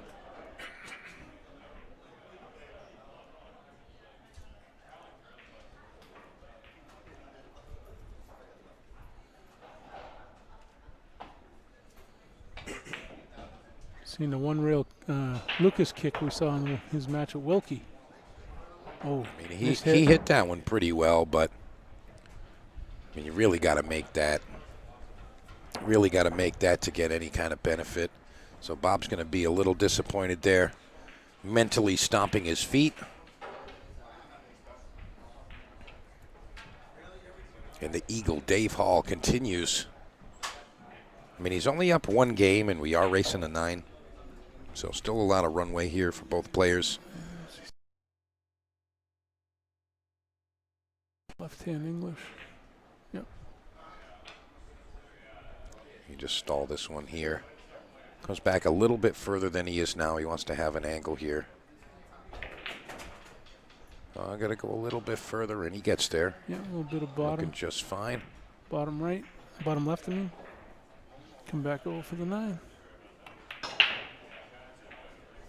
Uh-oh, he's on the 50-yard line. Yeah, he needed to dig just a bit more there just to get that ideal line, but I think he'll be okay here. We're not talking about close-up spot Johnny shot. 8 ball. Close-up spot shot. Oh, watch the cue ball. Uh-oh. Watch the cue ball. Whoa. You know, I gotta be honest. They would have called a foul. The like way that throw shot on the that. way that he walked away from the cue ball heading towards the pocket, I mean, he was just like, nah, that ain't going in the pocket. What are you, crazy? That ain't scratching. Like, he just knew that it wasn't going in. As close as it was, he just knew. Yeah, well, he's got a bird's eye view of it. He could tell by the speed that it was rolling if it was going to stop it. And I'll tell you that what, was heading right at the pocket. He's like, nah, that's good. That's good. I wasn't sure. I mean, that's That's cojones, if you know what I mean. He's like, whatever, I'm good. That ain't going in. I got this. All right, so. Dry break. Dry break. One ball open. Kind of funny here. You know, I got to be honest. Like, a lot of the matches that we're seeing here, I don't think we've seen one break and run. Did we see one break and run? I don't think so. We see one? I don't think we saw one. I don't believe so. And that's rare to have an event where there's literally 0 break and runs on the feature table. But And it's not like table too. Yeah, but I mean, come on, it's four and a quarter pockets. It's not 4-inch pockets with beginners on it. I mean, we just had 2 players with the 740 plus rating. I mean, And we saw the misses they did. But not one break and run. Nope. Not one. Well, you got a lot of issues here. You got fatigue. You got the tight table, and I don't care. I mean, we're fair level players here. nice shot. You know, at this level, I mean, we should see at least one so far. You think we're going to see any throughout the weekend? I'm hoping so. I'm hoping to see a big package. I hope so. Josh Staples, what's up, my man? Don Hunter says, is Mr. Badass still playing? Yes, he is. He's on the winner's side, and he's playing a match right now, I believe, on table 13. And you can go check that out right now. If you don't want to watch the match we're watching right now, that's fine. You don't want to listen to us? That's fine. I'm not mad at you. Go to mastate9ball.com and find Bazzy on the bracket. Click the link and watch his match. Go check that out. Don't think Sean had a break and run against Lucas in rack 4. I really couldn't tell you. Yeah, I mean, Don, if that's the case, I'm sorry for the misinformation. I don't recall any break and runs, but I mean, I could be wrong. There could have been one in that match. But I felt like both players shot in every game. I really do. One rack seems like every rack when you watch so many racks. Some live stream problem. No, I mean, I would just try refreshing. If there is an issue, I mean, I'm sure it will resolve itself. Beau's in the background pushing buttons and stuff, making sure everything's good. And, again, I got my sidekick right now, Mr. Chris Freeman, and also Tiffany Vong is on the case. If something's wrong, she'll find out. Josh, are you watching Samut's match or are you just watching in general?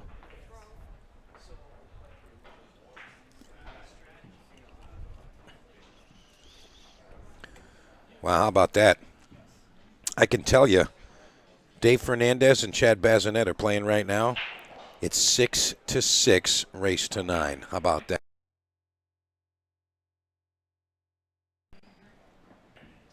I mean, I don't care who you are, you're going to have to earn a victory in this event this weekend. Nobody's getting a gimme.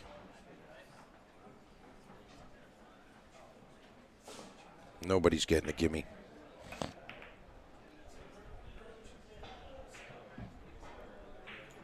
I'm playing some D here. Came out all right. I see a D back. See what he's doing here. I see Mr. Steve Edmiston still killing people.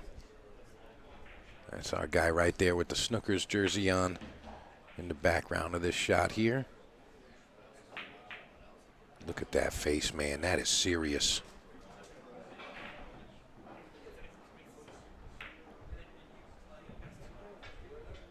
Get under the 9. How about that nice cue speed ball? Control. How about that cue ball? That's what you call speed control right there. That's what we call playing pool, Chris. That man's playing pool. He's in. Yes, sirree. He is in. Dr. Bob going to say, I know how to play this game too, sir.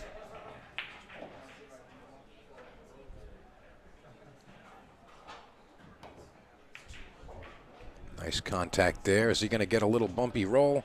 Yes, he is. But fortune meets misfortune here. Hooking himself on the 3. Pockets the 2, but now what? Maybe a little bit of a swerve here. A little bit of right-hand spin, shooting down slightly. Just wants to swerve around the edge of the 5. Ooh, he almost made it. Yeah, he had a chance to make that. He's got a full ball.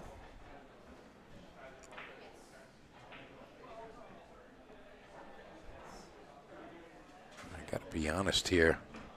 I feel like Dave wants to shoot. I mean, he's got a 2-game cushion. I'm not saying he's got it in the bag, but I feel like it's okay. If he really wants to take this on, I don't see a problem with it. He's got lots to hide behind. If he takes it on and he misses it, most likely the Cuban's going to come around the table and getting behind one of these balls. So go for the swing. And he doesn't get there. He didn't get. If he didn't hit the 7, you would have been good. Yeah, but I mean, he was playing position as if he was making it. There wasn't like a massive opportunity for two-way there. You know, to make that ball, you kind of got to stay out in the open. That was kind of the downfall of shooting that. But again, he's got.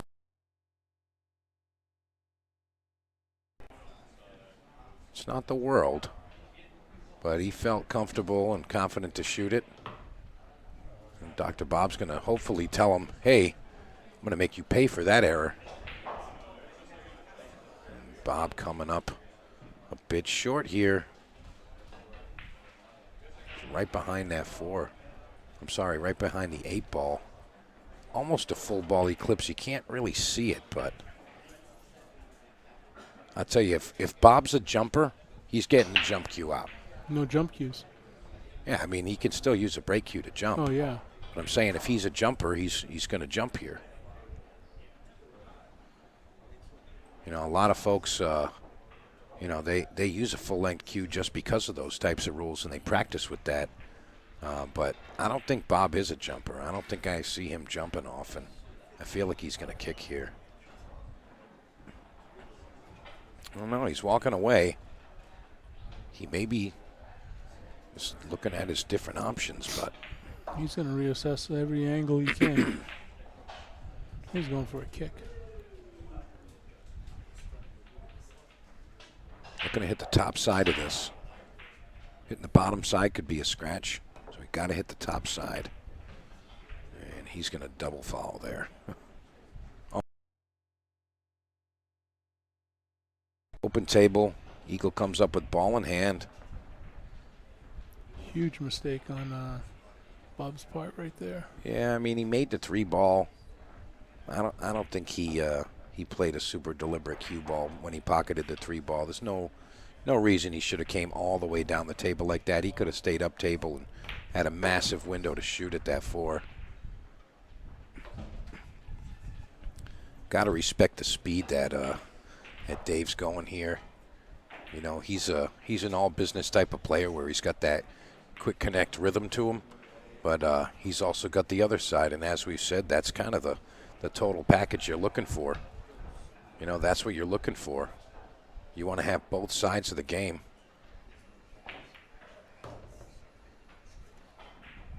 And Dave Hall definitely has that. You know, always like to look for, you know, almost like an athletic ability, you know, an athletic approach to running out the balls. You know, when they get out there, it's not always a slow and steady Eeyore style pool game. You know, that's not always going to get it done. The best players in the world have an athletic way about getting the job done. And Dave Hall can show you that right now. Oh, no. Yeah, I thought that was Oh, gonna be no. rough. He tried to go to the side pocket really firm there. Should went to the top. Well, I think he was trying to kind of cheat that a little bit. And I don't think he needed to. You know, like he was trying to hit that in there and draw it. But such a small target there. That's tough. Yeah. Such a small pocket, the side pocket from that angle. That was always going to be tough. So Bob now back in the driver's seat.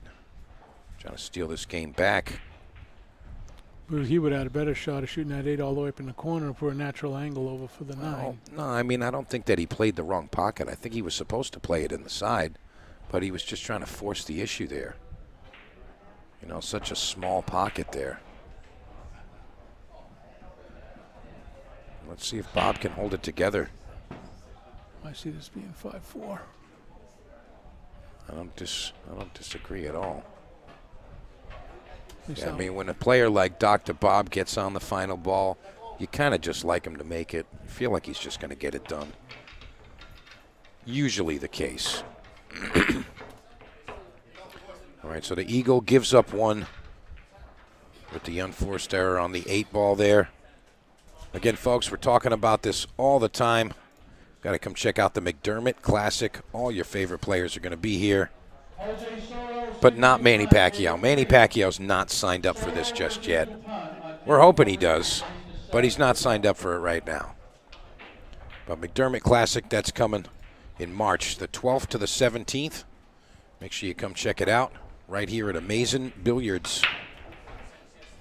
Dr. Bob smashing the rack open, and he's going to come up dry. Ooh, last second? Nah. Nope. Now, if Dave's feeling froggy, we're going to see him play the carom here. I was going to say the carom. Yeah, I mean, it's risky because you're sending that one ball around the rails, and there's always the chance that you hit that ball so full that it literally follows the cue ball, just follows it right in the pocket. But I don't know how he's feeling right now. Now that was not something I was expecting. But teach me, Eagle, teach me what you know.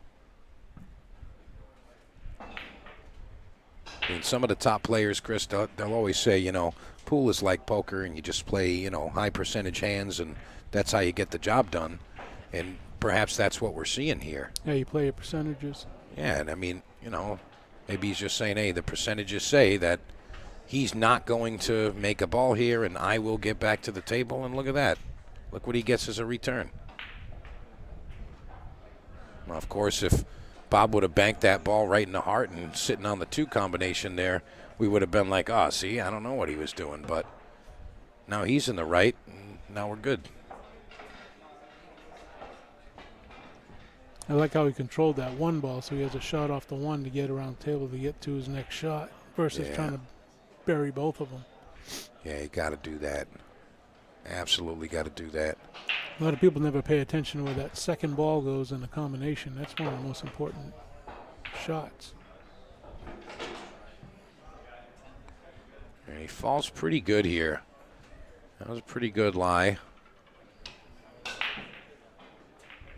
Mr. Steve Terrian's watching. Got good on that. So he's kind of going to cinch this one. He doesn't want to move the cue ball too much. Right next to that point. Just boop, right in. Nice shot. Oh, he did make himself a little bit of an angle here. Not bad, Eagle, not bad.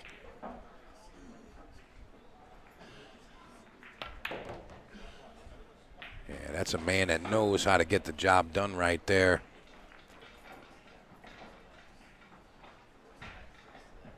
You come back cross table for the 7 in the same pocket. Yeah, I think that's the line for sure. Nice control there. Just fall down for the 8. Yeah, I mean, he's going to be a little careful here. He was short side position, so you got to be careful. Yeah. He tries to force it over, but I don't think so. And you up a little flat on that 8, like a little bit of an angle. He did okay, but I agree with you there. Definitely would have liked more angle, but he's just going to go right through the shot, and I think he's going to go 2 rails and shoot it in the opposite bottom corner. Not sure. He's got to throw some right on this, which... Yeah, I mean, he doesn't have to get as fancy as I'm making it out to be. I mean, he can kind of just bump it off the rail and shoot it up the corner, but I think he wants to just go around right here. 2 rails forward, just like that. Get up a little above the 9. He was on the 50-yard line. Yeah, I think he was maybe afraid to spin the ball too much. You can see the angle he's got here. This is definitely tricky.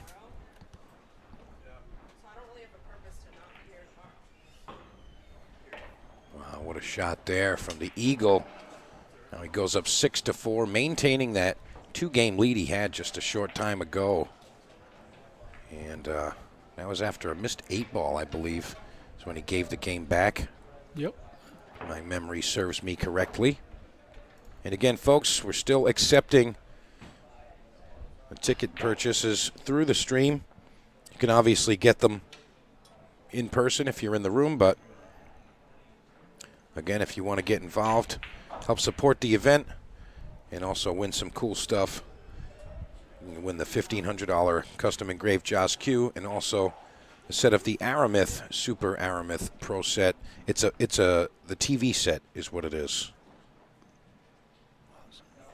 Got the TV set up for grabs as well. So it's not the normal just one draw for the Q. And there's a couple other secondary draws that will do for you. So again, if you want to do that, just put it in the chat. Hey, I want to get involved, or whatever you want to say, and then you can just send over, you know, however many tickets you want to get. $20 a piece. The Shark Stream, thank you very much for suggesting the shares. Appreciate that. Really appreciate that. A couple of funny things going on down table here.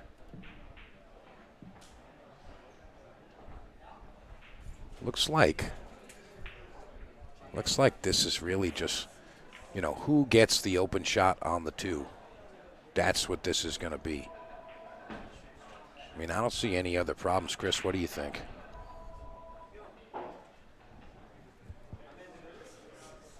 I got my graphic up here. Apologies, folks. What do you think here, Chris? Well, it's going to be tough to get on the 2, so... So I'm saying, I think this rack here is just a race to the 2 ball. Yep. And... Whoever makes the 2 ball, I think, wins this game. I mean, that's kind of how it is. Is that the 8 ball, the 2's in there? Yeah, I mean, is that a combo he's got to shoot? Yeah, I think that's the 2-4 up to. Yeah. I mean, it's pretty much everything's there.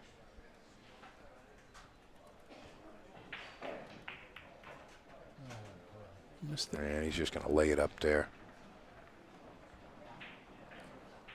And you see the look of disappointment there from Dr. Bob. Yeah. You know, he feels like he should be making those shots. And when he misses them, you know, it's like, come on, like, where's my stuff? Where's my mojo? I mean, he's always going to be him. But, you know, maybe you're right. Maybe he had a little bit of fatigue, you know, later in the night. A lot of people have been missing shots like that today. Yeah. I mean, Lucas missed a bunch. Sean missed a bunch. I mean, those are all top players. Yeah, but I mean, missing shots they shouldn't miss. Those guys, no excuse.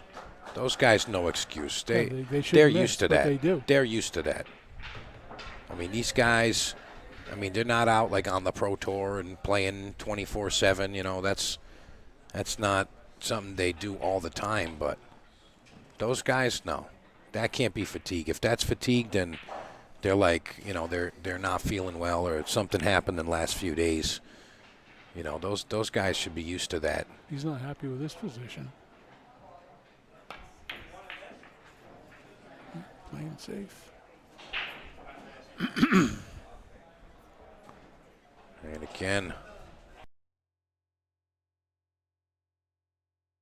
flop into the jump, but you know, he's definitely more of a kicker. And of course, in the Josky, you can't use a short cue. Can't use a short cue, but you can jump. You're playing cue, you're a break cue, right? Yeah. Yep. Yeah. You can use any full length cue. You know, you get your breaker and your shooting cue. I mean, there's some phenomenal cues that jump very easy. You know, very simple jumps, and you know, they're full length cues.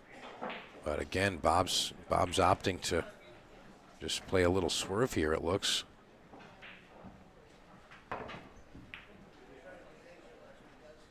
Ooh, is he going to get a little jelly?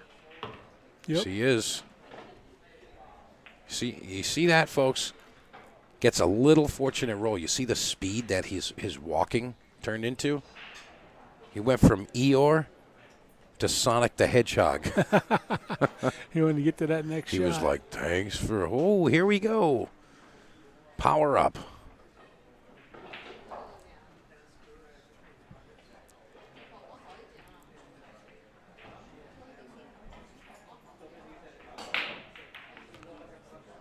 this one, but this from up here. But that's really all he was comfortable taking there. He didn't want to force it. You know, this simple rack turned into a complex rack, and it all changed when Dave Hall came up a little short on the 3-ball, and he had to kind of send it back. You know, send the control Bob's back. digging in because he knows he's behind, so he's got to dig in. He's got no choice.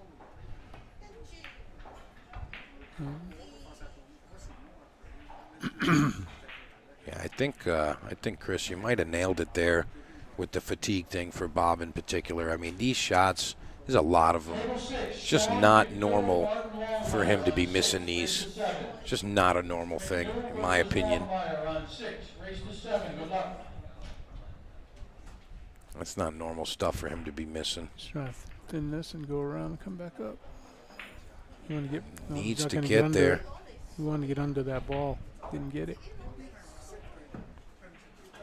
I mean, Bob can definitely make this ball, but it's no treat. I'll tell you that. Well, that's a long ways, 9 feet down that table.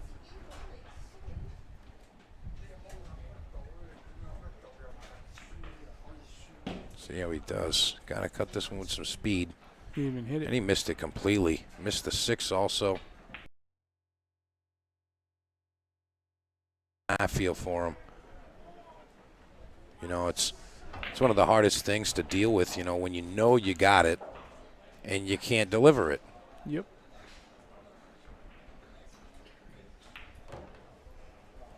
So tough. And Dave getting a little hasty there. Him hooking himself on the 6-ball. What's going on with these boys? Oh, all right, he could see it. I thought he got hooked there. No, he's good. He looked a little disappointed there. Well, Maybe he's just trying to show his limitations. I think he was a little disappointed because he almost hooked himself, and he's like, "How can I do that?" Oh, jeez! Wow. Yeah, something's up with these boys. I think something's going on in the corner over there. He's putting something in the water here at Mason's. I mean, it's either in the water or there's like a certain, you know, spectrum of light over there that's messing with these guys. But we're seeing some misses that I don't think we'll ever see again from these boys. We've been seeing those all day, though, on this table. Score update: Sean Wilkey and Jay Elliott are 7-7. Jay Wow. Alliomer and Sean Wilkey. And he was up big time. What do you think of that? 2 last time I saw. Jay. That's tough, yeah. Well, I'll tell you what. I can't believe he missed that 7. Jay and a lot of other folks that are familiar with this room, you know, they're never dogs in a match here, and they've got the ability to play those high-end sets. Like, Jay can play super high-end pool, but he's not going to do it for 24 hours. He might do it for one set against a Sean Wilkey because this is his living room. This is his house. Right. And I wouldn't be super surprised if Jay wins that set. I really wouldn't. He can come with a perfect set, you know, play really good pool one set. Bhattacharya, Paul Taki. That's on 10. Bhattacharya versus Paul Taki, table number 10. Well, we're going to see this go 6-5. Good luck, players. That's the least you guys could do. All right, Bob completes it. He's got to feel a little redemption there. But, I mean, with the way that things have been going, you kind of got to like Dave Hall to win this one, and then Bob squeaks another one back. You know, like they're kind of trading back and forth now, but I don't know, man. We're not really seeing that high-end momentum from either player. You know, and I given up a lot to Dr. Bob, especially these, you know, last like 3-4 games. You know, he's given some things up late, specifically the 8-ball. I think that more than 7-ball once. miss, I mean, that was... Yeah, gimme stuff. You're That's not gonna gimme miss that. stuff. That's stuff you never see these boys miss, and I mean, sometimes I guess it's just going to happen that way. But, all right, here we go. Rack 12.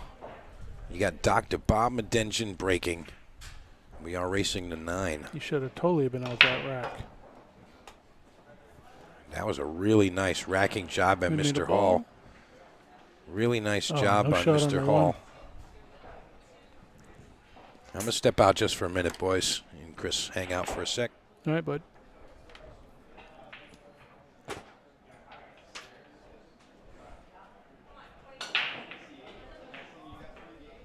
Table 13, Edison Bow, Lucas Picasso-Verner on 13.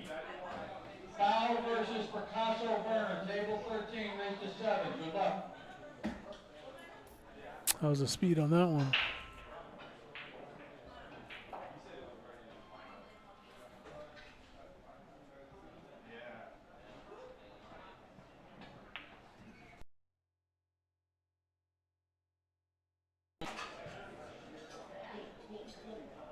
Missed it completely. Oh boy. Just gonna lock him up right behind that ball. Stop shot.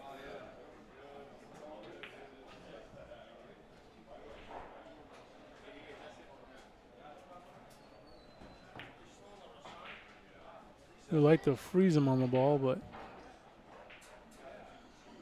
you still got a kick at it.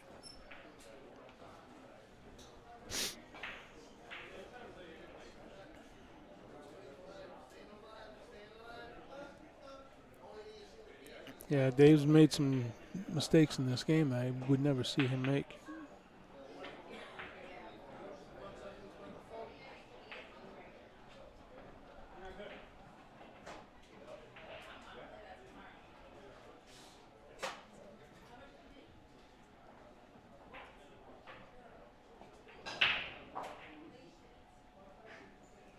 Trying to see if he has the window to hit that one ball.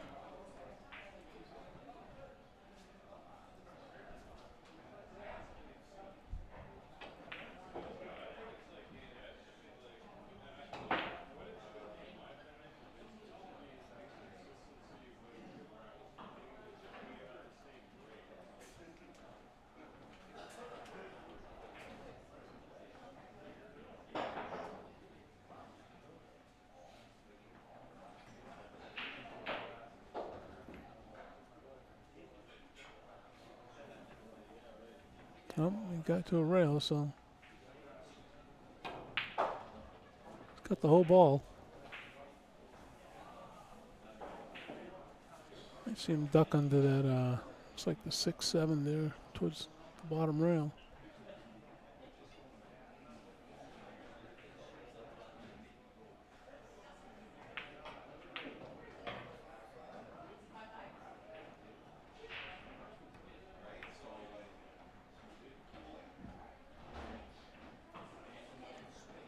Good speed, got him right up behind the, looks like the 6 ball.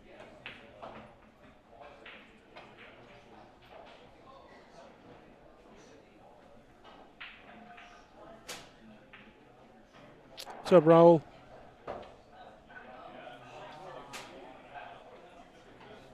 It's a tough kick with that 8 ball right in the middle.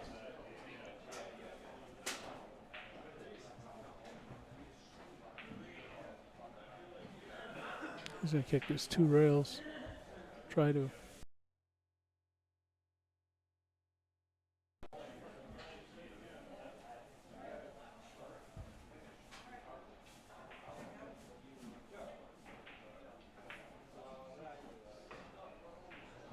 It's the only way to go. It's 2 rails.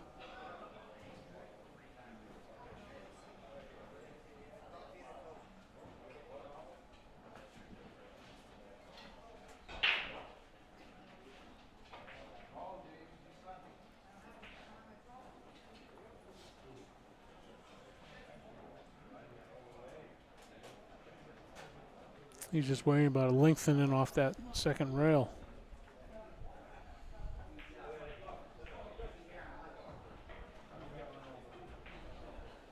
He's going at it one way. He's going to dig in. Out of bottom right. Nice kick. Get to a rail. Come on. don't know if he got on that short rail over enough where he can't cut it in easily, or if it's hanging on the pocket, I can't tell.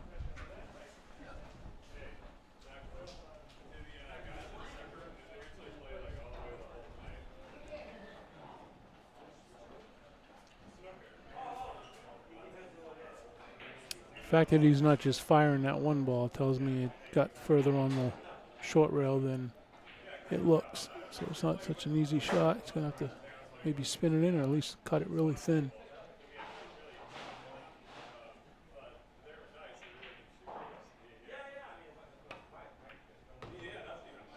Nice.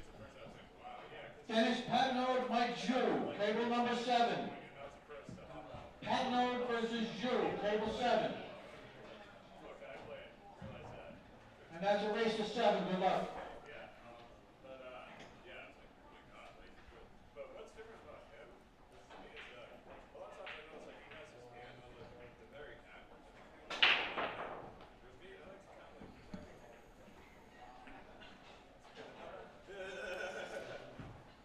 That 8 ball has been a big factor so far in this rack.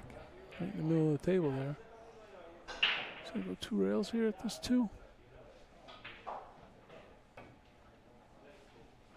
He kicked it. He hit it. Shaved the paint off it, but that was good.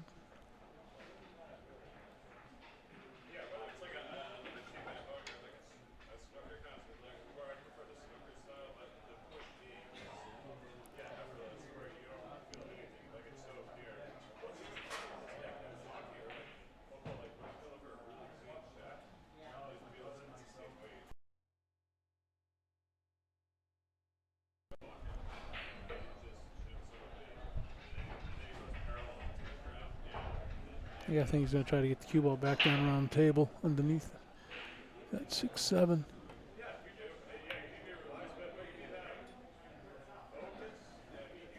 Oh, I got that nice.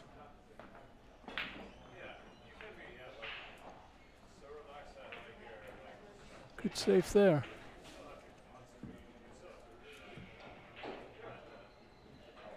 You see 2 railer here at this 2 ball. Come right off around the 3rd diamond, I think. These boys are still just below the side pocket. These boys are still trying to find their rhythm, apparently. There's been some safety back and forth on this one. We're still in the 2 ball. Yeah, so Bob made the 1 ball. No reward. And these guys are really struggling. Dave Soul, you're number 87 in our Q raffle.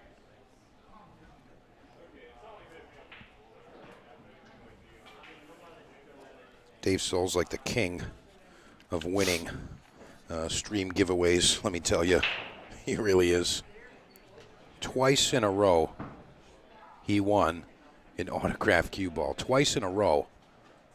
Not even giving anybody else a chance. Come on. I've won twice. So I've never won anything usually, but I've won twice on Ship to Cash. All right. I won a set of balls. And I Which won which set did you win? the Airmouth. Was no, it at the this? Dynaspheres The Dynaspheres, okay. at Snookers. Okay, awesome. Yeah, that was, trying to think, was that the Ocean State last, not this past God, I year, couldn't but tell you. 2022, I think it was. Couldn't tell you. I think that's when it was. And then I won a set of the Bumblebee ball set. Okay. And you got the Gambler's Closet gift card. I did, and I'm wearing the sweatshirt right now. Yes, sir. Yes, sir. Took me like 10 years to get some Ship to Cash swag. It took a little while, but hey, what the destination was it worth it, Chris? It's always worth it. Anything with Mike DeMarco. Appreciate it, brother. Appreciate it. Looking at a 2-rail kick here. Must have come that underneath 1 it, 8 hit ball it in the full. middle of the table there has been a huge staple in this rack. It's hidden a lot of kicks. That 1 ball. It's amazing how that 1 ball has been a factor. That is the 8, right? In the middle of the table almost? Closest to us? Yeah, right now, yep. Right there? Yeah, that's the 8 ball, yep. Yeah, that's been a factor. I mean, right here. I mean, this one's right on the edge. Like, he's got to come really close to that side pocket to make this 2-rail kick happen. Yep. And that's what he's really trying to gauge here. He doesn't want to come short and not hit it. He wants to really dig and get underneath there. One of the things I noticed in this table is that ball widens a lot when it hits the rail. Nice kick. He did that okay. Now, where's it going to come to rest? He's going to be... It's going to be wide open. Yep. Bob's Definitely like, what wide the open. heck is going on here? Doesn't like what's going on. Eagle needs to package it together and take it home. Big stroke coming here, I think. Actually, no, he can float this one. I think he's just going to cut this one in, come on the right side of the 8 ball, come above the 4. He may spin this, really stroke it. No, he just floated it in there. Just like you said. Yeah, you know, I thought actually just went to the corner, and he kind of ended up 50-50. You do some bottom left here. Come back for the 7. He did it again. Same ball. No, it was a 7 ball last rack. No, it kind of looks like he hooked him. You get lucky, I think. I mean, this is what nightmares are built on right here.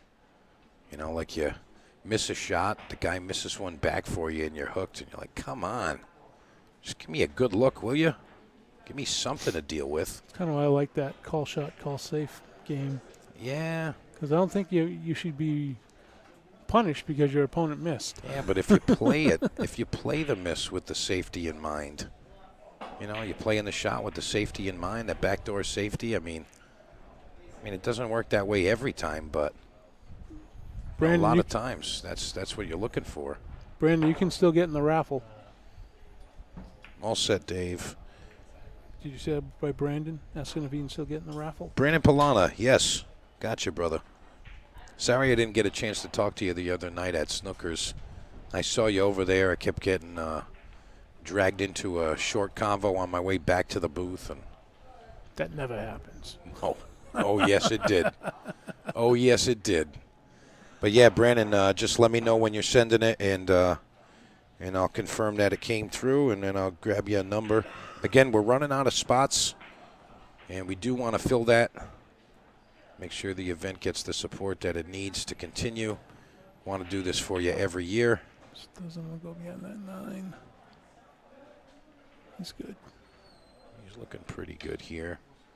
There's that dreaded 7 ball, same pocket. And he's on the rail, so this is going to be a little... There's a chance he actually runs into it and pushes it towards the pocket. Just like that. Just going to soft roll it.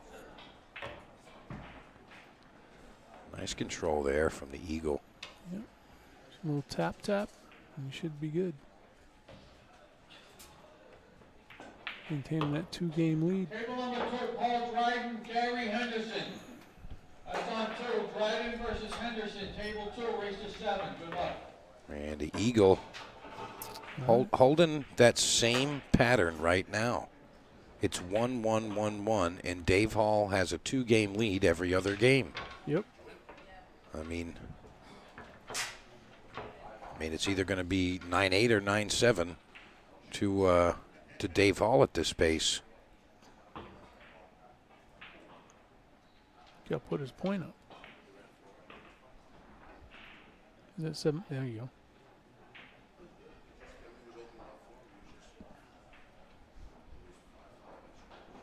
I'm giving him the look over. Yeah, the specialty rack. A specialty rack here. Hey, it's Steve Sutton. What are you doing on the stream? You're not on this table. Sutton's always on the stream. Gotta love his energy, Steve Sutton. Sudden death. Oh, yeah. We'll have those buttons for the McDermott Classic. You better believe it. They're going to let him play in that? Who, Steve? I don't know. I mean, he's on the fence He could be as a far ref. as far as being eligible for it, but I mean, I think they should let him play despite his uncanny ability to run racks blindfolded. Really, though, I love Steve. Everyone loves Steve. Yeah, he's awesome. I think we can all use a little more Steve Sutton-esque pieces in our games and in our pursuit of success. Yeah, I mean, I think he's just gotta go behind the two here. You know.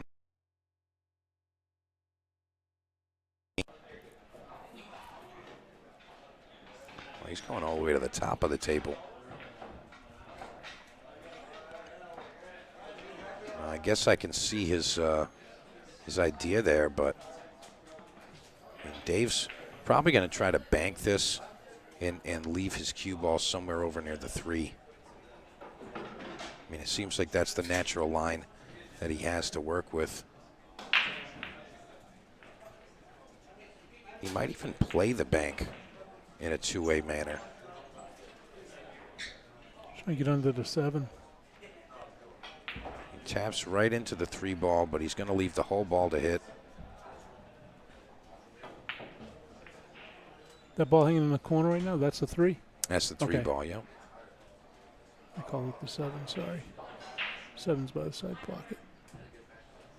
See where he's at here.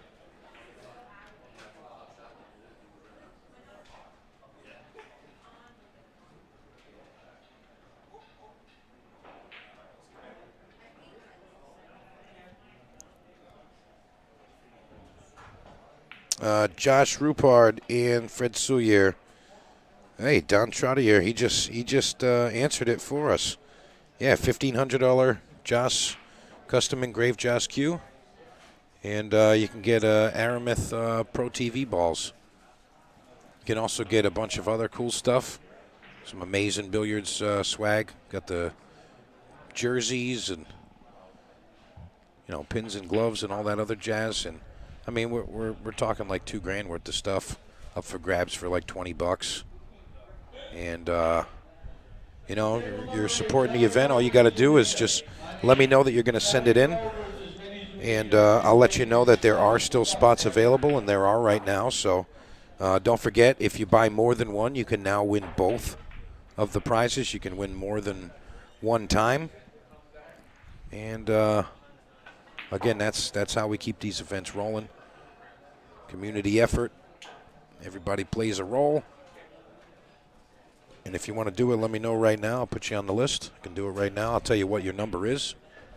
And you don't have to be here to win. And that gets drawn directly before the finals tomorrow.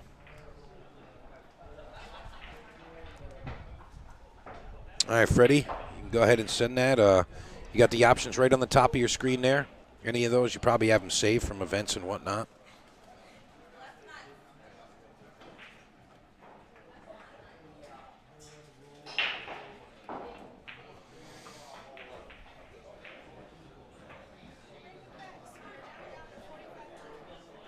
Down to what? 45 players? Down to 45? Yep. That's not terrible, all things considered. It's half the field. Yeah. A little bit more than half the field. Was it 81 players, right? Yeah, 81 was the start of the day.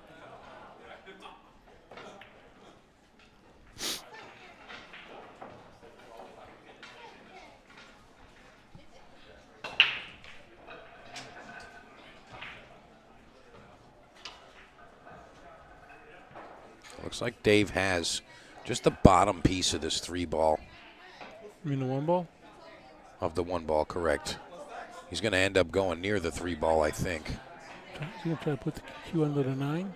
Yeah, that looks actually right. Changing angles here. One more little twist he would have got there. And looks like Dave moved the 6 ball as he shot, so it looks like that's going to be a foul. Anytime that there's movement of another ball while you're shooting, That's a foul. That's going to be a foul. All right, Freddie. All right, Freddie, I got you, and Brandon Polana, I got you also. So I'm going to add you guys in right now. I'll let you know what your numbers are right now. If you give me 1 second.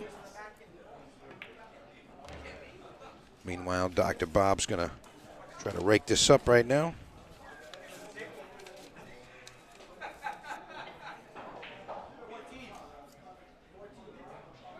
All right, Brandon Polana and Fred Soulier.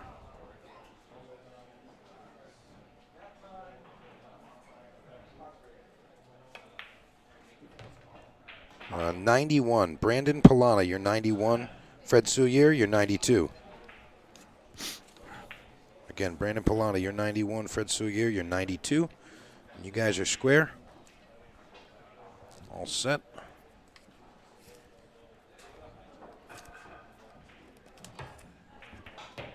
Table number 9, Brian Tierney, Bill Longmore. On table 9, race to 7. Tierney versus Longmore, race to 9. You got it, Freddie. All set, brother. Good luck. You too, Brandon. Good luck. You gotta be careful here. This 6 ball gets big.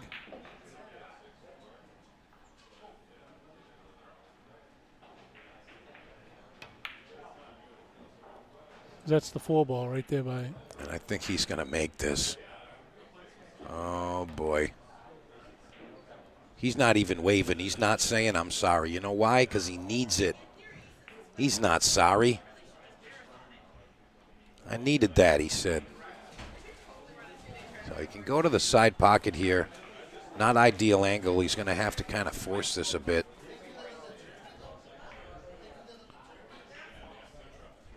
Maybe he comes right back underneath it. Right underneath the 6 ball. He plays it all the way up. I think that's what he's got to do. I don't know if he's going to try to force the issue and spin it or anything. Even a little bit of juice. Yeah, he was coming back under it, but how do you make out? my, how the tables have turned. Well, Look out for the kick on the 5-9, because here it comes. You think it's wired? I don't think it's wired, but I think he's No. kind of got to shoot that. Yeah. He has to. I mean, how do you not? How do you not shoot at it? I think you kind of have to shoot this.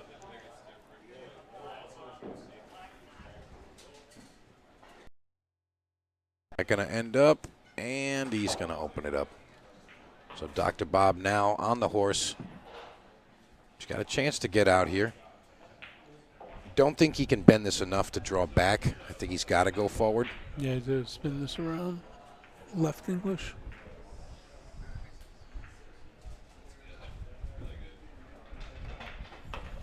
Really needs it to bite. He'll go behind that 7. He's Nice okay. pick. He's okay. Come back cross field, 7 on the side. Hope you guys are enjoying the broadcast here. Again, we're at Amazing Billiards, Malden, Massachusetts. And this is the Massachusetts State 9-Ball Championship. Second annual here at Amazing. Again, started with 81 players, down to just about half of the field.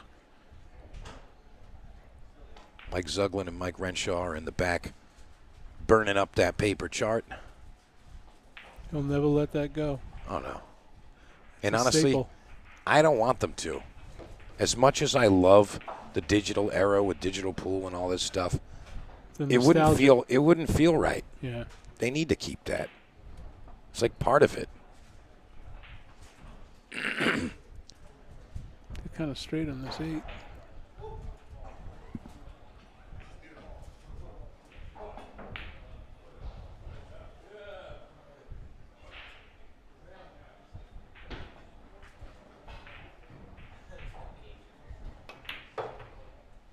Bob said, I can make that work. Kind of died off that second rail. It's not You know, that could optimal be angle. something as simple as just not going all the way through the top side of that shot. You know, like kind of coming down towards the center of the ball versus staying up and giving it that extra bit of rotation on the cue ball. Oh, no. This is a nightmare for Bob. I feel for you, brother. Oh, man. Not going to be happy about that. Not happy at all. The Eagle looking to get on the hill. And there it is, 8-5 now. He broke the cycle. Bombadenshin. It's up 3 now. So furious in his mind right now. He's like, what the heck, man? But hey, that's part of the game. That is the game. Yeah, you got to deal with it. Again, we've been talking about the McDermott Classic a lot, and rightfully so. We announced just one of the confirmed players so far. And there's the man right there, Albin Ocean, confirmed for the McDermott Classic. And there's so many more awesome names to reveal to you guys. But we're gonna make you wait just a little bit. We're gonna make you wait. Please be patient. Please be patient. Ben Sutherland's watching. I haven't talked to him in a long time. From Lost Wages. Do you know Ben Sutherland? Hold on 1 second. I just want to make sure these guys are all set. It was a 1 ball not to miss.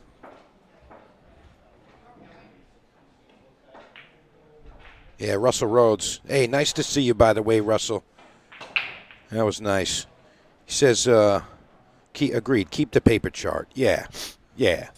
Got to keep the paper chart. For the Joss, yeah. And I'll be honest, Chris, I don't know if you know this, but when I started doing Ship to Cash events, I did run paper charts. Even though I had, digital stuff, I ran the paper charts, and I liked the idea of kind of making them cool and having some designs on there. And some of the players actually liked to keep those. Like, hey, this is the tournament I won. Then now they can keep it. Yeah, they can keep it. You can go frame it, put it on the wall or whatever. I mean, these awesome charts like that is cool. But, I know eventually it's going to go away. I know. But when the Joss store comes around, man, just enjoy it. Do you do all the graphics for Beau? What is it? Do you do all the graphics for Beau? What do you mean? Do the ones for like the Classic? Yeah. I mean, pretty much all the stuff. Yeah, all the stuff. 'Cause that's what you do for a living too. You do graphic arts. No, I do pool for a living. Well, make on sure. top of pool. Well, yes. no, it's just pool. It's graphics just for pool. Off-target type of job, but I mean, it's all about pool. Pool promoters, pool rooms, broadcasters. If look at that, Wow. Look at that. Dave Hall takes it down with a 3-9 combination. Oh boy. And 9-5. 9-5 is the final. So we are going to come back with another match. I'm sure there's at least another one that we can give to you tonight. And just to finish that final thought, yeah, everything I do as far as graphics and all that stuff, it's all about pool. And here's a nice little tidbit for 5 Star Mechanical. Mr. John Marlin, thank you very much for your support. And this little tidbit was put together by myself. Be back with another good match. Be back shortly.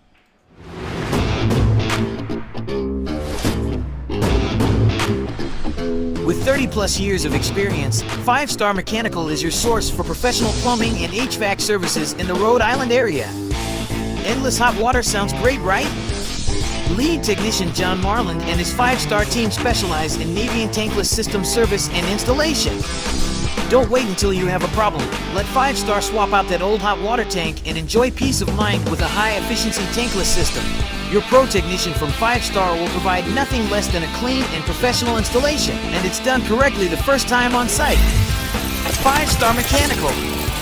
Call today for a free estimate or contact us at 5starhvacri.com.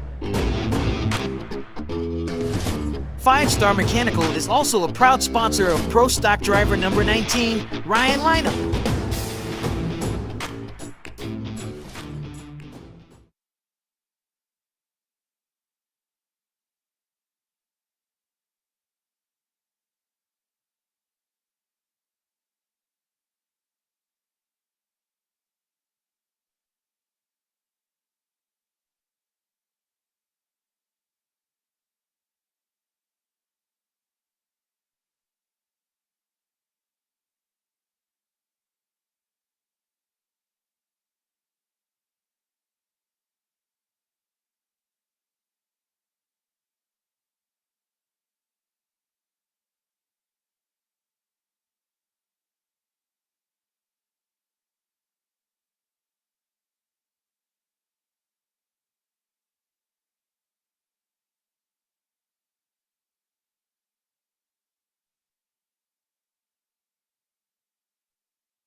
All right, folks, we're back.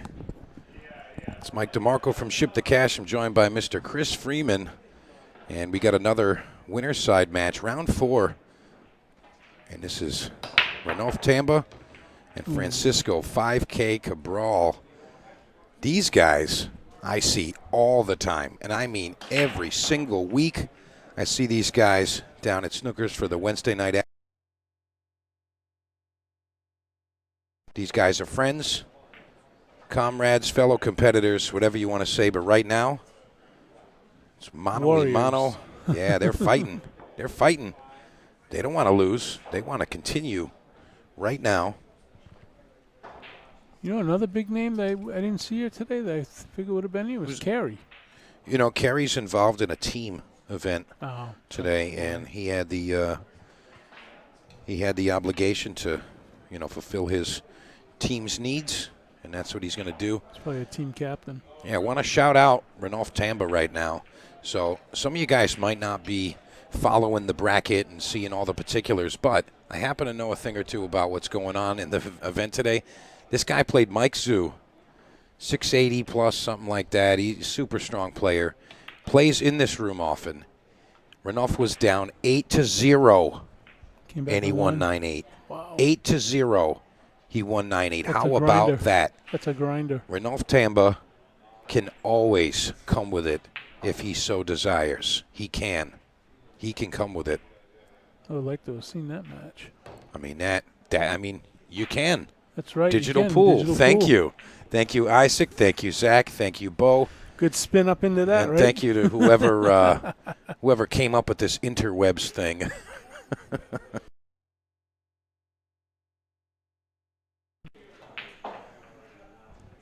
Which is nice. All right, all the folks that are watching right now, if you're a regular at Wednesday night action, I want to know that you're out there rooting these guys on. I know you're not really leaning towards either player. These guys are both, you know, happy-go-lucky guys and always rooting for the other guy, you know what I mean? And just want the best players to win. But if you're a Wednesday night action player and you're seeing this match right now, I want to know that you're out there. Let these guys know. Say, come on, boys, let's go. Yeah, share the stream.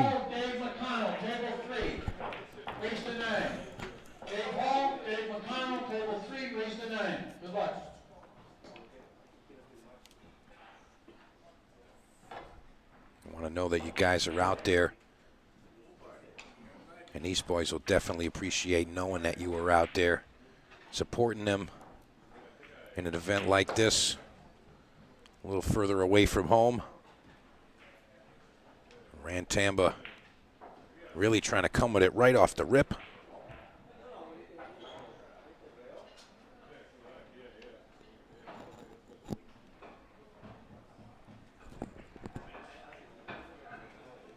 Nicole Albergaria come on the winner's side with a heart. Love that. Nicole also a very regular player every Wednesday night there at Snookers. And Tamba down for this first 9-ball, and he gets it done. Where's the cue ball?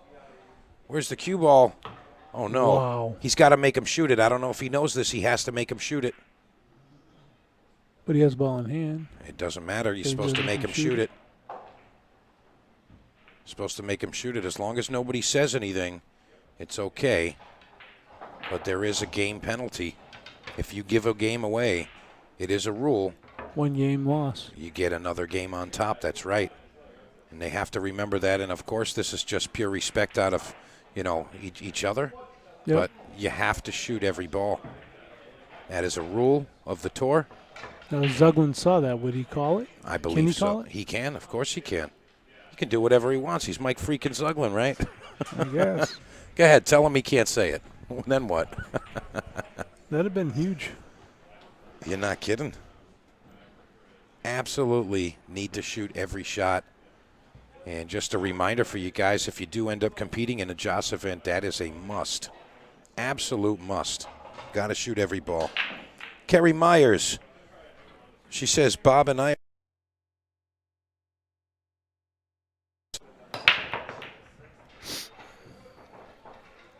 That's what I'm talking about. Can we get some predictions here? Who's going to come with it? Who's going to edge the other one out?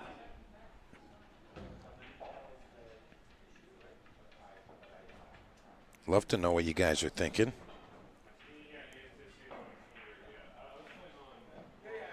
I mean, I'm super familiar with both of these guys and their games and their abilities. And, you know, 5K, Mr. Francisco Cabral, super, super, like, bear down type of player. I mean, and he's got this habit where, like, you know, back's against the wall and something's not really presenting itself, and he does this, call me crazy, and comes with some crazy thing, and you're like, what the hell did he come with that from? Yep, he brings it to the table when he needs to. Oh, yeah. I know the name, but I don't know the person. I know the name from listening to you on many streams. He's going to call foul on himself there. Not sure what happened. Oh, he feathered the other ball. He feathered the 4 ball when he shot at the 3. Okay. Yep.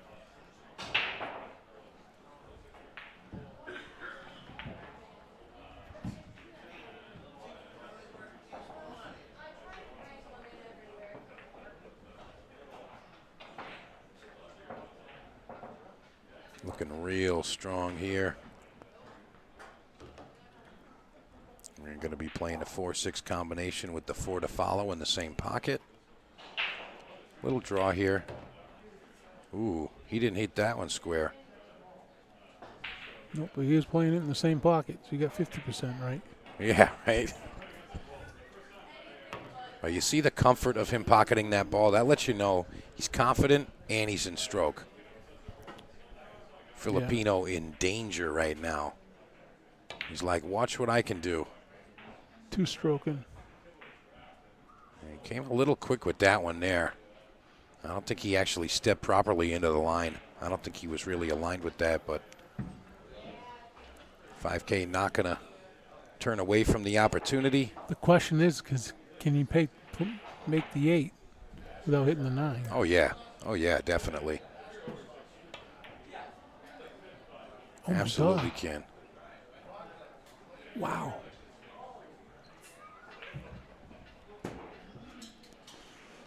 Yeah, the 8 ball is absolutely makeable. And you see Rand looking at that right now. You can look at it from this angle here. It's definitely got enough to be made. I'm just worried about hitting the 9. Yeah, I mean, even if he's got to hit it a little bit more full and put a little bit of left spin on there to throw it in, I think he can make it. He's just got to get a decent line on it.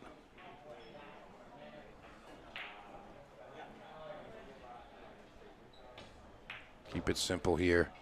Doesn't want to come too far down the table. I think he's going to come out just right. He went a little. Oh, he's okay here. A little bit of right spin. There it is. Nice shot there. Pow, right in the kisser. All right, Renoff 1-1. Tamba. Renoff Tamba answers back. That's what's going down.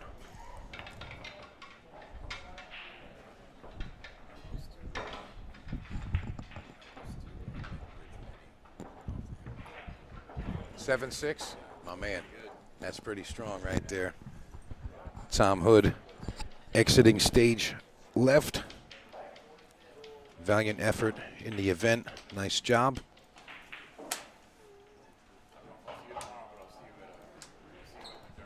Yes, sir.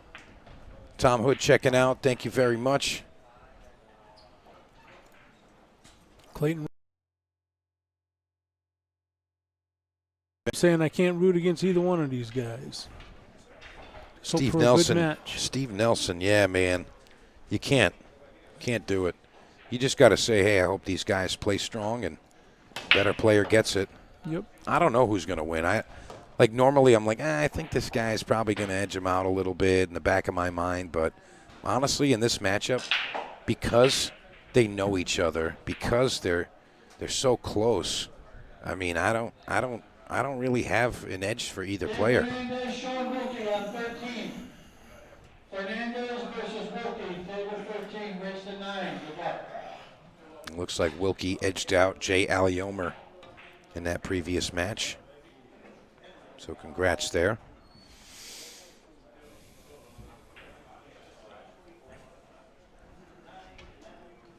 Oh, Lucas won. Yeah, 7-3 over Edison Beau. Yep. He's another guy that's like super talented, you know, and he's a local guy, Edison Beau. Just won the 10-ball finale here. Just won the 10-ball finale.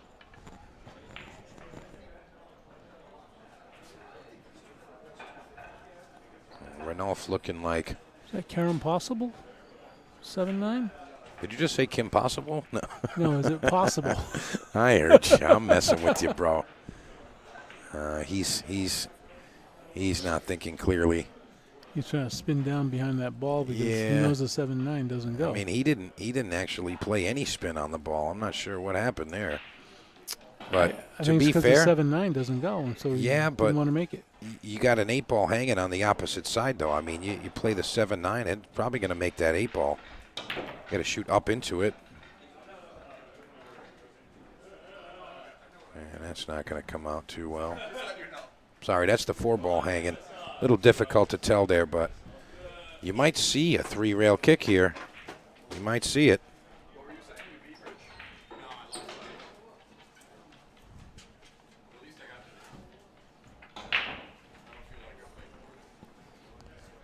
Might see that infamous 3-railer here.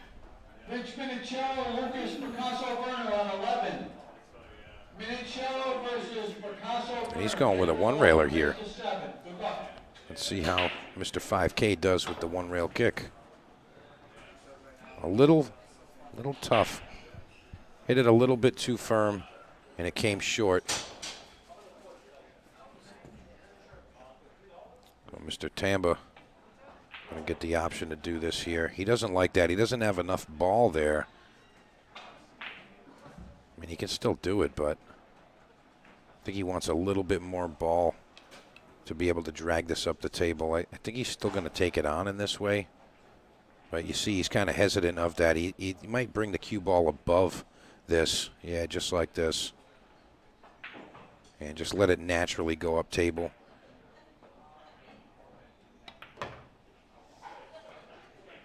Gotta look out for the cue ball there. I think he could have taken a little bit more time being deliberate with his line. He turns back at Francisco and just kind of giggles for a sec like, haha.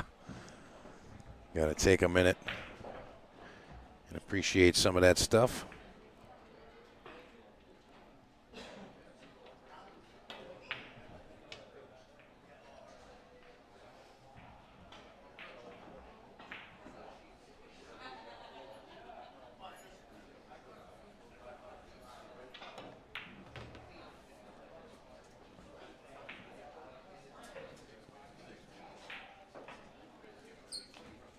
Tamba looking to just pocket this 7-ball.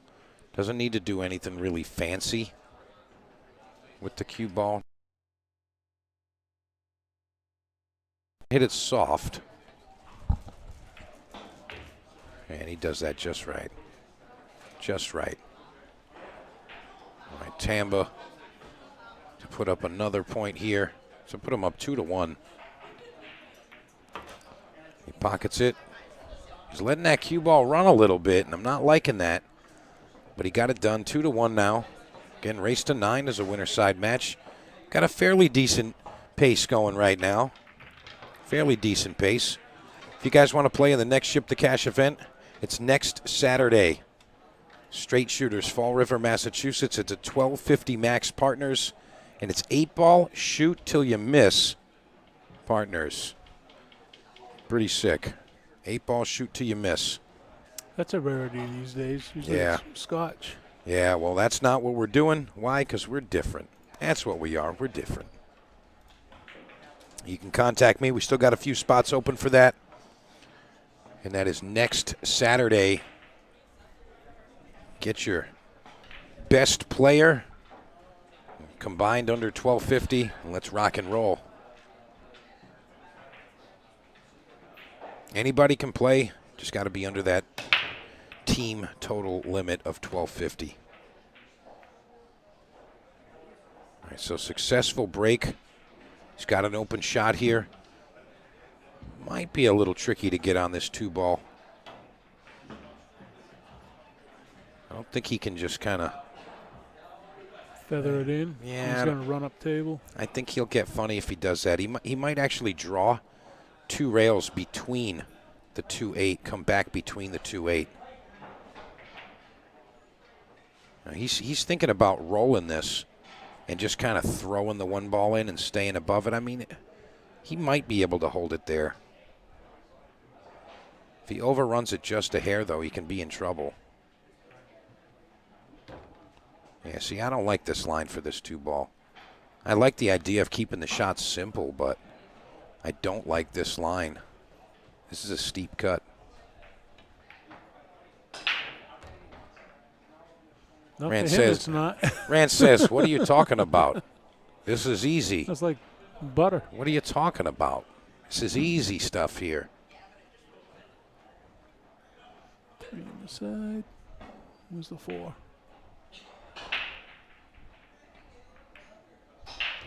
Nice shot there. Again, Ranulph Tamba, very, very capable player. Freaking dangerous, man. He really is. Slide across for the 6. I'll tell you what, years ago, he played an action match, table 1 at Snookers, Ship to Cash match, and it went like double hill. It was like, you know, a 2K match or something like that, somewhere in that neighborhood.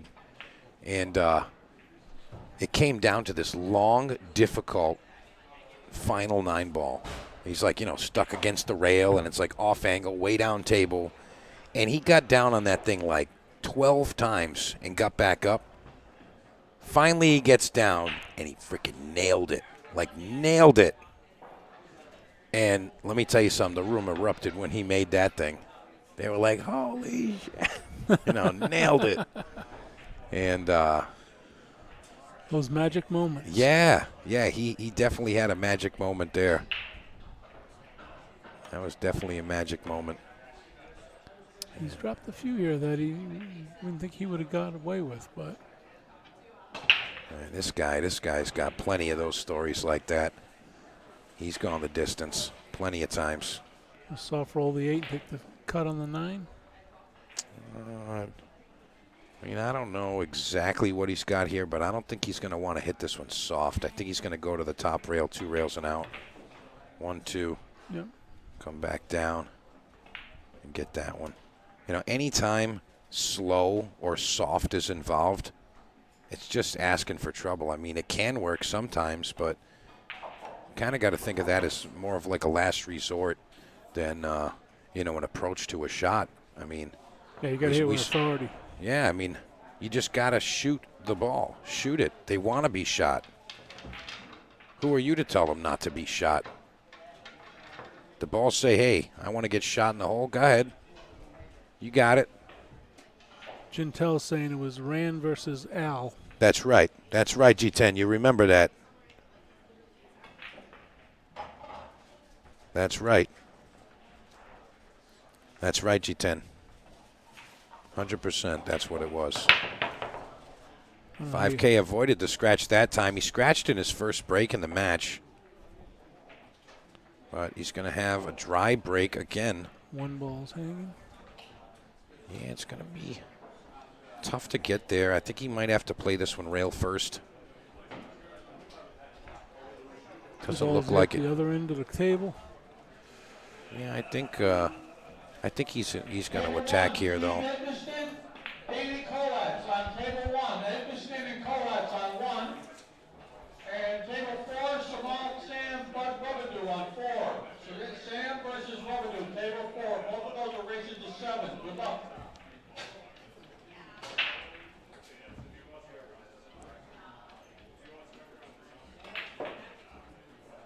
Was that other person?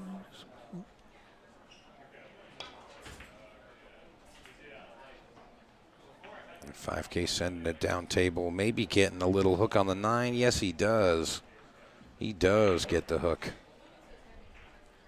2-railer is not natural here. Doesn't look like he can get there with the 2-railer. I think we might see a masse here. I don't know. He's going to have to really manipulate it. Yeah, no, he came short. He would have had it a lot of spin at a slow pace to be able to make that 2-railer. Really wasn't available at that angle. It just wasn't there. Really just wasn't there.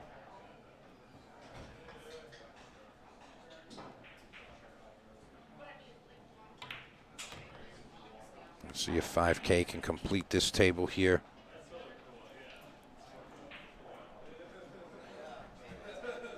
I mean, he's looking like he's got a good mental right now. He's feeling sharp.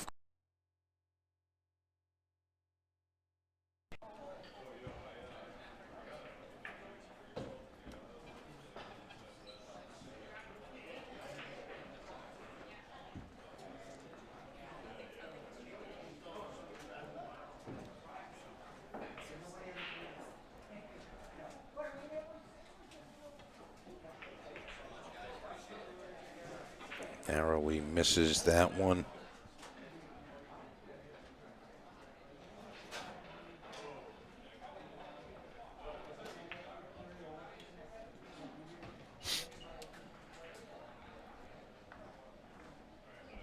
Tamba looking to walk this one in.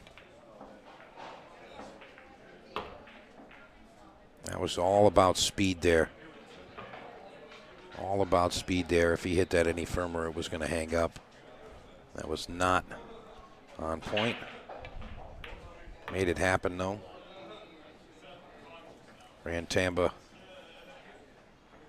a little flat on this 5-ball. I don't want to see him force this too much. He may be able to draw it straight back, little bottom left hand. Kind of send it towards the 6. All right, he was able to get to the top. And he's going to fall pretty good on this. I think he did well with that. Doesn't need to get too fancy here. You know, considering where the 8-ball lies, I think he just pocket the 6 in the corner and come just above the 9 to shoot the 7 to the side. I don't think you need to get too fancy here.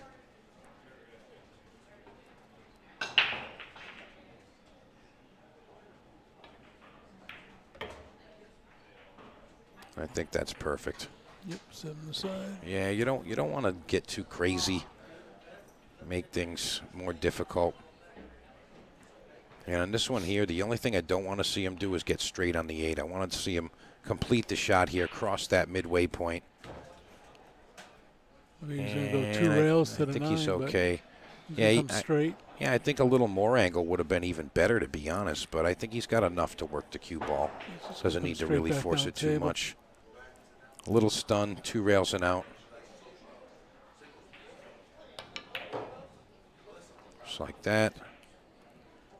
He's got a decent speed here. I think he's going to be just fine. That looks good.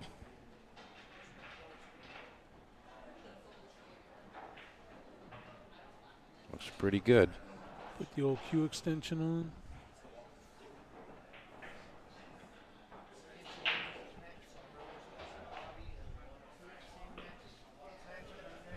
What'd you say? You see this line he's got here. See if Rand can make it happen. Sure he can. Again, he lets the cue ball go a bit. Wasn't on a terrible line there, I guess. But 3-2 now in favor of Mr. Ranulph Tamba.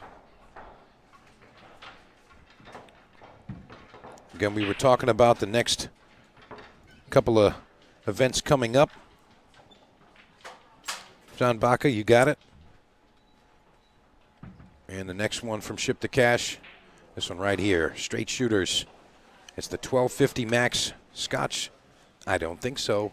It's just shoot till you miss, partners. 1250 max partners. It's 8-ball. Shoot till you miss. And that's next Saturday, February 10th.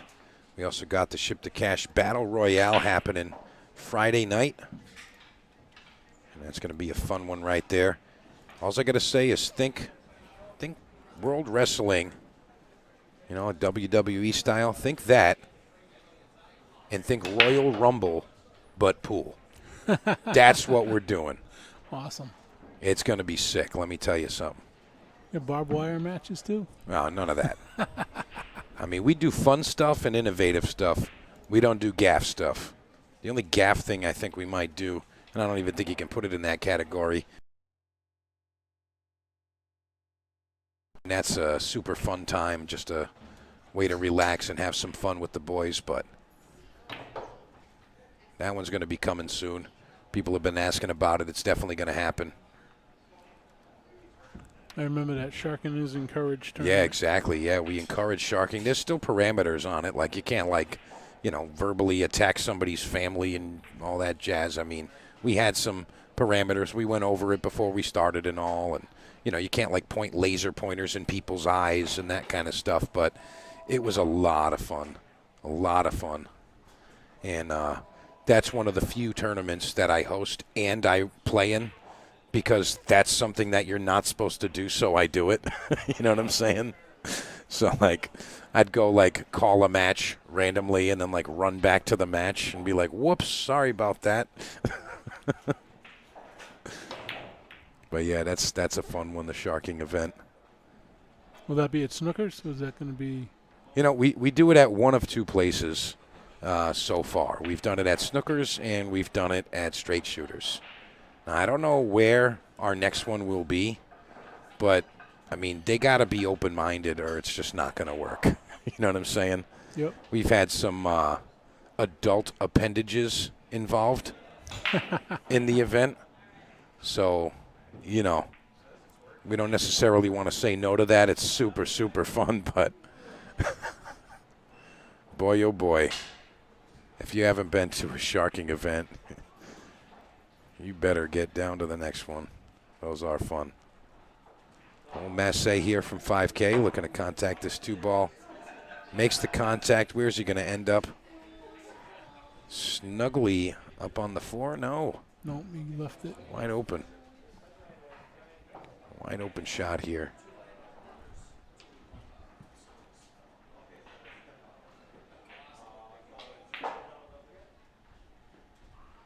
Wide open here.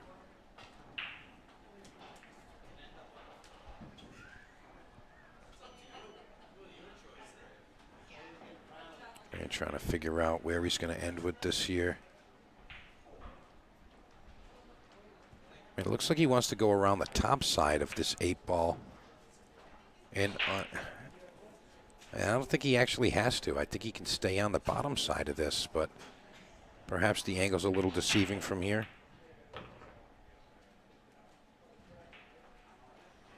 All right.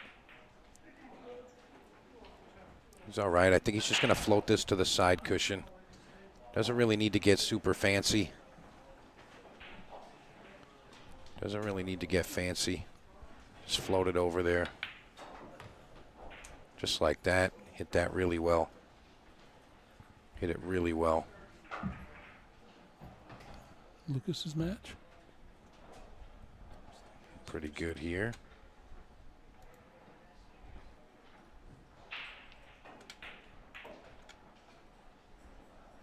Mr. Powers is back to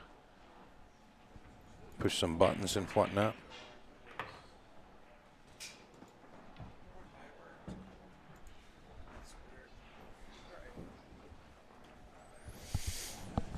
What's the problem? Lucas's? That's it. You're good. Sorry.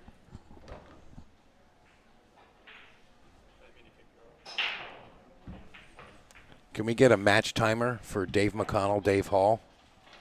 Race to 9. Can we get a match timer on that one?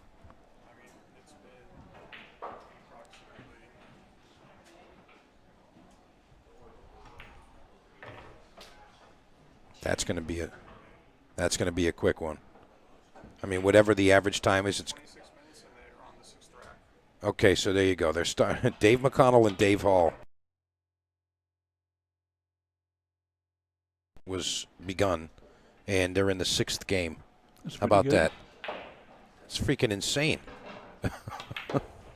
How many innings, though? That's the question. Probably one. All right, 5K steals one back. 33, Larry Bird on the board. And if you're not into the Ship to Cash Partners next weekend, we got something else cooking for you. We're going over to Rax, Vernon, Connecticut. One of my favorite rooms to go visit for the Courage Classic. You can really bear down and dig into the pool. It's played on Valley 7-foot tables. They're not sloppy tables, but they are valleys. And you can play even race 10 ball. It's a 2-stage tournament. Stage 1, races to 9 and 7. Stage 2, redraw, single elimination, race to 9. And the finals is a race to 11. I do still have some spots open for that one. That one pays real nice. That one pays nice. And I guarantee you the auction's juicy there too. Last year was like Action Central. A lot of the key people involved in pool in the Northeast were there and made it really simple to make action happen. So I'm going to try to create that recipe one more time this year.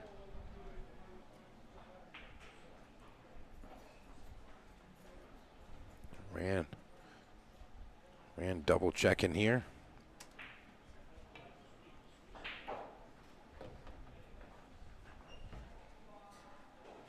Got to appreciate the focus from both of these guys.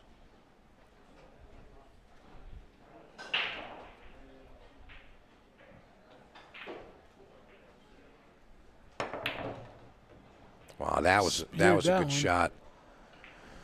That was a good shot. That was really tough from that position. Really, really tough from that position. I think he did well with what he had. Jacked up over that ball, doesn't foul, and spears it in. Going to see a nice draw stroke here. I think he's looking to go one rail and almost contact directly into that 4-9.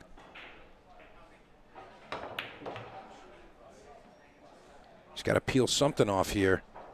All right, safety opportunity at most. Definitely not playing offense here. Perhaps a two-way bank, but he's going under the 9, that's for sure. And he just says, I'm not going to get greedy here trying to force the issue with the shot. I'm just playing the 4. That's what I'm doing.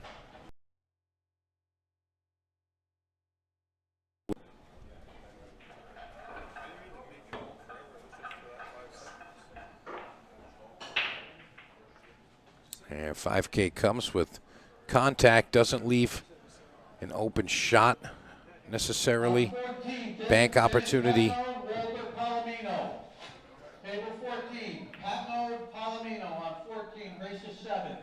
Does he make it? Oh, you know, that was actually aimed properly, but the speed in which he hit it, that just opened up too much and hit the bottom side of the side pocket.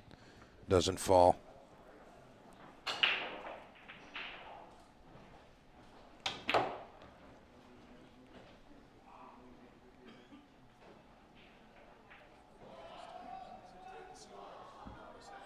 How about Dave Fernandez on the winner's side playing Sean Wilkey, about to go up 2-1. And that also means that he defeated Chad Bassinet in his previous match. They played previously. I saw it was 7-7.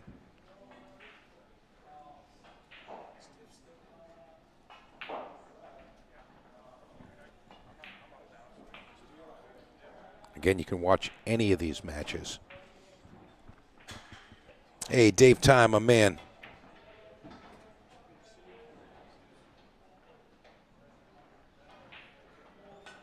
I was hoping to see you this weekend, Dave. And we chatted a little on a text, but I was hoping to see you come through.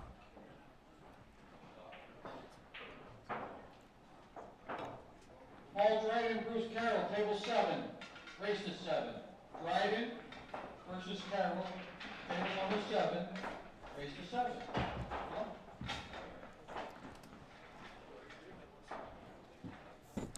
And you can't quote me just yet, but I'm pretty sure that this will be our last feature table stream of the evening.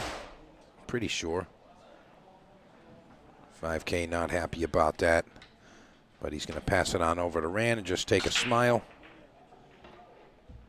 This one's a little tricky. I don't like Rand getting over there. I think he should play this one into that bottom corner. Play this one into the bottom left corner and run into the 8 and leave himself under the 6. Feel like he can get okay there. I mean, it's a fairly decent line. I don't see any crazy options. I mean, yeah, he could play it this way, play it to the side, and bump the 8 that way too. But I like pulling the cue ball away from the 6 ball so it doesn't get tight on it. You know, going at it from this angle, it can get close. But I mean, perhaps, you know, could be a deceiving angle. Ooh, I like that. Tell me to shut up, Rand. That's all right. He's like, haha, you play like this. Haha.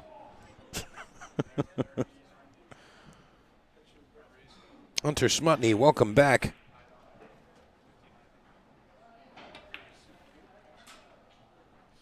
Now, he had his mind on the previous exchange, and he knows it.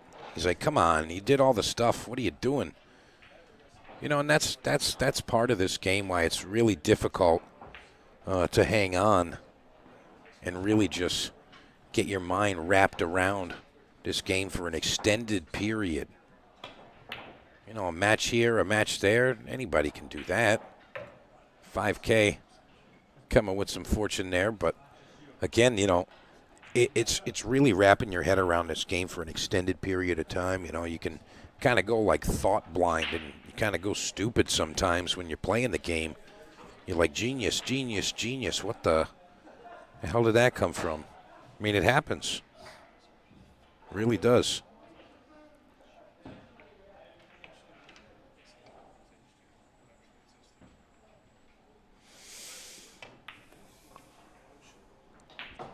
Goes all defense there. He's trying to get behind the 9 ball. Really nice speed there.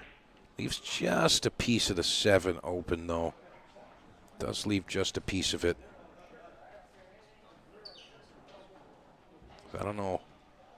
I mean, if Rand can thin this and come around, then, you know, I think that's what he should do. Chris Freeman's going to be heading out for the night. We want to thank him for joining us for the better part of the evening. Thank you so much, Chris.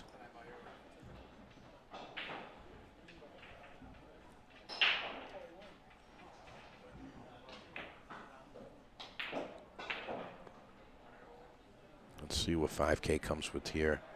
Maybe a bank to the bottom rail. Cue ball uptown. I think he could have developed that a little bit better. Chris Freeman, my man.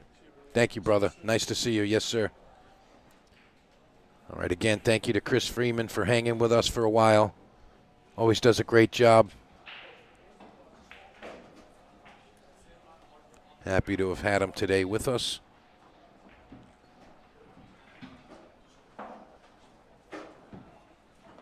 Yeah, I'm looking at the clock here, and yeah, this is going to be our last feature match of the day, but the other matches are still going to be going on. I'm sure that something's still going to be kicking.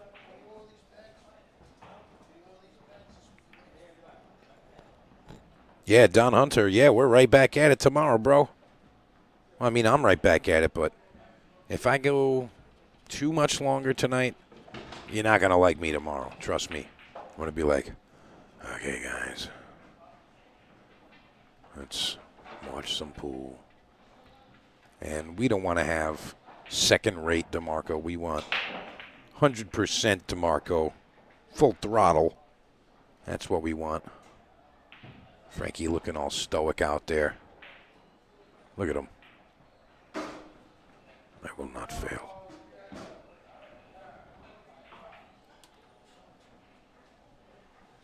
Is he just going to float this right in the side?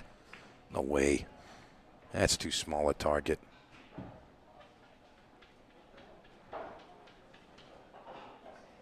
Call me crazy, but I don't actually mind him banking this cue ball back around under.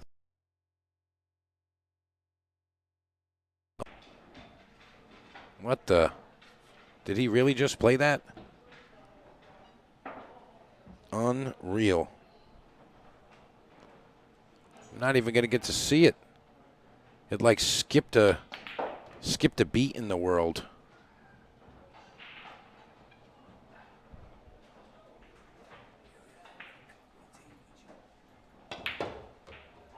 All right, 5K takes the lead now, 4-3 in favor of Francisco Cabral.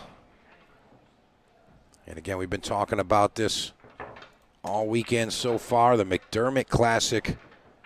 That's going to be a monster of an event. 1K added, 1 ball, 1 pocket.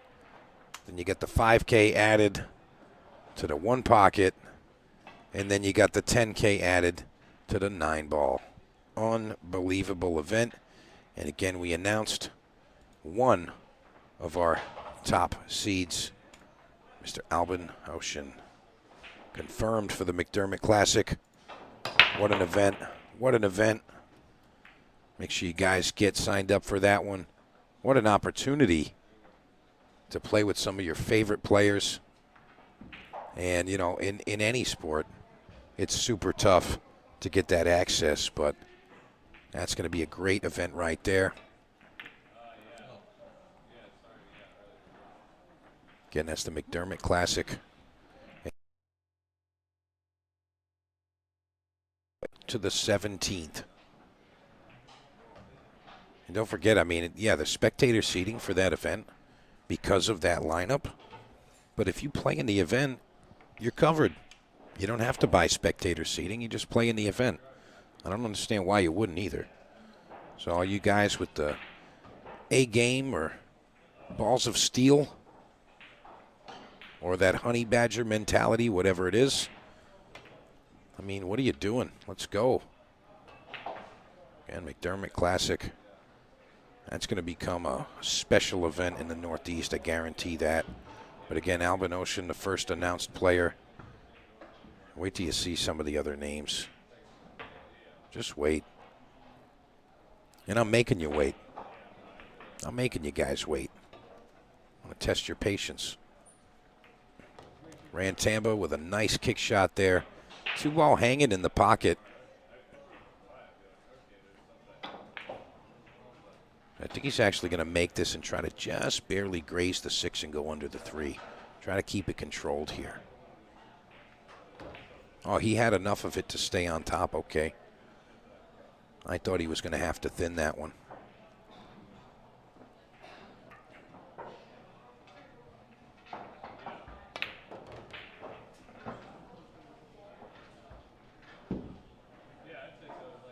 And not bad. Not bad from Ranulph Tamba.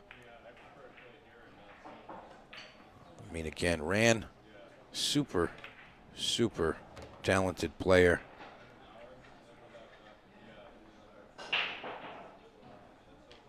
And if he wants to get it done, he can. Meanwhile, Francisco 5K Cabral sitting 1 game ahead at the current time.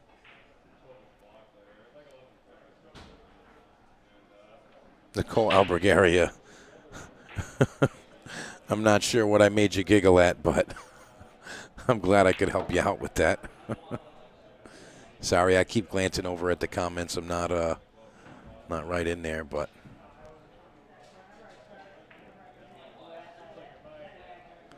I'm not locked in the chat, so I'm sorry if I'm missing some of your comments, boys and girls.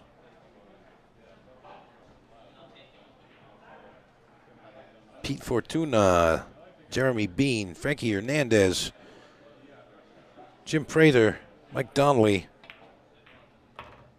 and Richie Fuerte. What's up, friends? Thanks for joining. We're up here at Amazin' Billiards. That's the location for the McDermott Classic. It's coming up just next month. I mean, it's literally right around the corner. And boy, that's going to be a monster event, let me tell you. And this is the Massachusetts State 9 ball. People fighting for that title right now.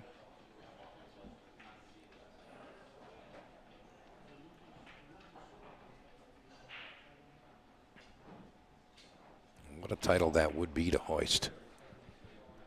And everybody wants to be the state champ. And how about Sean Wilkey playing Dave Fernandez? Dave Fernandez up 3-1 right now.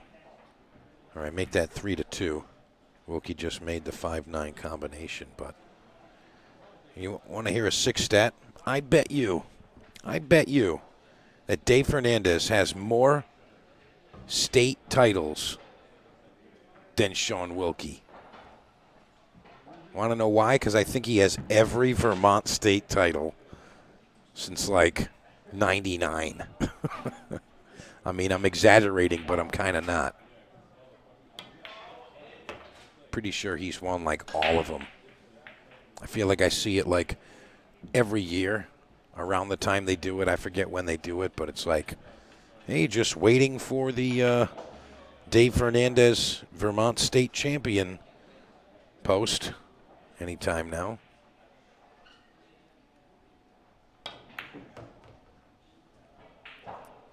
5K could have done a little better with that. I think he's going to be okay, but definitely wanted a little more out of that. Cue ball's going to move maybe 1.5 feet. I don't know if he's going to super stroke this or not. Oh. Looked like he kind of took something off of that.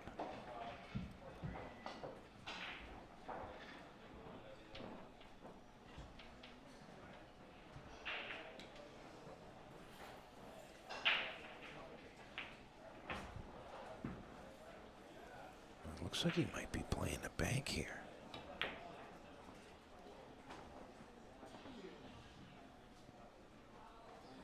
Kinda played it two-way. I mean, 5K's got a couple of options. Didn't leave it in front of the pocket, which is obviously the, the goal. If you're gonna miss, at least just don't hang it.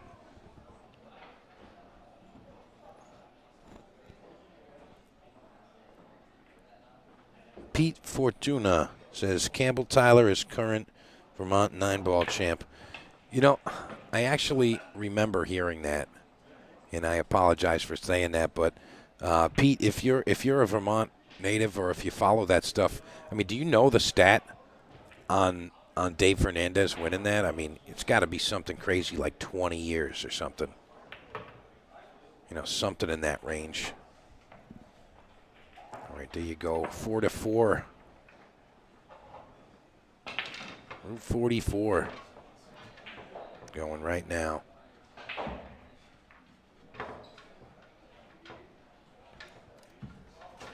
And we got 5K. Rocking the In the Box jersey. Shout out to Elvis Rodriguez.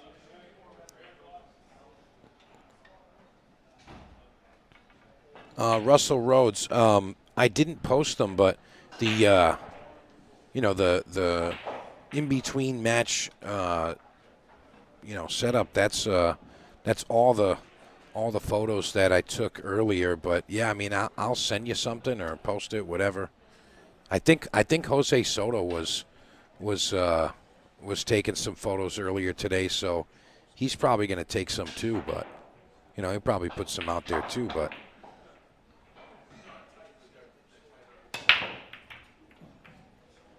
yeah, if you're looking. Alex Osipov on table number 10. Race to 7. Longhorn, Osipov on 10. Race to 7. Alex Osipov, who did he just play? I know he was just playing a winner's side match.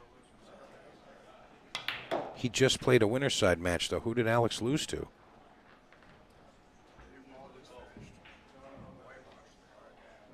Oh, boy.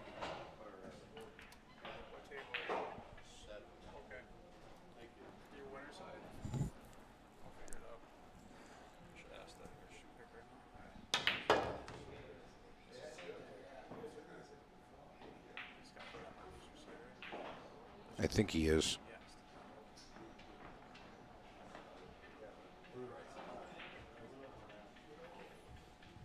Not sure, but we're going to get an answer on some of that stuff. We got to see Alex Osipov play earlier today.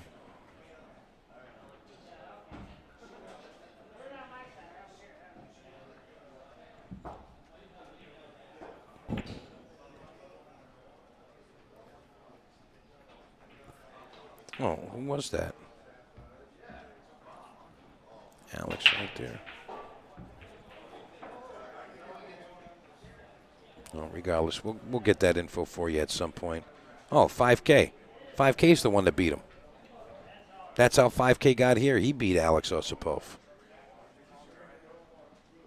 B-side.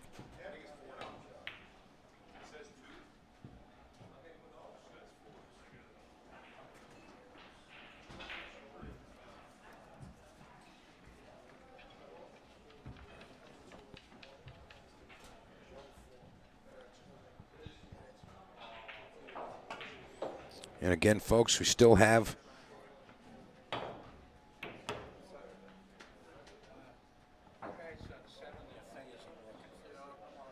right here. Paul Lewis says Dave has 40 state pool championships. Yeah, it's got to be something stupid, crazy like that.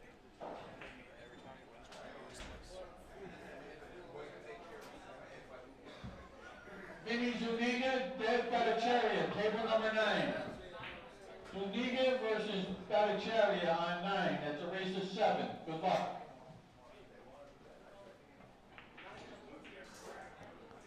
Rand really taking his time here.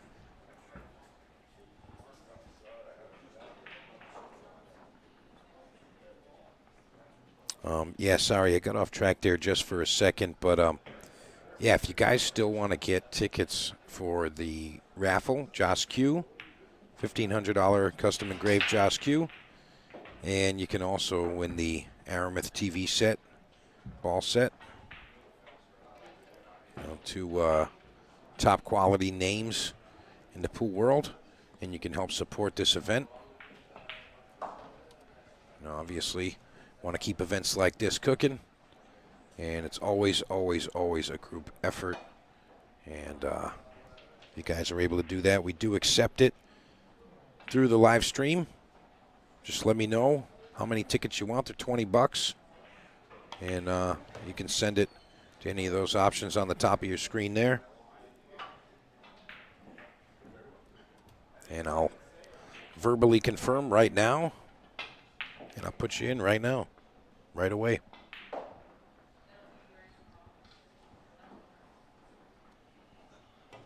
Not a ton of spots left. Yeah, there's limited number of tickets available, and we do the drawing right before the finals. Right before the finals tomorrow. Don't have to be here to win.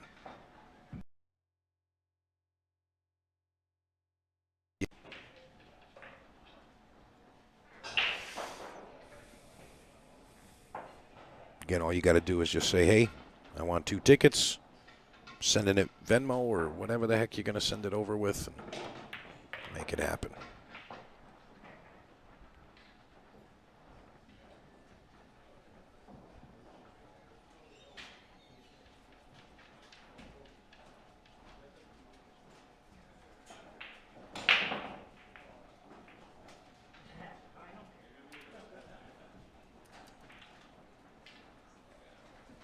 See if 5K can maintain right here. No, he lets it drift. Lets it drift. I don't like the body language right there from 5K. I don't like that. I want to see him stay firm. You know, he kind of looked a little disengaged from the match. He's going to give this one right back to Mr. Ranulph Tamba. And if he can deposit this 9-ball deep down inside, you're going to hear. Oh. Ooh. Scrapes its way in. I think Beau's talking to me, but I can't hear him.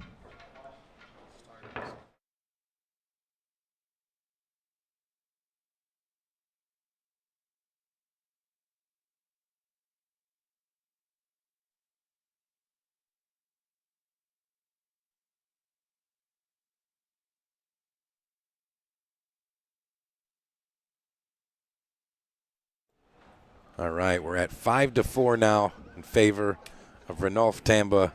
Beau is talking, but not to me. I think he's delusional. I think he got maybe, 3 hours of sleep. I got 4. You got 3? Yeah, he got 3. I got 4. And we're losing our minds. We're losing our minds over here. But, hey, pool's happening. Pool's happening. And that's it. I mean, I think he's talking again. No, it's actually a nice vibe over here still. Everything's going strong. Dave McConnell, my man, you come back, bro. Go sleep. Come back and take a big swing.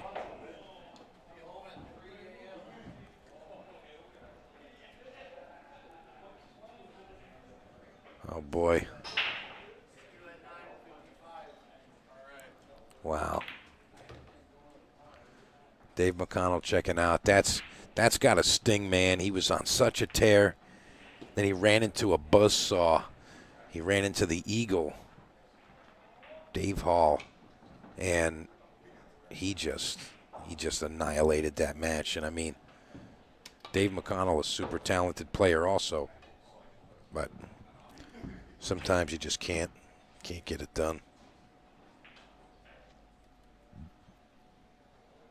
And sometimes the other guy doesn't let anything happen. You know, it's literally nothing to do with you and everything to do with them.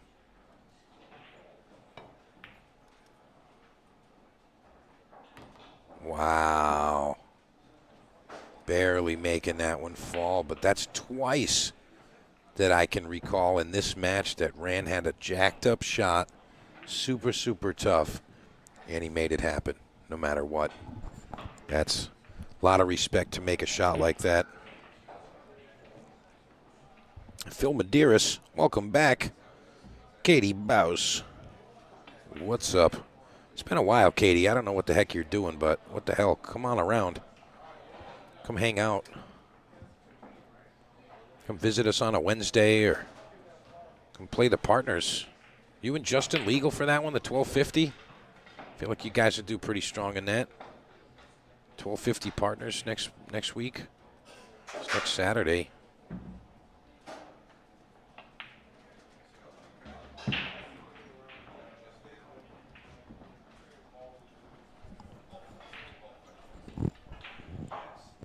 Remember, it's Shoot Till You Miss next Saturday. It's going to be a fun one. Ryan Hemingway, what's up? Got to see you a little bit last week at the 8-Ball. Was at Run'em Racks. Amateur 8-Ball bar table.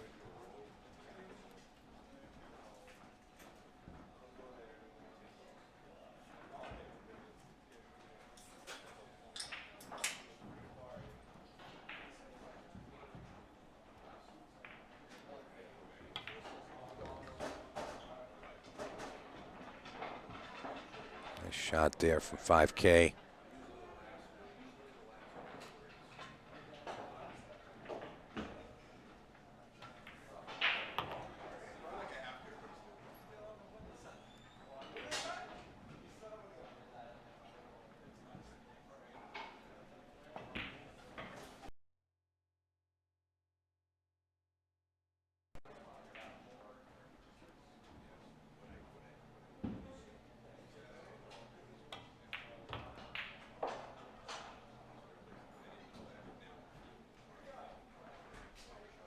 He's looking pretty solid here. Just needs to hold it together. I feel like he's gotten a little anxious towards the later side of some of these racks and given Ran a couple of added opportunities. Doesn't want to give it back, and yeah, there it is again. Not sure what's going on here.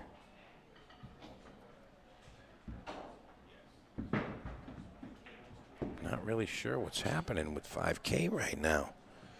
I mean, he's getting the first good look at the rack.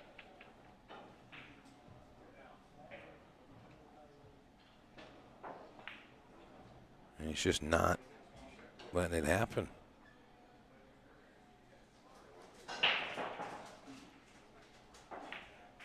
Shout out to Sydney DuPont Taking it pretty deep in the event.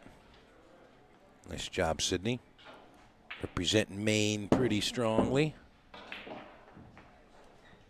And Tamba giving it right back. What's going on here? 5K going to take a second. And this is the event we were just mentioning there. Straight shooters next Saturday, 1250 max partners. It's shoot till you miss 8 ball. If you finish the rack, your partner has to begin the next game. So you can't just have like a super high player come and just run racks. It doesn't work that way, but yeah, it's shoot till you miss. So you alternate turns, not shots. And that's going to be a lot of fun. It's going to pay out some good cash. And you're going to be surprised at some of the names that you see in that event. And don't forget, still a couple of openings for the Battle Royale on Friday at 6. That's Friday, February 9th for the Battle Royale. Again, think Royal Rumble in pool. That's right, Royal Rumble, but pool. Pretty sick. Then we also got the Courage Classic coming. The end of the month, the 24th and 25th over at Racks in Vernon, Connecticut. Let's go, boys and girls. All you need is a little bit of courage, and you can take home some good cash. And not for nothing, that's going to be a great time. You know, sometimes I really wish I could just go play in some of the events that we're hosting. This would definitely be one of them. It's 10 ball, the Magic Rack template. It's a 2-stage tournament. Stage 1 is 9 and 7, double elimination. Winners to 9, one loss to 7. Stage 2 is single elimination, race to 9. Finals to 11. And that's coming up in just a little while. A couple of weeks. And you can see that's a portion of the room where it's played. 16 7-foot tables there at Racks. They also got 2 9-footers. Going to see some awesome action on the Friday before. And then the big dance comes on Saturday. That's the Courage Classic. If you want to get involved in any of these events, you can reach out. Just go on Ship to Cash on Facebook. You can email shiptocash@gmail.com. Or you can just shoot me a message, Mike DeMarco, on Facebook. Anyway, just get in contact with me, and we can make it happen. All right, 5K back at the table. Looking for a back cut here. Now he's got enough to dig here, so you might see him drag this around and just go 2 to 3 rails back to the 9. Slide it all the way to the left side of the table, then back to the right. Just like that, and like that. And he comes out.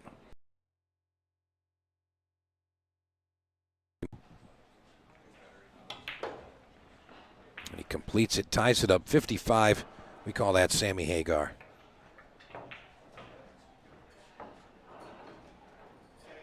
$55. Sean Wilkey and Dave Fernandez tied at 3 games apiece. The heck's going on? TJ Allen, if you want to find the information for today's tournament, it's going to be at MAState9ball.com. You can see it right on the bottom of this poster right there. MAState9ball.com, right there in red.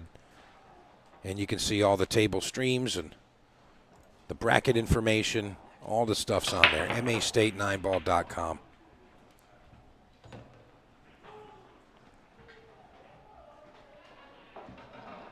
Todd Brock, that's right. He took a bird bath. That's where 5K went. He took a bird bath.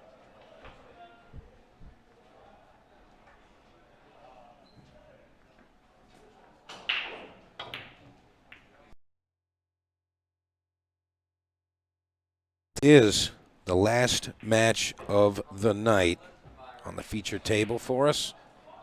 So when this match concludes, we're going to continue tomorrow. I believe the first round is at 10. I think it's 10 a.m. I think that's when our first round is. I can get confirmation on that. Folks, I actually need to step out just for a second, so pardon me. I'm going to leave you just like this. I'll be right back. Don't go anywhere. I need to go somewhere. I'll be right back with you.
All right, folks, I'm back with you. Sorry for the moment of silence there. Had to just get some water and kind of get out of the box for a second there. You know, staring at the screens for extended periods is tough sometimes, and just had to kind of take a breather for a sec. So Ruan Tamba up 7-6 now. Always knew this was going to be a tight one. Always was going to be tight. Again, these guys are very familiar with each other. See each other weekly. 5K coming up without the pot, but he gets second prize.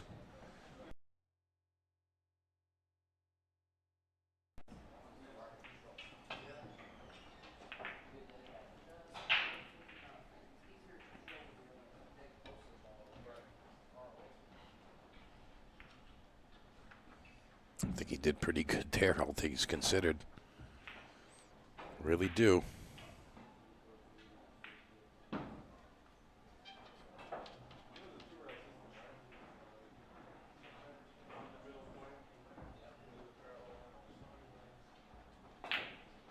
Not sure what he's thinking here. A lot of things can go right, a lot of things can go wrong. I mean, he could muscle this ball and really just try to stop it right there and try to get it all the way around and stay behind the 4, but I think he's going to try to finesse something here.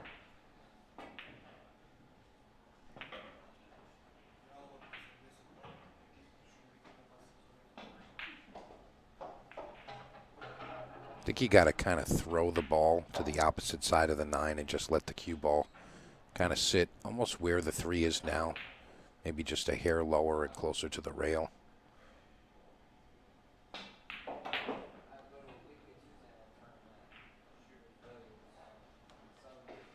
This is tough.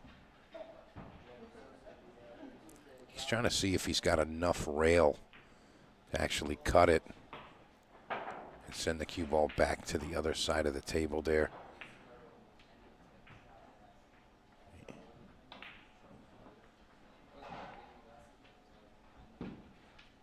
He's not going to take anything for granted here, that's for sure.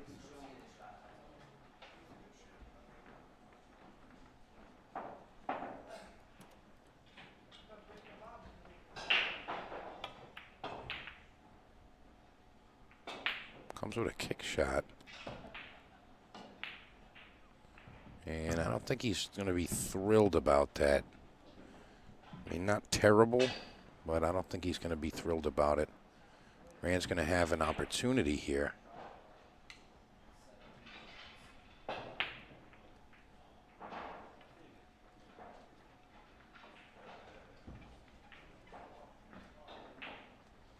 to come off the rail into that 3-5 combination. Looks like he wants to play this as like a kick shot, you know, hit the 3, square on, into the rail and come off the rail into the 5. I kind of like him spinning on the backside of it and throwing the 3 into the 5. Yeah, that's okay. Nice shot. Nice shot. He came out great, actually. I think he did really well with that.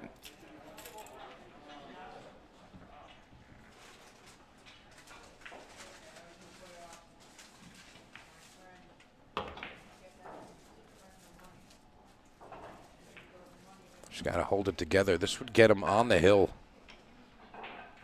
If he can make this happen, he can get on the hill here.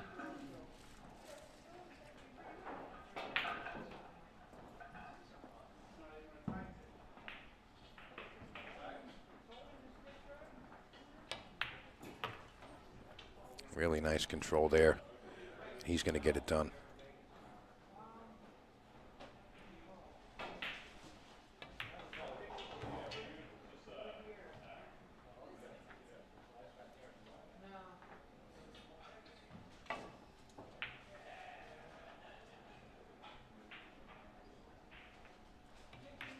Tamba makes it to the hill. There you have it. 8-6. now in favor of Ruan Tamba. Again, you're watching the Massachusetts State 9-Ball Championship right here at Amazing Billiards, 40 Faulkner Street, Malden, Massachusetts. You want to see all the brackets and watch all of the secondary live stream tables, go to mastate9ball.com. Right there in red, you can see the URL. You can see all of the event information there.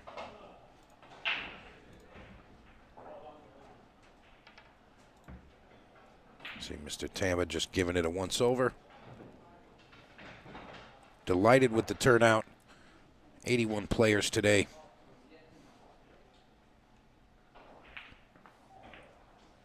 I undershot it by 7, Mr. Powers. That was close. I'm glad I was wrong. I guessed 74, but 81's better than 74. So we're back at it again tomorrow, or today I should say, at 10 a.m. I'm going to try to beat my previous record of 4 hours of sleep. I'm going to try to get 5 tonight. I'm going to reach for the stars. Beau's going to try to get past 3 hours tonight. He might get 4. Might happen. Yeah, I kind of agree with Mr. Powers. He says it doesn't really matter at this point. Beau, you going to sit in with me, man?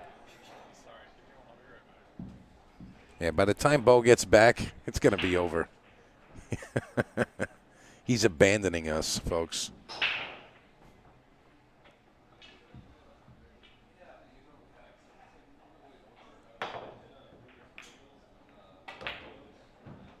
How about that? Frankie comes with something there.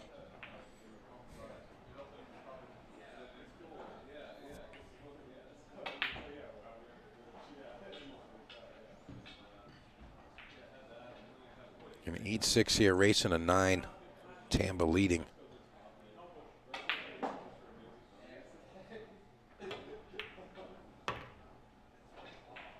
Almost stole the game with that shot.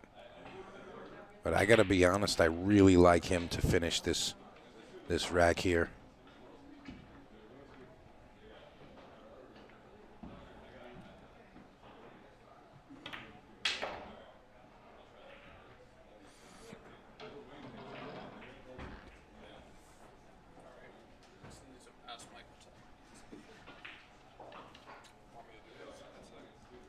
Yeah, hop right in. So we're going to get the pleasure of being joined by Mr. Beau-Powers himself. I'm going to give him some extra volume here. Beau, what's up, my man? Why would I need extra volume? Because I want you to be extra loud. Let everybody hear you. The good news is that I just got my 15th win. You got your 15th win? Yeah, wind. Oh, wind. Oh, yeah, perfect. No, I lost twice. I'm just actually happy I didn't go 2 out. No, that's fine. That was literally my goal today. Who'd you play first round by? Oh, I did technically, yeah. I did technically go to the... So you won 2 on the winner's side. Yep. Hey, you got to play pool today, man. I envy that. Trust me, you didn't envy anything. Oh, I did. Did you hit a ball today? I think the ball. Yeah. The balls hit me. Well, I don't think we should talk about that on the stream, but how did your pool sets go? Oh, that's, yeah, I don't get it.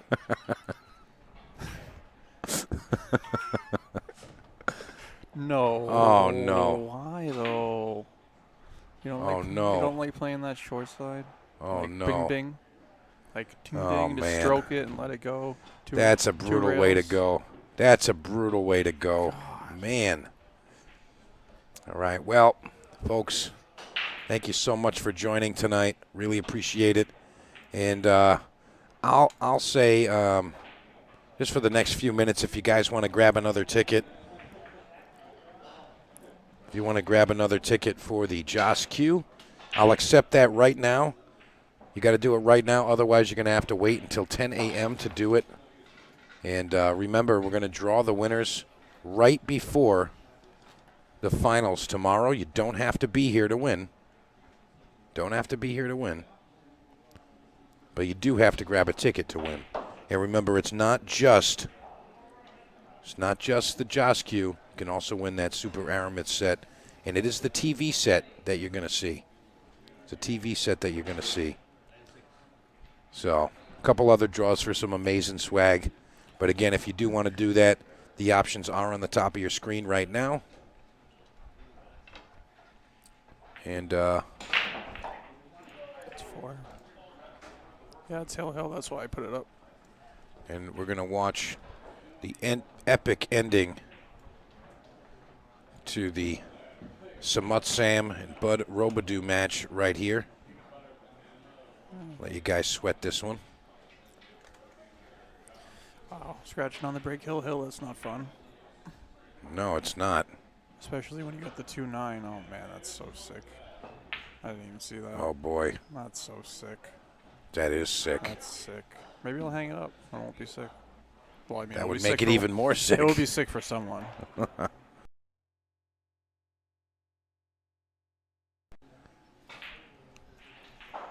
Well, Smart had a good finish last time, so I called it. Oh, my Wow, goodness. I called it, huh? I don't even know if he can see that. Can he see it? Oh, he could see it. And if Yeah. he doesn't, he's massaying. He's whatever he's got to do, he's going to slip stroke that thing right into the heart of the pocket. Oh, yeah, he's got a deadline. Oh, there you go. I told you it was going to be sick for someone. Scratch? No way. Oh, he's good. Well, that was very, that was quick. Anticlimactic climax. It was a thing. Yeah, it was a thing. Yeah. All right, folks.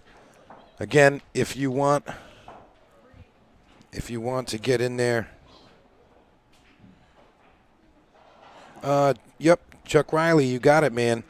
You can send Venmo, CashApp, PayPal, any of the options that you see right there on your screen. I'll make them a little bit more visible for you. You can see it right there. You might have them saved from some previous things, but this is what you got up for grabs right now.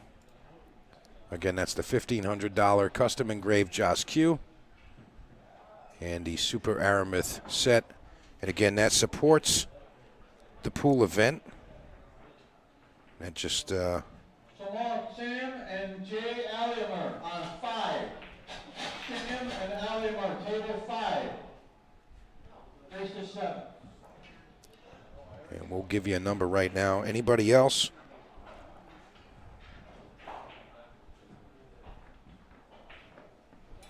Anybody else want to send it? Go ahead.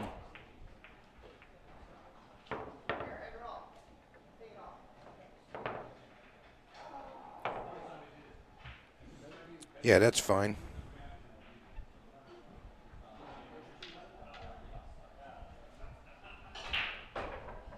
All right, Chuck Riley, I'm going to grab you a spot right now.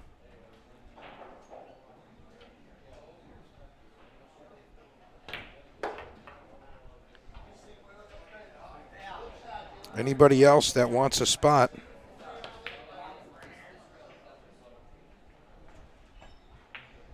Let me know. Again, there's just a limited amount.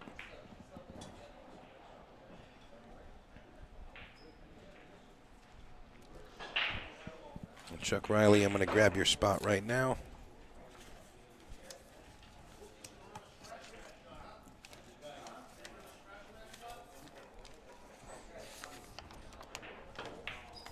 That's pretty strong.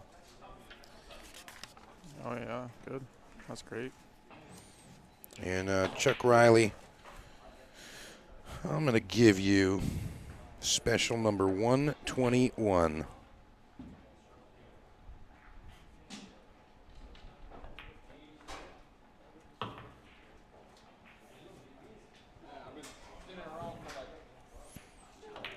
You're in. Dalika, He's on there. hold on. 3, 5. Got about 20 spots, something like that. Right about 20 spots left. And we really want to try to fill that up. I feel like Dalika was about to say, yeah, just give me the last whatever it was, but now I think there's a lot there. I don't think he wants to ship 400 right You now. don't want to ship 400? I mean, I'm sure he can. I don't think he wants to. But yeah, what do you want to do there, Dalika? You want to grab a couple? Remember, you can win more than once.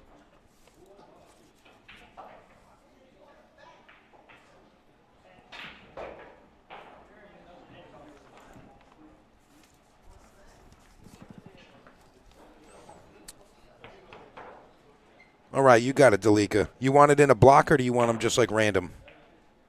I can give you a block of numbers.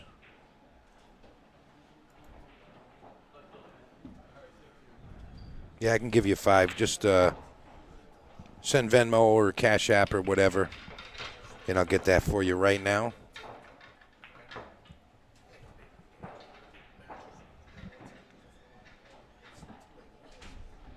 All right, you got it, Dalika. I'll give you random. 1, 2, 3, 4, and 5. All right, you're in. Thank you very much, Dalika.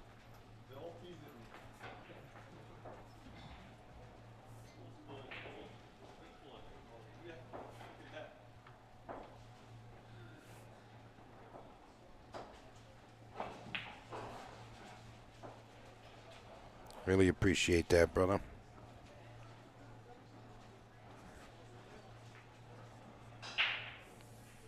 One, 2, 3, 4, and 5. 93, 95, 103, 108, 115. Those are your numbers.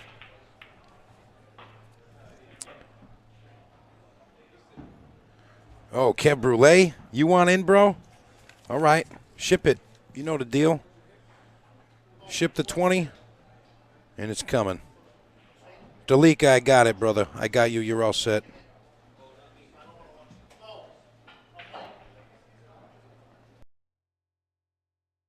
$40. All right, I'll give you another one. Dude, 69. You already have 69, Dalika. You already have 69. And Chuck Riley, I'm going to give you another one. And that's going to be, I'll just give you it right next to there. Be 121 and 122.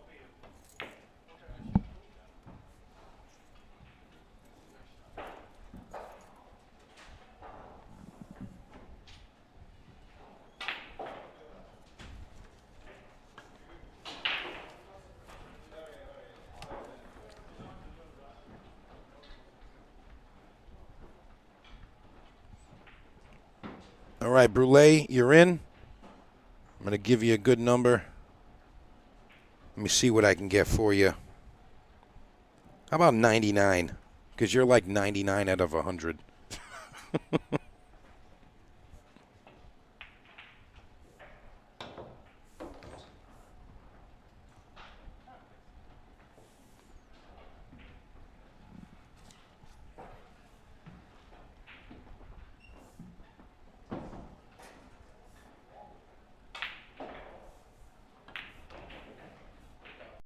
Vaughn, you got it. Anybody else? Anybody else want to get a spot before we turn off the broadcast for the night? Let me know. Again, it's for these items right here. Got the $1,500 custom engraved Joss Q. Super Aramith ball set. That's the TV set that you're going to get. Brand new set there.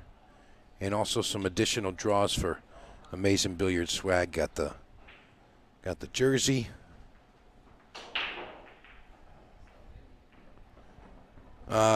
Julio, yes, if you're going to send it to Beau, I can't confirm it because I don't have his credentials here. Did you already send it to him? Here he comes. Beau, Julio Camacho is going to send you for a ticket. Can you just verify that it comes through, please? You got it? Okay, Julio, you're in. All right, Julio, you're going to be 94.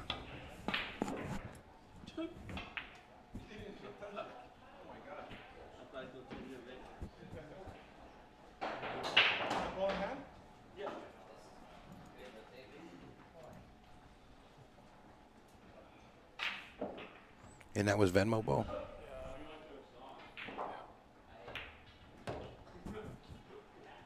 Okay, Venmo got it. All right, anybody else want to grab a spot? Again, if not, you're going to have to wait until 10 a.m. tomorrow to get more. And there's going to be people in the room.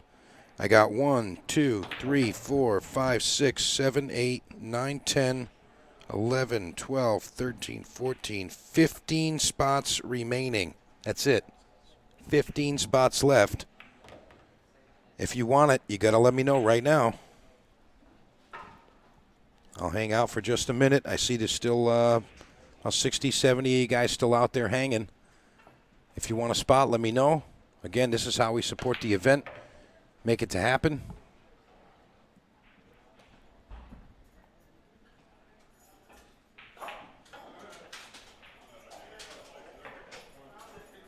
All right, if I don't see any more comments coming through, I am going to kill the broadcast. Last chance. This could be the time to get it. What did I say? 15 spots left? Yeah, 15 spots left. That's it. And then we're done. Dishes are done, man.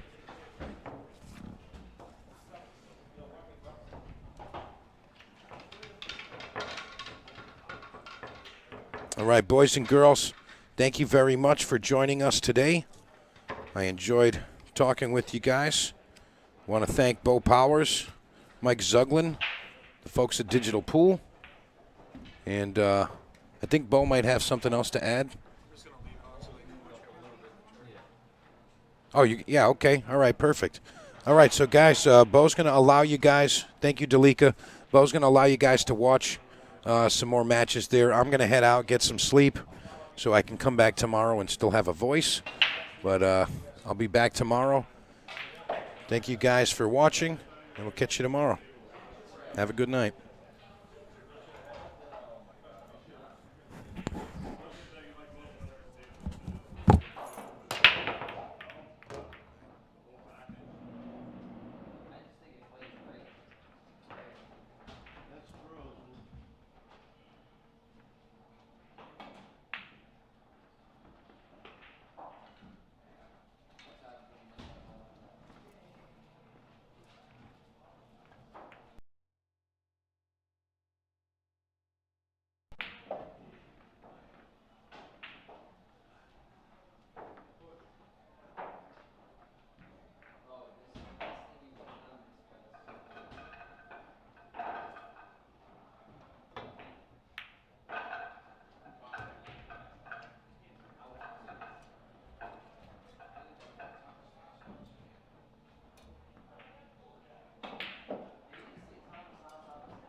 myself, you know. Otherwise, it wouldn't be fun.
more.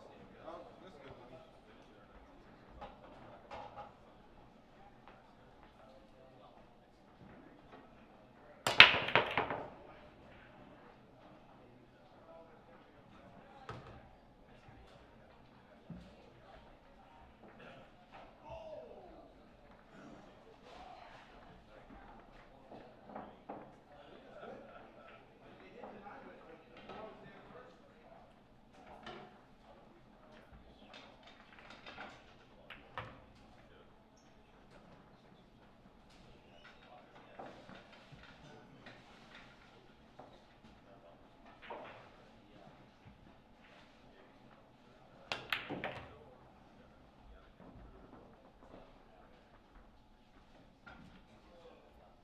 All right, Jose Soto, Chad Bazinet on table number 7.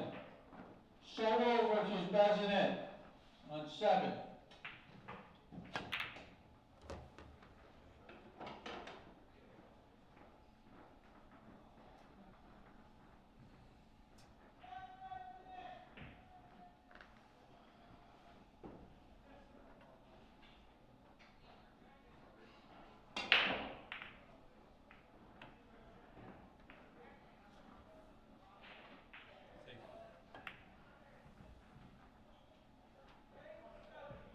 That's not very safe. See what I'm saying?